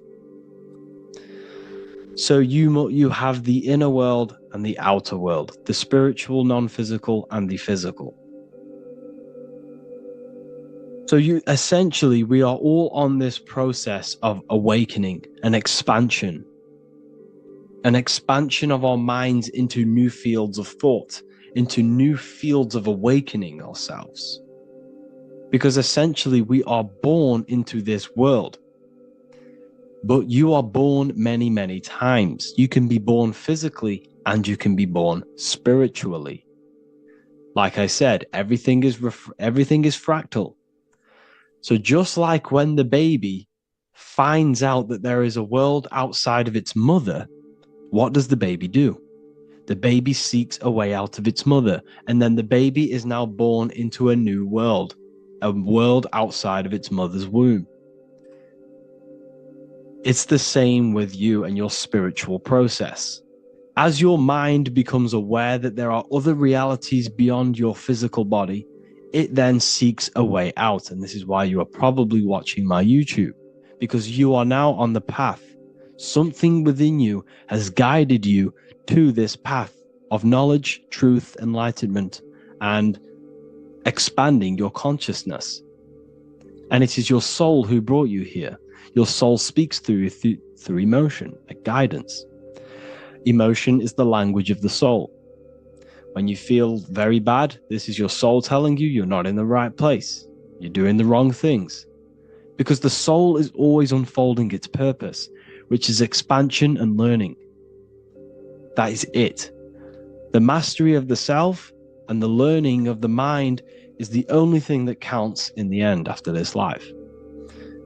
So you are on a journey of expansion, of learning, creating, and spiritual rebirth. As above, so below. What does this body tell you? When I see someone overweight, I don't see the overweight. I don't see the body. I see the mind. I see an undisciplined mind. I see a mind that lacks self-control. I see a mind that seeks external validation. That's what I see when I see an overweight person. I don't see his body. I see the result of his mind. Because what does the Bible tell you? You shall know them by their fruits. It's the same saying as above, so below. You shall know them by their fruit. The fruit is their manifestation. Your body is a direct correlation and manifestation of your mind. Your inner world projects your outer world. As within, so without. As above, so below. Now, what do you see when you see this man's body? I see discipline. I see strength. Mental strength, not physical strength. I see mental resilience of pain. Because all of this man's mental energy has been manifested physically within his muscle. This body is a direct manifestation of this man's mind's pain and suffering, and it shows discipline. This is why people instantly respect you if you are in shape. You walk into a room and you are in shape, people will instantly give you respect because they know that you are mentally disciplined. The body is a reflection of your inner world, and it's the same with your friends, your family, your connections with people. If you think about yourself very negatively all the time, and you don't have a good connection with yourself, you don't have a connection with your true self, this will manifest into every single relationship you have in your life. If you don't have a good relationship with your inner self, you don't have a good relationship with the people and the friends around you. Because as within, so without. If you think negative about yourself, you will only pick up the negative in other people. If I think very highly of myself and I think very happy and good things about myself, I will then see the good things in other people. Because it's as above, so below. As the inner world is, so is the outer world. It's the same with your life circumstances. Your life is a direct correlation of every thought you thought in the past. If you possess millions of pounds, millions of dollars, this is because you have thought this into physical reality. You live the life you are deserved. You live the life that you manifest through your thought. If you live a very poor life, this is a reflection of your mind. This is a reflection of what you have thought into physical existence. Because like I said, everything begins in the mind. As above, so below. And this is even present within the body. So where is the head? The head is at the very top of the body. And where does all manifestation begin? In the mind. That's where the mind is, in the head. And then the thoughts we think travel down the body into the heart, which is the emotion. Every thought we think is in the emotion. Every thought we think creates an emotion. This emotion then drives the action. Where does the action come from? The feet, because the feet move our body. We move with our feet to take action. Our hands. You see, so the body is even a micro reflection. I can't even say it. Reflection of the order of manifestation. This blew my mind when I figured this out. You see, the head, the thoughts begin here. This is the beginning of all manifestation. Then it comes down to the heart. This is the emotion. Then you take the action. The thought and emotion then sparks the action, which is taken with the hands and the feet. And where's the lowest point on the body? The feet, and that's touching the physical earth. So the head is where the thought is, the non-physical, and the lowest point on the body, which is touching the physical earth. So the head represents spirit, the feet represent matter, spirit and matter. Your room, if I walk into your room and I see a messy room, I don't see the room, I see a messy mind. The room is a reflection of the mind. If you have a messy room, this is your mind. It's an externalization of your unsorted mind, undisciplined mind. So like I said, we are all God, and we must find the God self within us. And I teach all of this inside the Book of Wisdom, Volume 2. This is not just a book, this is a revolution. This is the beginning of a new age with this book. If you have read it, I congratulate you. You should feel very proud of yourself if you have an open mind. You should feel proud of yourself for watching these videos, because not many people have an open mind. Remember this, people. You are special if you're watching these videos. You have the mind. You have the ability to see through the illusion.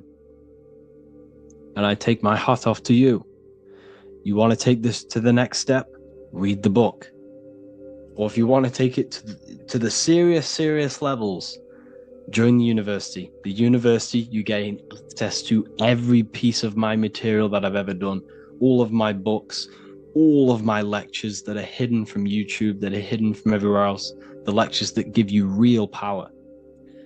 And if you feel alone on this journey, we have a conscious community where you can connect with like-minded individuals, because I've been there. I've been there when you feel lonely, because you feel like no one else is thinking the way you are feeling. You can't talk to people about these things because people just think you're crazy. That's why I put together this, so we can connect, so we can unite, so you can connect with people, so you don't feel crazy about thinking about this stuff, learning about this stuff. And if you truly want to level up your life, people, and take your studies serious, this is for you. We do live calls, we do lectures. There's a whole library filled with books you can read. It's the perfect place for the truth seeker. I thank you all for joining. Please leave a like, a comment, a subscribe. Let me know any future videos you want me to make in the comments. Thank you all. Have an amazing day.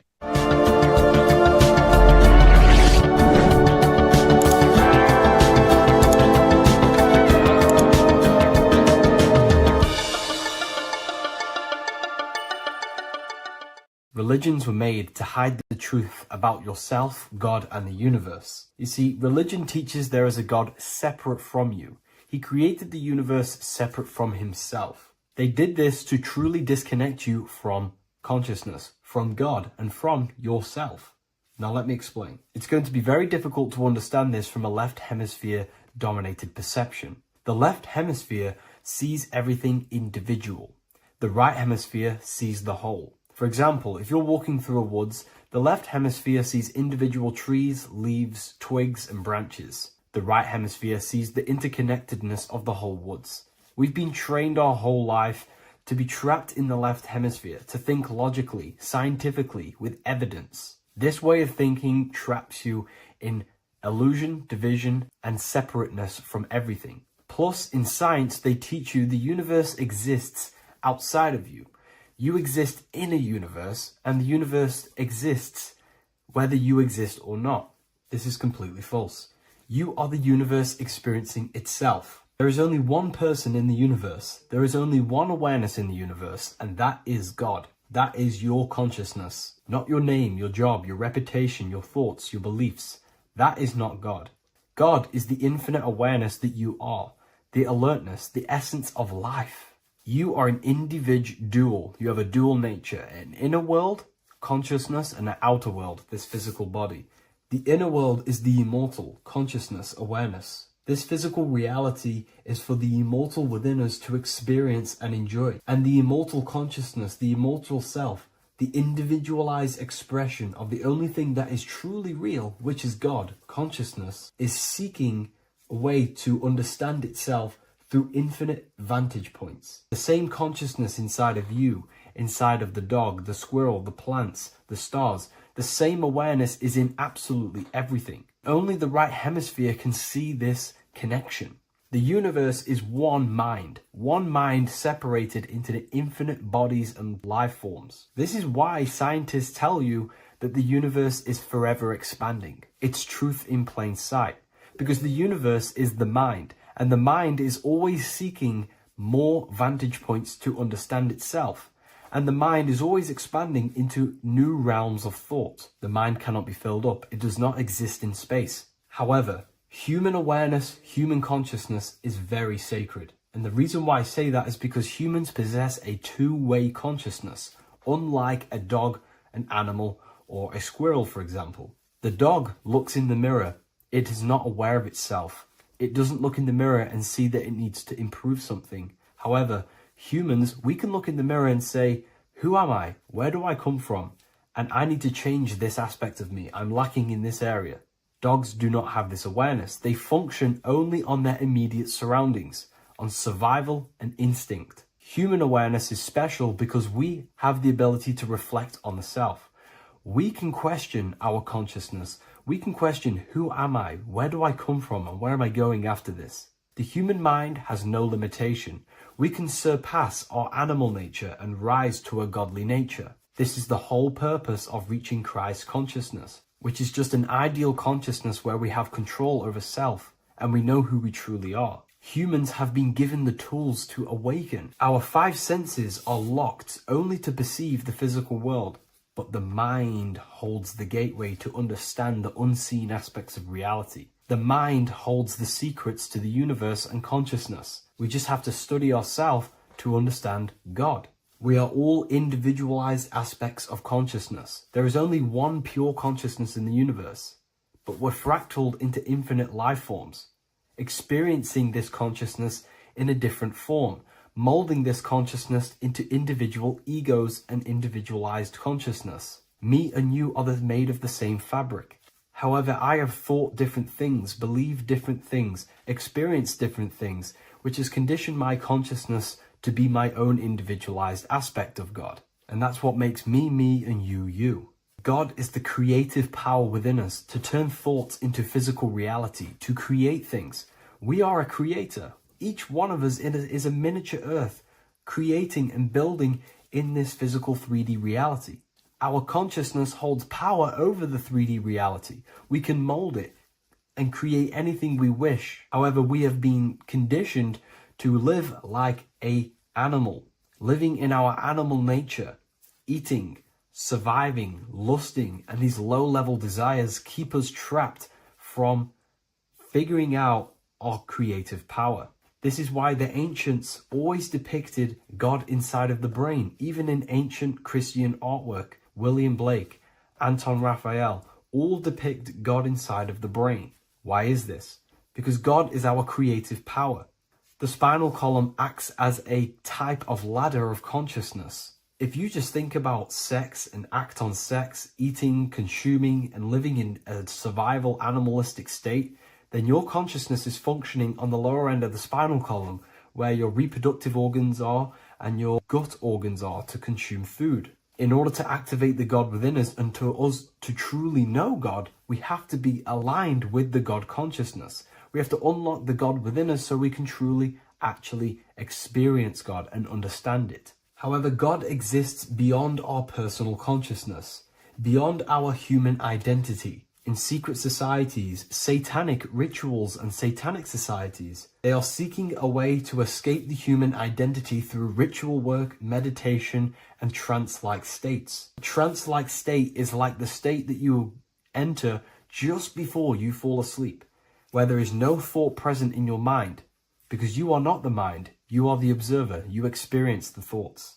And when we escape the human identity through rituals, meditation, or trance-like states, we can actually experience beyond the veil of this material world. However, satanic rituals do this in a negative way. Satanic rituals include ways to make the human mind tap out by pushing the human minds to the limit through pain, suffering, and even torture, to allow the mind to pass out so you can temporarily pass on the veil of the physical world and escape the limitations of the human identity and the human thinking mind.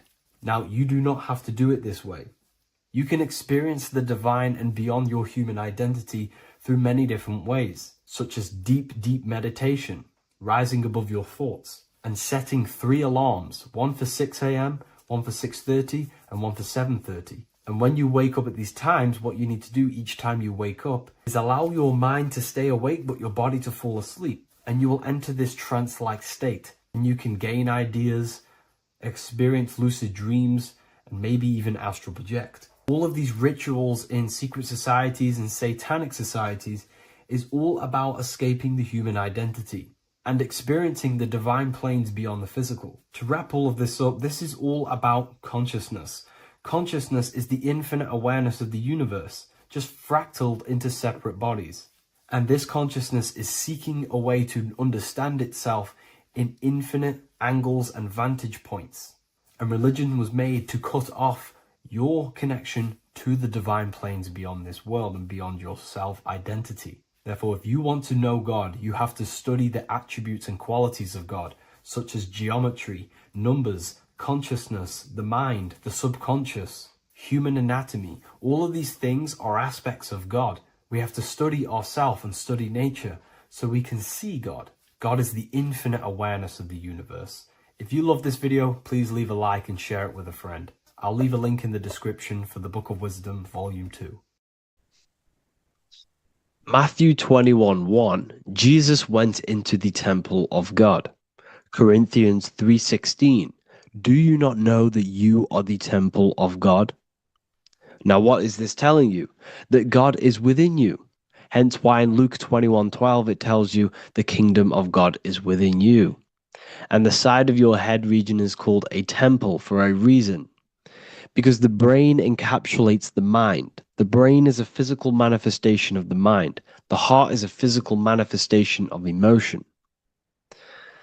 So we have these different layers of our consciousness. We have an intellectual, communicative aspect of our consciousness, which we would call the mind. We have an emotional aspect of our consciousness, which is the heart. And to communicate with the divine, it's all to do with the mind. Hence why the ancients always symbolize the mind being God. This is why Michelangelo always placed God inside of the brain on top of Sistine Chapel in the middle of the Vatican. He understood that God is in the brain. God is within you, not outside of you. The church tells you that God is in the sky because they are creating a externalization of the truth to create a business and a distraction so that you don't find the divinity within you, so that you don't find your power. Now you have Adam, the physical man, the physical body, the ego, the lower self, and he is resting. He's not trying to reach to God, but God is reaching because the higher consciousness within you is always trying to communicate with you. It's always trying to wake you up to your divinity. But the lower mind, the lower self, Adam, the physical self, is always in ignorance of truth, always in ignorance, and stays in a materialistic way of thinking, which is the lower animal self. And this is what we call a sleep or an NPC. This is the lower mind of man. But all you have to do is to move your finger to touch God. You have to look within yourself, within the brain, meditate, and you can find God. This is why in the Bible we see many references to the human body and anatomy to truly connect with God.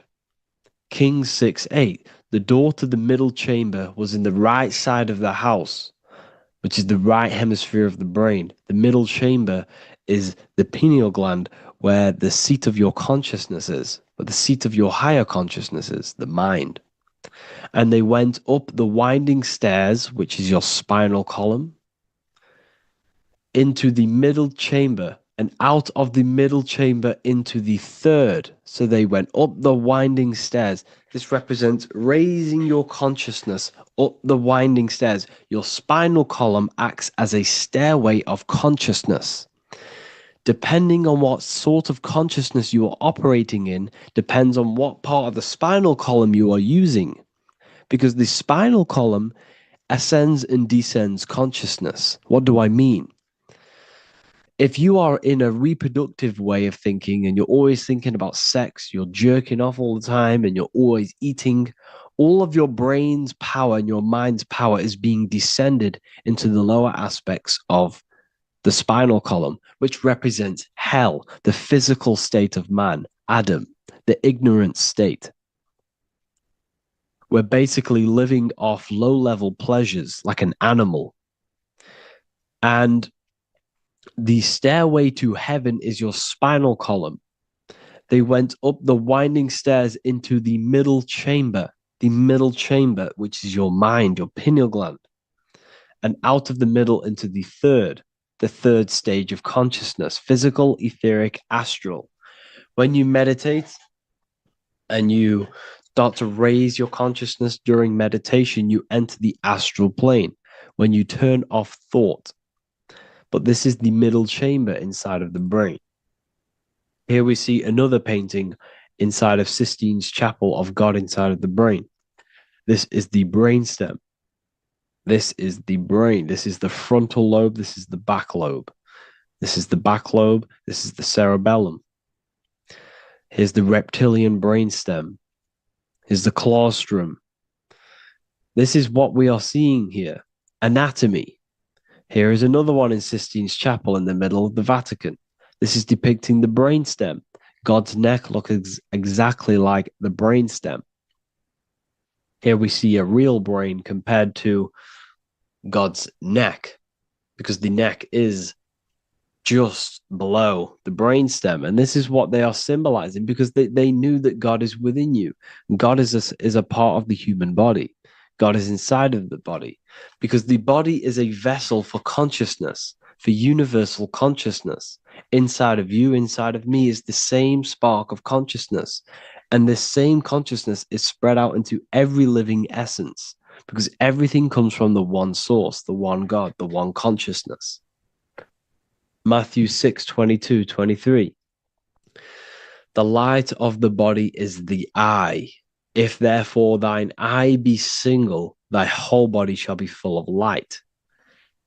Practicing the single eye. What is this? This is meditation. This is entering within yourself.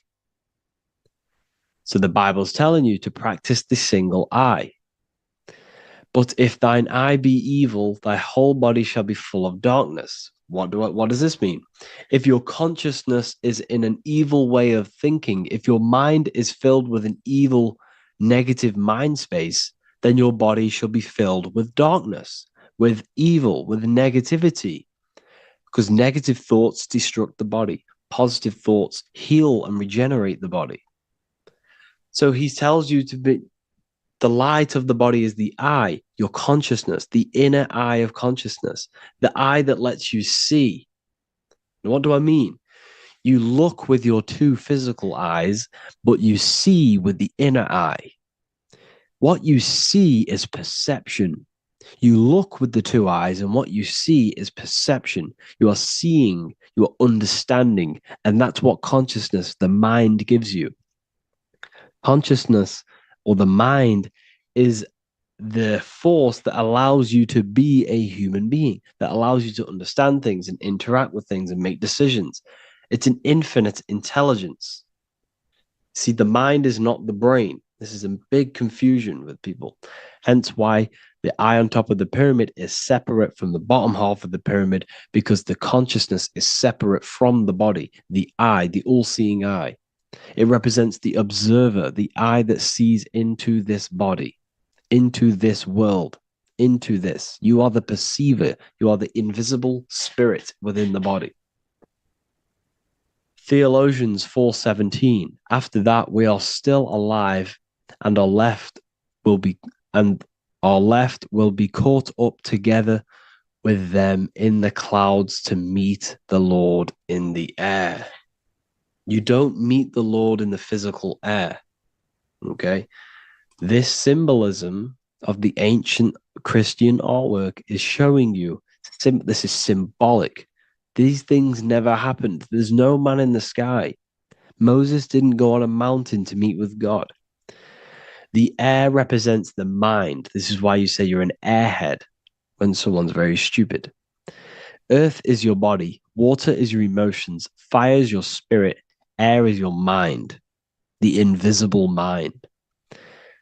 So Anton Mengs, an ancient Christian art worker, is showing you anatomy of God in the clouds. But this is anatomy of the human body, raising yourself to the mind and turning the mind inwards on itself during meditation. And that's how you meet the Lord in the air. You meet the Lord in an elevated state of consciousness. The air represents an elevated state of consciousness because the air is up. You have to raise your consciousness to meet the Lord in the air. This is why Moses went on a mountain to meet with God.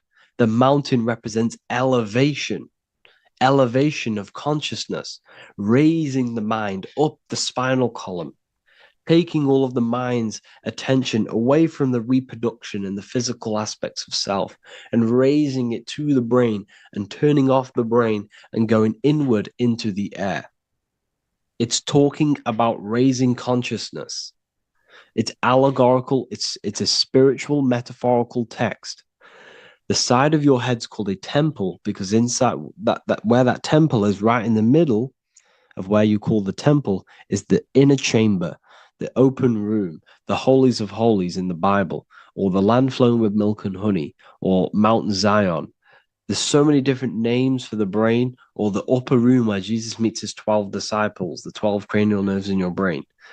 This is the temple of God.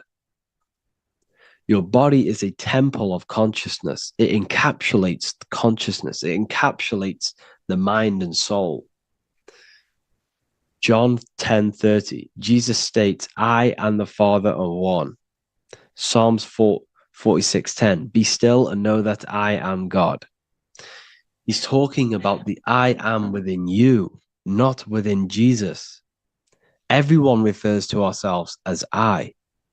I am God. When you say I, you're referring to the highest aspect of yourself, the aspect that is above all thought, above all emotion, and above all things. When you say I, you're referring to your pure awareness, your pure consciousness, the highest aspect of yourself. And anything after I is egotistical. I is God. The letter I is the Roman numerals for one, because there is one God, one consciousness. The letter I is one line, just like the number one. Matthew 6:3-4, take no thought. Therefore, take no thought. Take no thought. He says this 5 times because you must turn off the 5 senses and take no thought to connect with God. Be still. This is telling you to meditate and know that I am God. The I am within you. I and the Father are one. I and God are one. You, who you think you are, is a completely wrong. The body is matter. Your name isn't you. Your job isn't you. Your reputation, your trauma, your memories, your friends, family, worries, bills, interests, dislikes, goals, passions. Anything to do with the thinking mind is not you. Who you think you are is a part of your thinking aspect of consciousness. But once you remove thought, you are no longer your name. You are no longer your body. You're no longer your reputation. You are the I. You are pure awareness, pure consciousness. Pure consciousness. And this pure consciousness has latched on to this name, this job, the body, and your traumas. Your pure consciousness has attached itself to this character who you're playing in the physical world. And this is essentially who you think you are, but you are not. You are the I, you are the self, you are pure awareness. So in order for you to detach from these things, you must learn how to detach from your name, your job, your reputation. And you do this through meditation by turning off the thinking mind. Turning off the thinking mind allows other aspects of your consciousness to open up. What do I mean? Your whole life you've been thinking, and all of these thoughts has attached you to this physical body. You haven't allowed your consciousness to open up. And you can only do this by taking no thought. That's why Jesus tells you, take no thought. When you turn off the thinking mind, other aspects of your consciousness starts to open up. Other aspects of your being can open up. And this is how you have astral project. This is how you do all these mystical things and things to do with consciousness. It's taking no thought. Imagination, emotions, thought, and memory are all to do with consciousness. These things are not physical. You can't touch thought. You can't touch emotions. You can't touch these things because they are not a physical thing. So you must turn off these things for other aspects of your consciousness to open up. Okay? So essentially, the Bible is a metaphorical, astrological, numerological, metaphysical, spiritual, encoded text that talks about human anatomy, spirituality, and the true nature of the human experience. Everything they teach you in school is to make you think that you are this body. Everything they teach you in church is the externalization of the true teachings of Jesus. Jesus was telling you to meditate. Jesus was telling you to practice the single eye. Jesus was telling you to look within yourself and find God. He wasn't telling you to pray to him. Mark 16:19, he was taken up to heaven and sat at the right hand of God, the right hemisphere of your brain. John 21:6, cast the net onto the right hand side of the boat and ye shall find fish. Fish is understanding. The boat is your body, your brain. Cast your awareness into the right side of your brain and you will find understanding, because the right side of your brain is all to do with the creative aspect and the intuition and the spiritual sides of your consciousness. This is why God is here. This is why Michelangelo depicted God in the right hemisphere of your brain, because this is all human anatomy. And I speak about all of this in the brand new Book of Wisdom, Volume 2, which is now available. The start of the revolution has begun. This book is truly going to change the way people see the world. It's got so many more topics than the last one. It's truly a revolution. It's written in so much detail. It's very practical. I cannot wait to share this one with you. I just want to say thank you for the opportunity for me to create this book, because without you, I couldn't have created this. And I just love sharing my work with you. And I thank every single one of you for the support, the watch, like the views and the likes, everything, especially the people who have joined the university and stuff like that. And for people who have joined the university, you do get a free Book of Wisdom paperback if you just go to the general chat and follow the description, follow what the instructions that I gave you in the chat, and you'll be able to order a free Book of Wisdom if you are inside of the university. Plus, you get all of my other books, 2 books, and over 45 occult books on occult and esoteric things.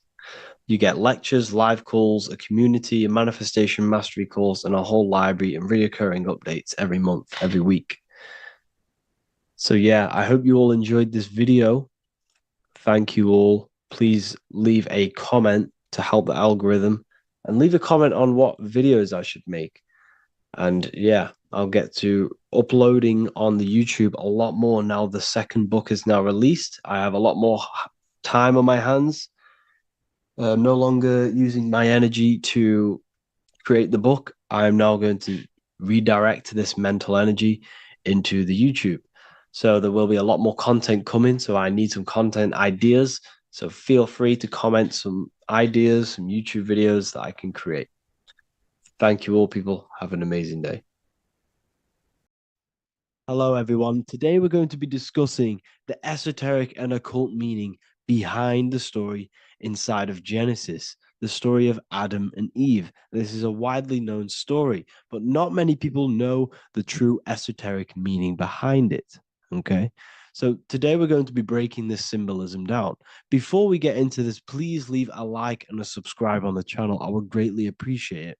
And please comment below any lectures or anything you wish to know, and I could maybe make it in the future. The first thing we must understand about the Bible is that it is an esoteric and occult book. It is written in allegory. It is written in such a way that we understand the book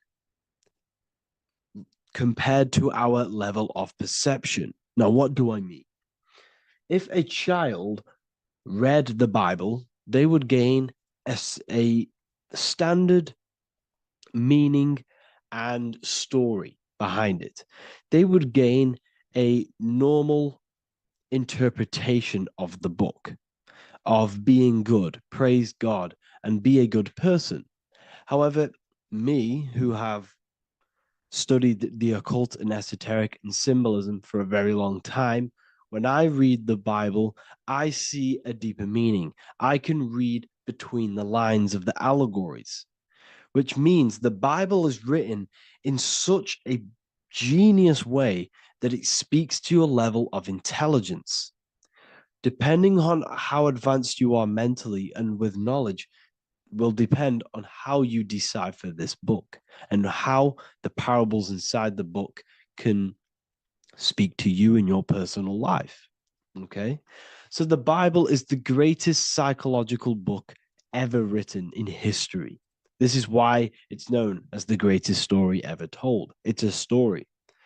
What we must understand with the Bible is that the Bible creates on the surface a logical way of thinking, which is what we call religion. We read the Bible and if we think logically and we take that book literally, then we gain a religion. But if we look beyond the surface, this is what we call esoteric, metaphorical, symbolic. You can read between the lines using our right hemisphere of the brain in deciphering this book and what it truly means to us and the evolution of our mind, body, and soul. What this book actually reveals between the lines is instructions and stories which teach you how to level up your consciousness, how you can sync the mind, body, and spirit and the soul all together so you can live like a god. This is what the esoteric is. It's the purification of consciousness. Now, when it comes to Adam and Eve, okay, what we must understand is that this is the beginning of creation. This represents the beginning of your life in an esoteric way. This is symbolic for the beginning of your incarnation into this physical world. Okay. And we have Adam, masculine, Eve representing feminine. These are the two masculine and feminine energies which create the whole material universe. Okay. And as we are born with a pure consciousness. We are born with pure consciousness. Well, now, what do I mean? As a baby, we have no knowledge. We are pure essence of the soul. You know, we don't gain the knowledge of good and evil. We are pure. Yes, we're not happy all the time as a baby, and we're not sad all the time, but we have no ego. This is what I mean. Our consciousness is not split. As a baby, you are whole. You have a whole consciousness. You are yourself. You have no false identifications, no limiting belief systems, nothing. You are pure awareness and the pure soul and the pure mind. Now, this is what Genesis is representing.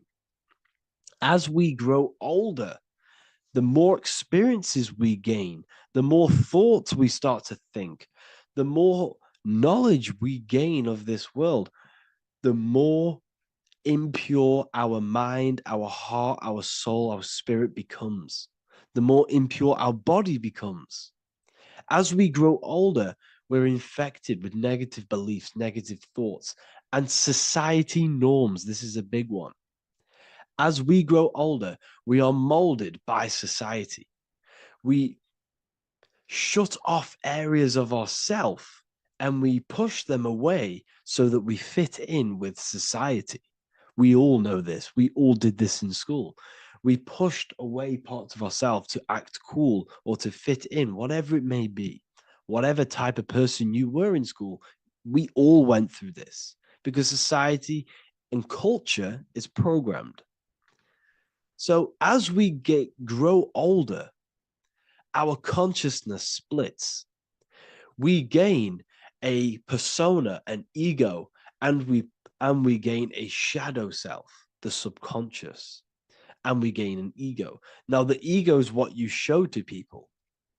It's that character that you show, that you put on to your culture, to your family, to your friends. This is a false identification. And we also gain a shadow self. The shadow self is gained through experience. This is the subconscious. Our ego is created through experience. And so is the subconscious and the shadow self. Okay. So as we gain age in this material body, we fall from the Garden of Eden. We gain the knowledge of good and evil. This is what the symbolism represents of us leaving the garden, us eating from the fruit. Now, the fruit represents the knowledge, it represents the insight, the experience, which splits our pure consciousness. Our soul splits. Okay? We lose connection with the divine. We lose connection with our pure self through material experiences. We may lose ourselves in material experiences. We may lose ourselves in lust and material gain, wealth, and all of these lovely things that the material world offers. We lose ourselves in this. Okay? And not only that, there's another symbolic thing that we're missing with being a child. There's another symbolic meaning behind this tree in this story of Adam and Eve. And this is sexual energy. Okay? As we are a baby, we have no ability to create another human life. We have no sexual urges. We have no desire for the material things as a baby. Nothing. As we grow older, our sexual energy cultivates around the age of, it's like 10, maybe earlier for some people or later for some people. This is what we call puberty, when our sexual energy activates. This is when the masculine and feminine energies are present within the body.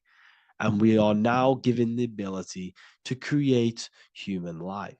We're now given the ability to bring in a soul into the material world.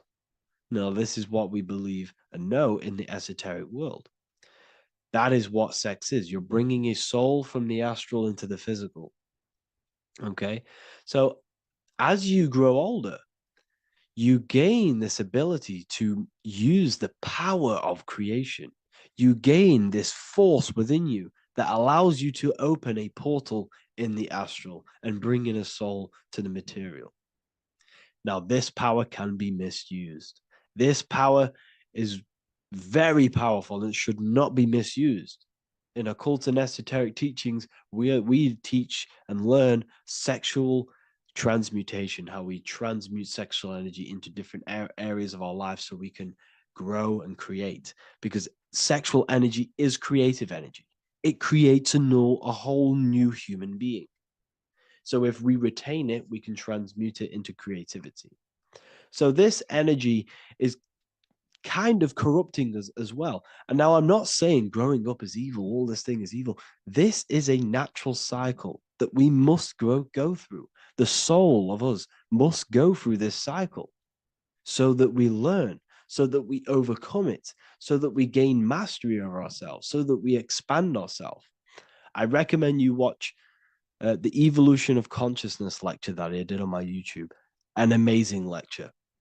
Talks about the evolution of consciousness and how we're on a never-ending cycle of life and death and expansion. So leaving the Garden of Eden is symbolic. You see, Eve represents emotion. She's feminine. Adam represents action. That's why he bit the apple. You see, Eve takes the apple and tempts Adam because she's the emotion. She's the sexual desire. And Adam eats it. He releases. He misuses the power of his creation. He misuses his consciousness because of material illusions and material desires. This is natural. Okay. As we grow older in this life, our soul has to experience sin. We have to experience negativity. We have to experience evil. Okay. And we have to misuse this power within us to learn about it so we can overcome it and gain control over it. Now, this is why the Bible says in Genesis 3:6, for God doth know that in the day ye eat thereof, then your eyes shall be opened. Ye shall be as gods, knowing good and evil. This is very, very, very symbolic. We come into this world to experience a dualistic way of reality. We come into this world to challenge ourselves so the soul can grow, because the soul comes from pure love from God. But we come into this world so the soul may know what it's like to be evil. You see, we are like a seed. Our soul's like a seed. And when that seed grows, okay, and it's planted, them roots must grow to hell in order for the top of the tree and the roots to grow to heaven. In order for the soul to reach the highest states, it must descend down into the lowest states. Good and evil. This is the story of good and evil, okay? And this is the story, a psychological story of how the human mind has functioned in this life. This is what this story is representing of how our soul and mind is functioning, how our consciousness is splitting and growing up and evoluting. Okay. Like I said, snakes represent sexual energy. They represent, snake, when you've been snaked. This is why we say you've been snaked, because it represents a temptation of sexual energy. This is why the Kundalini is symbolized as a snake. This is the serpent within us that we can rise to activate dormant brain cells in our brain. Now that's called the Kundalini Awakening. I'm not going to get into that into this video, but this is what it symbolizes, the tree and the knowledge of good and evil, because our body is the tree. Our central nervous system is the tree. The snake is our sexual urges and this false temptation that tempts us to interact with sin, the material world, okay, and go against our higher divine self. This is what it represents. Now, it's very, very symbolic. Not everyone is going to agree with this, but this is my interpretation of Genesis based on my research of occultism, symbolism, metaphors, and me studying the Bible. This is my interpretation, and I hope it resonates with you. It might not resonate with you, but this is what makes sense to me, and this is what has made sense to many other occult researchers who are in this space as well. Okay, so please leave a like, leave a comment, leave a subscribe. I'd greatly appreciate if you could, just give me some support on this channel. We're nearly at 100,000 subscribers, which is insane. I just want to say thank you all. And yeah, I will see you inside the university. If you join, I'll look forward to mentoring you, connecting with you on the live calls. There's a new symbolism course, which is going to be available very, very soon. And yeah, if you join the university, you also get a 30% discount on all of my products, astrology readings, one-on-one calls, all of my books. Yeah, so I hope you gain some insight on this video, and I'll see you in the next video, and I'll see you inside the university. Have an amazing day. Mentalism, conscious and subconscious mind. You need to understand that the mind is the root and the cause of all reality. I am mind, you are mind. Every single living creature in this physical plane expresses and manifests mind. We are all the invisible substance of mind. We are all the source, which is God. We are all consciousness, which is mind. Before we manifest something physically, we manifest it within the realm of thought, which is the mind. Thought then manifests into astral imagination. This then gives energy within the etheric plane. Then we manifest it physically within the material effect world. Everything begins in the mind, and this is why the government are called government. The word men comes from the Latin word mans, which is an English translation for mind. We see this word in entertainment, government, mentality. It means mind. Govern means control. They are controlling the mind through information.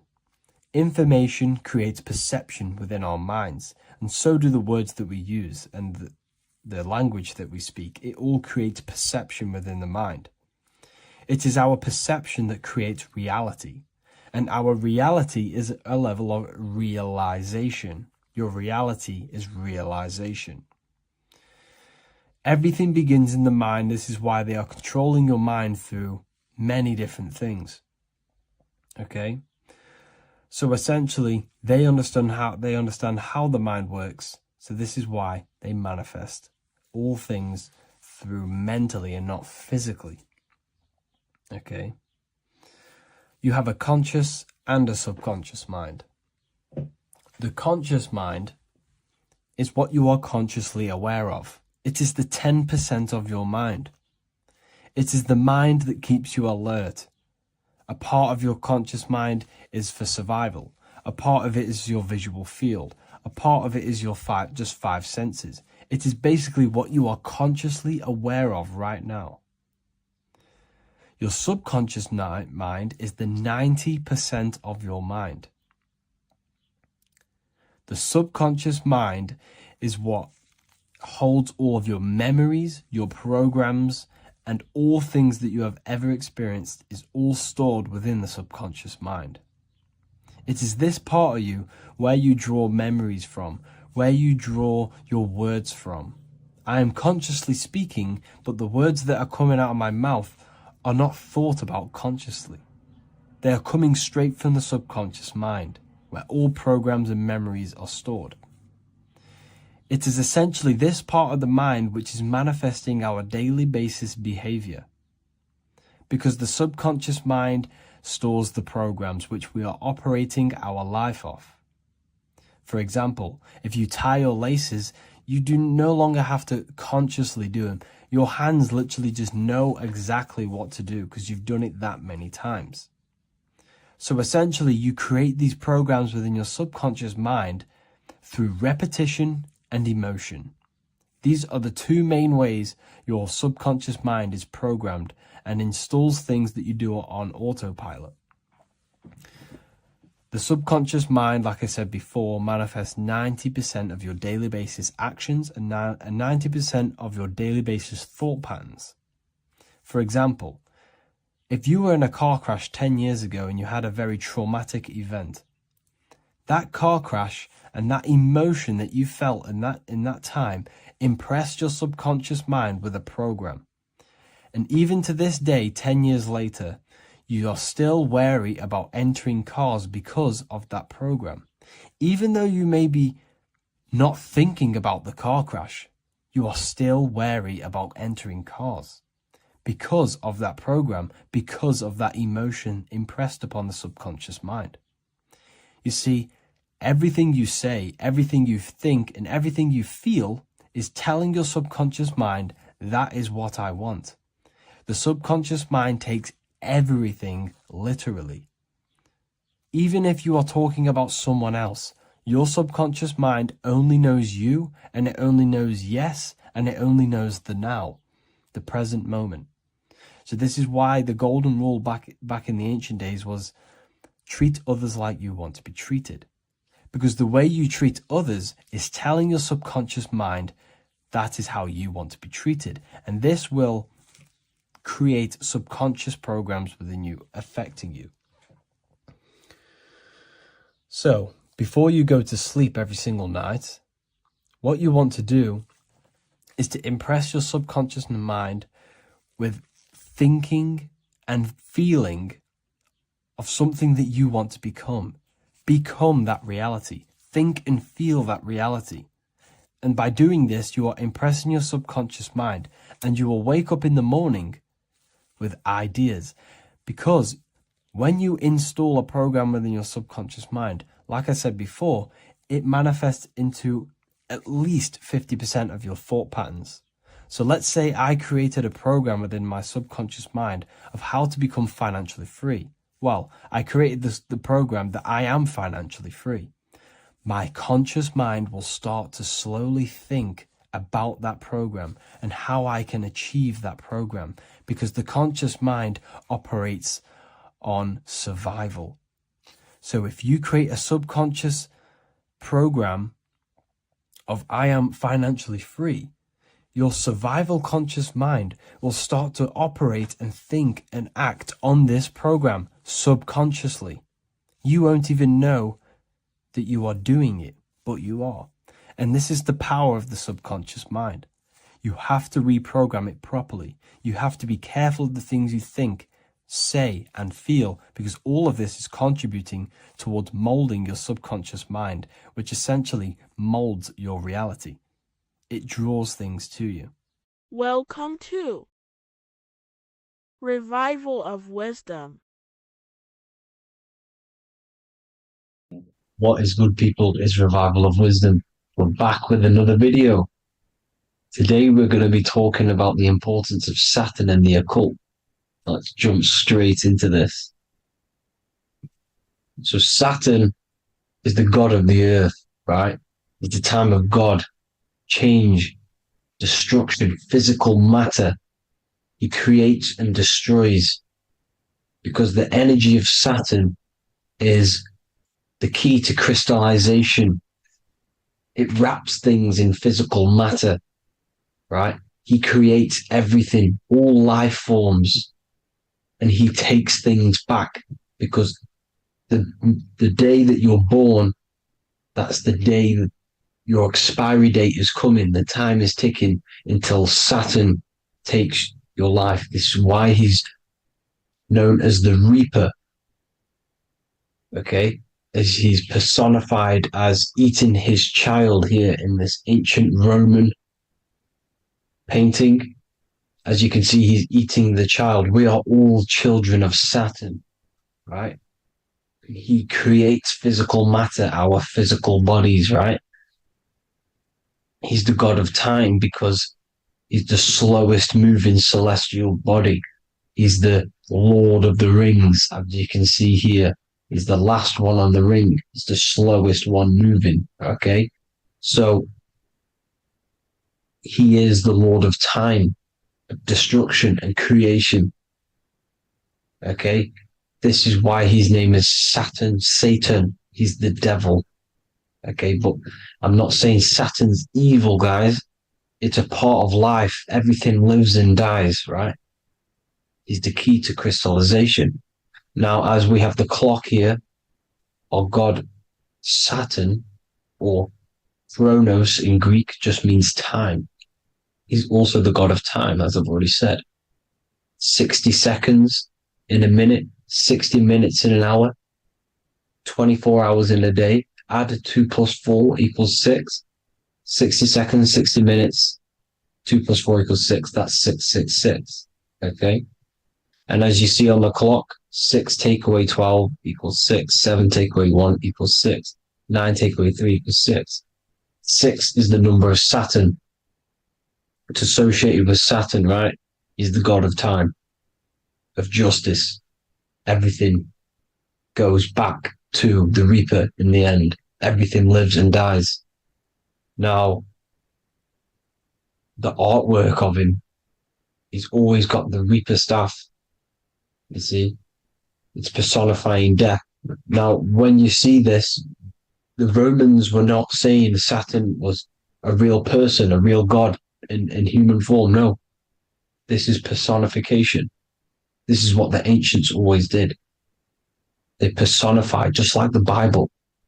It's all personification. So the personifying Saturn eating its children because it eats, it's the Reaper. No one can escape the Reaper. No one can escape death.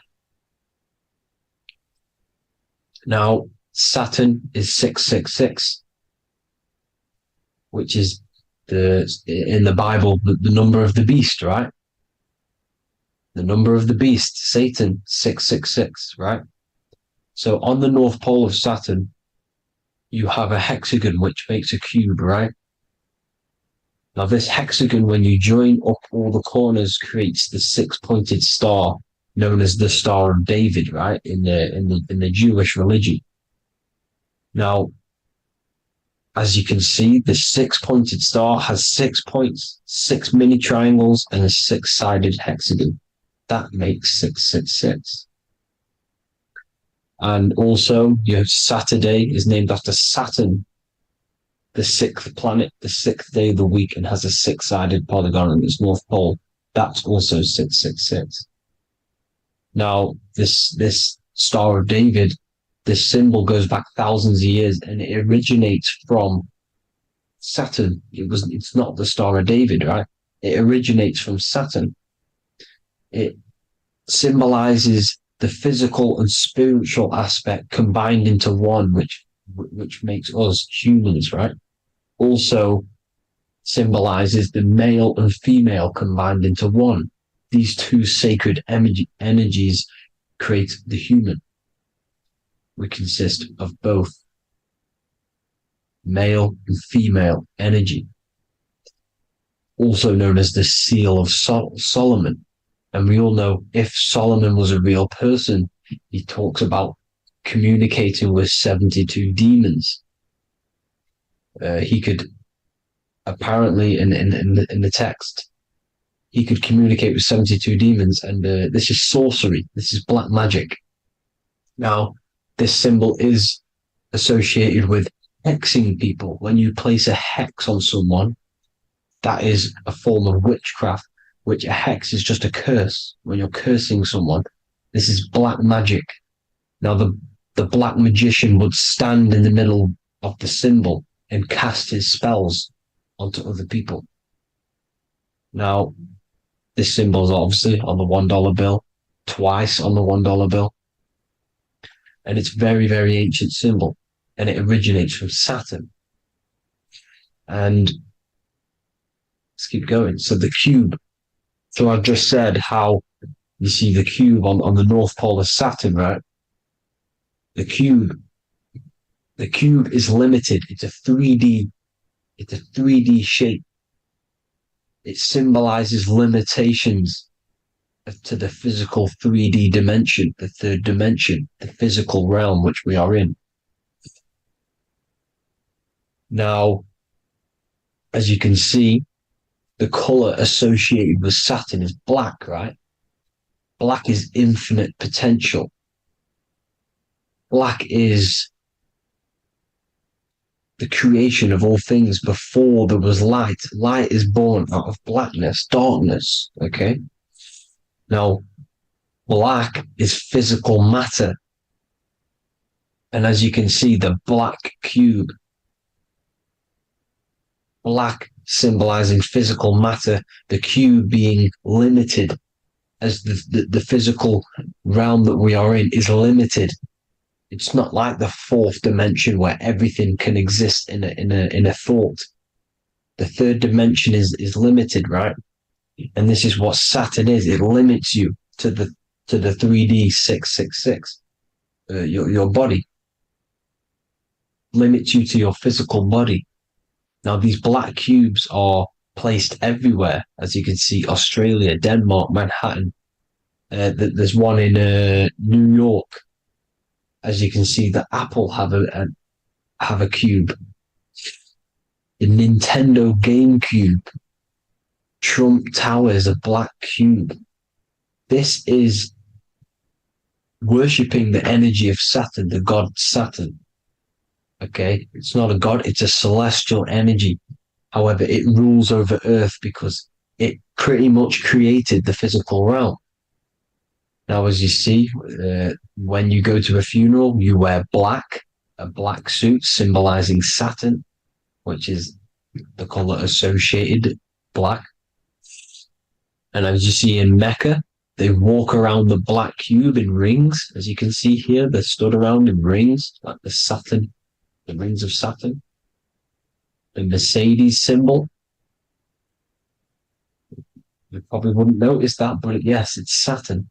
And when you graduate from university, you wear a black cube on your head. This is all symbolizing Saturn. Okay.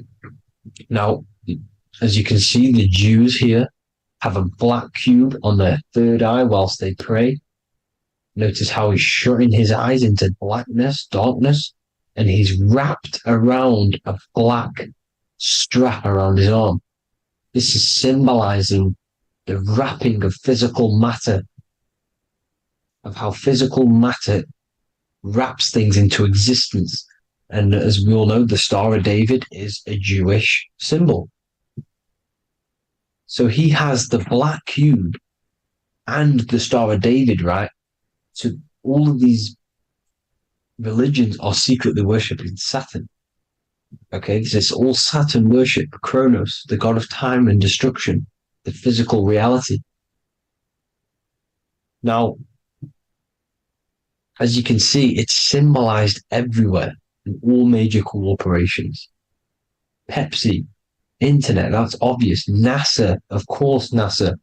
NASA means to deceive in Hebrew. Universal, Walkers, that one's so obvious. Nike, Toyota. So many different ways they symbolize it. You either see the rings of Saturn or the black cube, as I just showed you here, the Nintendo and the Mercedes, right? It's absolutely everywhere. Now, they also use 666 to symbolize it, as I've just broken it down to you. 666, the World Economic Forum. We all know how they're trying to enslave us into this new world agenda.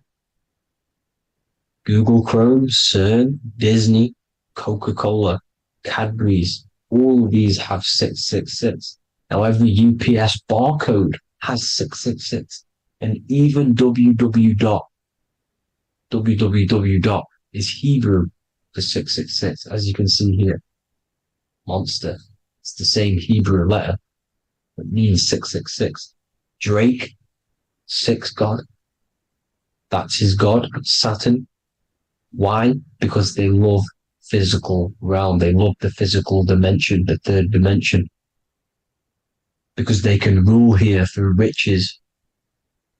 They can build an empire here. It's not like the fourth dimension. They don't want to ascend. They want to stay down here in the physical realm. Okay? Now, this is why they're cloning. They can move their consciousness into other clones to live forever. This technology exists. This is why they love the third dimension. As you can see, all of these sellouts here, Drake, Leonardo DiCaprio, you know, all of these people doing 666 because this is their God. This is their God. They love the physical realm. They sold their souls for wealth and fame in this physical realm. So why would they leave? You see? Now, this isn't all just evil, okay? So you have 7 chakras, right? You have 7 days of the week, 7 solfeggio scale notes. These are frequencies, the solfeggio scale. Now, it's called the Saturn moon matrix because the moon symbolizes your mind, because you're created out of the Holy Trinity, which is body, mind, and spirit, right? That's the triangle, the equal triangle, body, mind, and spirit. Now, the 3 main celestial bodies are Earth, Moon, and Sun. The Earth being your physical body, the Moon being your mind, and the Sun is your soul, hence why it's called solar. It's a solar, soul. Now, these symbols are alchemical symbols. So when you're doing alchemy, you use these symbols to obviously symbolize what we're talking about. Now, as you can see, these are all the symbols of the planets. Of Saturn is created out of the moon on top, the moon on the bottom and the earth on top, as you can see here. You see? And this creates the number 5. Now, with the moon being your mind and the earth being your physical body, this is mind over matter, because the earth is your body's matter. This is matter over mind. You don't want to be matter over mind. This is low states of consciousness. You won't be mind over matter. You see, to manipulate matter, to create your own reality. Now, obviously, we all know Saturn is associated with the lowest chakra, which is the root chakra. This is to deal with your animal instincts. When you're down here, you identify as the physical body. You don't know anything spiritual. You're you have a pure physical mind. You don't believe in anything spiritual. This is survival mode, consumption. They want you trapped down here, which is matter over mind. They don't want you to create your own reality, which is mind over matter. You see? Now, that's what Jupiter is. Saturn is the moon on the bottom and the earth on top. But Jupiter is the moon on top with the earth on the bottom. That's mind over matter, you see? So, these chakras are an ascension process from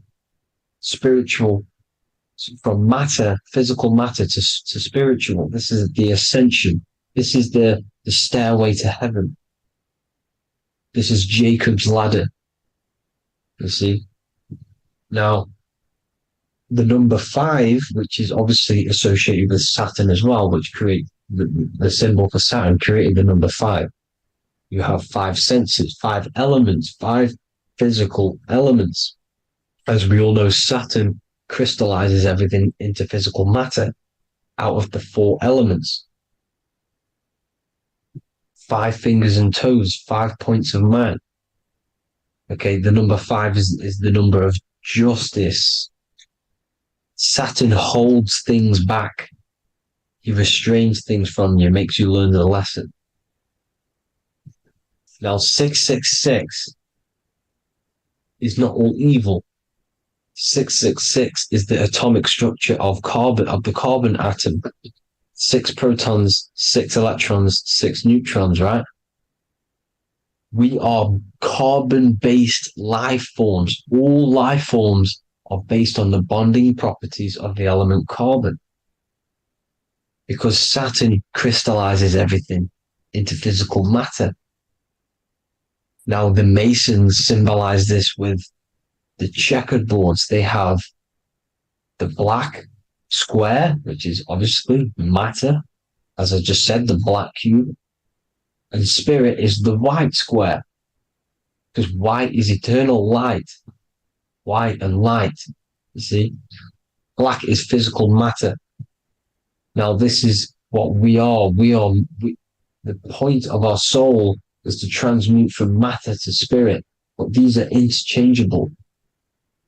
This is the constant cycle between spirit and matter, spirit and matter. High vibrational matter turns into spirit. Low vibrational spirit turns into physical matter. You see? Now, we are carbon-based life forms. This is what 666 is, the number of the beast. When I say we, the physical body is the beast. It's the animal. It's the carbon suit to operate in this physical dimension, in this physical realm. See? It's the vehicle used to operate in this physical realm. But your mind isn't from this physical realm, you see? The brain is the physical manifestation of the soul. Okay? So, as you can see here, the spine is an extension of the brain. everything goes back to the brain. This is literally what your physical body is. You see, this is the nervous system, and everything reports back to the brain, and everything's controlled from this control center. And this spinal column, at the top of the spinal column, is your third eye, which is known as the pineal gland. And this is the seat of consciousness. It's the center of consciousness. That is your true self, pure consciousness. This body is just a physical body. This body is mortal. This body runs out, but your consciousness lives forever. They don't want you knowing this. This is why they keep you down here in your lower chakra. They want you to believe everything is just physical. They don't want you to believe in the spiritual side of reality. Because this way they can manipulate you, right? They want you matter over mind because they know your mind creates reality. They know your mind is the root cause of reality. You manifest your own reality from the inside out. So this is why they control your perception of reality. They control your information in order to manifest their new world order. You, who are ignorant to knowledge and wisdom, you who are ignorant are manifesting their agenda because you accept their information and their perception of this reality. Now, this is why they tell you the globe model, the heliocentric model, to trap you into physical matter. Now, if you understood about this true form of this realm, you'd understand that there's a spiritual side behind everything. The spiritual side, something has to exist. The root cause of reality is higher planes of existence. It happens in the mind before it happens on the physical plane. You see? They don't want you knowing this. They want you matter over mind, which is the symbol for Saturn. Moon over Earth. The Holy Trinity.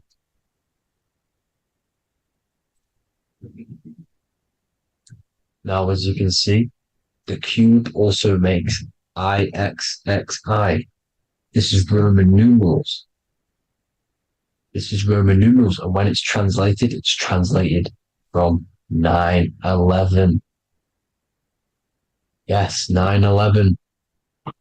This is the secret code of the one world order. The two twin towers, when the two become one. Okay, when the two become one, this is how you reach the higher states of consciousness, the physical and spiritual. Now, as you can see, the 9/11 memorial are two black cubes. It's two black cubes. This is all Saturn worship. Now, I'm not saying that Saturn is an evil celestial body, right? No, everything has a good side and a bad side, right? It's duality. The spirits of Saturn on the dark side are the most evil demonic spirits. Now, these are the spirits that these are invoking through these rituals, right? Yes, 9/11 was a massive ritual. It's a satanic ritual, okay? Now, we all know Elon Musk. Elon Musk is coming with the mark of the beast. And English gematria, this equals 666, right? 666, as I said, is the number of the beast. You are the beast, your physical body. You see how the Bible twisted things up to make things more confusing, right? But it's there. You just have to have the knowledge to be able to read the Bible properly. As we all know, we had this virus. I'm not going to say the name because I'll get flagged. This virus adds up to 666 because this is all part of the New World Order. It's all part of keeping you in this physical dimension. Okay. Now, as you can see here, Novus Ordo Seclorum on the back of his shirt, on Elon Musk's shirt. This is also on the $1 bill. Novus Ordo Seclorum. This means New World Order. Yes, New World Order. This is on the back of Elon Musk's shirt. And as you can see here, he owns Neuralink, which is the brain chip which they're going to be putting into implanting this onto your brain. This is the New World Order to connect you and merge your consciousness with AI. Neuralink and Meta, he owns Meta as well, which is the metaverse. These are going to be linked in, hence why they have the same symbol, but just in a different format. It's the infinity symbol. And the infinity symbol comes from the torus field, as you can see here, your electromagnetic field from around your body. Now, the end goal is for this New World Order is to trap your consciousness inside of an alternative reality being projected from the metaverse. Because the metaverse will be the reality, Neuralink will be the brain chip inside of your brain, projecting your consciousness into an alternative reality while they harness your energy of your physical 666 body. Now, this stuff gets real deep, people. Now, this is the end goal of the New World Order, is to connect you with AI. This is why they're trapping you and keeping you in these lower states of consciousness in the Saturn-associated root chakra, so you don't find out about the spiritual side of reality. Because if you knew the truth of this reality, you wouldn't connect to AI. You see, you have the power within you to travel to other worlds, the astral plane, for example. You travel to different worlds when you are sleeping. Okay? They want you to know it's just a dream. However, their end goal is to trap your consciousness and feed off your energy, spiritually and physically. Okay? I don't know why these people are just pure evil. As I said, evil love bondage. They love the physical dimension. They don't want to ascend to other realms. These evil love the third dimension. This is why evil spirits will inhabit bodies, exorcisms, because they miss being in the physical realm. They miss it. Evil love bondage. So this is why they're cloning and putting their consciousness in clones to stay in this third dimension, to stay as further away from the source as possible. Okay? This is why they're doing it. And this is how it's all linked in. So I hope you all enjoyed this video. Hope you gained some wisdom. Please feel free to join the Telegram. And please leave a like and a subscribe. Thank you all, people. God bless.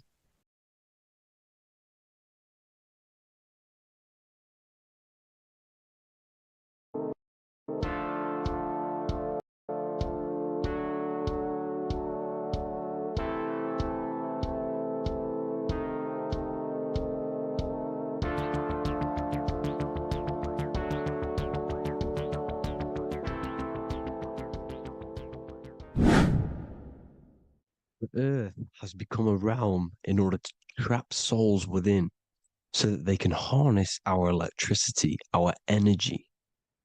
Even the Bible is talking about how this realm is controlled by the wicked one in John 5:19.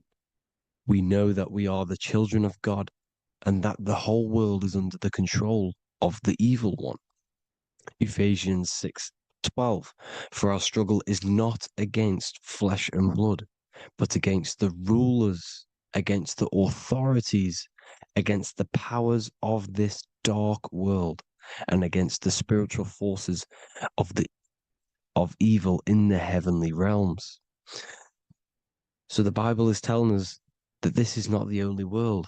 There are other worlds, there are other realms that we can go to, considered as heaven. Heaven being a higher realm where there is no evil, no darkness. This is a midpoint realm where there is good and evil.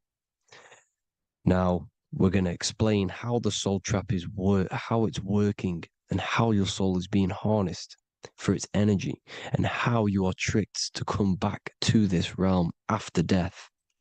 What you need to understand is first is that you are the invisible intelligence behind the physical body.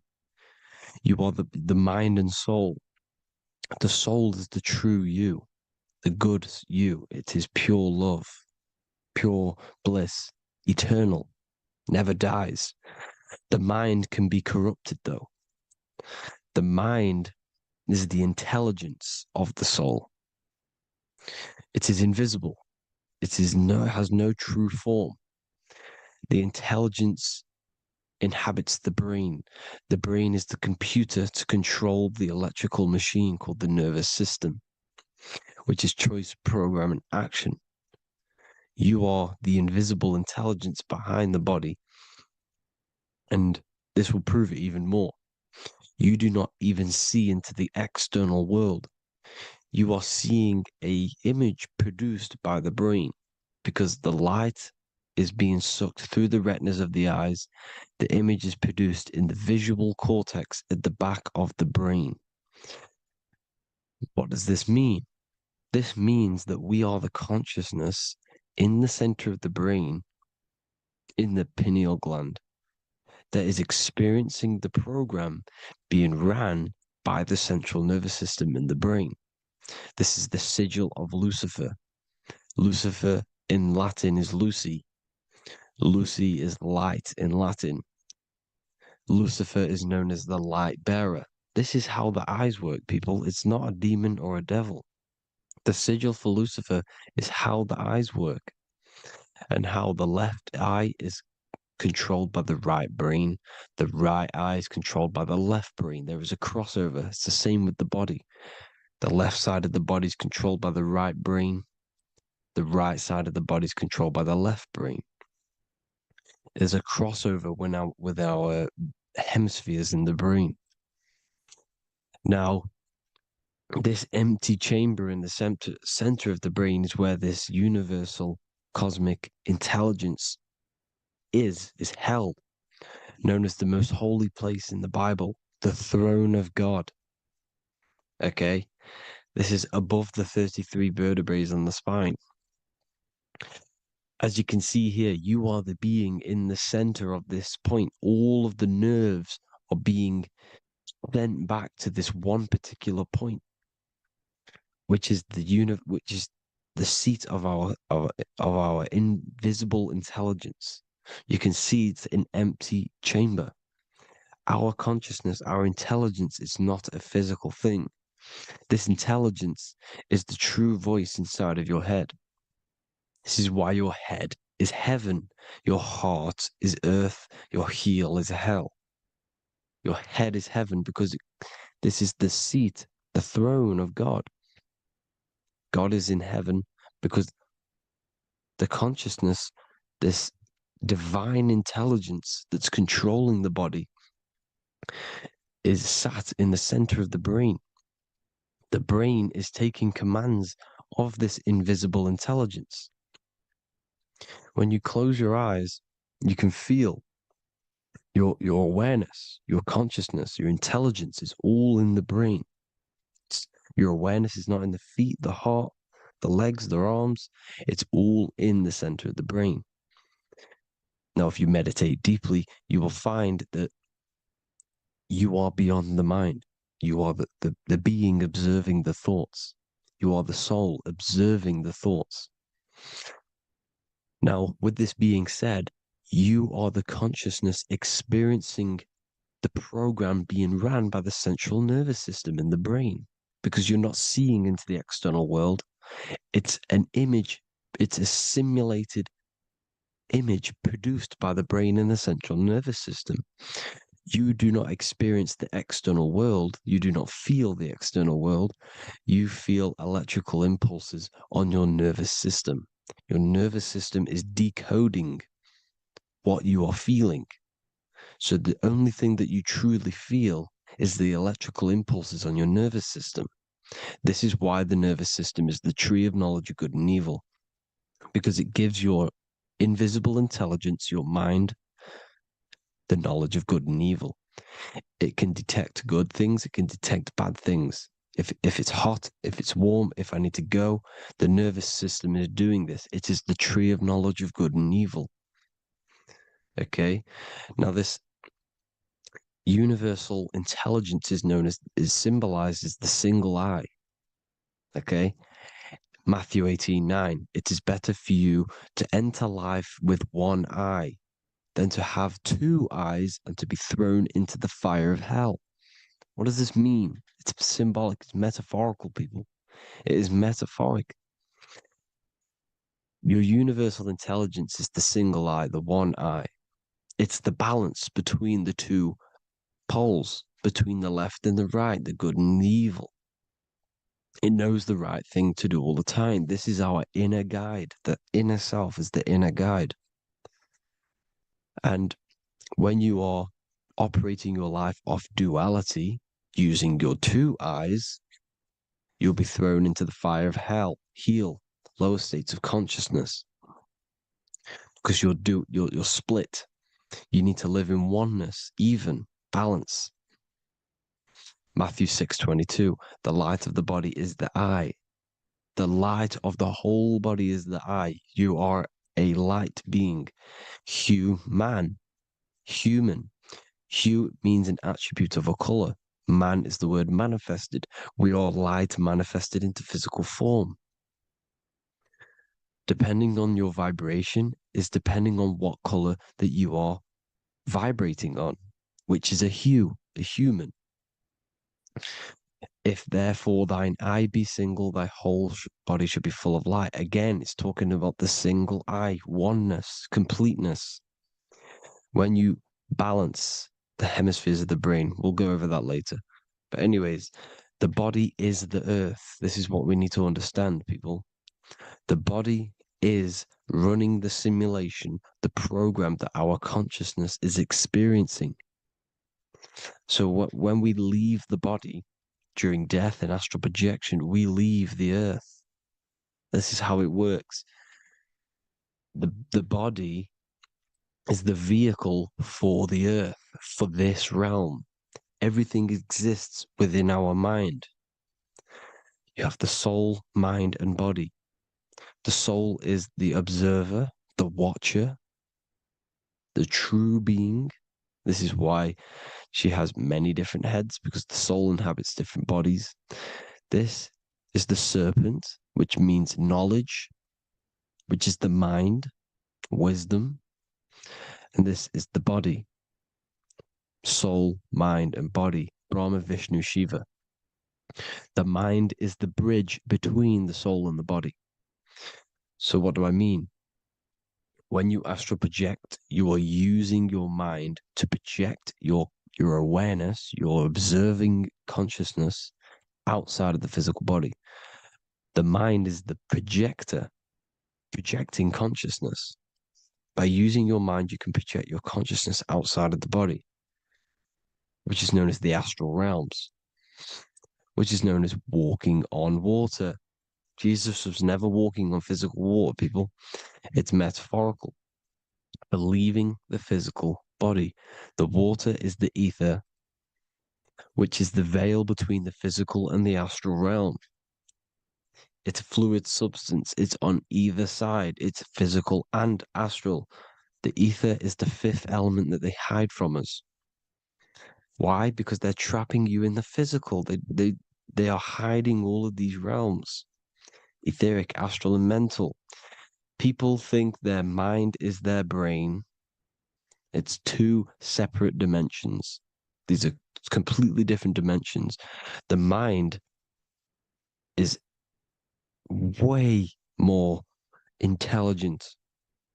The mind is formless. There is no form to the mind. You can think anything you want. You can manifest anything you want within your mind. It is not a physical object. The physical realm is being controlled by the mind. Everything's being controlled by the mind. Everything exists within the mind. This is why the Egyptian says the universe is mental. So when we project our consciousness outside of the physical, we go to the astral. The ether is the water that Jesus is walking on. This is the veil between the physical and the astral world. The word together has ether within it because it joins the two worlds together, together, the astral and the physical. The word either is ether because the ether is on either side, physical and astral, physical and spiritual, physical and non-physical. In the astral realm, the mind can manifest anything we want. We incarnate to restrict our minds. This is why Saturn, if you go and watch my video on Saturn, how Saturn is this simulation, okay, our minds can manifest anything we want in the astral plane in the click of a finger. However, when we incarnate in matter, we now have to labor for our manifestations. This is why Saturn's known as the great teacher in astrology, because he teaches you a lesson. When your mind incarnates into matter, it's teaching your mind a lesson, the knowledge of good and evil. This is why the Bible says you shall be gods and know the knowledge of good and evil. When you incarnate here, you have to know the knowledge, you need to know the knowledge of good and evil to become a god. Okay? Now, the square is the physical plane, the triangle's the ethereal plane, the circle's the eternal plane. The circle has no beginning, no end, it's eternal. The physical plane is the square, it's limited. The square is limited. The cube is the geometric shape which gives rise to matter. Now, the term think outside the box has truth in plain sight. You have to think outside the box to project your consciousness, use your mind to project your consciousness outside of the box, the physical plane, into the astrals. The astral realm is the realm of the stars. Above us is the stars. Through the stars is the astral plane. This is why astral has the word star within it. The devil is the de-veil. When you sell your soul to the devil, quote unquote, it's metaphorical. The devil exists in the physical plane. It's the lowest state of consciousness. The de-veil, you de-veil yourself into the physical when you are the devil. The de-veil. The ethereal plane. Now, we all know what the famous symbol of the all-seeing eye, right? The all-seeing eye with the eye in the triangle. Look at the Masonic artwork showing you the triangle above in the sky. This is symbolizing the ethereal planes.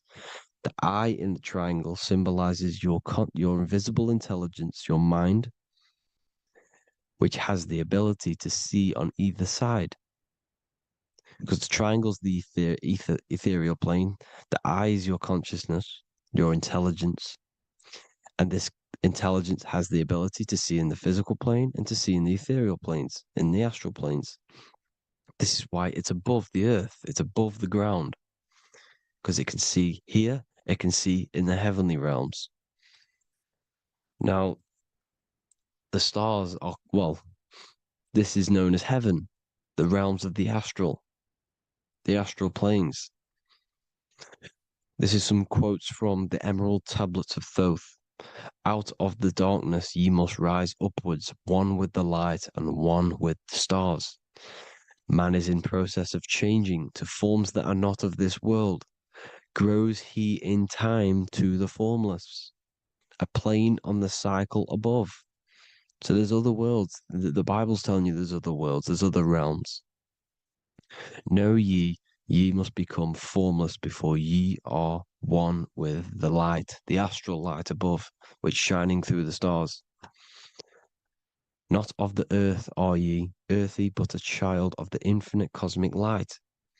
You are the invisible intelligence controlling the physical body. The body's not you. It's the vehicle that your soul lands in when your mind projects your consciousness into that realm. Free from the body, I flashed through the night. Unlocked at last for me was the star space. Wow, that's powerful.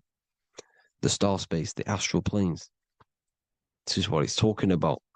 We are all a star. We descended from the astrals, which is the star. We are all a star.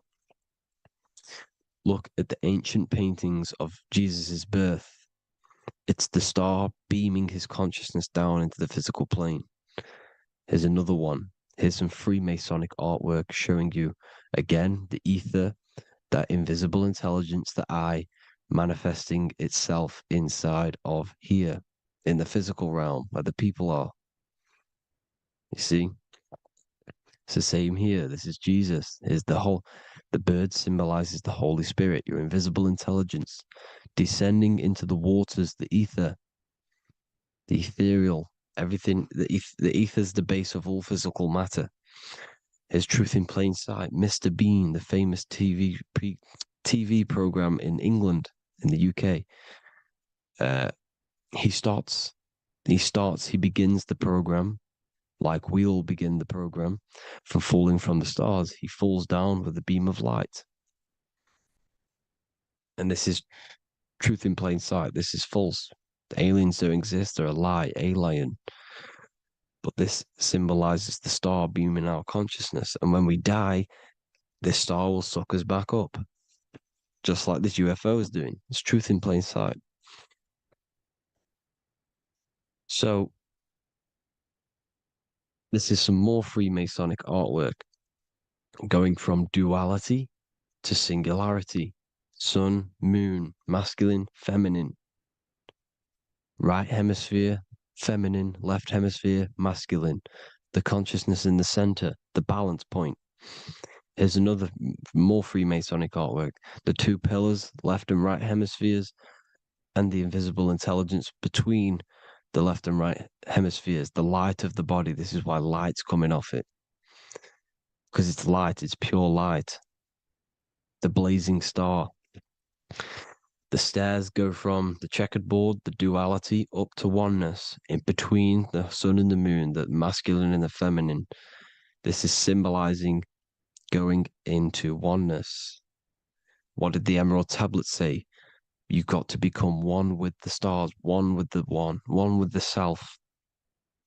Balancing the two hemispheres so that you can gain, because when the two hemispheres are balanced, you can gain a more deeper connection with your invisible intelligence. Same with the chakras. When the chakras, the seven seals in the Bible, these are seven seals because when you conquer the seven chakras, when you balance the seven chakras, you then gain a more deeper connection with your internal self because your mind is not filled, it's not being ran, it's not being dominated by these seven deadly sins, the seven seals, the seven chakras. These are seven energy centers which are concealing our true form. Balance makes us have a stronger connection with our true cosmic intelligence. Heaven is even. This is why Jesus is pointing at the heart. The even point is the heart. You got to balance the chakras and live from the heart because the heart is the earth. You're in good and evil. The body manifests the lower and the higher self. The higher self is in the higher parts of the body. Wisdom, intuition, expression. The lower self is in the lower parts of the body. Sex, food, and power. This is how they are trapping your soul, people. Like I said, the mind is the bridge between the soul and the body. So by tricking the mind, not giving it the right knowledge, and keeping the mind stuck in the lower three centers, thinking about power, food, and sex, this is low vibrating energy. It's going to keep your mind addicted to the physical realms. Okay, this is why you need to go even, balance, heaven. Okay? I will explain the soul trap in a second, how it fully works. But I'm telling you all the science behind it so you can understand. When you are doomed, you are domed. This is the dome, the firmament, the firmament, the mind. Ment is mind, firm is firm. A firmament is doomed under the firmament. You must have a loose mind, an open mind to expand your consciousness beyond the stars, beyond the ethereal barrier. You have to vibrate higher than this world. Your consciousness must be expanded more than the physical plane. You need to learn how to astral project. You need to learn how to leave the body, how to operate outside of the body, so that you, when you do leave the body, you will have recognition. You'll have knowledge. You'll have practice. But this is as above, so below. The woman's belly is the earth. It's as above, so below. It's a microcosm of the macrocosm. We are the children in the womb. We are the people in the earth being ready to be born into the heavenly realms. As above, so below. It's a microcosm, macrocosm. Everything is in everything on a bigger and a smaller and a larger scale. Now, when the baby figures out that there is a world beyond its mother, what happens? The baby starts to move around and tries to get out of the mother. Because once it starts to hear the external world, starts to hear people, it's going to wonder, what's outside of why am I in here? What's outside? So the baby will force its way out of the mother. It's the same with our minds, as above, so below.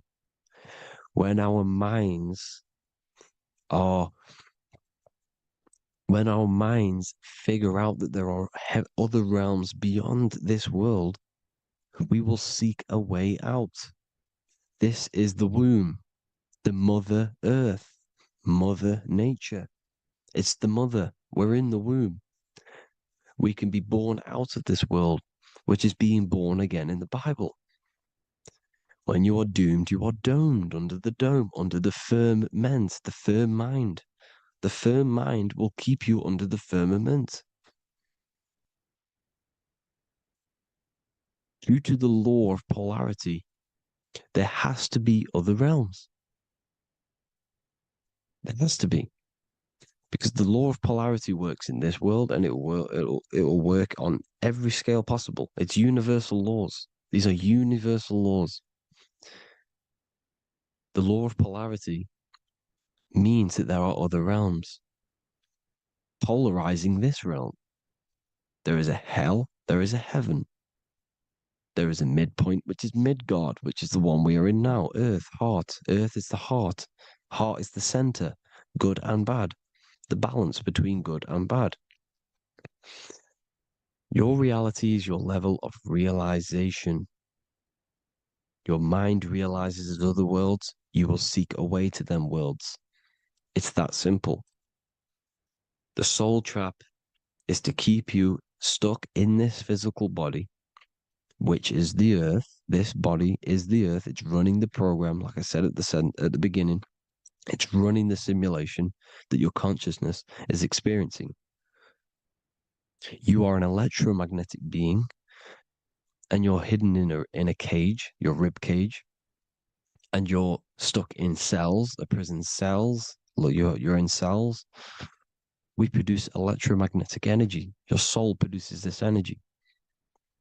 And by trapping your consciousness inside of this physical realm, they harness this energy within the astral realms. They're using you to manifest demons, because your mind creates demons through emotions and mental thought energy, which is a whole nother video. I can make a video on that. You're manifesting everything for them because they're trying to create a hive mind. This is why they want everyone to believe in one belief system, one government, one belief system, one religion, because they're creating a hive mind. This hive mind will manifest and be summoned within the astral planes, because the mind manifests the astral plane. The astral plane is the realm of imagination. The mental plane is the realm of just thought alone. The etheric plane is the energy. The physical plane is the matter. So all of our minds together are manifesting these demons within these subconscious realms, the astral. Now, how are they keeping you stuck to this realm? Well, when you die and you're stuck in your lower three chakras, okay, when your mind and soul detaches from the body, which is the earth, when you leave the earth, you're still going to have these mental addictions to the food, the sex, the materialism, the phone, the cigarettes, everything.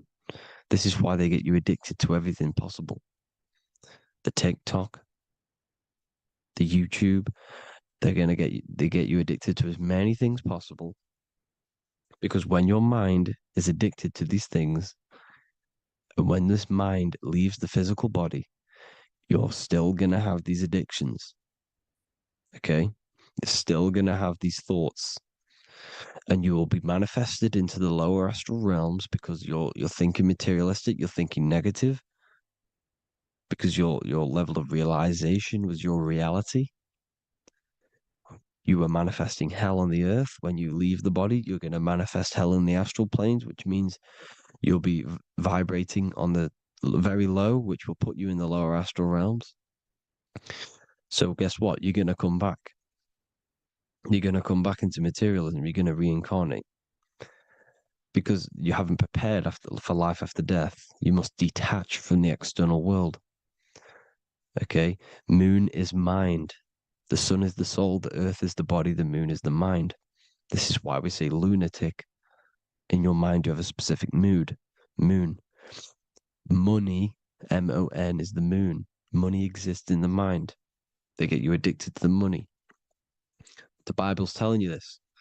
Do not conform to the pattern of this world, but be transformed by the renewing of your mind. It's telling you.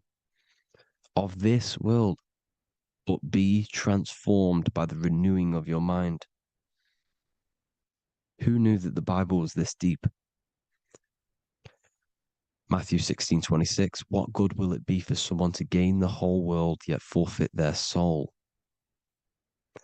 James 4:4, don't you know that friendship with this world means enmity against God?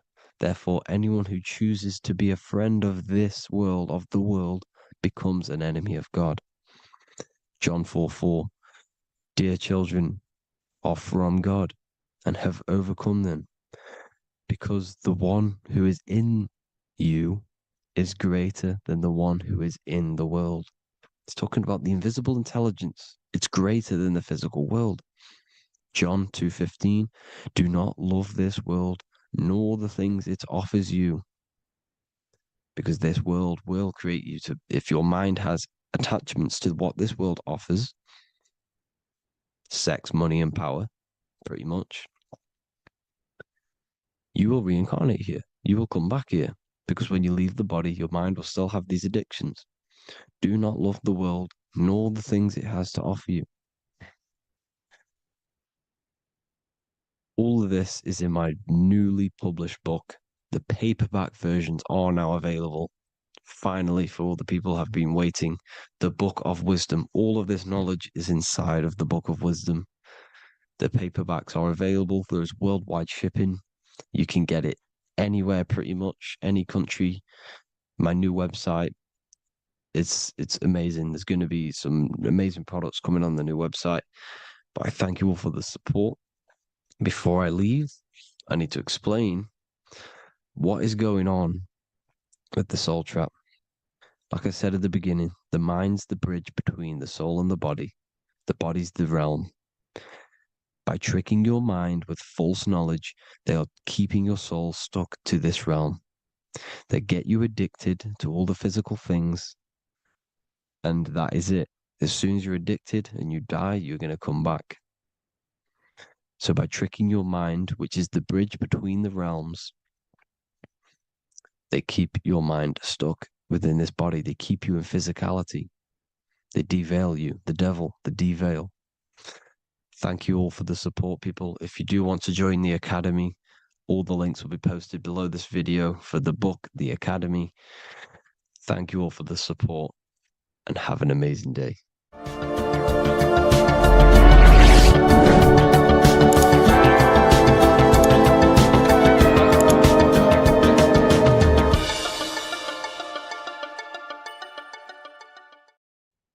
What if I told you many people around you have probably sold their souls? It's more popular than you think, and it's very easy to do. Selling your soul is not something that you can just go and meet the devil and do it. It doesn't work like that. But before I tell you exactly how you can sell your soul and how not to sell your soul, what is the soul? So looking at Jesus, we always see two lights surrounding his head, one surrounding the heart. And as of course, if you've been watching my channel, you know Jesus represents you. He represents the divine essence of the universe made in human form. Each one of us possess a fractal of God's infinite consciousness. We are all God. We are all God experiencing himself in a three-dimensional divided form, separated from his oneness. God wanted to experience himself, so he made this world. So each one of us possess a soul, and the soul is the spark of God's infinite loving consciousness, filled with God's loving moral law.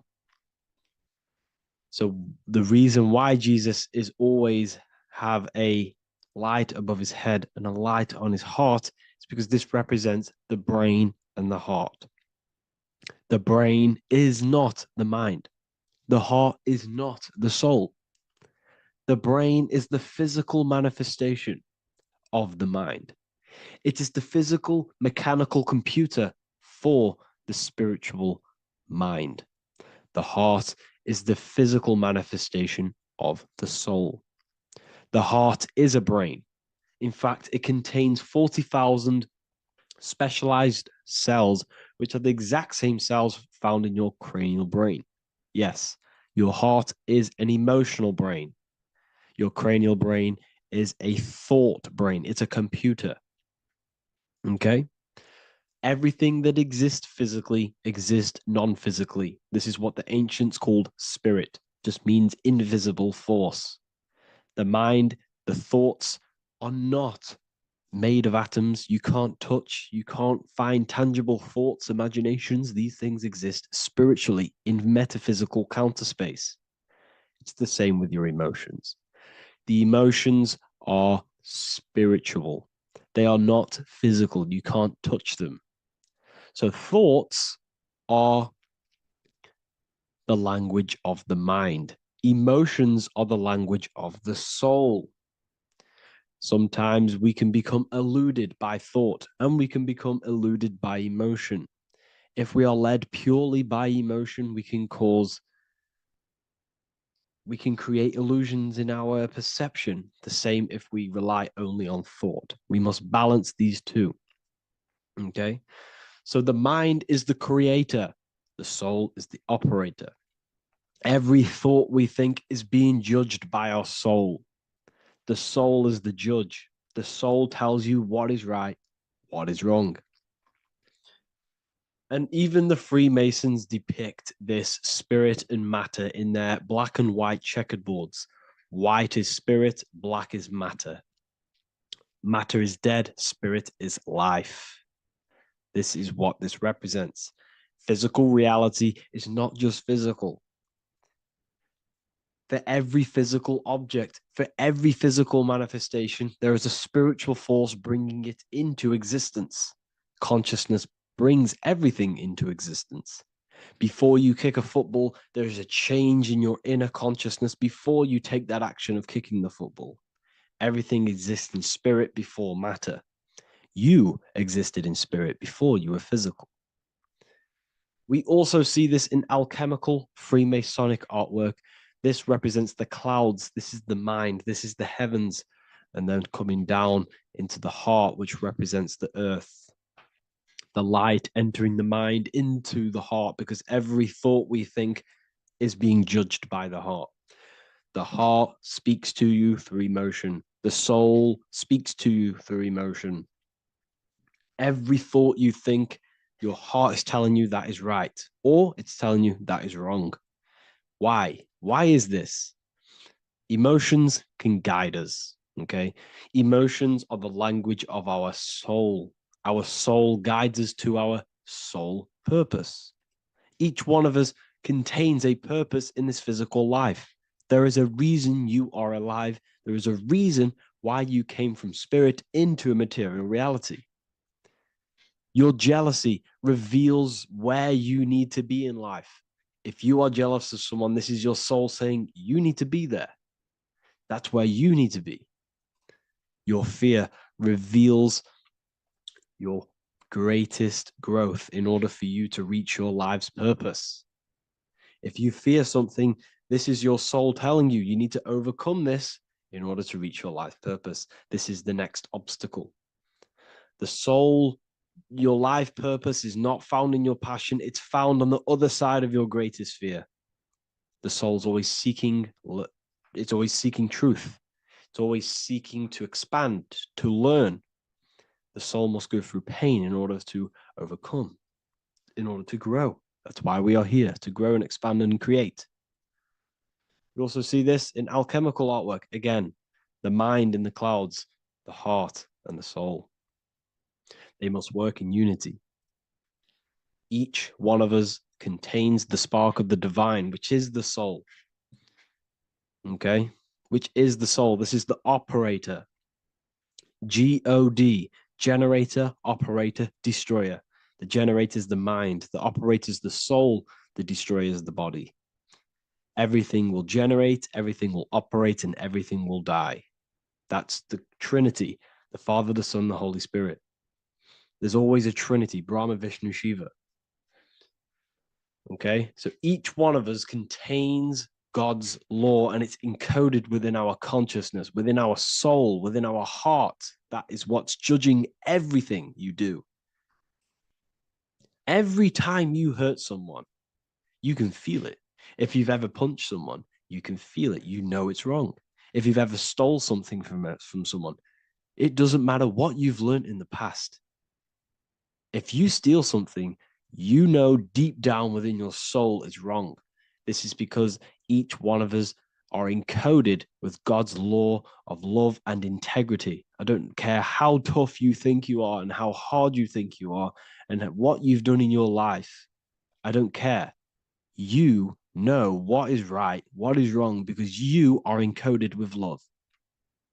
Does not matter how far your mind can take you away, how corrupt your mind can become. There is always a spark of love and empathy in your heart, in your soul. You know this when a child. When you're a child, you're not racist. You don't want to hurt anyone. You don't want to steal. As a child, you're pure love, you're pure awareness, you're pure. You would never think about being racist. It's the corruption of the mind that leads us to corruption. Our soul always wants to do good. So the soul is encoded with God's law. And when we go against this law, this destroys our body.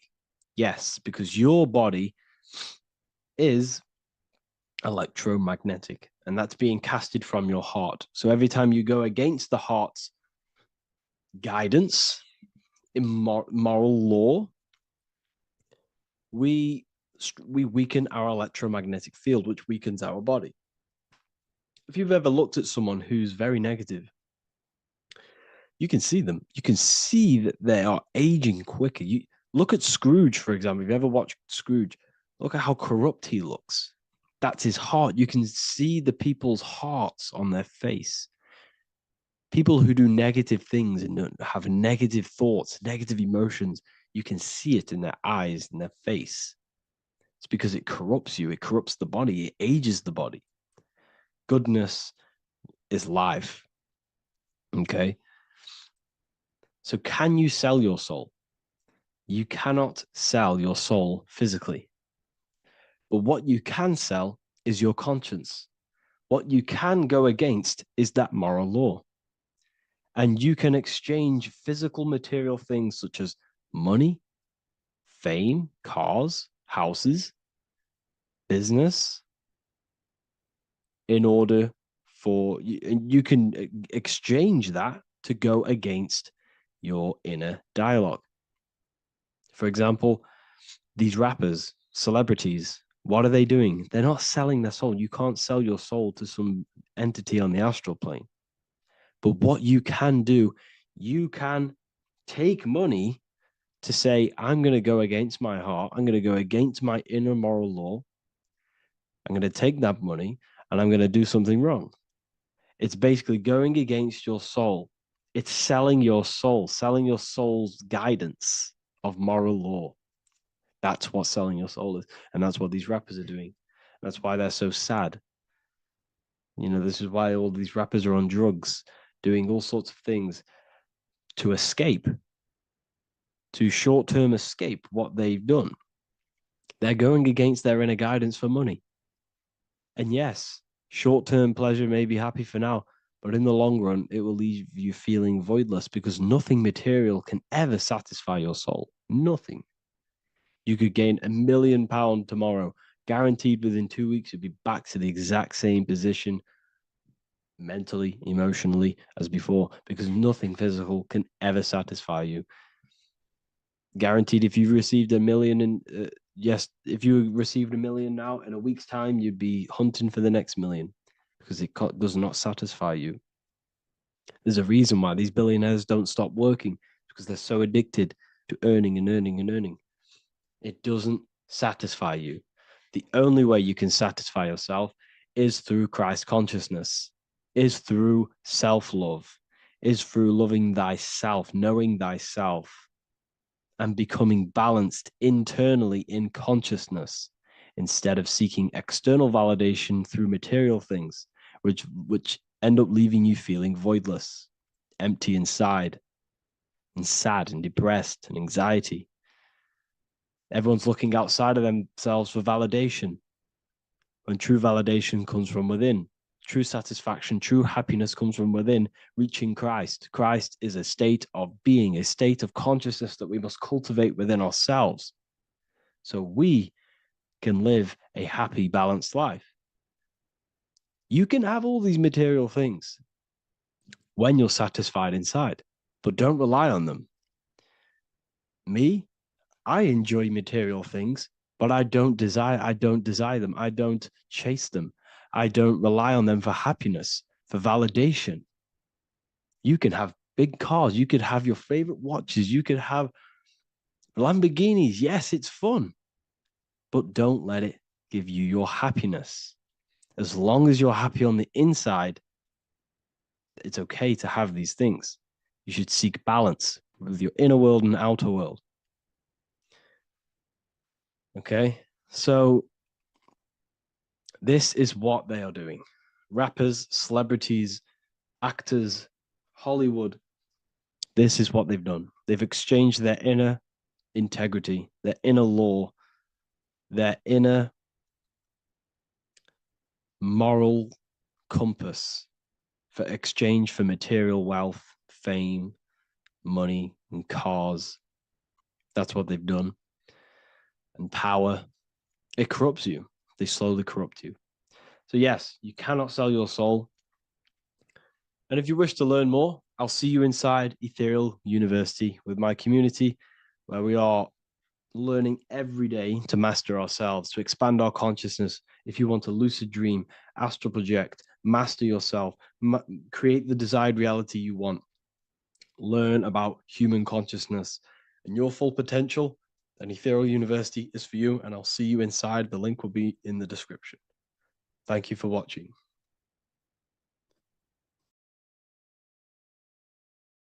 Hello, people. Today we're going to be talking about the secrets of the human heart. Everything they told you about the heart is a complete lie. There are secrets behind it, and you're going to find out why. And it's very important that you understand that the heart is not a pump. It's not a pump. They lied about this. The lungs is a pump. The lungs is what pumps the blood around the body. It's the oxygen. Oxygen is reacting on the blood. Now, what do you use to use a pump? You use air to pump things up. That's what your lungs are. They use air, oxygen. Now, oxygen carries magnetism. If you pour liquid oxygen between two magnetic magnets, you find an attraction, as you can see here. So this attraction proves that there is magnetic principles within oxygen, liquid oxygen. So when we breathe, we are essentially breathing in magnetism. Magnetism is the force driving this world. So your heart is a chestahedron. It's a seven-sided shape in geometry, and each side is pretty much equal. It's a chestahedron. Look at the word chestahedron, chest, where your heart is. And it looks very, very similar. So this is the sacred geometry of the heart. And when a chestahedron is placed in an angle, when it's placed in a box, a cube, it sits at an angle of 36 degrees off center. This is the same angle which the heart sits within the chest. That's why it's called a chestahedron, because that's what the heart is. It's a chestahedron.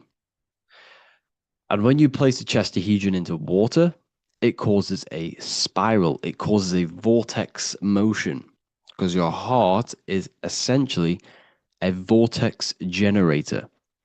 So the heart is not a pump, it is a valve. This is where blood goes into. And when the blood goes into the heart, this is what causes it to vortex, because the heart is in a shape of a vortex. Look at the tissues, everything's wrapped around, everything's spiraled. See this here? This is the spiral of magnetism. So all of the valves and the cords and the fibers are all wrapped around each other. It's a vortex. And if you take off the tissue of the heart, you would see this. Kind of looks like the Holy Grail. And this is essentially the vortex spiraling of the heart tissues. And if you unraveled the heart, because your heart is one tissue, it's one muscle. Look at it here. This is a heart unfolded. And it's just spiraled together to create this. That's what the heart is. So the heart's tissues is spiraled here, and the heart itself is all wrapped around each other in a vortex, in a spiral. Because all spiraling is all to do with magnetism. So the heart is a vortex generator. The heart takes blood, so blood enters the heart. The heart charges this blood. It reacts with the heart. The blood is turned into the heart moves through the blood moves through a vortex motion within the heart and then goes back out of the heart. So there is something going on inside the heart which is very, very crucial that we might be missing. So the heart is spiraling blood, and there's a reason why it's doing this. When you spiral something, it gives it more energy. It gives it more frequency, more energy, more force behind it. So by spiraling the blood, it's turning blood into plasma. That's what the heart is doing. It reacts with the heart, it turns it into a vortex and turns the blood into the fourth state of liquid, or fourth state of matter, which is plasma. Okay? Plasma is proved to be in the blood. Plasma is a part of the blood that carries platelets and red blood cells and white blood cells around the body. Plasma makes up approximately 55% of the blood. So plasma is a state of matter, which they'll never tell you about because they try and hide plasma as much as possible. It's ionized gas. And that's what's going on in the heart. The heart is a vortex energy generator for the blood.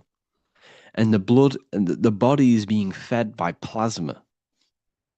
plasma energy, the fourth state of matter. And if you go and read the Emerald Tablets will tell you this exact same thing. Emerald Tablets of Thoth. They're supposedly thousands of years old, or it was supposedly written by M. Doriel, who was an occultist. Apparently, he translated them. Either way, he was an occultist. So it's either written by an occultist or it's actually 100,000 years old. In the physical are these channels, the blood which moves through the vortical motion, reacting on the heart to continue its beating. So what is that telling you? The blood moves in vortical motion. It's a vortex. Reacting on the heart. What's it reacting with? There's something in the heart that turns blood into plasma. It reacts with the blood, reacts with the heart.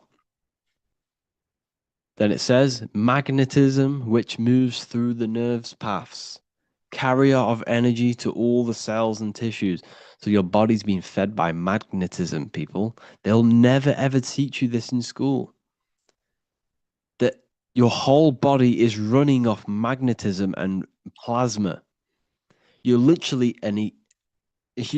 you are an energy being.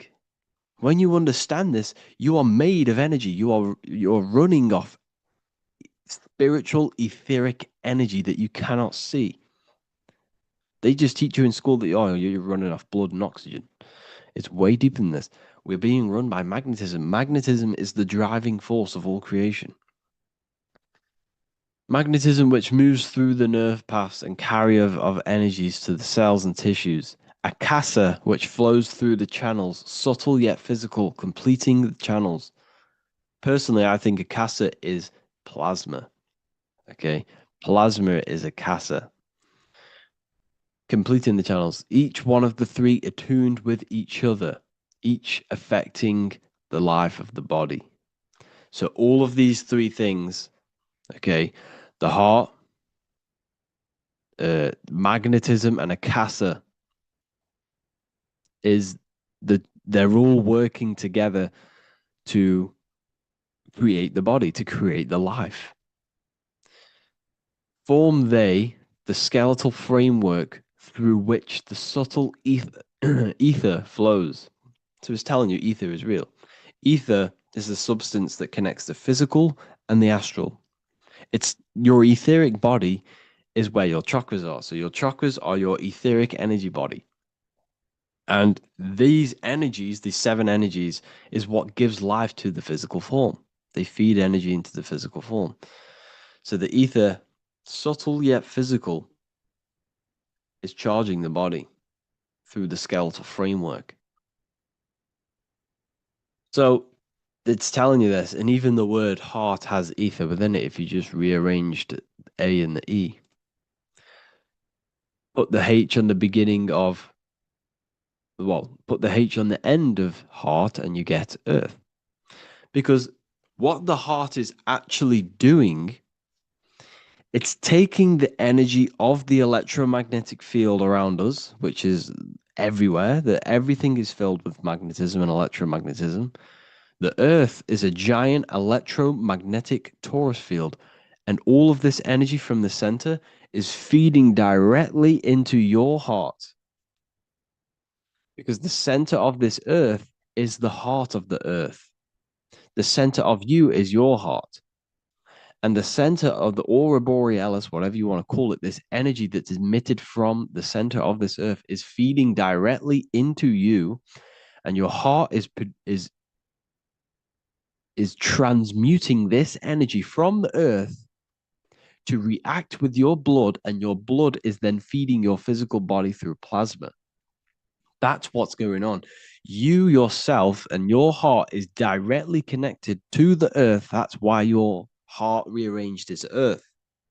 You're directly connected to the cosmos.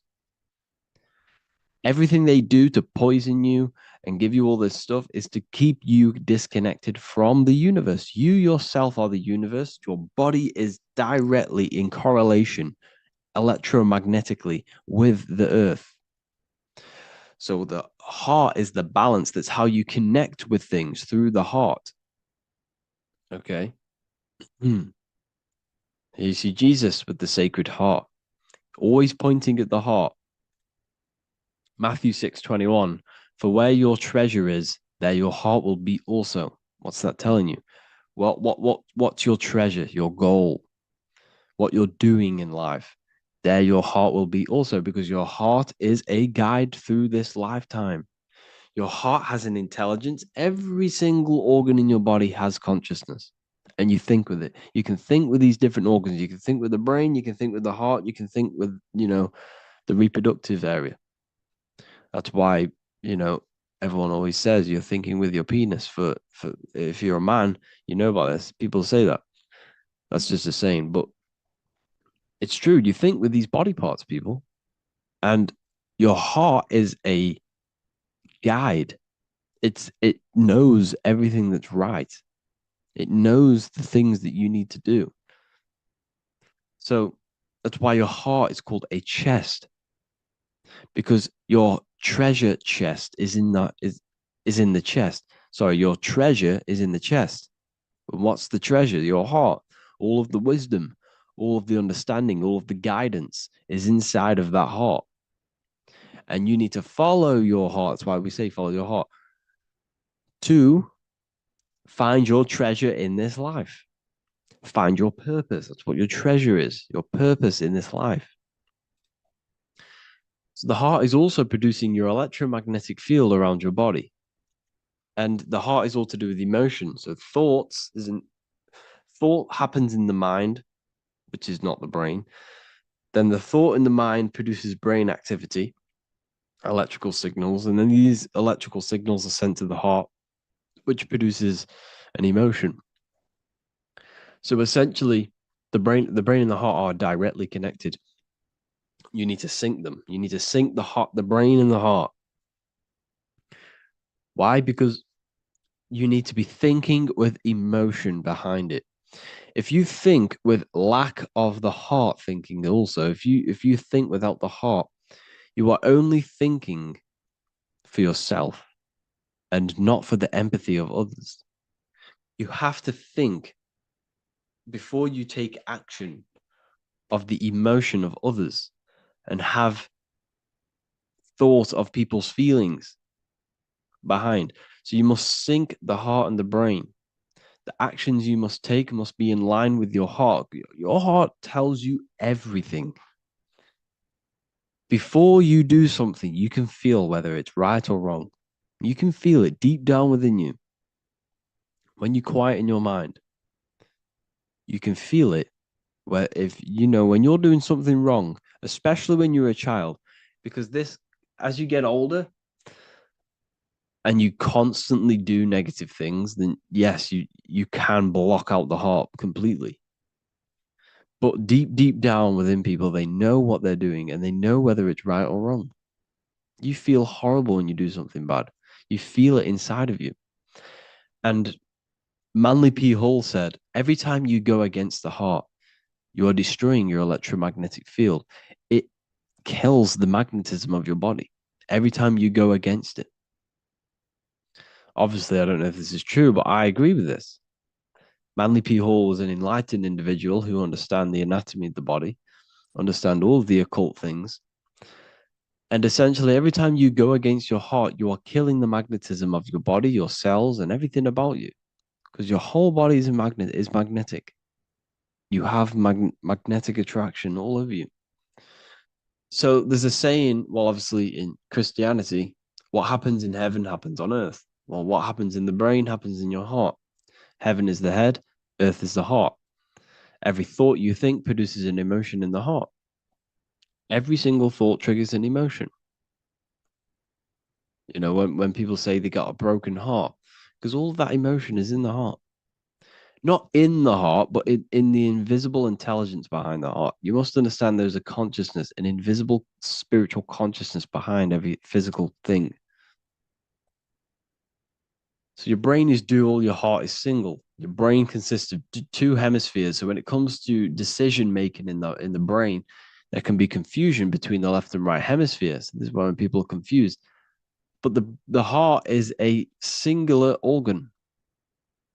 And if you go onto Google and type in brain cells found in the heart, there are 40,000 neuron cells in the heart, the exact same cells which are found in the brain, in the cranial brain. This means that your heart is essentially a brain for your emotions, what it is. And your emotions tell you what is right and what is wrong. So every thought you think produces an emotion, and whether that emotion is good or bad will tell you whether something is right or wrong.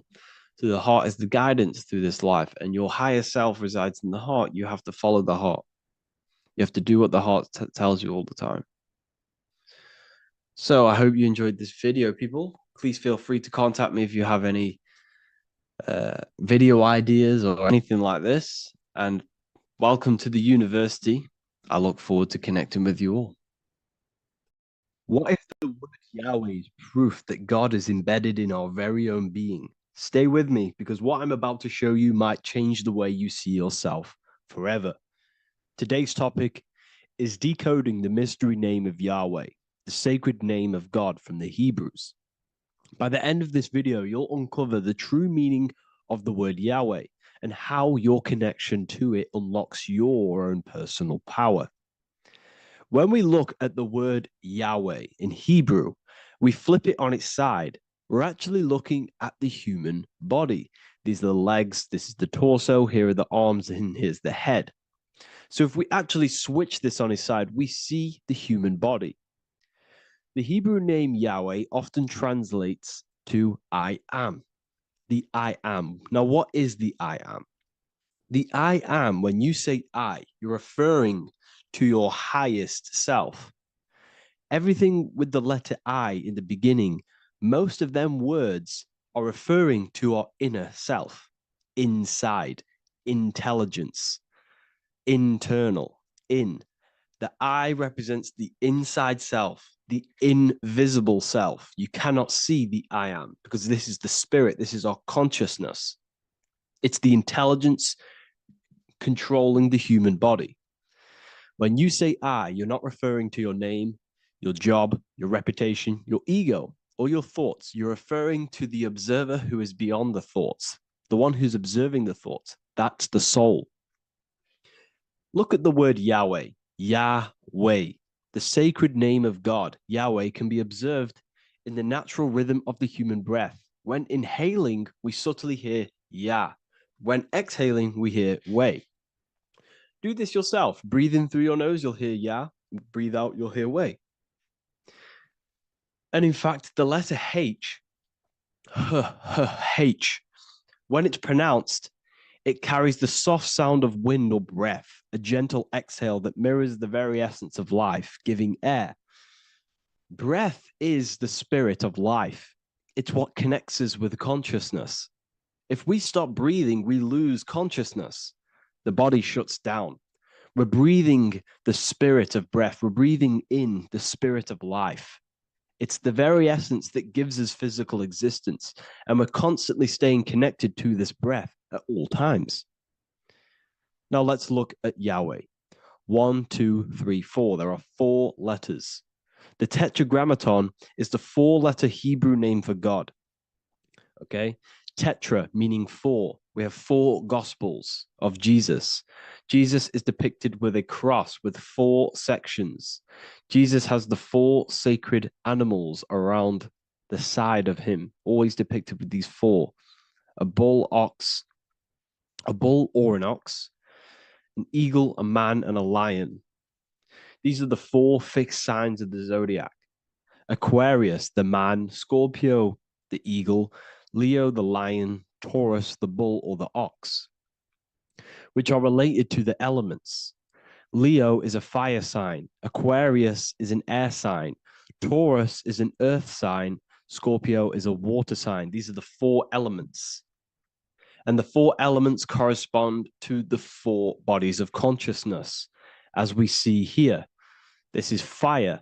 This is air. This is water. This is earth. So we are made out of the 4 elements, which represent the 4 bodies of consciousness: mind, emotion, spirit, and body. The soul is incarnated into 4 sections. Hence why Jesus has 4 gospels. Hence why Yahweh is a 4 named a four-named word because we are tetraform. We have four bodies of consciousness. There are four pillars to reality: the mind, emotion, spirit, and the body. So what we're actually looking at here is the name of the very essence of the self. Yahweh represents the universal consciousness that we're all tapped into, because the body is like a radio. The body is basically a radio antenna, which is picking up this stream of consciousness, and we're all the same consciousness, just experiencing it in a different body. And Yahweh is the name for this intelligence that we're all acting out, that we're all manifestations of. So now let's look at the word Yahweh, where we read it this way in Hebrew, which is 10565. 10565 in the Hebrew letters and the numerical values. And the DNA is made up of four bases. These four things which create the DNA. This basis is the genetic code for all living things. Each DNA strand is held together by sulfur bridges that appear in a repeating pattern of 10565. This pattern matches the numerical value of the Hebrew letters of Yahweh, Yod, He, Vah, He, which are 10565. This means the structure of DNA, the code of life, follows the same number sequence as the sacred name of God, Yahweh. This is a factual observation. So we're looking at 10565. So let's look over this one more time. Yahweh represents the breath, Yahweh, inhale, exhale. It translates to I am. It's written in our DNA. The word Yahweh on its side looks like the human body. Now, this is where things get a little bit deeper. 10565 adds up to 26. The number God, well, the word God adds up to 26. Allah adds up to 26. There are 206 bones in the human body, 26. 26 adds up to 8. 8 is the number of infinity. We are all the infinite consciousness. Consciousness will never die. It's immortal. It's infinite. We are all infinite. We are not these skeletal structures. We are Yahweh, the universal consciousness. The creator of all things is our essence. We're all God with individual identities, but the highest versions of ourselves is God. The ego is our own personal experience of God. Does this make sense? So in conclusion, Yahweh is not the name of a separate God from us, but rather the reflection of the divine consciousness manifesting through the human form. The human body is like a receiver acting as an antenna that tunes into the infinite intelligence and life force we call consciousness or God. This means that rather than being external, the divine presence is within us, expressed through our very existence. It's very interesting when we look into this, and what religion has done has flipped all of this knowledge. All of this sacred knowledge has been externalized. They've externalized God so that we worship God and we view God as something separate from the human experience. They do this so that we don't find the God within us, so that we don't find that we have the power of creation. The mind is the creative force of God. The body is the will to act out that thought. They don't want us to figure out that we are creators and we're all creating our own earthly experience. We're all projecting this reality. And they don't want us connecting with the divine intelligence within us because they want to be the creators. They want to keep this knowledge. They don't want the masses to wake up to this powerful knowledge. So what they've done is that they've taken the scriptures, they've externalized it so that we start worshiping and giving away our power to these external things. And when God is external, we start to fear God because we start to think that God has power over us. He can send us to hell or heaven. So this is what's going on. They've been externalizing this for thousands of years to keep us in a suppressed state. Okay? Humans are very advanced because we possess self-awareness. We possess the ability to move our awareness and our thoughts outside of the instinctual nature. For example, a cat or a dog, these things can only live in their instinct. They live based on instinct. They smell, they eat. That's pretty much all they do.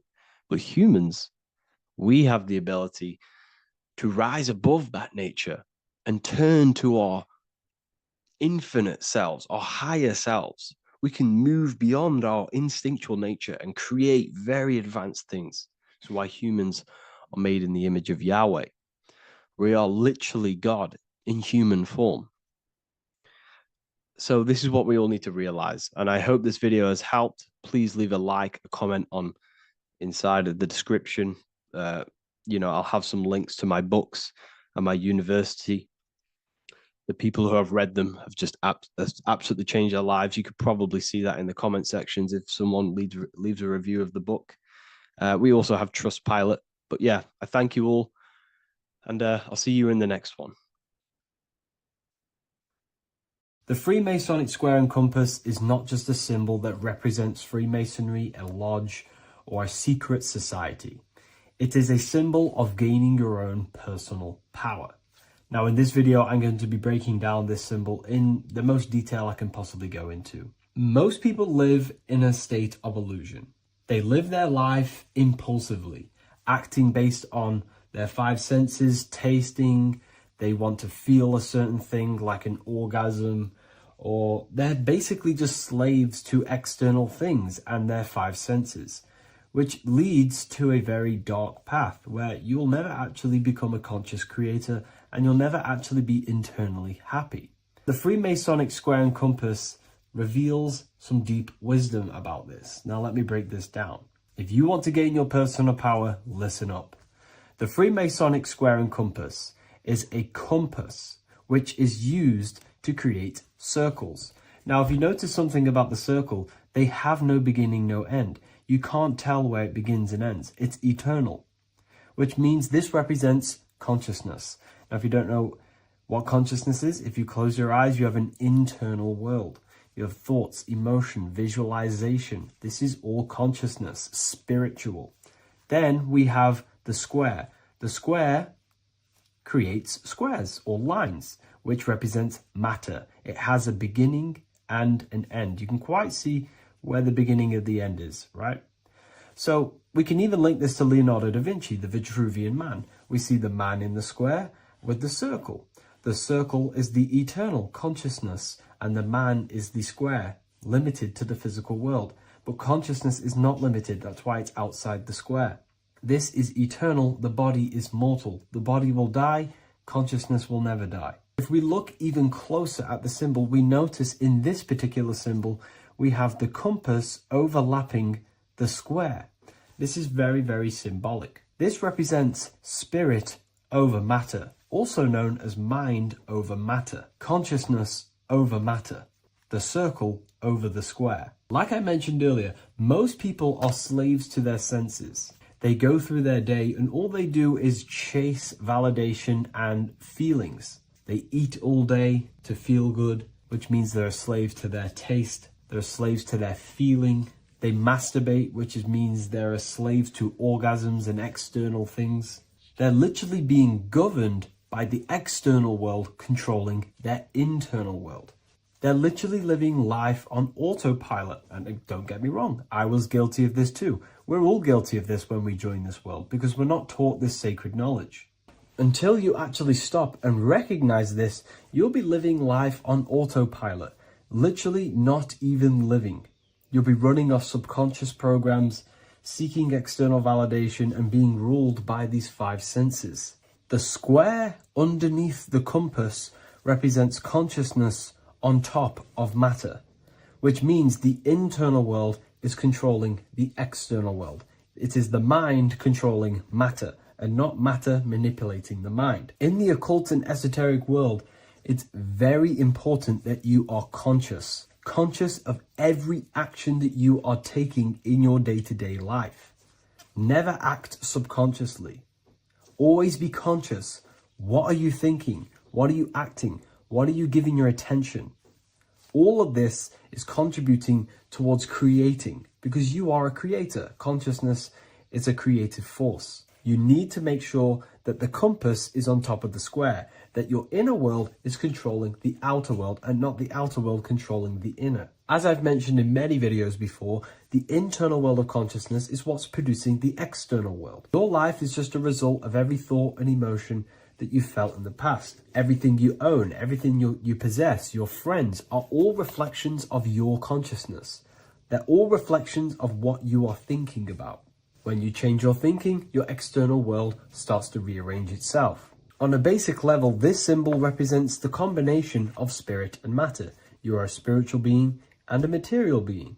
You are heaven, the sky, and earth, the ground. You are heaven and earth, spirit and matter infused into one. You are a bridge between the divine and the earthly worlds. And you can bring down these higher realms of consciousness, thought, imagination, and emotions into a physical, tangible reality. To do this consciously, we need to make sure the external world is not manipulating the inner world. Because if your internal world is being controlled by external circumstances, for example, you have a circumstance happen in your reality, an emotion triggers inside of you, and that emotion is a command to create more of that. And the thoughts that you think are creating more of that negativity. So it's a constant cycle of negative manifestation if you let the external world control your internal world of consciousness. So we need to make sure the compass is on top of the square, that the internal world are commands and not reactions to create your external reality. And not only just to create, but to actually enjoy life. If we let the external world bother our internal world, this means that we have some sort of mental or emotional attachment to the external world. We need to detach from the external world. Why do I say that? Because it's temporary. It's an illusion. We are going to die one day, and none of this will matter. You need to understand that everything in this world is temporary. You have to be okay with losing things, losing family, losing things in this world, because it's guaranteed to be temporary. We need to make sure the internal world is order and not chaos, commands and not reactions. Now, at the back of the Book of Wisdom, Volume 2, the book that I've wrote here, I go over the different meanings of the different arrangements of the square and compass. Sometimes we see the square overlapping the compass, which is the opposite of what we've just broken down. Or sometimes we see one leg of the compass on top of the square and one leg of the square on top of the compass. These are all highly symbolic. When we see the square overlapping the compass, this pretty much represents the beginning of the Freemasons' journey. When their internal world is being controlled by the external, they have a lot of spiritual growth and a lot of learning and inner work to do.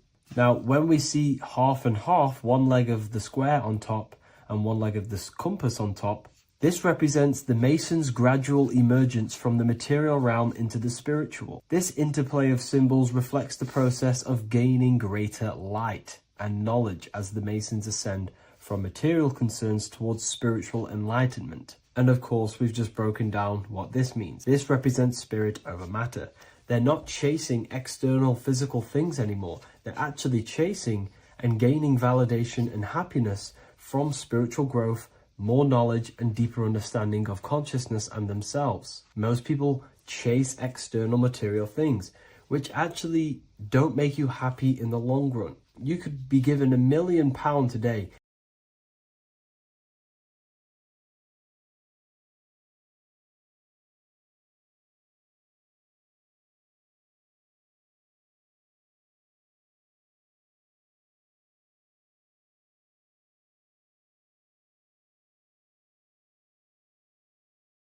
Welcome to Revival of Wisdom.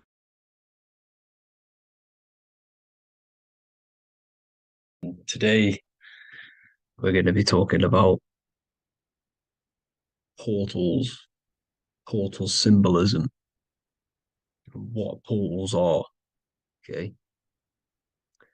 and how they show them to us, because they have to tell you the truth, guys. This is the thing with the universal law. They have to tell you the truth. And they tell you through symbols, they tell you through movies, and different things like that. But let's jump straight into this. So first, I want to talk about the Freemasonry symbols. Okay, so first we got, obviously this is some Freemasonry art, but notice how you've got the ladder with a key. Okay, so this is ladder symbolism with a key. So maybe this is talking about ascending. Okay, because look, because this is ascending into the heavens, because it's a ladder with humans going up it with a key. In order to ascend, you must have the key. Okay, so what else do we have with a key? Well, the Netflix show Lock and Key, which is all about portals and keys. Because what the keys do, they open doors, gateways.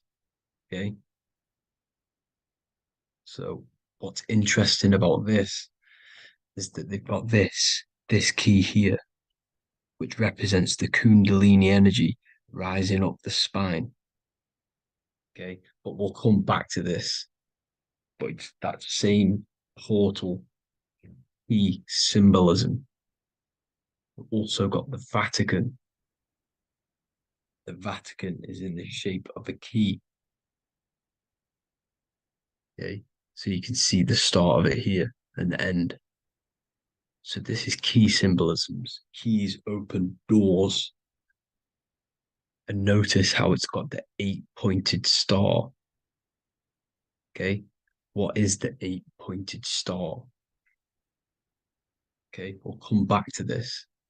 This all ties in, guys. I'll break it all down for you. But then you've also got the god Janus. Janus, okay, is known as the god of the doorways. He's an ancient god of Rome, and they worshipped him. However, he's not a god, he's more like a high-level ranked demon. Because he is the god of the doorways. And notice how he's got two faces. Because doorways always have two sides. You're going into somewhere, there's always two sides of a door. And he's always depicted with two sides of a face and a key, because he holds the key to the doorways, to the portals, to other worlds and realms. Okay, as you can see, he's always got two faces and a key. Okay, so now we have the Sumerians, the Anunnaki, and they are always depicted with the two faces. Why do they have the two faces? Because they're symbolizing doorways, and the Anunnaki come to Earth through doorways and portals.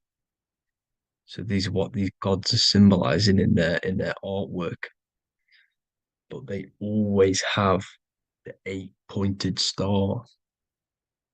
Okay, what is the 8-pointed star? You see how they always have. Look, let me try and find another one. It's the 8-pointed star. This 8-pointed star is Polaris. Okay, Polaris, just like the Vatican has the 8-pointed star with a key. Polaris is the center star. Polaris is a fixed star, it doesn't move. Okay, so the Anunnaki symbol is also the 8-pointed star. So this is symbolizing the portals and doorways that they come through in order to get to the earth. But Polaris is that center star which does not move. It's always symbolized with the 8-pointed star, just like a compass. Why is a compass the 8-pointed star? Because at the center of our realm is where the most electromagnetic energy is stored. As you can see, we have an aura field, an electromagnetic aura field. So does the earth. And in the center, so like our heart, for example, is where the most energy is stored. And like the center of the earth, this is why all compasses point to the center, because this is where the most electromagnetic energy is stored. Because it's at the center of our realm. Okay. So like I was saying with the lock and key series, see this here? The Kundalini energy rising up the spine, just like your Kundalini energy rising up the spine. Let me try. Oh, I can't zoom in. But you know what I'm trying to say here. Let's go back to Polaris. Because at the center is where pole. Can you see the pole of electromagnetic energy?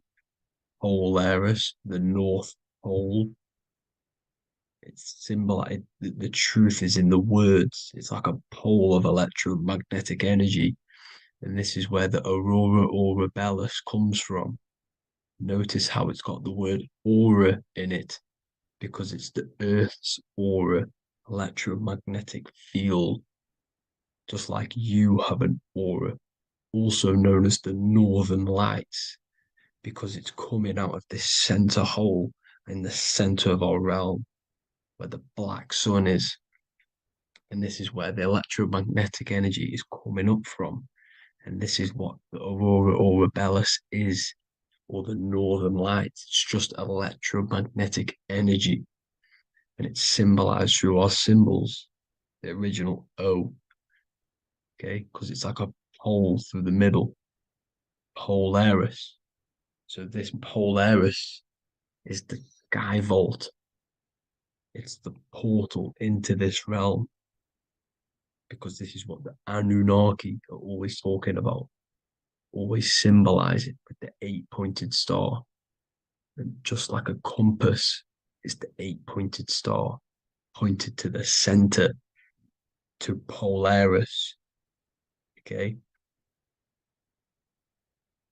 See here on the Sumerian tablets with the 8-pointed star again. And how we know it's talking about portals with this 8-pointed star is because CERN 666 are opening up portals to the underworld, letting in demonic entities into this realm. How do we know it's a portal? Because their Hydro Collider has 8 points, just like the 8-pointed star. So they are creating synthetic portals to the underworld to let these demonic entities into our realm. What is the key? Because if we're talking about ascending through Polaris, notice how here on the masonry art, this luminary here, so this is the sun, that's the moon, this is Polaris because it's a luminary with what? 1, 2, 3, 4, 5, 6, 7, 8 beams coming off the luminary, just like the 8-pointed star. So you see the ladder with the key going up to Polaris. It's symbolizing ascending out of Earth. So what is this key that they're keeping from us? Because it's a human holding a key going up the ladder to Polaris. Well, chakras. We have 7 chakras. Okay, so this is what they are telling us in the lock and key symbolism. The Kundalini energy rising up the spine. Okay, just like they have 33 vertebrae on the back of your spine. Okay, this represents the Kundalini energy going up your 33 vertebrae, just like in masonry has 33rd degrees. Okay, so what is the key? Your chakras. Your chakras have to be unlocked. Okay, you have to unlock your chakras, and you can't unlock this one without going through this one. You have to go through them all. It's like a ladder, just like Jacob's ladder. You can't go from the bottom to the top. You have to unlock each one.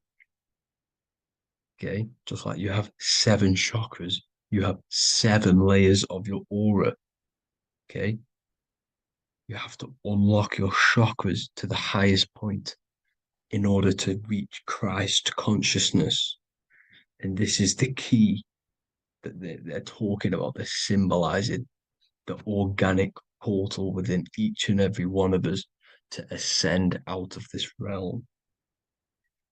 Okay, so this is the key that they're talking about, and they're holding back this knowledge to keep us trapped in this 3D realm. Okay, so like I was saying with the 33 vertebrae and the Kundalini energy coming up the spine, 33 vertebrae, you can see this sort of symbolism going up to the light, because it's the light you see here. Your crown chakra turns on and becomes enlightened, just like the Illuminati symbol. Can you see it? But also, Jesus also died at 33. So this is symbolizing, okay?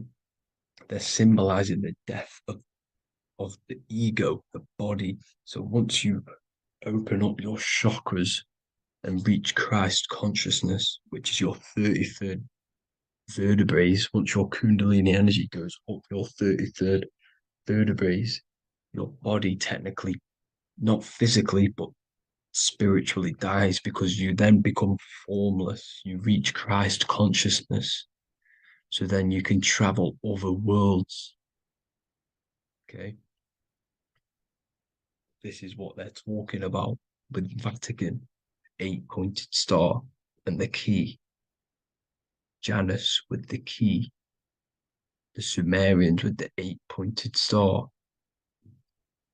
Anunnaki, the 8-pointed star. Polaris, 8-pointed star. So Polaris is the way out of this realm, which is at the center. Pole, North Pole. Okay. So the key is that they're hiding from us is the knowledge to unlock our chakras. Okay. And without this knowledge that they keep from us, is trapping our souls in this reality to keep reincarnating. Okay. Well, thank you all for tuning in. I'm going to leave you all there. Make sure to leave a like and a comment in the